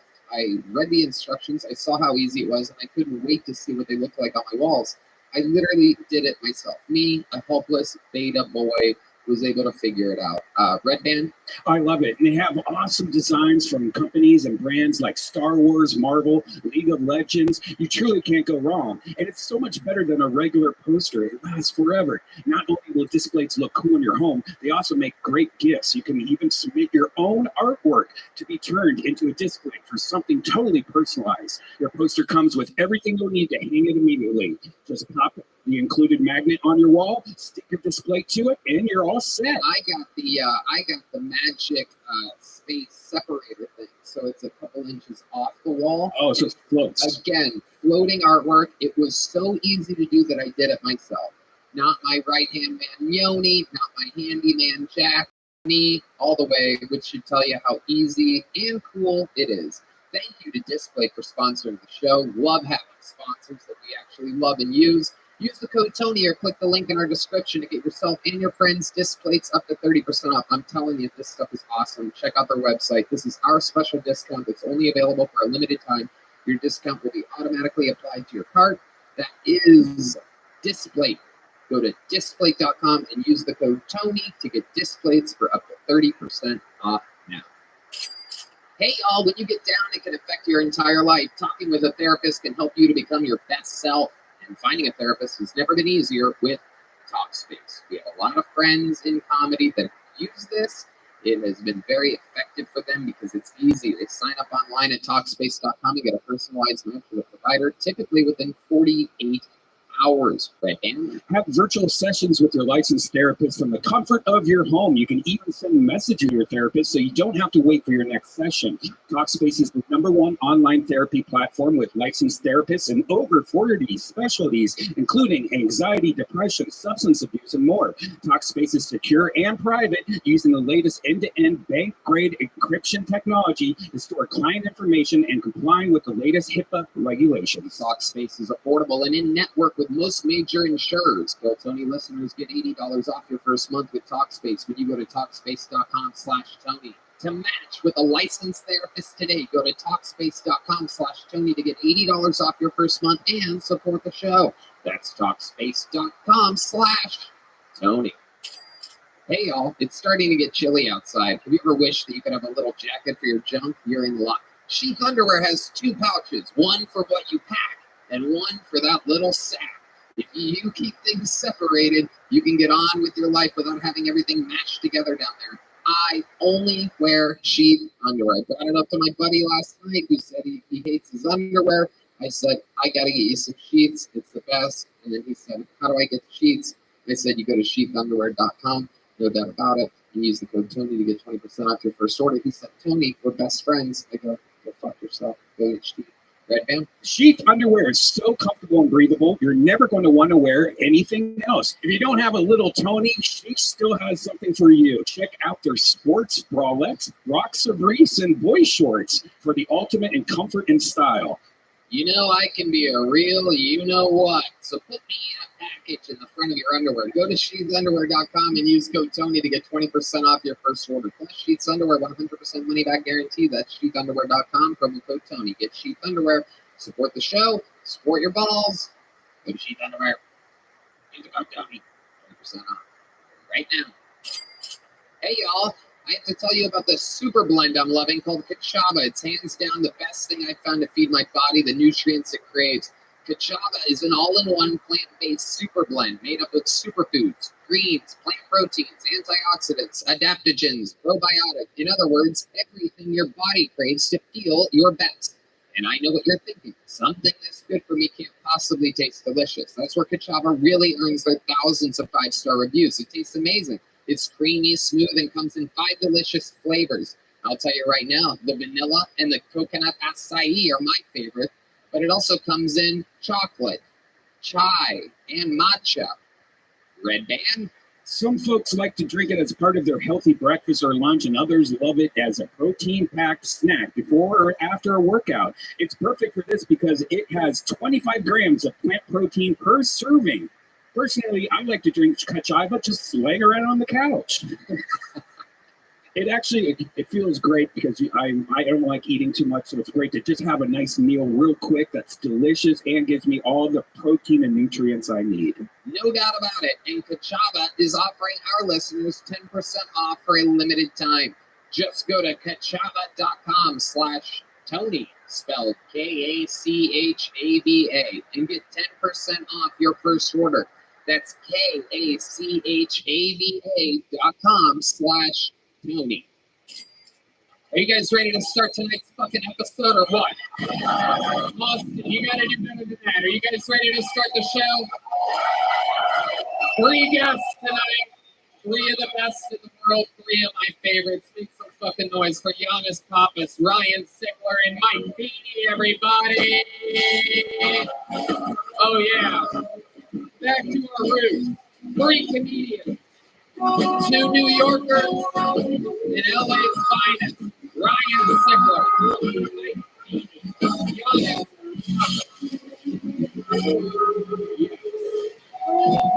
Giannis Pappas of the Giannis Pappas Hour doing Portland, January 11th, Vancouver, January 12th, and of course Toronto, March 23rd. Giannis, welcome back. Good to be back. What's up, Austin? How you guys doing? Yeah.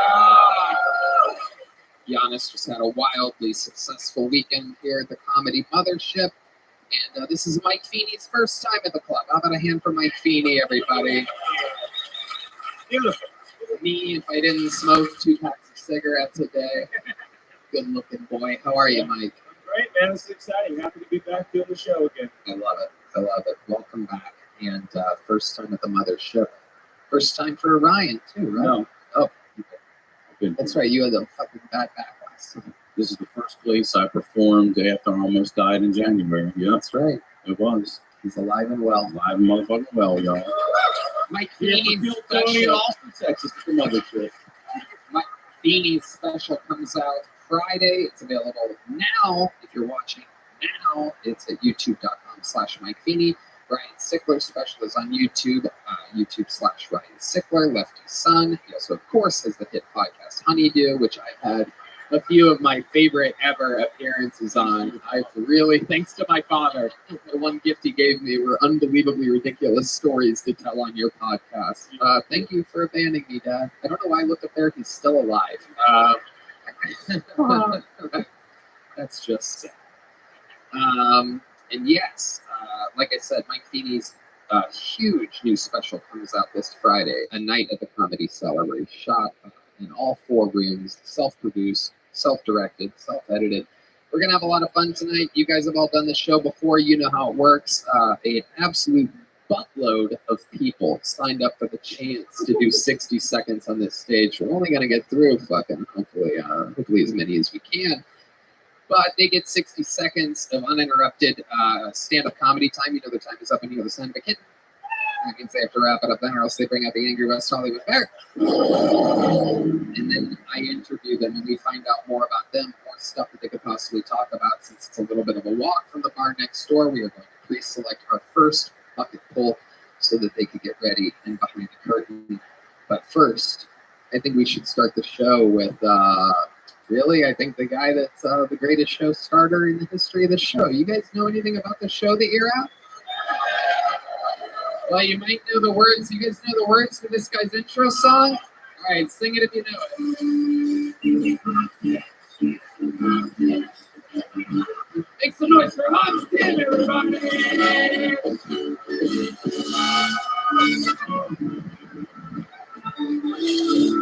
Thank you, guys. So there was an eclipse recently. I love eclipses because I don't even have to wear the glasses.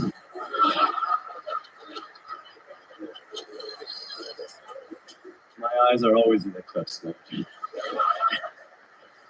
I just have to side-eye it.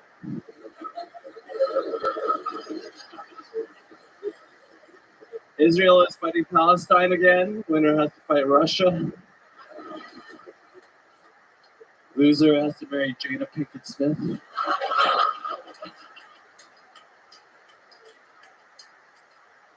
And be backup dancers for Lizzo. Suck that banana, Palestine. All right, thank you. There you go. 50 seconds of the new material from Hans Tim, getting out 10 seconds early after a 2-week break. Sorry about that, Tony. I am saving up for the HEB show. It's going to be a great one. Tune in. Yes, for those of you that don't know, it is indeed happening. The first ever true main event comedy battle in the history of Kill Tony, an already sold out show. It will be Hans Kim versus Golden Ticket winner Rick Diaz, and they have decided they put it all up on the line. One will be a full-time regular of the show. The other will not be a snake in Europe. Yeah. Oh my goodness. I absolutely love this. You guys have an internet beef and everything. You guys are promoting this fight better than like Dylan Dennis and Logan Paul did. It's incredible. Update the people if they don't know what's been happening on the internet. So on the internet, Rick Diaz has been a little bitch, and he has about 1/10 of the followers that I have, and I blocked him, so I don't know what the fuck he's doing. I have been killing it. I have McVader on my side making me posters. I got random people just giving me posters with Rick Diaz, like getting fucked in the ass and shit. I've been wildly, since I've been making money off of YouTube, off that club. And you're selling out everywhere you go, adding shows to these comedy club dates. Incredible to think that only, 3 years ago, sleeping in the van Yeah, not doing anything with my life, being a real Rick Diaz. Well, this is a huge advantage that you have over your mom. He's in Brussels doing his day job. You get to come here every Monday and just talk shit. Yeah, oops, you fucked up, bitch.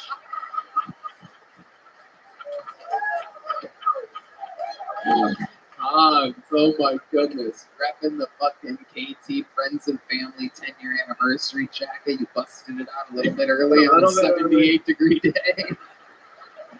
I love it. Well, like you, it was also made in China. So, no, I'm kidding. He's Korean, everybody. He's Korean. Have you talked to your parents lately? No, I sent them $1,000 to my mom, and that keeps her happy. So. Wait, you're supporting your parents? Don't they live in Seattle? Yeah, in San Francisco, same thing. Why are you sending your mom money? Just to be like, thanks for raising me. Here's like a little loan repayment. I'm repaying her back for raising me. That's nice. That is nice. But you should stop that. How old are you? 34. Yeah, 34 is a little bit too late to be given $1,000 here and there. Well, 3 years ago, I was in a van. I didn't really give her anything. Was she giving you money? Was she supporting you? Yeah, she let me live in her house for 5 years. She left for Korea. I was alone in this beautiful condo for 3 years, just doing open mics. And that really helped my comedy career. So I just want to repay the investment she made in my stock. Wow. Look at that. Hey, $1,000 covers that, I'd say.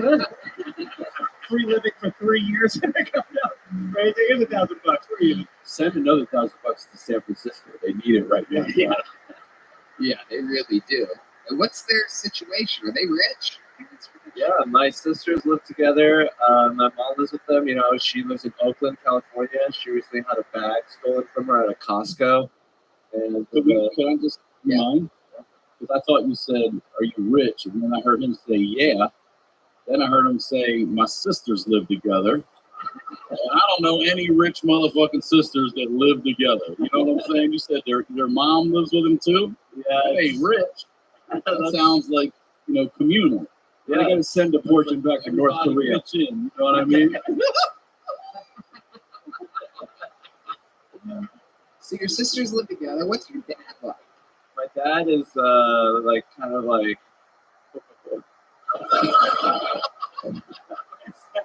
he's a Korean Santa Claus.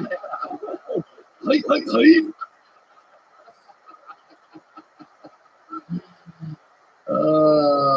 does that mean? How you just describe your dad? He's like lovable. He's sort of like a sitcom dad. He's like, oh, dad, always, doing things that are socially awkward. Like what? Can you give us an example? No. I think raising him was how. Have you thought about saying your dad $1,000? No. Why is that? My dad is rich. My dad is doing great. He Is he an engineer? He is a mathematician.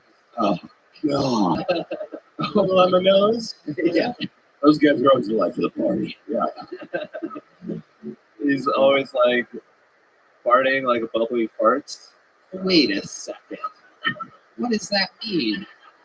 Bubbly farts? Like wet farts? Yeah, very wet farts. Okay. Red Band. Jesus Christ. Literally, we're 3 minutes into the episode and you're busting out your fart board already. Okay. My dad is great. My mom and him are sort of separated. He lives in Korea alone. Your dad lives in Korea alone? Yeah. What do you think he's doing over there exactly? I hope having lots of sex.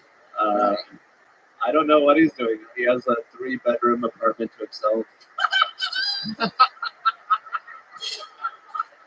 Everybody else lives together. Your dad's like, Yeah. I got plenty of room and nobody's welcome here. He really is Korean Santa Claus. He is a rich. He's got ho-ho-hos. He's a rich asshole. I fucking love it. A rich mathematician in Korea. But there's a room for everybody in Korea. Nobody's allowed to go. Oh, it's so good. Amazing. Does your mom have a job? Yeah, Yeah, she tutors children in math. Oh my god. This is the most unbelievable stereotype that I've ever heard. Mathematician and your mom really tutors math. Yeah. If you tell me she can't drive, I'm gonna lose my fucking mind. She can drive. She can? Really? How about your sisters? They can drive, but I don't know what they're up to actually. Yeah, we just got a live feed from their driveway. That's just the driveway. So imagine what's going on when they pull all the way out. Speaking of pulling all the way out, your dad, does he have any other kids with any other women? No, it's just us, hopefully. Hopefully. No one would know if he did, right? Yeah. Maybe he sends them away and uses those rooms. But no, he seems like he's pretty content. He's got that surgery on his eyes to make them bigger. No way. Yeah. Maybe for what? Yeah, he said it was for medical reasons. What medical reasons? Because his eyes were too small. So he literally got the eye opening. They have an eye opening. Like, what do they do? Like trim away your eyelids or something? Your eyes really are closed. I mean, it is kind of crazy. I know we've been working together for years, and this is a weird time for me to bring it up. But holy shit! Yeah, this is me. My goodness. Have you ever thought about getting the surgery? Yes, I would love to get the surgery. How much does it cost? I don't know. Not that much. You don't know? $1,000. You look up the anti-Asian surgery or whatever it's called. The fucking not the dick lengthening one. Korean eyelid surgery. I guess my girlfriend. Oh my god, it really is $3,100. Oh, I could get that. Oh, in Korea, it's only $1,500. You could visit dad, have an eye-opening experience. This is incredible. You could.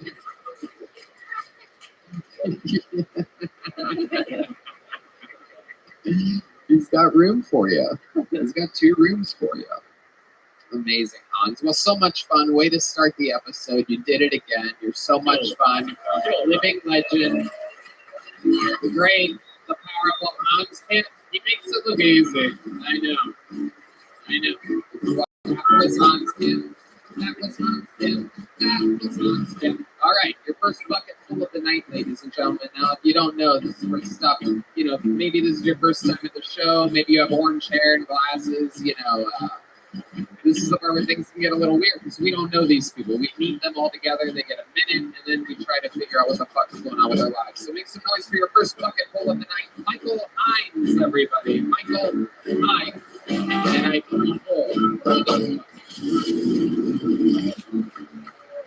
How's it going, everyone? Woo, yeah. I like to keep my cock a little stanky, Mostly because the girls I'm fucking don't wash their fucking box, so I'm trying to return the favor. If I'm hitting it from the back and I'm catching a little backdraft, man, I want her to smell it from the front. Clean it off for me. Come here. Reach underneath. Have a treat. Disgusting. But I do like dating handicapped girls. I like dating handicapped women. Mostly because parking near 6th Street is a bitch. But I am partial to the autistic women because they're not typically talkers.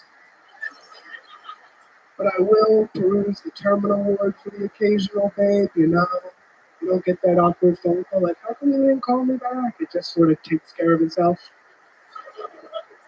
But you do have to keep a toilet plunger in the back seat because those girls don't have any hair and those rods are rail thin, so there's nothing to cry. You got to be able to. Thank you. That's been my time. Holy shit. Where do we begin? Oh my God. Michael Hines, welcome. This is your first time on the show, correct? Yes, sir. I would remember you. I saw you last Wednesday right after I got kicked out of the Creek in the Cave. The Creek in the Cave? What kind of speech impediment do you have? Is that from eating stinky pussy? What is that exactly? I got kicked out of the Creek in the Cave. Oh my goodness. You have a little bit of a speech impediment, huh? You know, mostly when I'm nervous. You sound like what Hans Kim's eyes look like. It's like something blocking your fucking something. So holy shit. All right, Michael, let's just jump right into a dirty dick to return the favor for the dirty pussies that you get so much of somehow, obviously. How much pussy are you getting? When I just got to Austin, I fucked like 5 girls in a row. But one of them had a pregnancy scare, and I'm like, I'm not fucking any more girls that I'd be embarrassed to bring home. So that was it. It's been dry for a while. I've never been convinced someone's had sex less than you.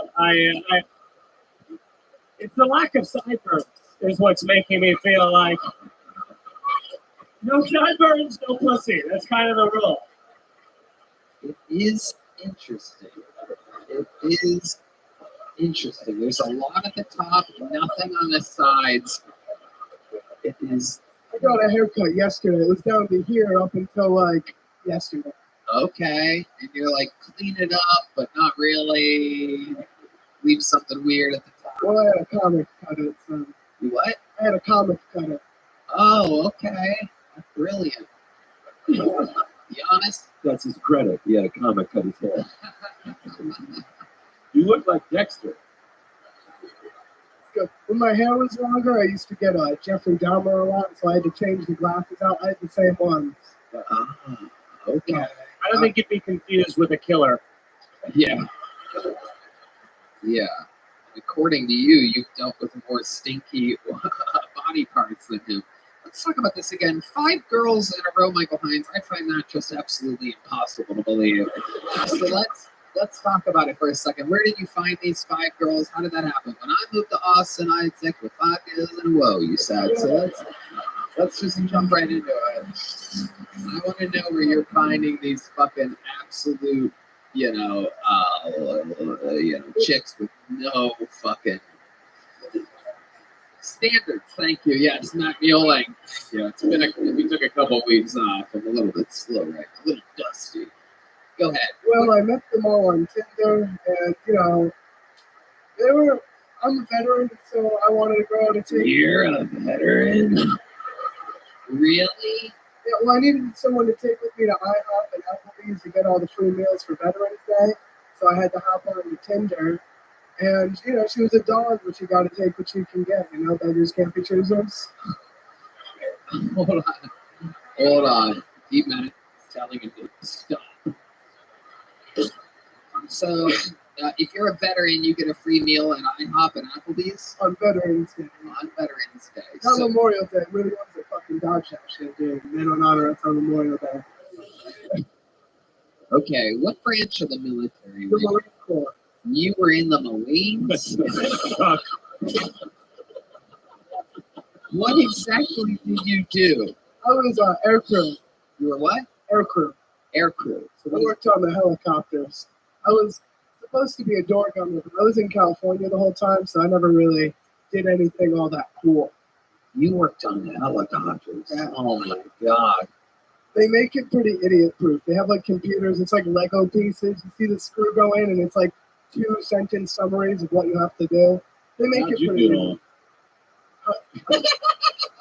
How'd they let you in there? I don't know, man. Someone you was served our slipping on country me. with that Karen haircut, for real? Yeah. It was a little shorter then. You know who he looks like though is the I can't say, you might know his name. You look like the little elf from the Rudolph movie I watched with my daughter. Oh my the one God. I want to be the dentist. Oh my God, he does. Be the dentist. That's who you look like. Yeah. 100%. 100%. I got a fucking bobblehead of you at home for Christmas. I put out for my daughter. It's solar and it just goes like this, and it's you, the one that wants to be the dentist. No shit. Unbelievable. It is true. You do look like a pitcher for every women's softball team. This is unbelievable. Michael, so how long have you been doing stand-up? Like 7 months now. What do you do for a living? I'm on unemployment right now, rocking the system, baby. Oh, the taxpayers love to hear that. Hey, guys. Yeah. So let's go back to this one more time. 5 girls in a row.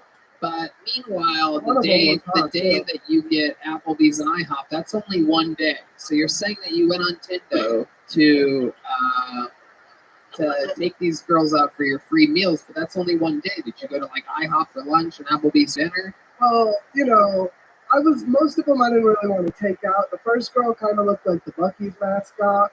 Dude, the second you one, look like the Buc-ee's mascot. What are you talking about? The second one was like, she was like trailer trash. She was missing, like not all the way, but meth is eating away a good percentage of it. We know you've always wanted to be a dentist, so perfect. There was one really good fucking one. Like, I don't know what she was thinking, or maybe my pictures are a little bit. She thought you were a hot lesbian. She was like a Brazilian girl, and she was like a foot taller than me. I only brought her to my house. We had a good time. I brought her home, and then she was like, "Listen, you're really cool, but we're done." So what happened when you took her to your house? This hot Brazilian chick. Right now, my bed's on the floor, but at the time, I was renting a place with a really high bed frame, so it like worked out because I could actually bend her over now. I couldn't quite get up there. That doesn't make sense. No, like that would be the opposite. It worked out. She liked how tall it was. She was able to kind of show off. She was like an Amazonian queen, dude. It was pretty cool. Why do you think she had sex with you? I don't know. I guess because Tinder didn't have the height part yet, but now it's pretty much over, dude. I put 5'9", and I'm kind of lying. Oh yeah, you're definitely lying. 5'8.5", maybe. I don't know. 5'7".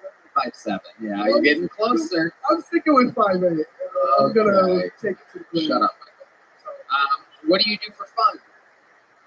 Tell us something interesting about your life, the history of your life, real quick before we let you go. I used to be a jiu-jitsu instructor for like 6 years. And kickboxing. I don't really do it so much in Austin because I don't have a lot of money anymore. But I used to do it for fun. Now I just gotta take my dog out for walks and do comedy. Oh.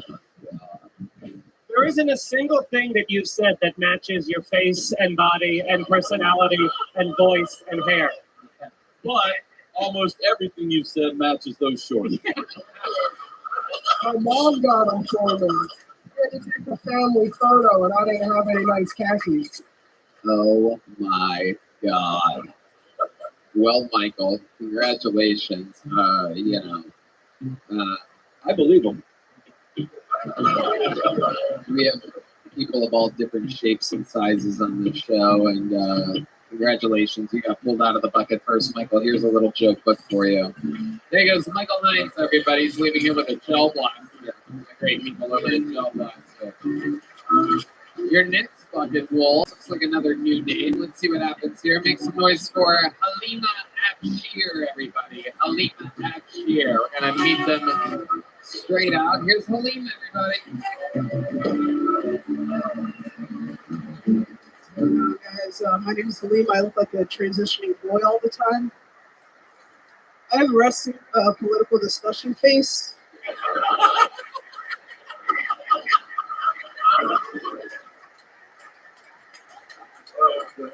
I look like a walking Twitter argument. Like, most people just assume that I voted for Biden. I've never voted, ever.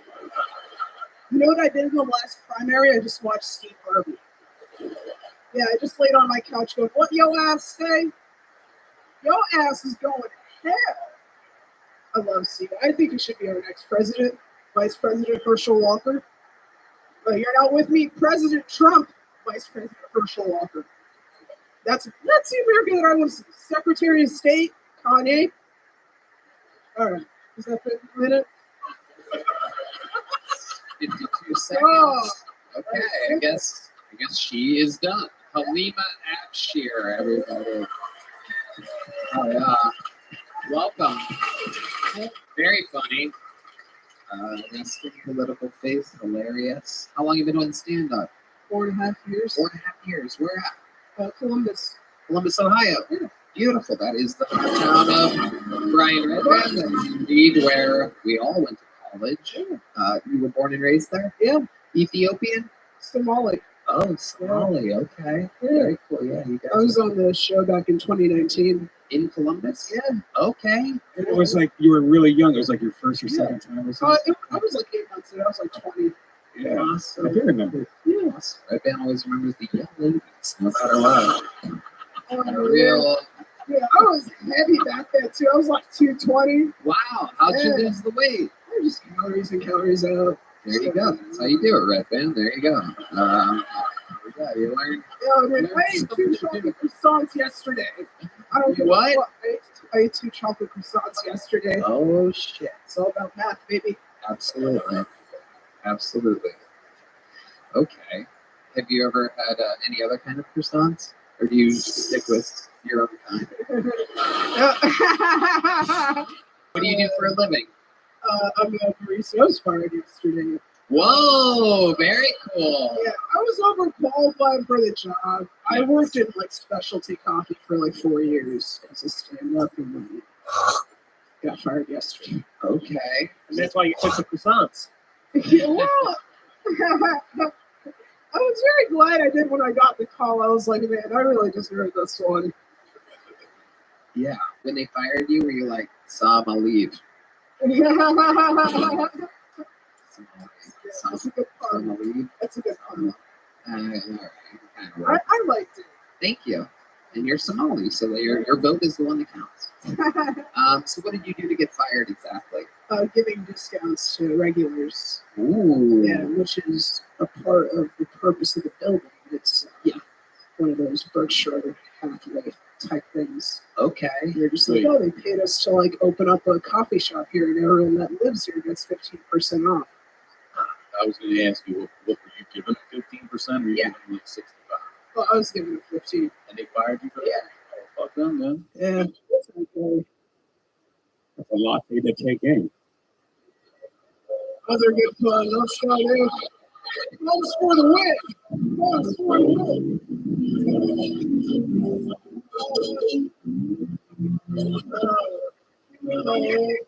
The 10.5 year anniversary of that joke being made on this show, everybody. Brian Redband bringing it back. Oh my God. So they fired you for something that is a normal thing that you're supposed to do. Did you say that to your manager when they tried to fire you? It was just a phone. I knew when I got the phone call I was going to be fired for something. I don't know why. I just expect that shit to happen all the time. That is so weird because normally is the person that doesn't get fired even if they did their job. I know. Good. I was stealing hoodies from them. Nowadays, they need people like you. They must have some trans person they have to hire at the coffee shop because they're like next. Here's the problem. I make a latte art every single time. Every time. I'm a killer at it. All the non-binaries over steam. It's ugly. It's foam. Right. Bitch, that's a cappuccino. That's a gigantic cappuccino, you fat fuck. Right. Right. Absolutely. So I need a 9 to 5 or something. Yeah. What are you gonna do? What's your method of survival? You live here now? Yeah. And how much? I'm good for like November. Good till November. All right. One of my favorite Wyclef Jean songs. You could always hijack ships. That's a joke. That's out there. Go to Somalia, bomb a little bit, make a little cash, come back. Making coffee. Yeah. Get down there making coffee. Yeah. I am the cappuccino.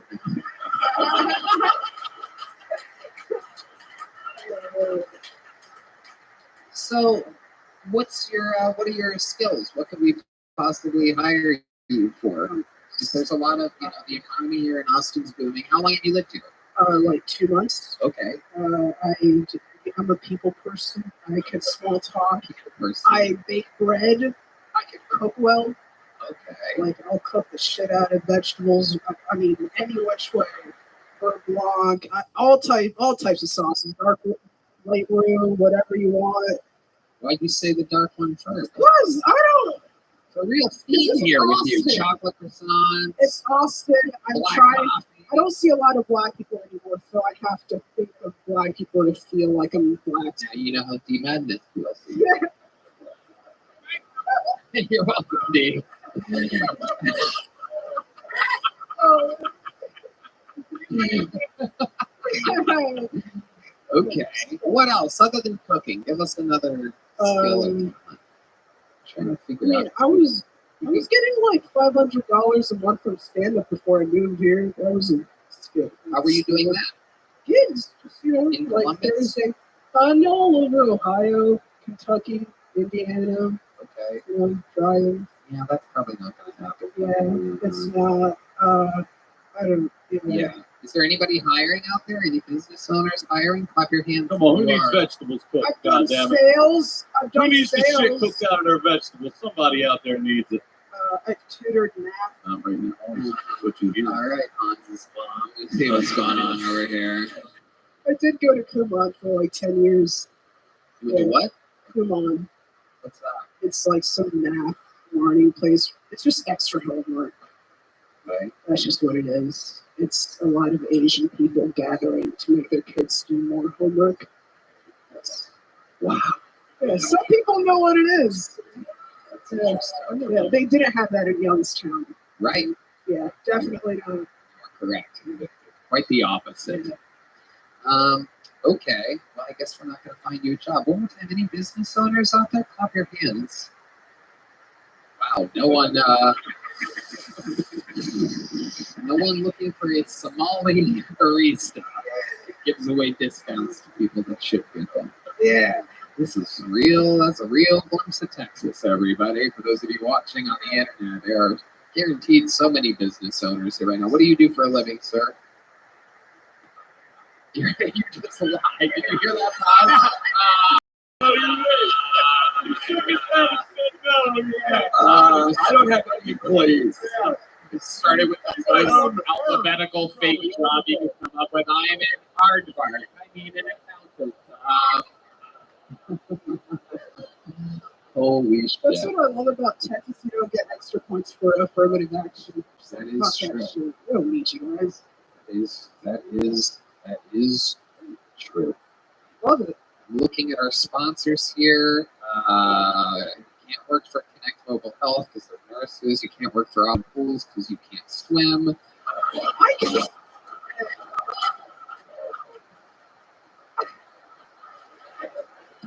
Tony, what does that mean? It means don't worry. Okay, now that's racist right there. That is wrong. Well, Halima, sign up for the show again. You're very, very funny. You're leaving here with a big joke book, cool as fuck, with an alien on it, mothership theme, the bones, the eye of the great bone side. Halima, it's coming at you. Halima. All right, I'll hand it to you. There you go. Oh, yeah, great stuff, Halima. Oh, one more time for Halima Abshir, everybody. That's what it's all about. Okay, now this is very exciting. I pulled up your third out of the bucket, and there is an eye next to it in parentheses, which means this bucket hole is inside of the room, ladies and gentlemen. This is one of you, representing you, the audience. Usually it's a first-timer. Let's see what happens here. Ladies and gentlemen, Miguel Gonzalez, everybody. How about that? Oh, shit. Oh, shit. Even this guy during the commercial break. Oh, my God. We're in trouble now. Hey, what up, everybody? Opening line. Hey, what's up, y'all? Hey. I can say my booty hole Shrek because I stay having swamp ass. Just like Shrek, he doesn't want anyone in his swamp. But just like Donkey, my lady refuses to listen until I put a speaker in there. But we all know in the end, though, Shrek ultimately loves Donkey's company and they're giving sweet sequels. That is it. All right. Dude, four. That is it, What man. the fuck was that? 20 seconds of your butthole Shrek hybrid joke written on a full-length napkin? Yeah. Where were you when you wrote that? I was at work, like, I don't know, when we buy tickets, like 2 months ago? 2 months ago, you wrote that. You wrote 20 seconds of material 2 months ago, and you're like, with the laughter, this will be good. In my head. This will be 60 seconds for sure, yo. These people have no idea how funny Shrek and Butthole are combined. Oh, okay. Yeah, so. Wait, what? Oh, what'd you just say to this guy? Oh, yeah, put the microphone up to your mouth. Yeah. Yeah. So, when I wrote this, I had it like, I was going to say it slower, but I'm up here, I'm nervous, and I just ran right through it. That was never going to be a minute. Yeah. No chance. You actually sped through that. Yeah. That is Very incredible. nervous being up here. I can't. Knowing a little bit that we know about you and the situation that you're in. Yeah, it's crazy because it is autumn right now. Where do you live, Miguel? 40 minutes outside of Los Angeles. We performed at Ontario. Yes. Ontario is the answer. Okay. Yeah. Very good. When I say Ontario, it's Canadian. No one thinks you're Canadian. Canadian. We don't write that into that act. Canadian. Write that on that map. I'll tell you another couple seconds. And from Canada. Canada. I had to jump the wall to get here. My parents did. You what? My parents did. Your parents did. Absolutely. Did they ever tell you that story? Honestly, they didn't jump it. They drove right across. Oh, okay. Shout out to the Border Patrol. Yes. Yeah. Thank you so much. Coincidentally, that's my cousin, Border Patrol. Your cousin's in the Border Patrol. What do your parents think about that? I don't really care. You let them in. He opens the door. Yeah. Exactly. Exactly. He's the door guy. Yeah. What do you do for work, Miguel? I drive big rigs. You what? Drive big rigs. Okay. All right. That's where that swamp ass is coming from. Yeah, exactly. So you wrote that 2 months ago. Yeah. And you've kept it on that napkin the entire time. No, I wrote this in the hotel. Okay. But it's been in my head since, those 2 months. You had it memorized. I know. And in the hotel, you're like, give me a napkin. Well, I knew I was going to completely forget it. So I was like, I'm going to need to write this down. Yeah. Okay. What do you do for fun? Tell us a fun fact about your life, Miguel. I used to play hockey, but I love going to concerts. Wait, you used to play hockey? I used to play hockey. No. Just like adult, though, not professional, obviously. Oh, definitely. Yeah, absolutely. Yeah, obviously. This guy gives us a bunch of information we don't need. Ontario, you'll never believe it. Not Canada. Yes, I played hockey, not professionally. Yeah, obviously. Wow. Unbelievable. Goalie? No, forward. Okay. Forward. And you played hockey. Hockey. How did that go for you? How did you learn hockey? Through a friend. He just kind of, I went to go watch him, and then I was still watching him. He told me to buy all my gear, so I did. And it's so weird. Normally Mexicans hate ice. Yeah, that's great. Yes, it was. Absolutely. So, other than hockey, have any special skills or talents or anything like that? No, just hockey. What's your love life like? Over there. Is that the orange Orange hair hair. woman? Wow, orange hair. Wow. Okay.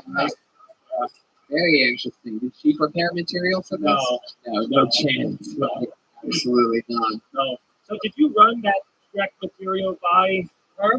Not really, but kind of my brother. But he's saying no aggressively. That's right. So you didn't know that when he got up here, he was going to point right at you and tell everybody you play with his swampy ass? You didn't sign off on that? Oh, that was new to you too? Oh, yeah, we're all in this together. How about that? I like that. How long have you two been together? 12, 15 years. Wow. Look at that. You guys have kids? No. Why do you say it like that? I don't want kids. You said it like you're from Ontario, Canada. No kids. We don't want any. No. Okay. What do? You have a pull-out method? Plan B. Plan B? You just have her taking a bunch of Plan B? Well, no, I mean pull out for the most part, but when I do, yeah. Dude, what kind of Mexican are you? You play hockey and you don't want kids. What is that like? I've never heard of that in my life. It is incredible. Yeah, it's the opposite of a Mexican. I guess shit fuck a lot for that. But this Plan B thing is so interesting to me because I don't hear that very often. That's not like a normal thing. But hey, sometimes I do, sometimes I don't. Plan B. How many times do you think you've had this poor woman take Plan B? At least once a month. Once a month? There's got to be like this weekend. Literally this weekend. It's going like cutting out. Have you ever heard of birth control? Yeah. She was on it, but you could take it less than once a month. She was on it, but she just got off of it. This poor lady. Why Everyone, shut the fuck up. This is incredible. I don't know. This is unbelievable. You get this Plan B from just a local drugstore, or do you get it illegally sent into Mexico? Costco, Planned Parenthood. What is it? Costco and Planned Parenthood. Costco? Yeah, it's illegal. You get it in bulk? He needs it in bulk, yeah. He needs it in bulk. I'm going to need at least 12 to 24 of them. Okay? Costco has Plan B for real. Oh, that membership just went up like a yeah. They take it over the forklift and like on a pallet. I don't know what the hell's going on with this Plan B, but goddamn. Yeah. You asked for the Mexican size. Plan B. Miguel, any other fun facts about you before we let you go? Nah. How does it feel up here? It is. I can't even dream of this. I don't know. This is just wild to me. Yeah. Yeah. You know what? You know what? You know what? Your performance was so good. I'm gonna let you come inside of your girlfriend here. Here's a little joke. There you go. You're going to be taking Plan C tonight, girl. You're taking Plan C. There he goes. One more time for the inside zone, Miguel Gonzalez, everybody. He was heckling during the commercial break that we took, by the way. Little fun fact. It's always fun to see how those that heckle end up doing on stage when they get up here. Perfect example, 20 seconds of absolute fucking sludgy, wet underwear material from Miguel Gonzalez. You never know who you're going to get out of the bucket. We found your next comedian out of the bucket just a few months ago. And immediately, he was the fastest ever comedian from bucket pool to regular after only one performance. His next performance, his first time as a regular, was at the 10-year anniversary show, where he famously said that he's not retarded, but he loves rocks, which over, I believe, 500 million people have heard about since then. He's an absolute sensation. We fucking love him. Here's a brand new minute from the future. Cam Patterson, everybody.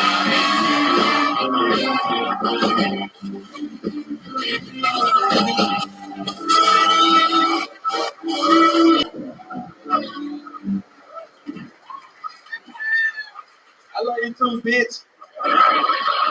So I get money now, that's pretty cool, you know what I'm saying? Get money pretty cool, but I gotta pay taxes. So you know what that means, right? I'm going to jail. I had a regular job, right? They'll take the money out for me and give me more money back at the end of the year. That's beautiful.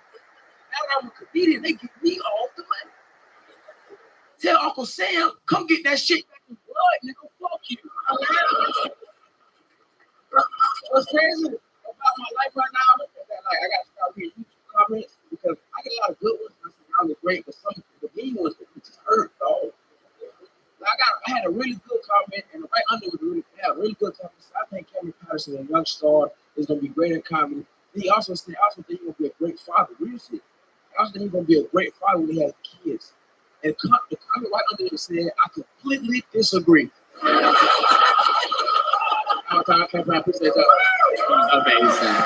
That is how it is done. A brand new minute. You're ready for Cam Patterson. What's up, everybody? Come on, gang. We outside. What's up, man? What's up, killer? Man, what's up with you, baby? Super white man, how you doing, brother? This is the whitest nigga on earth. Yeah. That's beautiful. We're the opposites, bro. 100%. Yeah. You got that right, man. Hell yeah. Damn, I got you a good dude, bro. Thanks, man. That's your Subaru? That was it. No.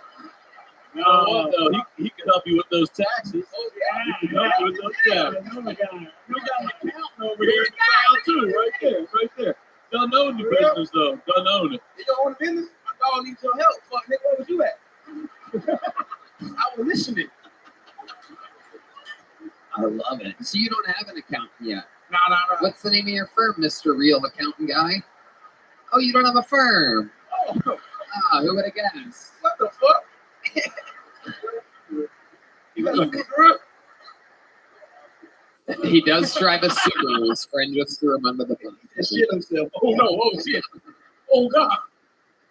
Cam Patterson with another fantastic minute. And it's true. You are making money now. You're doing it. I know for a fact that, you know, you were just in LA all week taking meetings with all the biggest agencies in the world. I mean, really big deal. They are all literally right now competing, lying to Cam Patterson about what they can do for him. It was funny because I always wanted to be an athlete when I was a kid. So I just acted like I was on like a recruitment thing. So like, y'all want me to play for UFC? No problem. I can do that. No doubt. You know what Yeah, it is a lot like that. So tell us about it. How was it? It was cool. I mean, it was cool. Everybody talking to me. Shit. It was real nice. I just did Phoenix with David. Nice. That was dope. I fucked a bodybuilder lady. Oh, you did? Yeah, that was pretty fucking crazy, dog. Yeah, tell us about it. It was scary because I didn't know if she was a lady for real at first. So I had to go to her Instagram and scroll through some pictures, you know what I'm saying, and find like what she was before. And she was a lady, 100%. But like 30 seconds in, we were fucking. She was like, I was fucking a missionary, and she thought I was trying to choke her. I was just feeling for her after I was crazy.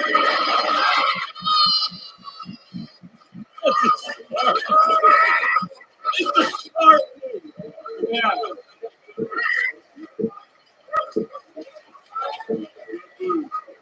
Because you get out 30 seconds in, my nigga, you good. That's not gay. That's not gay at all, 30 seconds in. You do a whole minute, you gay as fuck. You know what I'm saying? She was indeed a lady, and I liked it. I had a good time.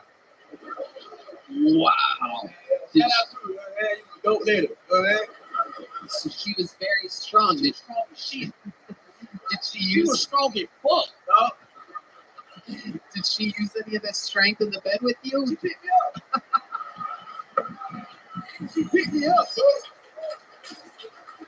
and spun me. I was like, wee! I was really enjoying myself. You know what I mean? I like strong bitches now. They cool. Strong bitches cool. You know? Oh, it's a strong bitch.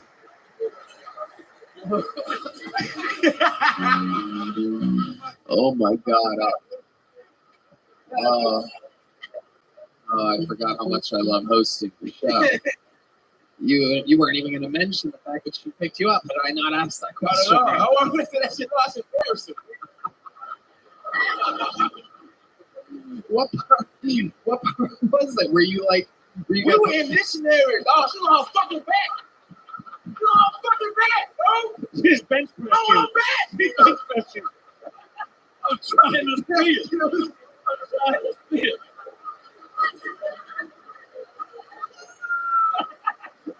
You look like Superman up there. I was having so much of a good. This is pretty dope. It's gonna get pretty cool, man. Wait, can I ask? I really have a serious question. Like, when we say strong, when you say bodybuilder, is she like yoked? Like, did she have boobs or did she have all muscle? Oh, she had boobs. Have you seen The Rock? Like The Rock? Yeah, I've seen that's it. it. No. A lady she looked like that. That wasn't that big. Yeah, but she was yoked. She up there, bro. She was up there, bro. She had got that. What is this? What's this right here? Traps. Traps. Oh my goodness. Guys, she at the store. I just see her titties. All I saw was titties. Old titties. Perfect. Yeah, were they real? Yeah, they were fake titties. Fake titties. Yeah, the bodybuilders tend to have the fake titties. Yeah. Could you feel like the pec muscle underneath there? Nah, I was sucking on the bitches, but I'll tell you that, man. Absolutely. Got some muscle milk coming out of that.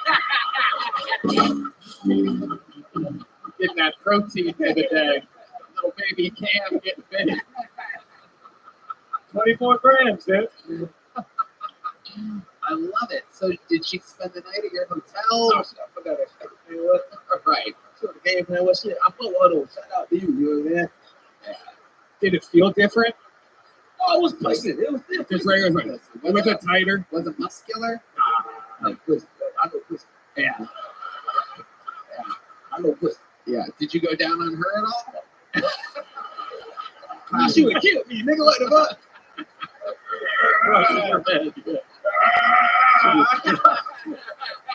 She would have murdered me. video of the women that squeeze the watermelon between their thighs?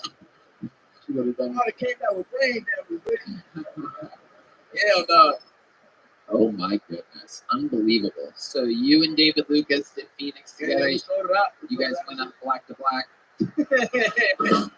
That's fun. And what was that? Stand Up Live? The Tip Improv. Okay. Yeah. Another one of the best comedy clubs in the country. Yeah, that shit was dope. I really enjoyed it. Not better than this. This is the best place in the world. You know what I'm saying? Yeah. Definitely dope. Good time. Good time. We're gonna have fun this week, Philly. Yeah, my mama coming. Oh, I love it. To Philly? Yeah, the first time I seen me doing theaters. Amazing. Does she live in Philly? No, she a fight, but she based out of Philly, so she can be there. Nice. That's great. I love it. I always love meeting your family members. There's always a lot of them that come to the shows. Yeah. My dad got 12 brothers and sisters, dog, so they live everywhere. Yeah. See, like, your cousin got a call. I ain't seen next time I was 3. You know what I mean? Yeah. You don't know me, nigga. Yeah. But it's cool. I fuck with it. Did your mom have a lot of siblings too? She's a flight attendant, huh? Very interesting. Has she always done that your whole life? Oh, no, yeah. So she's busy. Yeah. Interesting. And what's your relationship like with her? Oh, she's my mom. We locked in. You know what I mean? Right. She's a white lady at heart, but we locked in. That's interesting. That's very interesting. When you say she's a white lady at heart, what exactly do you mean? Oh, like a white lady. You know what I'm saying? Ooh. Yeah. Okay. I don't know how this happened with me, but you know. So they're like a white lady, but I love her. We like that, my homie. You know what I'm saying? Ain't we on TV. Aww, how sweet. So I David Dallas said, that's the television, bitch. I love you. That is so cool. So she's going to be there in Philly, and then we go to Youngstown, then Cincinnati. Yeah. Very fun. Very exciting stuff. What else is going on? Anything else you have coming up that you want to plug? Shit, I'm doing the Hollywood Improv, the February 28th. That'll be cool. Yeah, that'll be dope. Yeah. Awesome. Awesome. And the shirts are flying. Wow, that shit was demonic. I left it where it was. Just a random pale heckler in the audience asking him if he still has his rock. Everybody, there he is. Shut the fuck up. I'll stone your ass, nigga. Oh, he does have rocks on him. There they are. There they are, the very famous rocks. Absolutely. A whole pocket full of them. Yeah, this one's from Alaska. Where you from? Where I'm from. Buddy, where I'm from, when people have rocks in their pockets, they're trying to kill themselves. That's usually how that goes. They walk right into the river with rocks in their pockets. What the fuck? Yeah, it weighs you down. Oh, that's different. Yeah. You don't have to worry about it, I feel like. But, yeah. Cam, do you know how to swim? Yeah. When I was a kid, I used to throw me to the water and let me drown. Oh, she really is a white lady. Cam, you're a fucking superstar. I mean, it's unbelievable the caliber of comedy that you do every week. So fucking fun. Unbelievable. The man, the myth, the legend. There he is. We're going to have more fun later. Make some noise one time for Cam Patterson, everybody. Come on. All right. Okay, I do believe this guy's been on the show a few times back in the day. He's back. Here's a new minute from Connor Nutt, everybody. Connor Nutt. Here we go. There he is. Make some noise for Connor, everybody.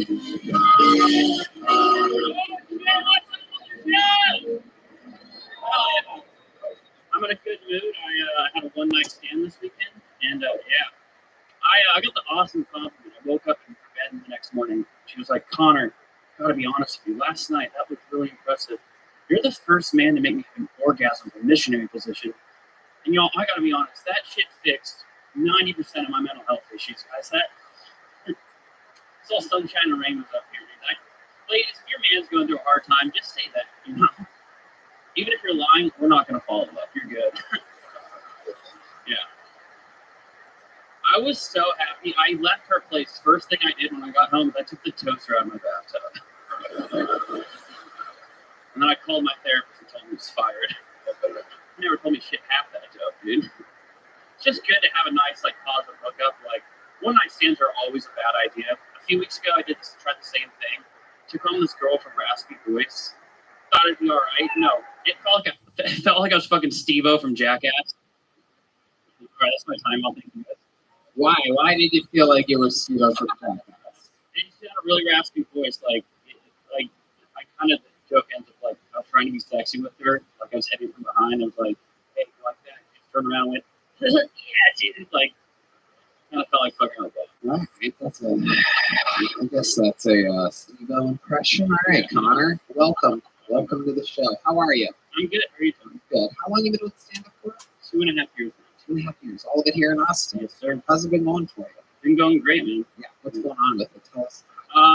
Let's see. I'm hosting for Gas this weekend. I've got sort of my own show this year. Been doing that monthly at Roscoe's on the east side. Roscoe's? Yes, sir. Is that a chicken and waffles? It's behind Via 313. It's the new club in town. Okay, another new comedy club. Yes, sir. Amazing. Okay, how do you make your money, Connor? I work at a local boot store on South Congress. Boot store? Yes, sir. Okay. Is it Allen's? It's down the block. It's called Heritage. Oh, I love Heritage Boots. I'm a regular customer. Did you know that? Yes. Kimber talks about you. That's right. Kimber's the shit. It's actually where I got my wallet. Yeah. Custom made. There's a skull and a dollar sign on a coffin. It's right on the inside. Oh, it's filled with credit cards and cash. Anyway, so let's talk about it, Connor. How's Austin treating you? What do you do? What do you do for fun? I go to a lot of concerts here. Okay. Yeah.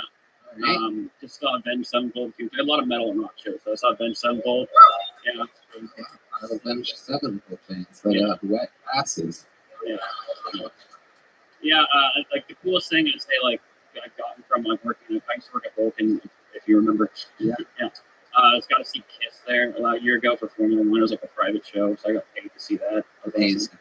Yeah. Amazing.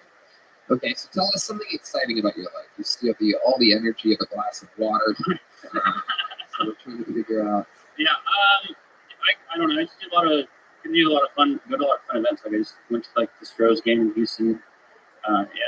We're getting our ass kicked right now. We're not going. Okay, so let's talk about this, Connor. You're talking about a bunch of things that get like natural applause breaks from the audience. Yeah, like breathing oxygen. Anybody else? Yeah. Gotta support the troops. And, anybody like pasta? Who likes to fuck? Yeah. I'm there. So okay, but what I'm asking is like, what's something personal to you? Like something interesting about you? I can't play the guitar. I just spent a lot of my life doing that. You can play the guitar? Really? Can you really play the guitar? Yes, sir. What do you do when you play the guitar? Do you sing? No, not really. So like if let's say that there's a girl that you really like, so there was a guitar plugged in, you would just play the guitar? Mm-hmm. And he wouldn't sing? No, I mean I don't sing very well. No, like for her, it's like I've never performed sing, but it's like around for a girl maybe if I like this song was in. Are you really good at guitar? I can play some difficult songs. Really? Man, what do you think? Do you think this guy could play difficult songs? What?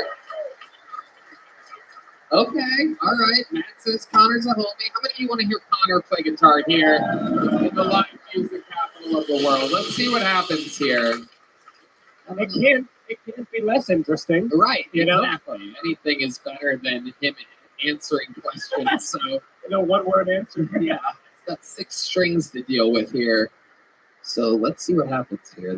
His last name is Nut, everybody. It's N-U-T-T. Can't make that up. It is without a doubt the funniest thing about him. And here he goes.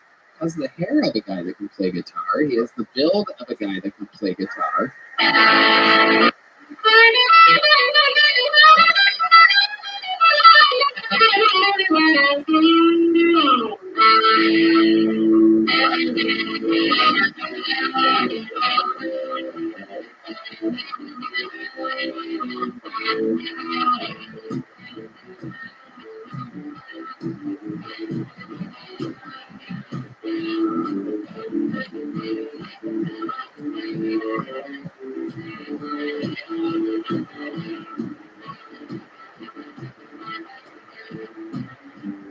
not impressed. You gotta do better than that.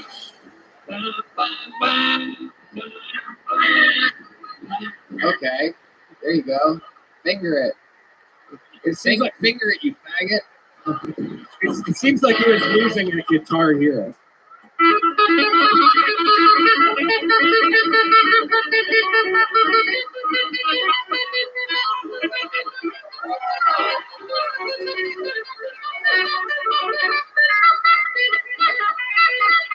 Yeah, it's like if this was Guitar Hero, it would be like the crowd be like, you suck. Like you're missing so many keys. It's incredible, but you know what I mean. So it's okay. It's all right. I mean, you gave it your all. I think it could be your all. These D's. The band tried to back you up. They tried to protect you. But...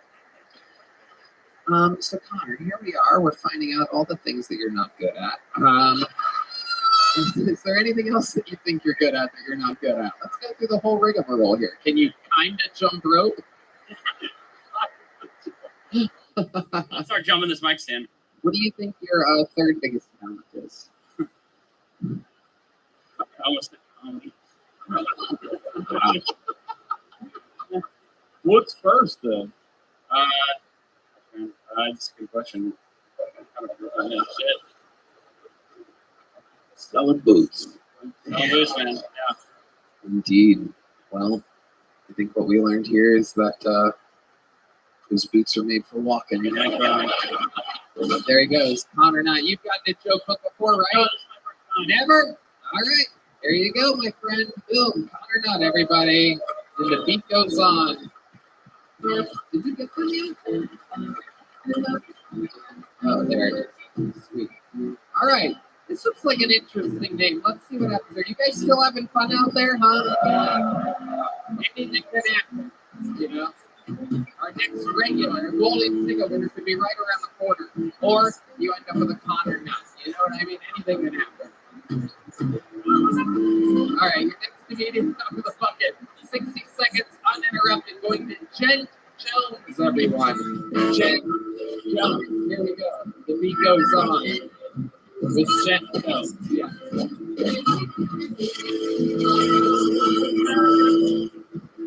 This is my very first time on Good Time. I'm excited to be here. I ain't gonna lie, I didn't expect to get caught. I had my mindset to set my alarm. Like, how long did it take in between me and the next guy so I can go step outside? That didn't happen. I got called up right away. I'm like, oh shit, this is it. This is fucking it. Let's talk about the elephant in the room. I got a disability on my left side, as you can see. It's crazy how it happened. It happened in middle school. I feel like I was a threat, and God was like, give that nigga kryptonite. I was fucking Superman. I was a menace. He knew I was a menace. So with that, it makes dating hard because I can't defend my girl for getting into a scrap. Because when that shit happens, and we get jumped, we get jumped. I got a strong right, but a weak left. Once they catch that, baby, that's it. You gotta run and get home. If you can't, call 911. They may come looking for me, depending on your description. But tell them, no, officer, the phone call was made for me. It is them over there. You know, they non-binary nowadays. Green hair and tattoo. Yeah, that's my time, y'all. I'm Jen Jones. Okay, Jen Jones. So what exactly is the restriction there? What is that? What happened to you? I have a brain tumor at middle school. Going into, I think it was 8th, 7th grade. Right. Shit was crazy. I mean, I was about to play sports, basketball. But fuck, plans have changed. Oh my goodness. So were you able to, what's the restriction? Can you lift it up? What is it? Does it just kind of stay stiff like that? We throw something at you. I'm stiff because I'm on stage, but I work at the fucking airport. I throw things. Wait, you met me? What did you say? I said it's stiff now because I'm on stage and I work at the airport. So that can get your answer. I can throw bags. You throw bags at the airport? I work for American Airlines. Oh, that's why my bags end up going missing all the time. Oh, no, sorry. If my job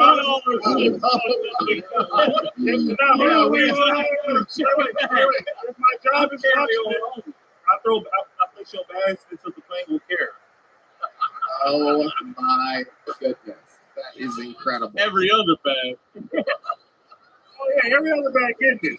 But if it's Tony's bag, special treatment. Holy shit. So when you get nervous, it kind of stiffens up. That's the crazy thing, bro. It stiffens up all the fucking time. I can't even spit game without it stiffening up. I gotta come up with something. Wow. So if a police officer's like, put your fucking hands up right now. Officer, it's the best I can do. I'll tell you one funny story. I got pulled over by the cops with my friends one time. He said, open your hand. Sir, I can't. Yeah.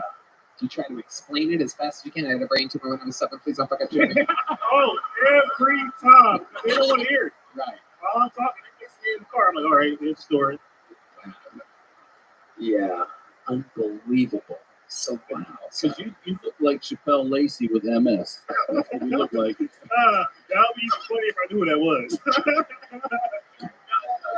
Oh, you don't know Chappelle Lacey? I'm a little too young. It's okay. You gotta look him up. It's all right. I don't want to know everybody. You're a comedian, so you gotta be a student of the game and go look up Chappelle Lacey. He's great. I studied Dave Chappelle, Cal Williams, Richard Pryor, Patrice O'Neal. God bless his soul. Yeah. There's more than 4. But yeah. Oh, my bad. That's Bill. Yeah, well, look up. You want me to do you guys? That's Bill Burr too. He's hilarious. I love Bill. Why trust me? You're gonna like Chappelle Lacey. I'm gonna look him up. You look just like him. Thank you. That's not racist. You're very similar to him. Is it the receding hairline? Is that what it is? No, I don't think he has a receding hair. You have a soft eyes. You have a nice smile. All right. Soft. You got soft eyes. Ladies, take notes. You look like a kind soul. You look like I'm the guy you can bring home to your parents. Right. But I'm also worried that you're too fired up. This one right here could be a fucking death hammer. Yeah. You know what I mean? You know what's crazy? You know when people you try to masturbate, I tried to sit with my lip. It didn't go as planned. Are you a lefty? It's like doing it with a stranger. I ain't gonna lie. Can you write? Are you a lefty or are you right? I was trying to be dual ambidextrous. Yeah, I was trying to do that when I was younger, but and then God took you down for trying to do he's that. like, hey, I don't do miracles. I say I'm It's all good. Can you jerk off with that hand? I can place it on the object and temperature. What's your love life like? Do you have a girlfriend? I have tried dating. It doesn't go as planned, especially when they don't know if my dick can work. I gotta explain that to them all the time. Yeah, like 2 stiff things. It's okay. Yeah, well, it's not. Well, it can get stiff, you know. But I always explain with this 2 acres to bury like a still pop cherry. So I'm still, I can still slang, but I never got that close to an opportunity to put it down. So I just waiting patiently for my time. Absolutely. You're a virgin? You openly admit you're a virgin? You don't want to know that shit. Yeah, we do. Yes, we do. That's the only thing I want to know. What are you talking about? Well, since we're on live, I'll put it like this. I got some sympathy for you. Okay, let's talk about it. Go ahead. It was an older woman at a bar. Older woman at a bar. I was struggling spitting. I was struggling in spitting game. Yeah. She didn't care to know my name. I was. One thing led to another. And child, that's how I met your mother. Unbelievable. My goodness. No, I wrapped it up, so I don't have kids unless it's in the condom. How much older was she? How old are you? I ain't gonna lie to the next age, but she was up there. Like 60s? Oh, no, she was in brain. She was up there. I was like 50s. Yeah. Sorry, Mom and Dad. Have you ever, any other, like, hobbies or anything like that? I like editing photos and videos in my spare time like I did today. If you worked with videos, I would guess that you'd be one of the tripods that hold up. You know what's crazy? I said I like editing videos, but I can't hold a camera for shit if you already know why. But yeah, I do have a camera. I thought you said I can't hold a candle. You better not with that motherfucker.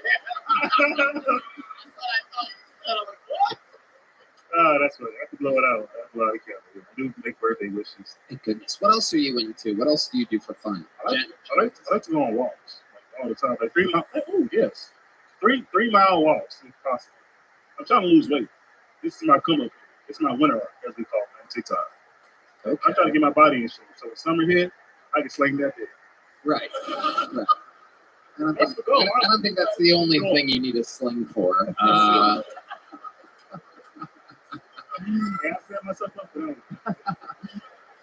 love it, Jen. Very, very interesting. How long have you been with stand-up again? I've been doing it on and off for quite a while, but I actually took it seriously when I came here to Austin. When was that? Like last year. I was like, fuck it, I'm starting doing stand-up. I was scared to do it because, Council Bullshit got big.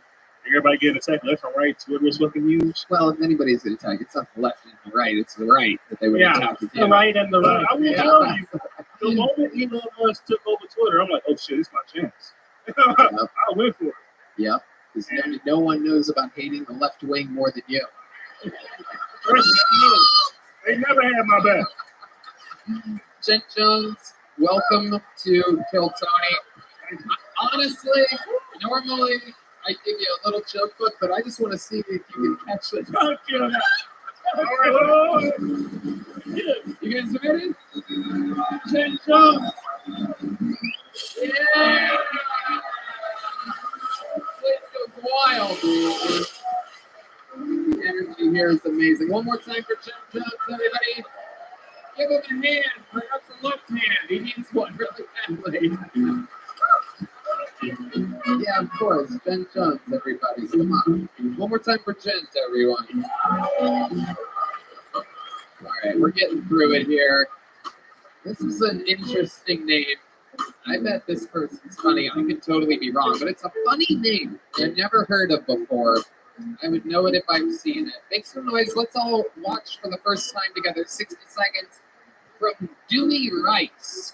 Dewey Rice. Jen Jones to Dewey Rice. How's it going, everybody? So, I've come to realize I am way too good at desensitizing myself to stuff. Everybody is these days with all the beheading videos and porn or whatever, but I do it with real life situations, like jacking off in my car. I had to live in my car for 6 months, and it is disgusting how quick I became okay with that. It was really just one day of me being like, oh shit, should I do it? What's going on? And then I just squeezed one onto the floor. I rubbed it in like I was putting out a cigarette. And I was like, oh, it's that easy. It's that easy. I also got really good at pissing in bottles. I let those bake sometimes. Yeah, anyways, for work, I do Uber Eats. I deliver food. Yeah, remember that. Next time you order food, I've got cum-caked carpets in a wine cellar of piss. And they let me deliver y'all's food. So, yeah. And real quick, cop pulls over a lady, a white lady. He's like, he's filling out his report. What are you, Caucasian? She says, nah, I'm vagina white. That joke. Wow, there you go. Gross 60 seconds followed by a 10-second fucking bad joke. Hell yeah. One more time for Dewey Rice. His arrival on Kill Tony. Welcome. This is the world's largest 11-year-old boy. It's incredible. You'd be surprised how much I get that. I bet. Actually, what it is. You look like a giant child. Yeah. It's unbelievable. And you're like, well, walking around in a diaper all mad for some reason. In my How old car, are you? I'm sorry? How old are you? 23. 23 years old. What's it like being a 23-year-old nowadays? It's not fun. Tell me about it. Well, it's not fun for me. I recently I got arrested. I'm going through a bunch of stuff, but I'm good now. Dude, I'm going DoorDash from now on. I'm never going to Griggs. Yeah. Favor. Costco memberships went up and fucking Uber Eats went down. My goodness. So what type of trouble with the law did you get? What is it, jaywalking? Ripping off on people's food. What do you mean? That's why I got caught. You get caught? So no, I broke up with my girlfriend and packed up all the shit that I had and was gonna take it to my mom's house. My headlight was out and I got pulled over, and everything I owned happens to include a gun, some weed, and a bunch of Adderall. So I'm like, oh my God. So hold on a second. So your headlight is out. What gave the officer probable cause to search your car? My car smelled like weed. Bad. Wow, really bad. You're still employed by Uber Eats? Yeah, I was employed after this. Right, yeah, exactly. You have literally... Technically, I used my buddies, my roommates' Uber Eats account. Oh, shit. Yeah. Oh, my God. I am employed by DoorDash though, and that was before I got arrested, so it still can carry on. So you don't know your dad at all, right? That's what I'm getting. No, I do, but we got some problems. Oh, for sure. Yeah. What kind of problems? What problems do you have with your daddy? Other than well, being tremendously disappointing. I shouldn't say we reconnected recently, but he disowned me for about like 5 years because of weed. Really, yeah. But now he does shrooms and smokes weed, so like it's weird. Yeah, you should disown him. Yeah, yeah, I should. Yeah. Just be like, Dad, you were a pussy. He was a pussy. Dad, I don't know where the camera's at. Dad, if you're watching. Oh, there he goes. He's leaving you again, right? Oh, there he goes. He's out. Got his back to you and everything. Oh, yeah. What's your love life like? You have a boyish presence to you? Since I broke up with my girlfriend. We were dating for about 4 years, maybe 5. And yeah, since then. What made you break up with her? She didn't want to move into the car with you? Yeah. What made you dash to the door to get away? We had a bunch of problems with each other. It was kind of a mutual thing. I initiated it, but it was mutual. It was very tough. It was not good. Yeah, and she. Yeah. Red Band is assuming domestic violence. Something like that. Not on my part, but. Yeah. Are you okay? Huh? Are you okay? Like physically right now, your nose is sweating. I've never seen anybody's nose sweat. I am seeing the glisten. Only his nose is his sweating. nose is sweating. Very Right interesting. here. Do you snort the Adderall? I've done that before, but no. Yeah. I haven't done Adderall since I got arrested. I haven't done any drugs since I got arrested for legal reasons. Look who's backtracking on this manifesto performance that he's putting on. I haven't done any drugs, and I don't really come in my car, and I don't piss at bottles. I step outside of the car. For legal reasons, everything he said is true. You know, you have a very like. I feel like you could walk into a play right now and be Huck Finn. The way, you know what I mean? Am I wrong about that? Does he not look like he could stand on a ramp? Are fucking crazy. What percentage of comedians These come are out Walmart rocking Birkenstocks. shorts I don't and got money open-toed shoes? Don't do that with comedy. Look at that. It was raining today, man. You I have was gonna come out scabs here in on my your one feet, pair dude. of shoes. There's scabs on your feet. Yeah, Put socks and shoes on. it's raining, man. I have one good pair of shoes. I'm not gonna wear that while This it's is the raining. time to wear them. What are you wearing? Millions of people. I've been coming here for like 3 months, and I got called. I was not expecting it, but like, You were in my fault Austin for for not- 3 months? I've been in Austin for like 4 or 5 years, but I've been coming here for 3 months. What do you mean here? To Kill Tony. I'm trying to sign up for Kill Tony. And this was the set you had prepared months ago. Not months. Nah, this is like now. Sure. Yeah, that checks out. Yeah. Do you think you did all your best jokes? Do you have a better joke than the ones that you did? I've got some more. I don't know if they're better. I got some more. What do you think we should hear one more joke from? Let's hear one more joke. Okay. So, I used to work at this pizza place, right? The owner, he was a super weird guy, really fucking weird. I come in one day and he's like, "Hey, Dewey, I got this new slow cooker. Come check it out." And I'd never heard of a pizza place using a slow cooker. So I go in the back and there's just a kid with Down syndrome fucking pounding on some pizza dough. I was like, Jesus Christ, Josh. Jesus fucking Christ.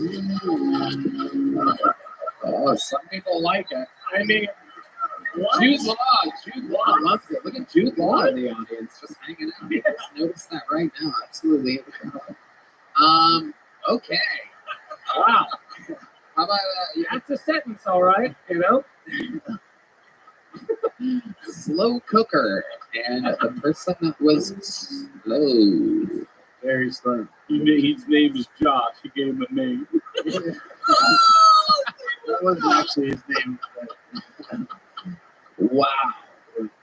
He's a real person that was inspired by a real person. Yeah, he was. Yeah. Right, what you know, bro. Right, what you know. Oh, hey, look who it is, everybody. Come out. Austin's newest resident, the great Shane Gillis, everyone. I believe that was him. Yeah!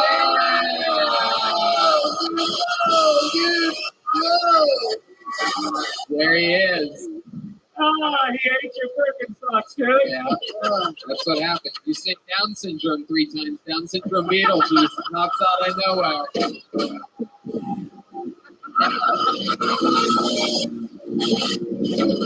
Make some fucking noise for the stand-up comedian in the world right now. Jay Gillis, the newest resident of Austin, Texas. Fuck yeah. Dewey, congratulations on having your first appearance on Kill Tony. Since you're off all the hard stuff, we're going to give you a big bag of Zippix nicotine toothpicks. Zip more, smoke less. I smoke a lot of cigarettes. There you go. And here's a little joke book. And you're leaving with the Joe Blaster as well. There he goes. Dewey Rice, everybody. Thank you, there he goes. Dewey. Do we have anybody else? We do not. All right. We're going to go to the bucket one last time. We're in it. You guys still having fun out there? All right. Your final bucket pool tonight goes by the name of Heath Cortez, everybody. Here we go. We're going to finish it strong. 60 seconds uninterrupted by Heath Cortez, everyone. Here we go. Here comes Heath.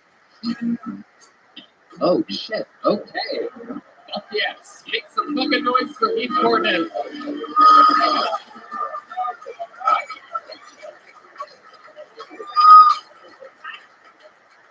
I feel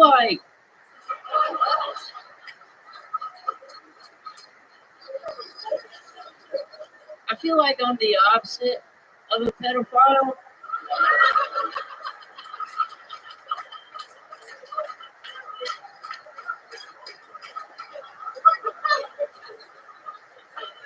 I'm 21 years old, but on the outside, I'm just a little boy. And that's because for me, growing up, puberty was a lot like my father. Absent. And so I get asked about my age all the time. How old are you? How old are you? No, I'm not telling you. Fentanyl, how old are you?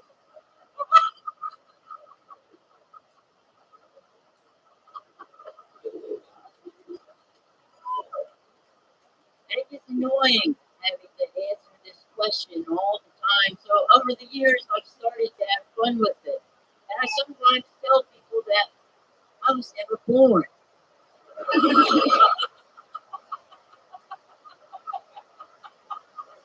And that I have been present through all of what has been and what will be.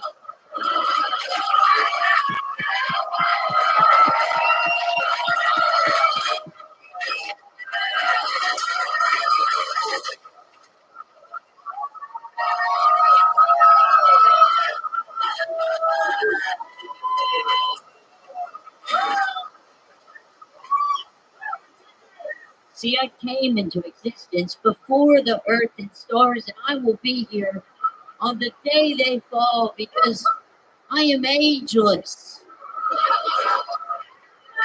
But yet old enough to fuck your mother.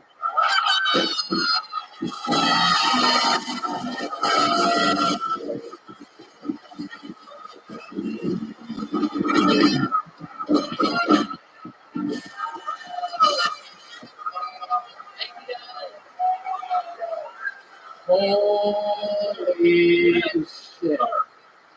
Oh my God. This is what this show is all about. Some people fucking, this is what drives me crazy.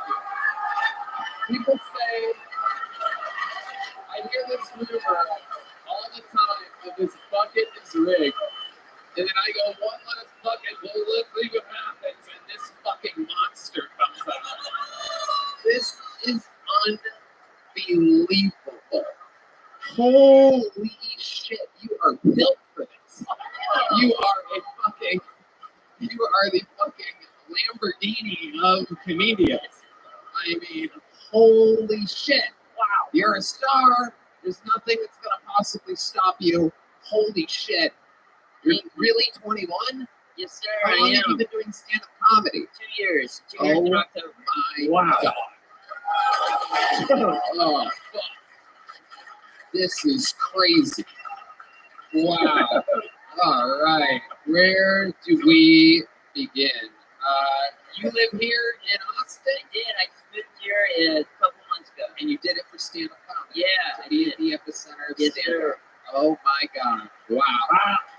And where did you move from? Alabama, baby. Wow, Alabama. Fuck yeah. Alabama. So all it takes is a nephew fucking an aunt for this thing to happen.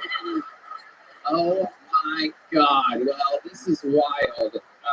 Heath Cortez, am I saying that right? Cortez, the white Cortez.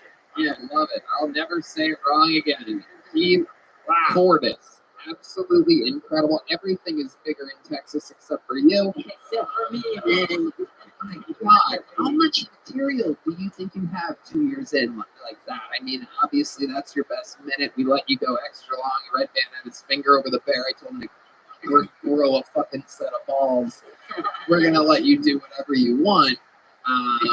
So you got to do what, like a minute 35 or something like that. It's nothing, literally nothing can stop you. Are your parents 2-year-olds? Thank you, Red Band. Really good. Really good. I was really waiting for you to jump in and put some intellectual humor into this moment. Thank you. You fucking nothing. All right, brother. tripod, Tony. Jesus Christ. The tripod joke was great. It's just inside baseball. There's a lot of cameramen around the country laughing at that joke. Everyone knows a tripod holds a camera, it's black, and it has 3 legs. The guy had 1 arm and 2 legs. The tripod joke was very smart, didn't hit with this dumb audience. But there's people around the world dying right now, still laughing at the tripod joke. They're not even over it yet. They paused and they're still laughing. They're running around the house laughing at my fucking tripod joke. Okay, so holy shit. Heath Cortez, a star is born. Oh, so, I mean, oh my God. So let me just get through some real questions that I think that the world would want to know about you. So are you like still growing? Dude, hopefully, fingers crossed, man. Fingers crossed. So like, do you have like one of those things where like you go against your kitchen wall and like do that shit or something like that? Yeah, man, I still got one. And then change it to a 7. Just have that Every now and then I'll put on my shoes just so I feel better about myself. Get a couple inches. Yeah, man. How tall are you? I tell people 5, 4'11". On a bad day, 4'11". And when's the last time? How long have you been 4'11"? Like since middle school, man. You haven't grown since middle school? No, not really. How's your dick? You were gonna say no! You were gonna say no! God. You know what? It's getting big now. He did a pump fake on that. You realized the billion chicks ran the light, but the only one to crush with something after running the light. Number one, you got a standing O. My mom is 6 foot tall. I want to watch you fuck her. Yeah. I would want to watch you Throw really pussy fuck my standing. mom. That's what I want to watch. You can eat my mom's pussy standing up. Oh. Let's do it right now. Let's do it. Yeah, let's do it. Mrs. Sigler, come out here. I'm a big father. She ain't coming out. I cannot imagine how bad her back must be. Okay, so let's talk about your love life a little bit more here, Heath. What's going on with it? Do any women believe you at all whatsoever? No, I gave up on that, man. I don't deal with it anymore. Yeah, you're going to find. I mean, you're about to be famous as fucking shit. So you're going to be just fine. Yeah. One of these gold digging fucking sugar babies is going to fucking absolutely devour you. Were you on Jared Fogel's hard drive? If it pays, I'll do it. Ozempic Andy Milanakis. Does anybody remember that guy? Thank you, just this guy. Who weirdly looks like Andy Milanakis. Wow, it really does. So let's get back into it. Yeah, go ahead, Ryan. Yeah. Do older men pick up on Yeah, surprisingly. Like, not surprisingly. Not surprisingly at all, unfortunately. Yeah, only older dudes are coming at you? Yeah. Like, what do they say to you? Just creepy stuff. Not And much. then when you say I'm 21, they're like, oh, I'm out. Yeah, they're out of Yeah, it. they don't want that. Yeah, they don't want that. Killed Yeah, it. there goes that boner, that pedo boner. Yeah. Oh my You're a God. bucket list for a lot of people. It's crazy. Every 10 seconds that goes on, I have 7 more questions. So we're in a real crazy situation right now. This might be literally the greatest bucket full of all time. You are such a fucking, and you know what's crazy is that if you came out here and you bombed, it would have been okay and good too. But you are literally a natural comedian. You're completely present. You are in the moment, calm, cool, collected, no sweaty nose, no sweaty asshole. It's like you've done this a billion times. This is absolutely incredible. Did you know that signing up for this show, you'd be a hit as long as you got pulled out of the bucket? Have you signed up before? This is like, I think, my 12th time of signing up. I got here July. I visited. Someone put me on the open mic for Mothership, and I got a call back, and instantly I knew that I have to move here. I have to do it. So Adam knows you. You know Adam. Fucking great. Yeah, I've done 7 push-ups so far. Amazing. Yeah. Fuck yeah. Absolutely amazing. I can't believe we had no idea about you. Nobody ever tells us anything. I think when we find something, we're like, here you go on a silver platter. No one ever gives us a hot tip. Like, hey, there's the fucking freak of nature of comedy's arrived. Thanks. I guess hopefully one day we'll pull them out of a fucking bucket. Thousands of fucking stupid fucking normie bomb-ass bombers. Jesus fucking Christ. Can someone give us a hot tip once in a while? We share every money with the world. We had Dewey for 20 minutes. Yeah, we had to deal with fucking Dewey. Jesus Christ. I guess we finally found what came out of the car carpet of Dewey's car. It's like he Tortoise. From a Ford Taurus. So I assume you eat free at most restaurants and stuff? Dude, these I could eat for like $3. Dude, It's amazing. how did you take the glasses off and just kind of take off? Yeah. Oh, dream weaver. I believe we can make it through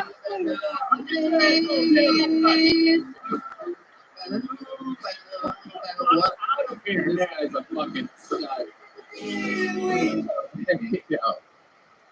Okay, question that I'm going to hustle it to. What's it like? Do you drink? Have you had a drink yet? Have you been? What is that process like with the bartender losing his fucking mind? So I get ID'd anywhere I go. Usually though, once I get my ID, they're cool about it. There was this one bar down 6th Street. I gave them my ID. They said fuck it, and they just kicked me out immediately. Oh, right. Yeah. Did they try to take the ID? Because sometimes I wish they did. I would have called the cops on those motherfuckers. I was ready, man. Yeah. I was ready. Yeah. That's a no-brainer. That's a win-win lawsuit city. You're just winning. What is like the official thing? What's the curse that's been placed on you? What is it called? The curse? I have no idea. Doctors. You don't know? They don't know? No, I had shitty doctors, dude. I have no You idea. never gone to another set of Yeah, doctors? you went to he was going to Alabama doctors, a.k.a. the dentist. A.k.a. they don't have dentists in Alabama. It was the gym teacher. I don't know, can't you? So you have no idea why this is happening. No, dude, he's normal looking in Alabama. That's all I know, really. That's wild. And you've never tried to look into it. Yeah, not enough time, not enough You're time. just like, I got a baby face, that works for me. I'm It all worked. set. Let me tell you Found an something. angle. Let's not Found an angle. Yes, you certainly did. You better stay like this, because if you build your whole hour around looking like this and then you throw up, you're fucked up. He's That would become suck. 6'2" in 3 months. Yeah, it's the most painful, most painful growth spurt of all time. He just spends 3 months like,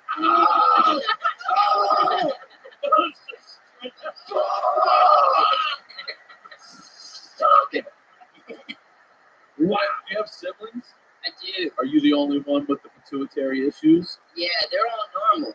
They're normal. Yeah. Your parents don't have this? I mean, they're short, but not like not this short. You know, they're like normal short. Fuck normal. They're all boring. Yeah, you're the most interesting one.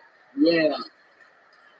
Well, Fucking well, needless to say, without a doubt, normally this is the part of the show where it would end and we would move on and go to, obviously, the guy that closes all the shows, but you are a freak of nature and I want to see more of you. And even though you've only been doing it 2 years, I do believe that without a doubt, even though we have a lot of them here, we have to rotate them in and fit them in when we can. There's no doubt about it.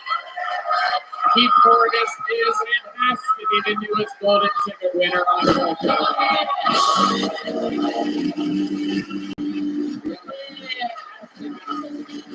Absolutely has to happen. And I'm calling it right now just so there's no confusion and traffic doesn't get clunked up for the people that are and doing this and aren't doing that and are on this lineup or on that lineup. On December 30th at the HEB Center, you will be performing in your first arena. Yeah, I'd love to have you on the secret show. Oh my God, good for you. Oh my God. Oh my God. And also the secret show. Wait a second, the secret show? Yes. Oh my God. Oh, you're going to use him to sell tickets? No. An arena is the secret show? Oh yeah, thank you guys so much. Oh my God, Heath, you're a fucking freak of nature. Absolutely, whatever you want. Here's a big joke book. There you go, coming at you. Absolutely. The newest Golden Ticket winner. It's crazy. We have too many of them. It's really becoming. We might need to start taping 2 a week and putting out 2 a week or something like that. Yes. Unbelievable. Welcome. Hang out. Let's hang out afterwards. I gotta meet you. I'm gonna fuck the shit out of him. It's unbelievable. It is just unbelievable. I ain't gonna throw him around like the bodybuilder did to Camp Patterson. We're gonna have double bottom gay sex. It's gonna be incredible. Can you imagine him like on To Catch a Predator or something like that? He would be great. He would be great. We have many more questions and many more opportunities to ask them. Keith Portis is making Kill Tony history yet again. How crazy is it that he has no idea what happened to him or why that is? It's unbelievable. That would be my sole question in life. What the fuck is going on 24/7 until a doctor was like, it's like reverse jack or whatever it is. You know, like that would be unbelievable. Naturally built comedian. He's owning it. He's fully aware of it. Totally funny. Totally calm. Are you crying with this? Oh my goodness, she is. Like, are you overwhelmed or you just were? she's weeping about this man. Yeah. Boy, man, faith, whatever. I don't know. You're proud? Do you know him? Okay. All right. Maybe a little less vodka sodas, but yeah, that's amazing. How about you fuck him? Will you fuck him? Yeah. Yes, sir. It's a friend. Fuck him. Fuck him. Fuck him. Fuck him. Fuck him. Fuck The him. friend seems to think it's possible. Can we get a confirmation? Will you at least go on a date with him? She's going on a date with him. Oh, the lights are going crazy. Kino on the lights. He knows when the party's going. This kid's gonna kill himself tonight. It's never getting better than this. Oh no. Oh no, I think it just started for Keith Portis. And that's what's amazing, you know? Here you go, you're built for it, you moved from Alabama. What did he say? 12 signups, moved in July. Believe it or not, your next comedian, a fun fact about him, I don't know if I've even mentioned this on the show before, but he once signed up for every week for 9 months in a row before getting pulled out of the bucket for his very first time. Since then, he is the only living member of the Kill Tony Hall of Fame, the regular with the most appearances, the most interviews. 9 months. He kept trying week after week after week after week, and now he's done it more than anybody. The Memphis Strangler, the Tijuana Tarantula, the Vanilla Gorilla, the Big Red Machine, William Montgomery, everybody.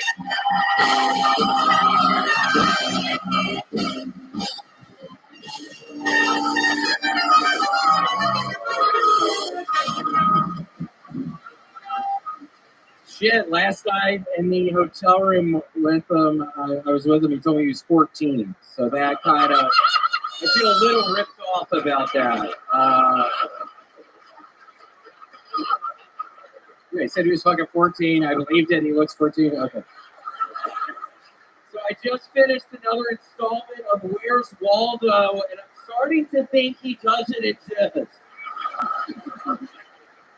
John Fetterman, the Pennsylvania senator who wears sweats and has trouble forming complete sentences, said America isn't sitting its best and brightest to Washington. That's like Satan saying people should be nicer to one another. Holy shit. What's the difference between John Fetterman and Red Band? John Fetterman actually has an excuse. He had a stroke, Red Band. That's what that was. I recently tried menthol condoms, and I've got to tell y'all, they don't taste like you'd expect, but the fiberglass does tickle my pussy. When it comes to Israel and Hamas, I just hope both sides had fun. Okay, that's my time. Wow. Holy shit, what an episode. What a night. You coming in with another fucking absolute monstrosity of a minute, doing it more than anybody. Not easy to do. William Montgomery. It's so nice to be here. I had my first headlining weekend this past weekend in Vegas. It was wonderful. Did 50 fucking minutes. 50 minutes. I didn't think I could do that. And if y'all could tell my voice, I wish I could yell tonight, but I'm probably not because I didn't even have my voice at all yesterday.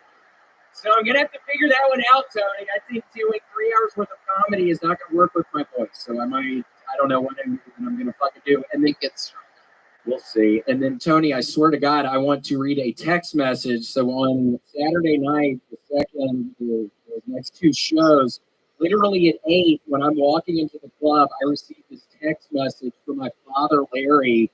It says, let's tell William tomorrow so he won't worry about it during his shows. I swear to God. And then I immediately text him, what? And then he calls me, my grandfather died, Rusty Vance. So rest in peace, Rusty Vance. But it was a nightmare. See, I want to yell so much right now, you fucking pussy. But I literally, it would hurt so bad. Why would you do that? It's Rusty Vance. Did he die from AIDS? Did he die from AIDS? God, you're crazier and crazier by the fucking week, dude. Did he die with AIDS? God, your voice.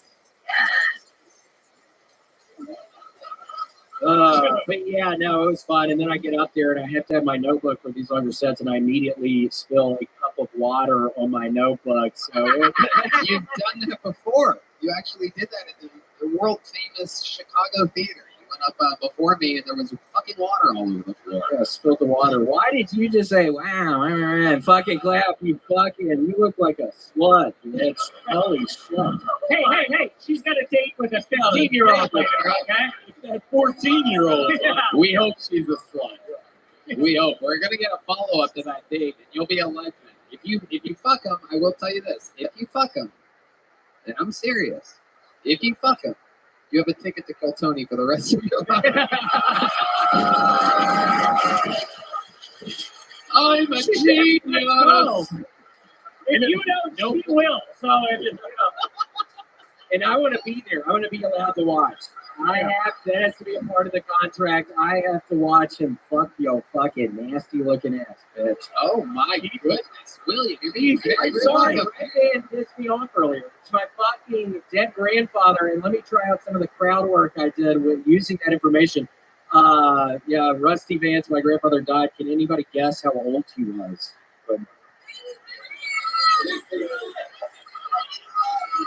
Can Can anybody guess how old Rusty was? Somebody.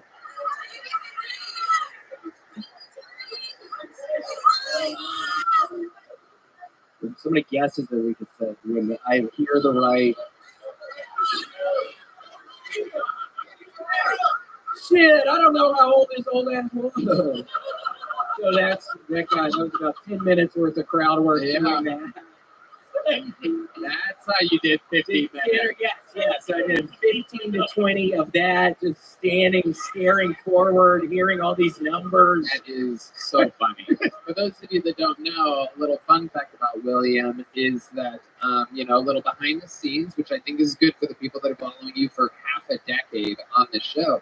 A very interesting thing is while he writes so many unbelievable minutes on the show, he has a slight problem interjecting those minutes into his longer, normal standalone stand-up set. He gets his balls busted a lot about doing, the same 15, even though he has this plethora, more than anyone publicly in the world has, blatantly, jokes that work. He puts them out all the time on the show. But can you explain to the people why you have a little bit of joy? I know it's a serious. I don't know. I mean, I get so, when I'm opening up for you, Tony, I get so in my head. You put so much pressure. I feel like I'm gonna fucking explode most of the time. So I'm like, okay, I have to keep on doing these jokes. Tony, I did say one joke that you told me not to say before, but I had to in Vegas. What was the one? Chris Angel's greatest trick is how he made himself disappear. Yeah, it's so stupid. And I did a couple Rick Moranis jokes. No, I was interjecting a lot more. Tony hates the Rick Moranis jokes. Yeah. I think they're wonderful. Yeah. Oh, you mean the guy that's been a recluse for 25 years? Dude,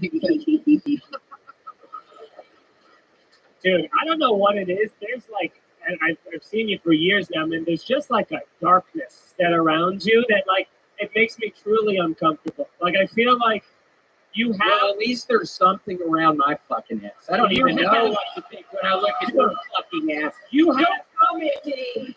You have. I done this shit for 5 fucking years, dumbass. I said I wasn't gonna fucking scream.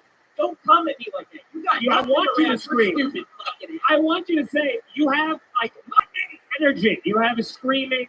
Thanks. Yeah, it's a terrifying. Cool. I take that as a compliment, dumbass. Dude. What the fuck?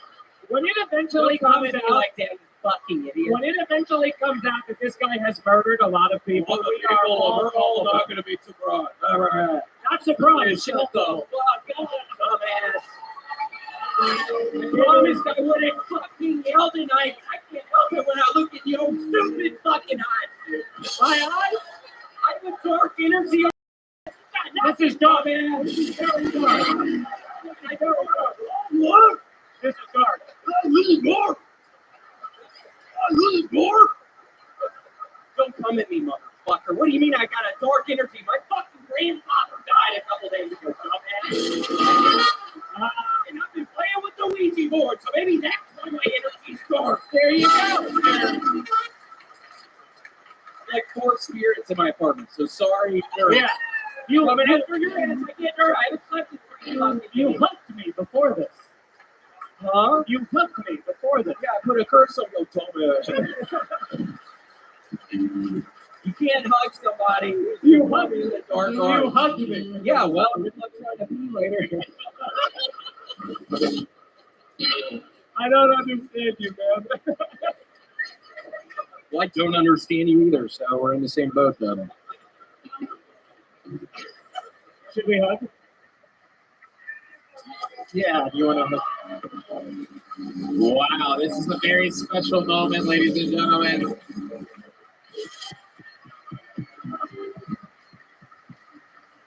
Oh my goodness. Now, if Israel and Palestine could just do that. Paraglide. That's the reason his grandfather died. Wait, what? Jesus Christ. Did you hear that, William? What did he say? He said you're going to be on the secret show.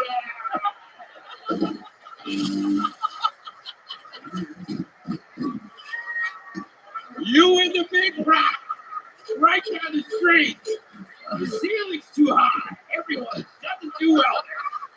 It's not built for comedy.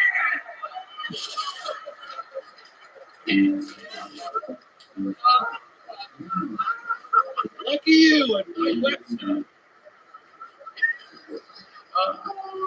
So what did you say?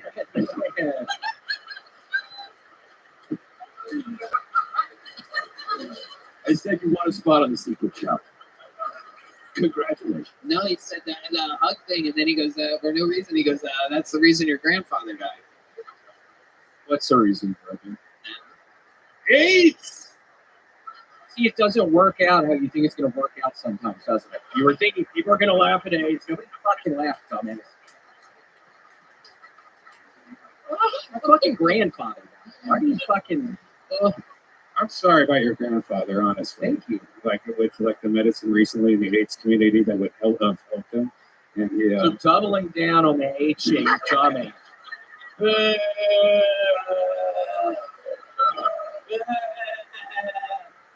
You know what? Secret Show Thursday? I think Redman was doing those jokes so that he could have a moment of silence for your grandfather.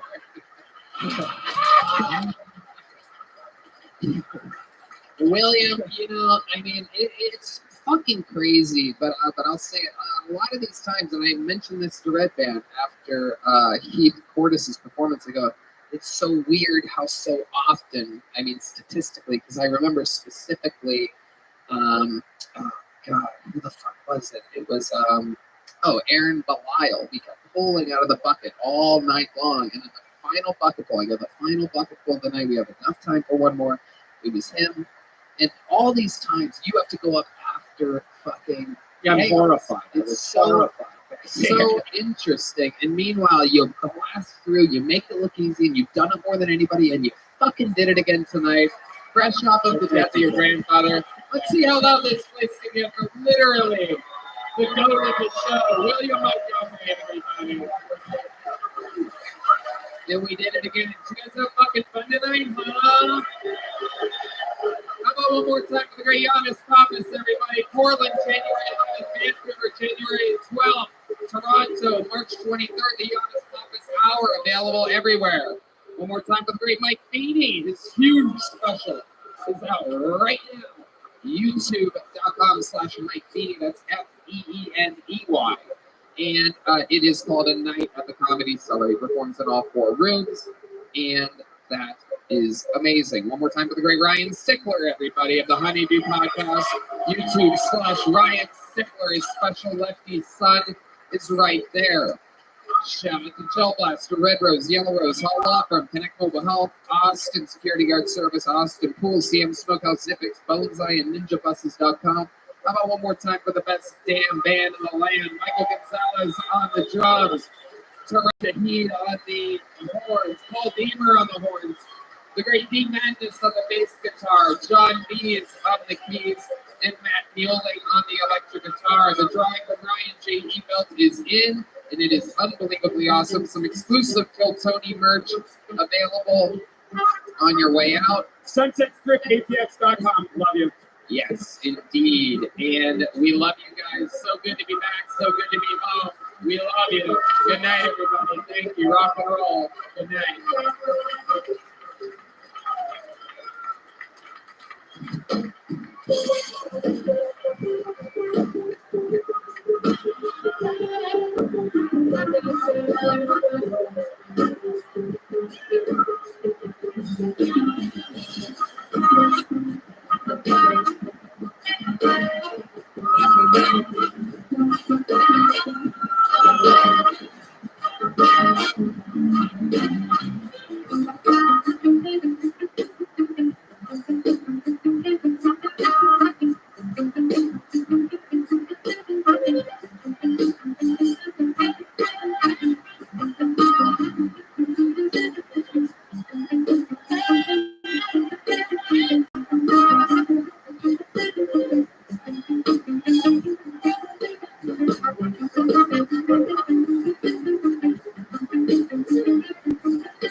Hey everybody, Kill Tony live from the HEB Center in Austin, Texas. Saturday, December 30th at 7 p.m. Just went on sale, and you have to trust me, tickets are going lightning fast. It's absolutely unbelievable.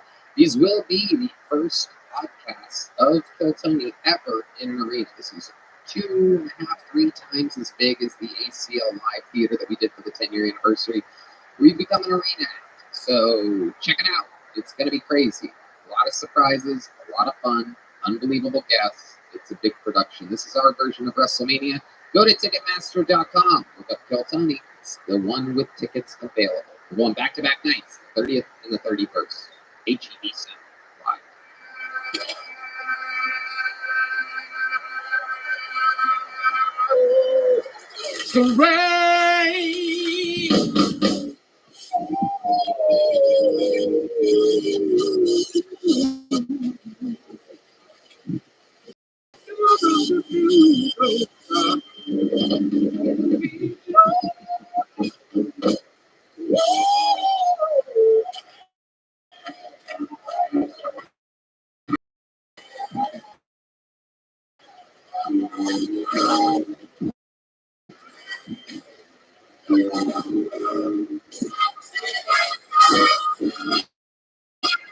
Hey, this is Rabbi coming live from the Comedy Mothership here in Austin, Texas, for a brand new episode of Kill Tony. Get up!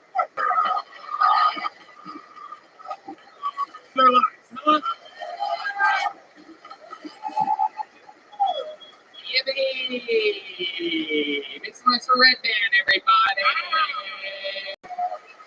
Yeah, you're here. Kill Tony, the #1 live podcast in the world, brought to you by Gel Blaster, the Red Rose, Yellow Rose, Connect Mobile Health, get an IV drip, use code off, all law firm, the best DUI lawyer in the city, Austin Security Guard Service, NinjaBuses.com, CF Smokehouse, Bonsai, and Zippix Nicotine Toothpicks. And how about one more time? You just live. The best damn band in the land, the Kill Tony Band, everybody. Silence on the drums. Paul Beamer on the horns. Joining the band tonight, Carter Arrington here on the electric guitar. And this here is indeed the great Dean Madness on the bass, everybody. A lot of fun stuff in store before we start tonight's action-packed episode. Here's a little bit more from the amazing sponsors that made tonight's episode available for you here right now.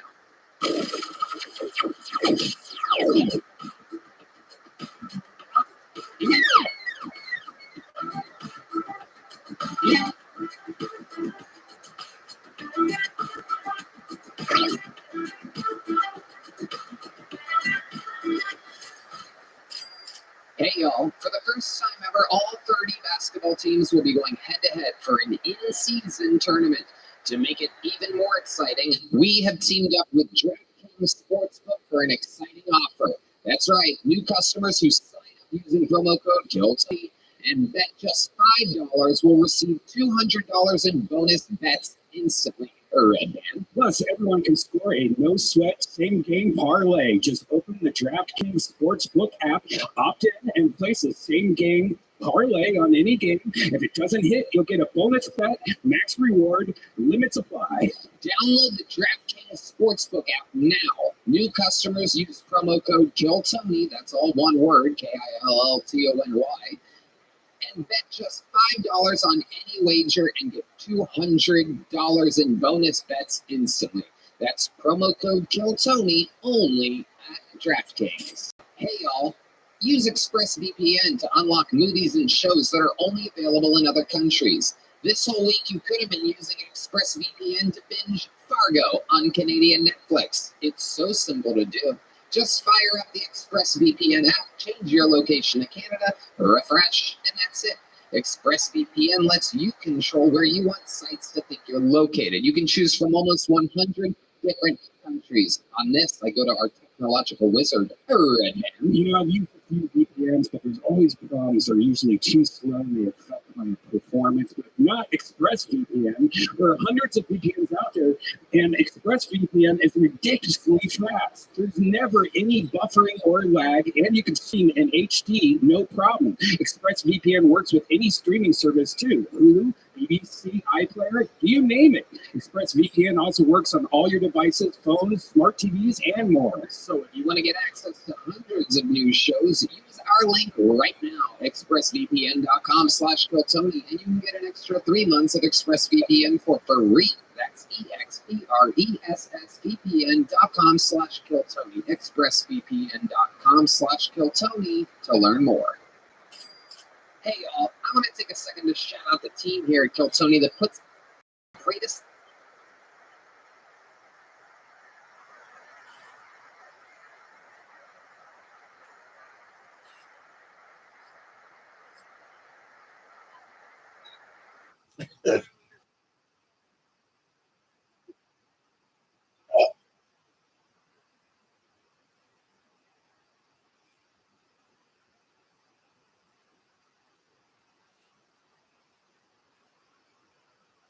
this live comedy podcast every Monday night. It takes a team of people to make this show successful, just like it takes a solid team to make any business successful. So if you're hiring, how do you find the best people for your team?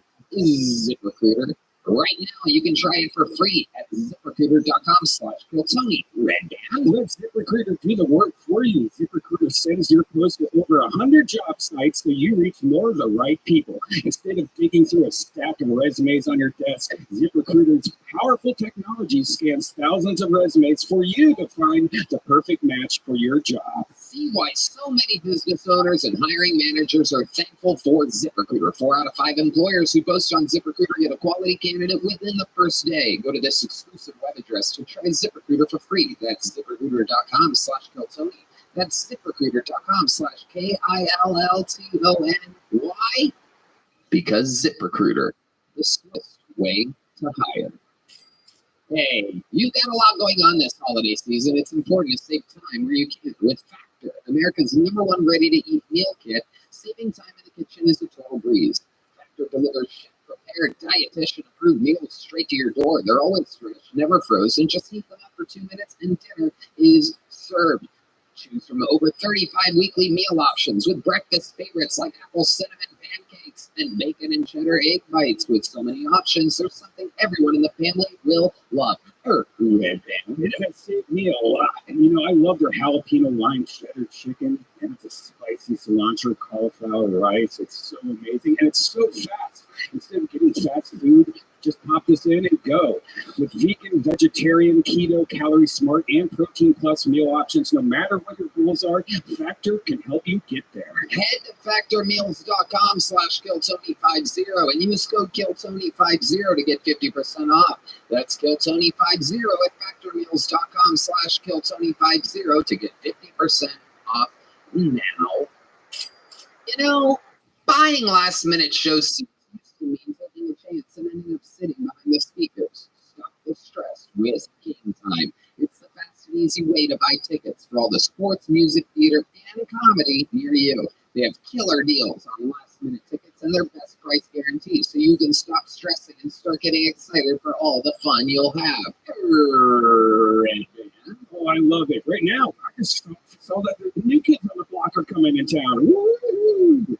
Her app is amazing. It's great when you just need to find a concert ticket that doesn't suck. They even have a game time guarantee, so you know you're always getting the best price. If you find tickets in the same section on the row for less, Game Time will credit you 110% of the difference. Talk about a good deal. That's a great deal. Take the guesswork out of buying tickets with Game Time. Download the Game Time app, create an account, use code KILLTONY for $20 off your first purchase. Terms apply. Again, create an account and redeem code KILLTONY for $20 off. Download Game Time today. Last minute tickets, lowest price, guaranteed.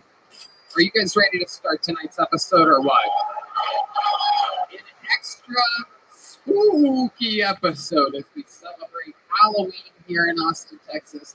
And who better to be our guest than one of my favorite comedians on planet Earth and his trusty sidekick. I mean, these two have been cracking me up for literally 16, almost 17 years. Comedy Store legend, Comedy Store icon, and one of my favorite comedians on Twitter, Austin's own. Ladies and gentlemen, make some noise for the great, the powerful Duncan Trussell and Lil Hobo.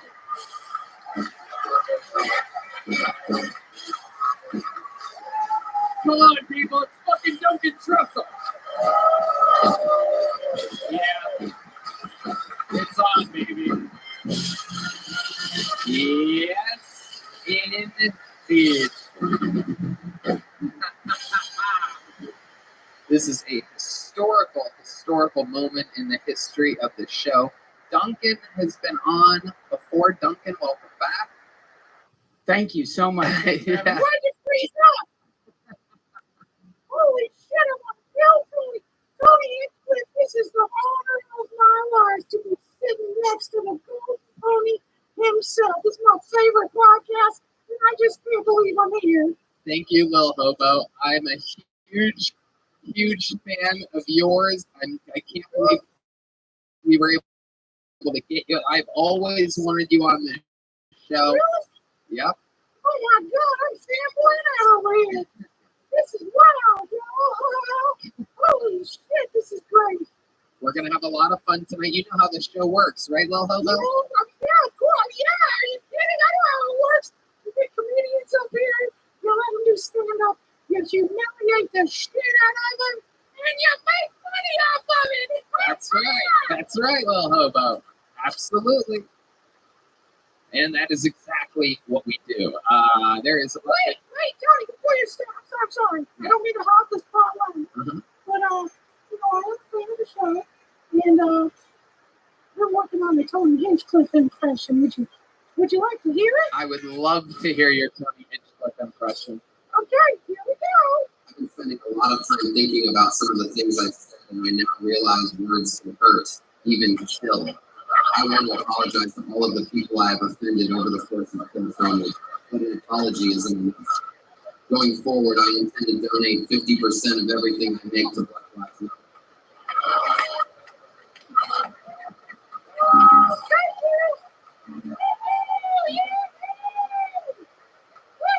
Oh, you are pure evil, Lil Hobo. Yeah, come on, just joking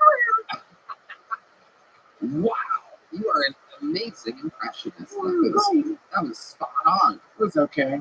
Fuck you. It was the best. If you can't do impressions, I'm sorry. Seems like you two don't get along at all. Right now he's withdrawing from ketamine. He has a drug problem. I'm glad he's making you guys laugh, but you are kind of enabling a drug addict right now. Really? Well, what's going on the road with you is enabling a hack. Speaking of hacks, over 175 human beings signed up for the possibility, for the chance of being on the show tonight. What's this? Oh, it's The Undertaker. And if I pull their name out of the bucket, they get 60 seconds. You know their time is up, and you hear the sound of a kitten.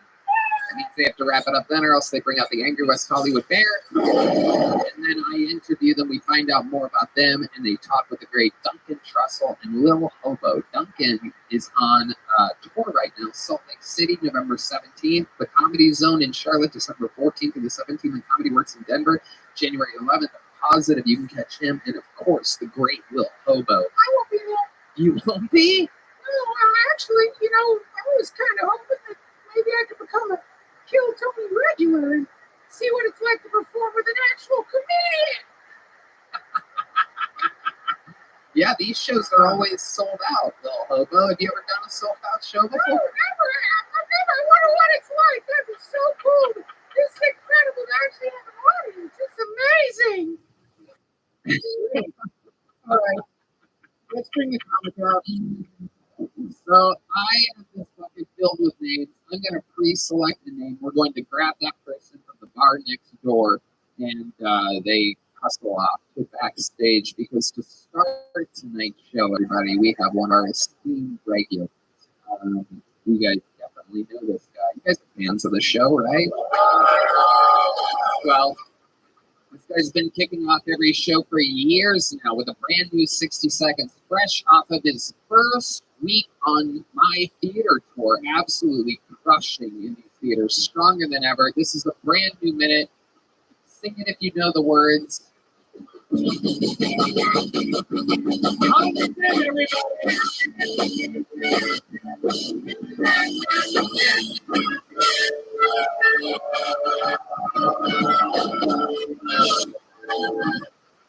Thank you. In support of Israel, I've been going to restaurants and not tipping.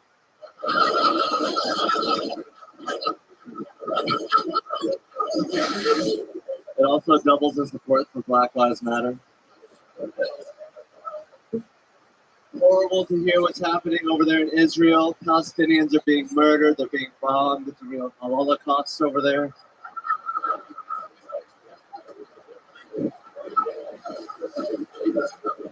A lot of Israelis were killed at a music festival, which is horrible, but why are you having a music festival right next to Gaza? Who are these people like, man, the vibes at the next to this open-air prison are bumping, man. Call me a pussy, but I refuse to party a paraglide away from a bunch of hungry, thirsty Arabs.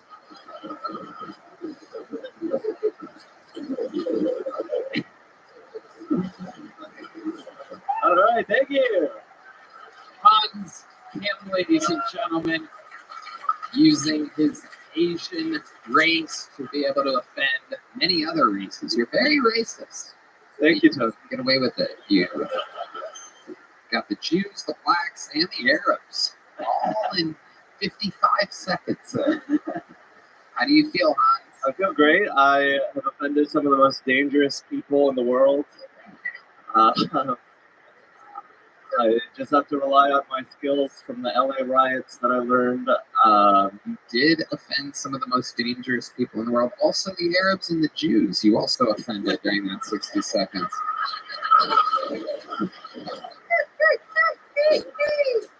I love it, Hans. What else is going on? I had an amazing time in Ohio, in Youngstown, the birthplace of Kill Tony in some ways. Absolutely. I met your brother. He tried to put his balls in my drink. Really? I didn't even know about this. Yeah, it was a hilarious moment. Everyone got to laugh at me. Did he pull his balls out? This was Donnie. Yeah, Donnie. He was in California. He was pretending to do it. I was freaking out. He didn't pull his actual balls out. No, he's a gentleman. He is. And you got to meet my elusive father. We went to his house, and he cooked us a gigantic Italian meal. Oh, it was so good. Did anything stand out to you from that? It was like an episode of The Sopranos. We did have books on Italian cooking and only organized crime. Those are the two things I was surprised to see. What else, Hans? Liz Flatt. She's a good friend of mine, and we're up to no good, just fucking ribbing each other, and she's calling me Asian, I'm calling her fat. And yeah. You, Liz Flatt, and Cam Patterson young rabble-rousers of the comedy scene, and we had a lot of fun together. 3 sold-out theaters, packed to the gills. Cincinnati, Philadelphia, and Youngstown. What stood out to you? Anything else? Cincinnati was great. I took a shower in Cincinnati, and my hair has never been the same since. What happened? It is voluminous. I don't know, man. It's great. Thank you, little Hobo. Yeah. Yeah, Lil Hobo, what'd you think of Hans' set? I don't know. We're not paying attention. What were you thinking about? The apocalypse. Hey. Lil Hobo. Well, it is the end of the world. I mean, we all kind of know that inside our hearts, right, Johnny? I do agree. Yeah, it's true.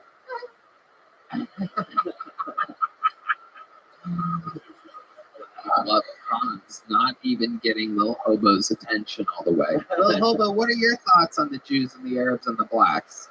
On the Jews and the Arabs and the blacks, well, I mean, I think we're all just the same thing, essentially. You know, I don't see color or race or religion. I just see souls. I see souls who will all be consumed by my father, Lucifer, at the end of days. Yeah, I understand. Jesus Christ. Lil Hobo, really flexing. Really flexing. D-Madness also, if you guys missed it, said he also doesn't see color, everybody. Or race, or anything at all for that matter. Hans, I love it. You're a fucking stud. You came out again, topical material, covered it, being extra racist because you can be, but you got the show started. You do it every week. It's fucking unbelievable. Great, great, great shows on the theater tour this week. Fucking amazing. You're so consistent. If anybody hasn't before and you see Hans Kim on the road near you, trust me, go watch him headline. He's a fucking rock solid comedian. I know these guys watch you do a minute every week and they've watched you do it for years. It is so hard to do that. If anybody doesn't think it's hard, I challenge you to fucking try it once a week and run it by a friend and watch yourself bomb in front of others. And but we love you, Hans. Thank you, Tony. There you go. It's Tacoma, Spokane. Tacoma, Spokane, HansKim.com. Hey, regular show. HansKim.com, everybody, for tickets. That was Hans Kim. That was Hans Kim. I pulled another name out of the bucket. We get that comedian, and the comedian that I pulled first is now behind the curtain and ready. This is our first bucket pull tonight. You guys probably know this is the little off the wall. Anything can happen. We're all going to meet them together all at one time. Could be an insane person, could be the absolute future of comedy. I present to you, ladies and gentlemen, make some noise for Van Dad K, everybody. The Kill Tony debut of Van Dad K. Here he is.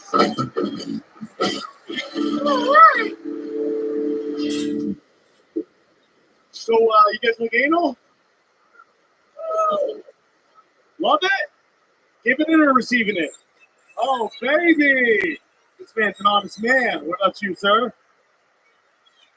You're good? All the way good.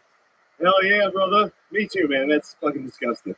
Fuck you! You guys like anal or what? It's disgusting, man. That's where poo comes from. Yuck. I don't care if you're gay, straight, whatever. One is one. Poo is poo, okay? I tried anal once. This lady I was with really wanted to do it. We tried it.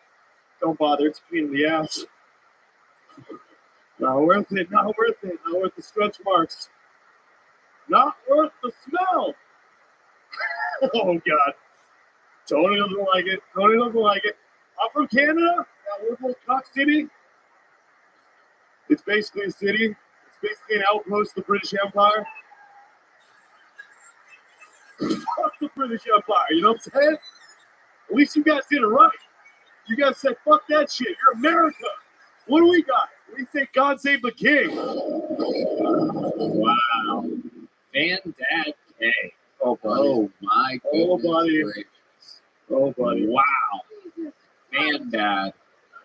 Van Dad, Van Dad, Van Dad. Wow. This is our first time on the show, correct? Correct. Absolutely. Okay. Yep. And how long have you been doing stand-up? Oh, God, 12 years. 12 years. Are you fucking Serious, serious? man. 12 years of stand-up in this Doing 1 minute is hard. No. It's harder than 5. No. Hans has done it hundreds of times. and he just had a much better set than For you. me. Right. For you. Different I styles. bet 10 minutes is hard for you, too. No. No. Really? So you have 10 better minutes? I have stories, reality cook. I can't do like a 1 minute. I have to come up with a 1 minute joke. I just different. I'm a storyteller. Okay. I got crazy life, fucking,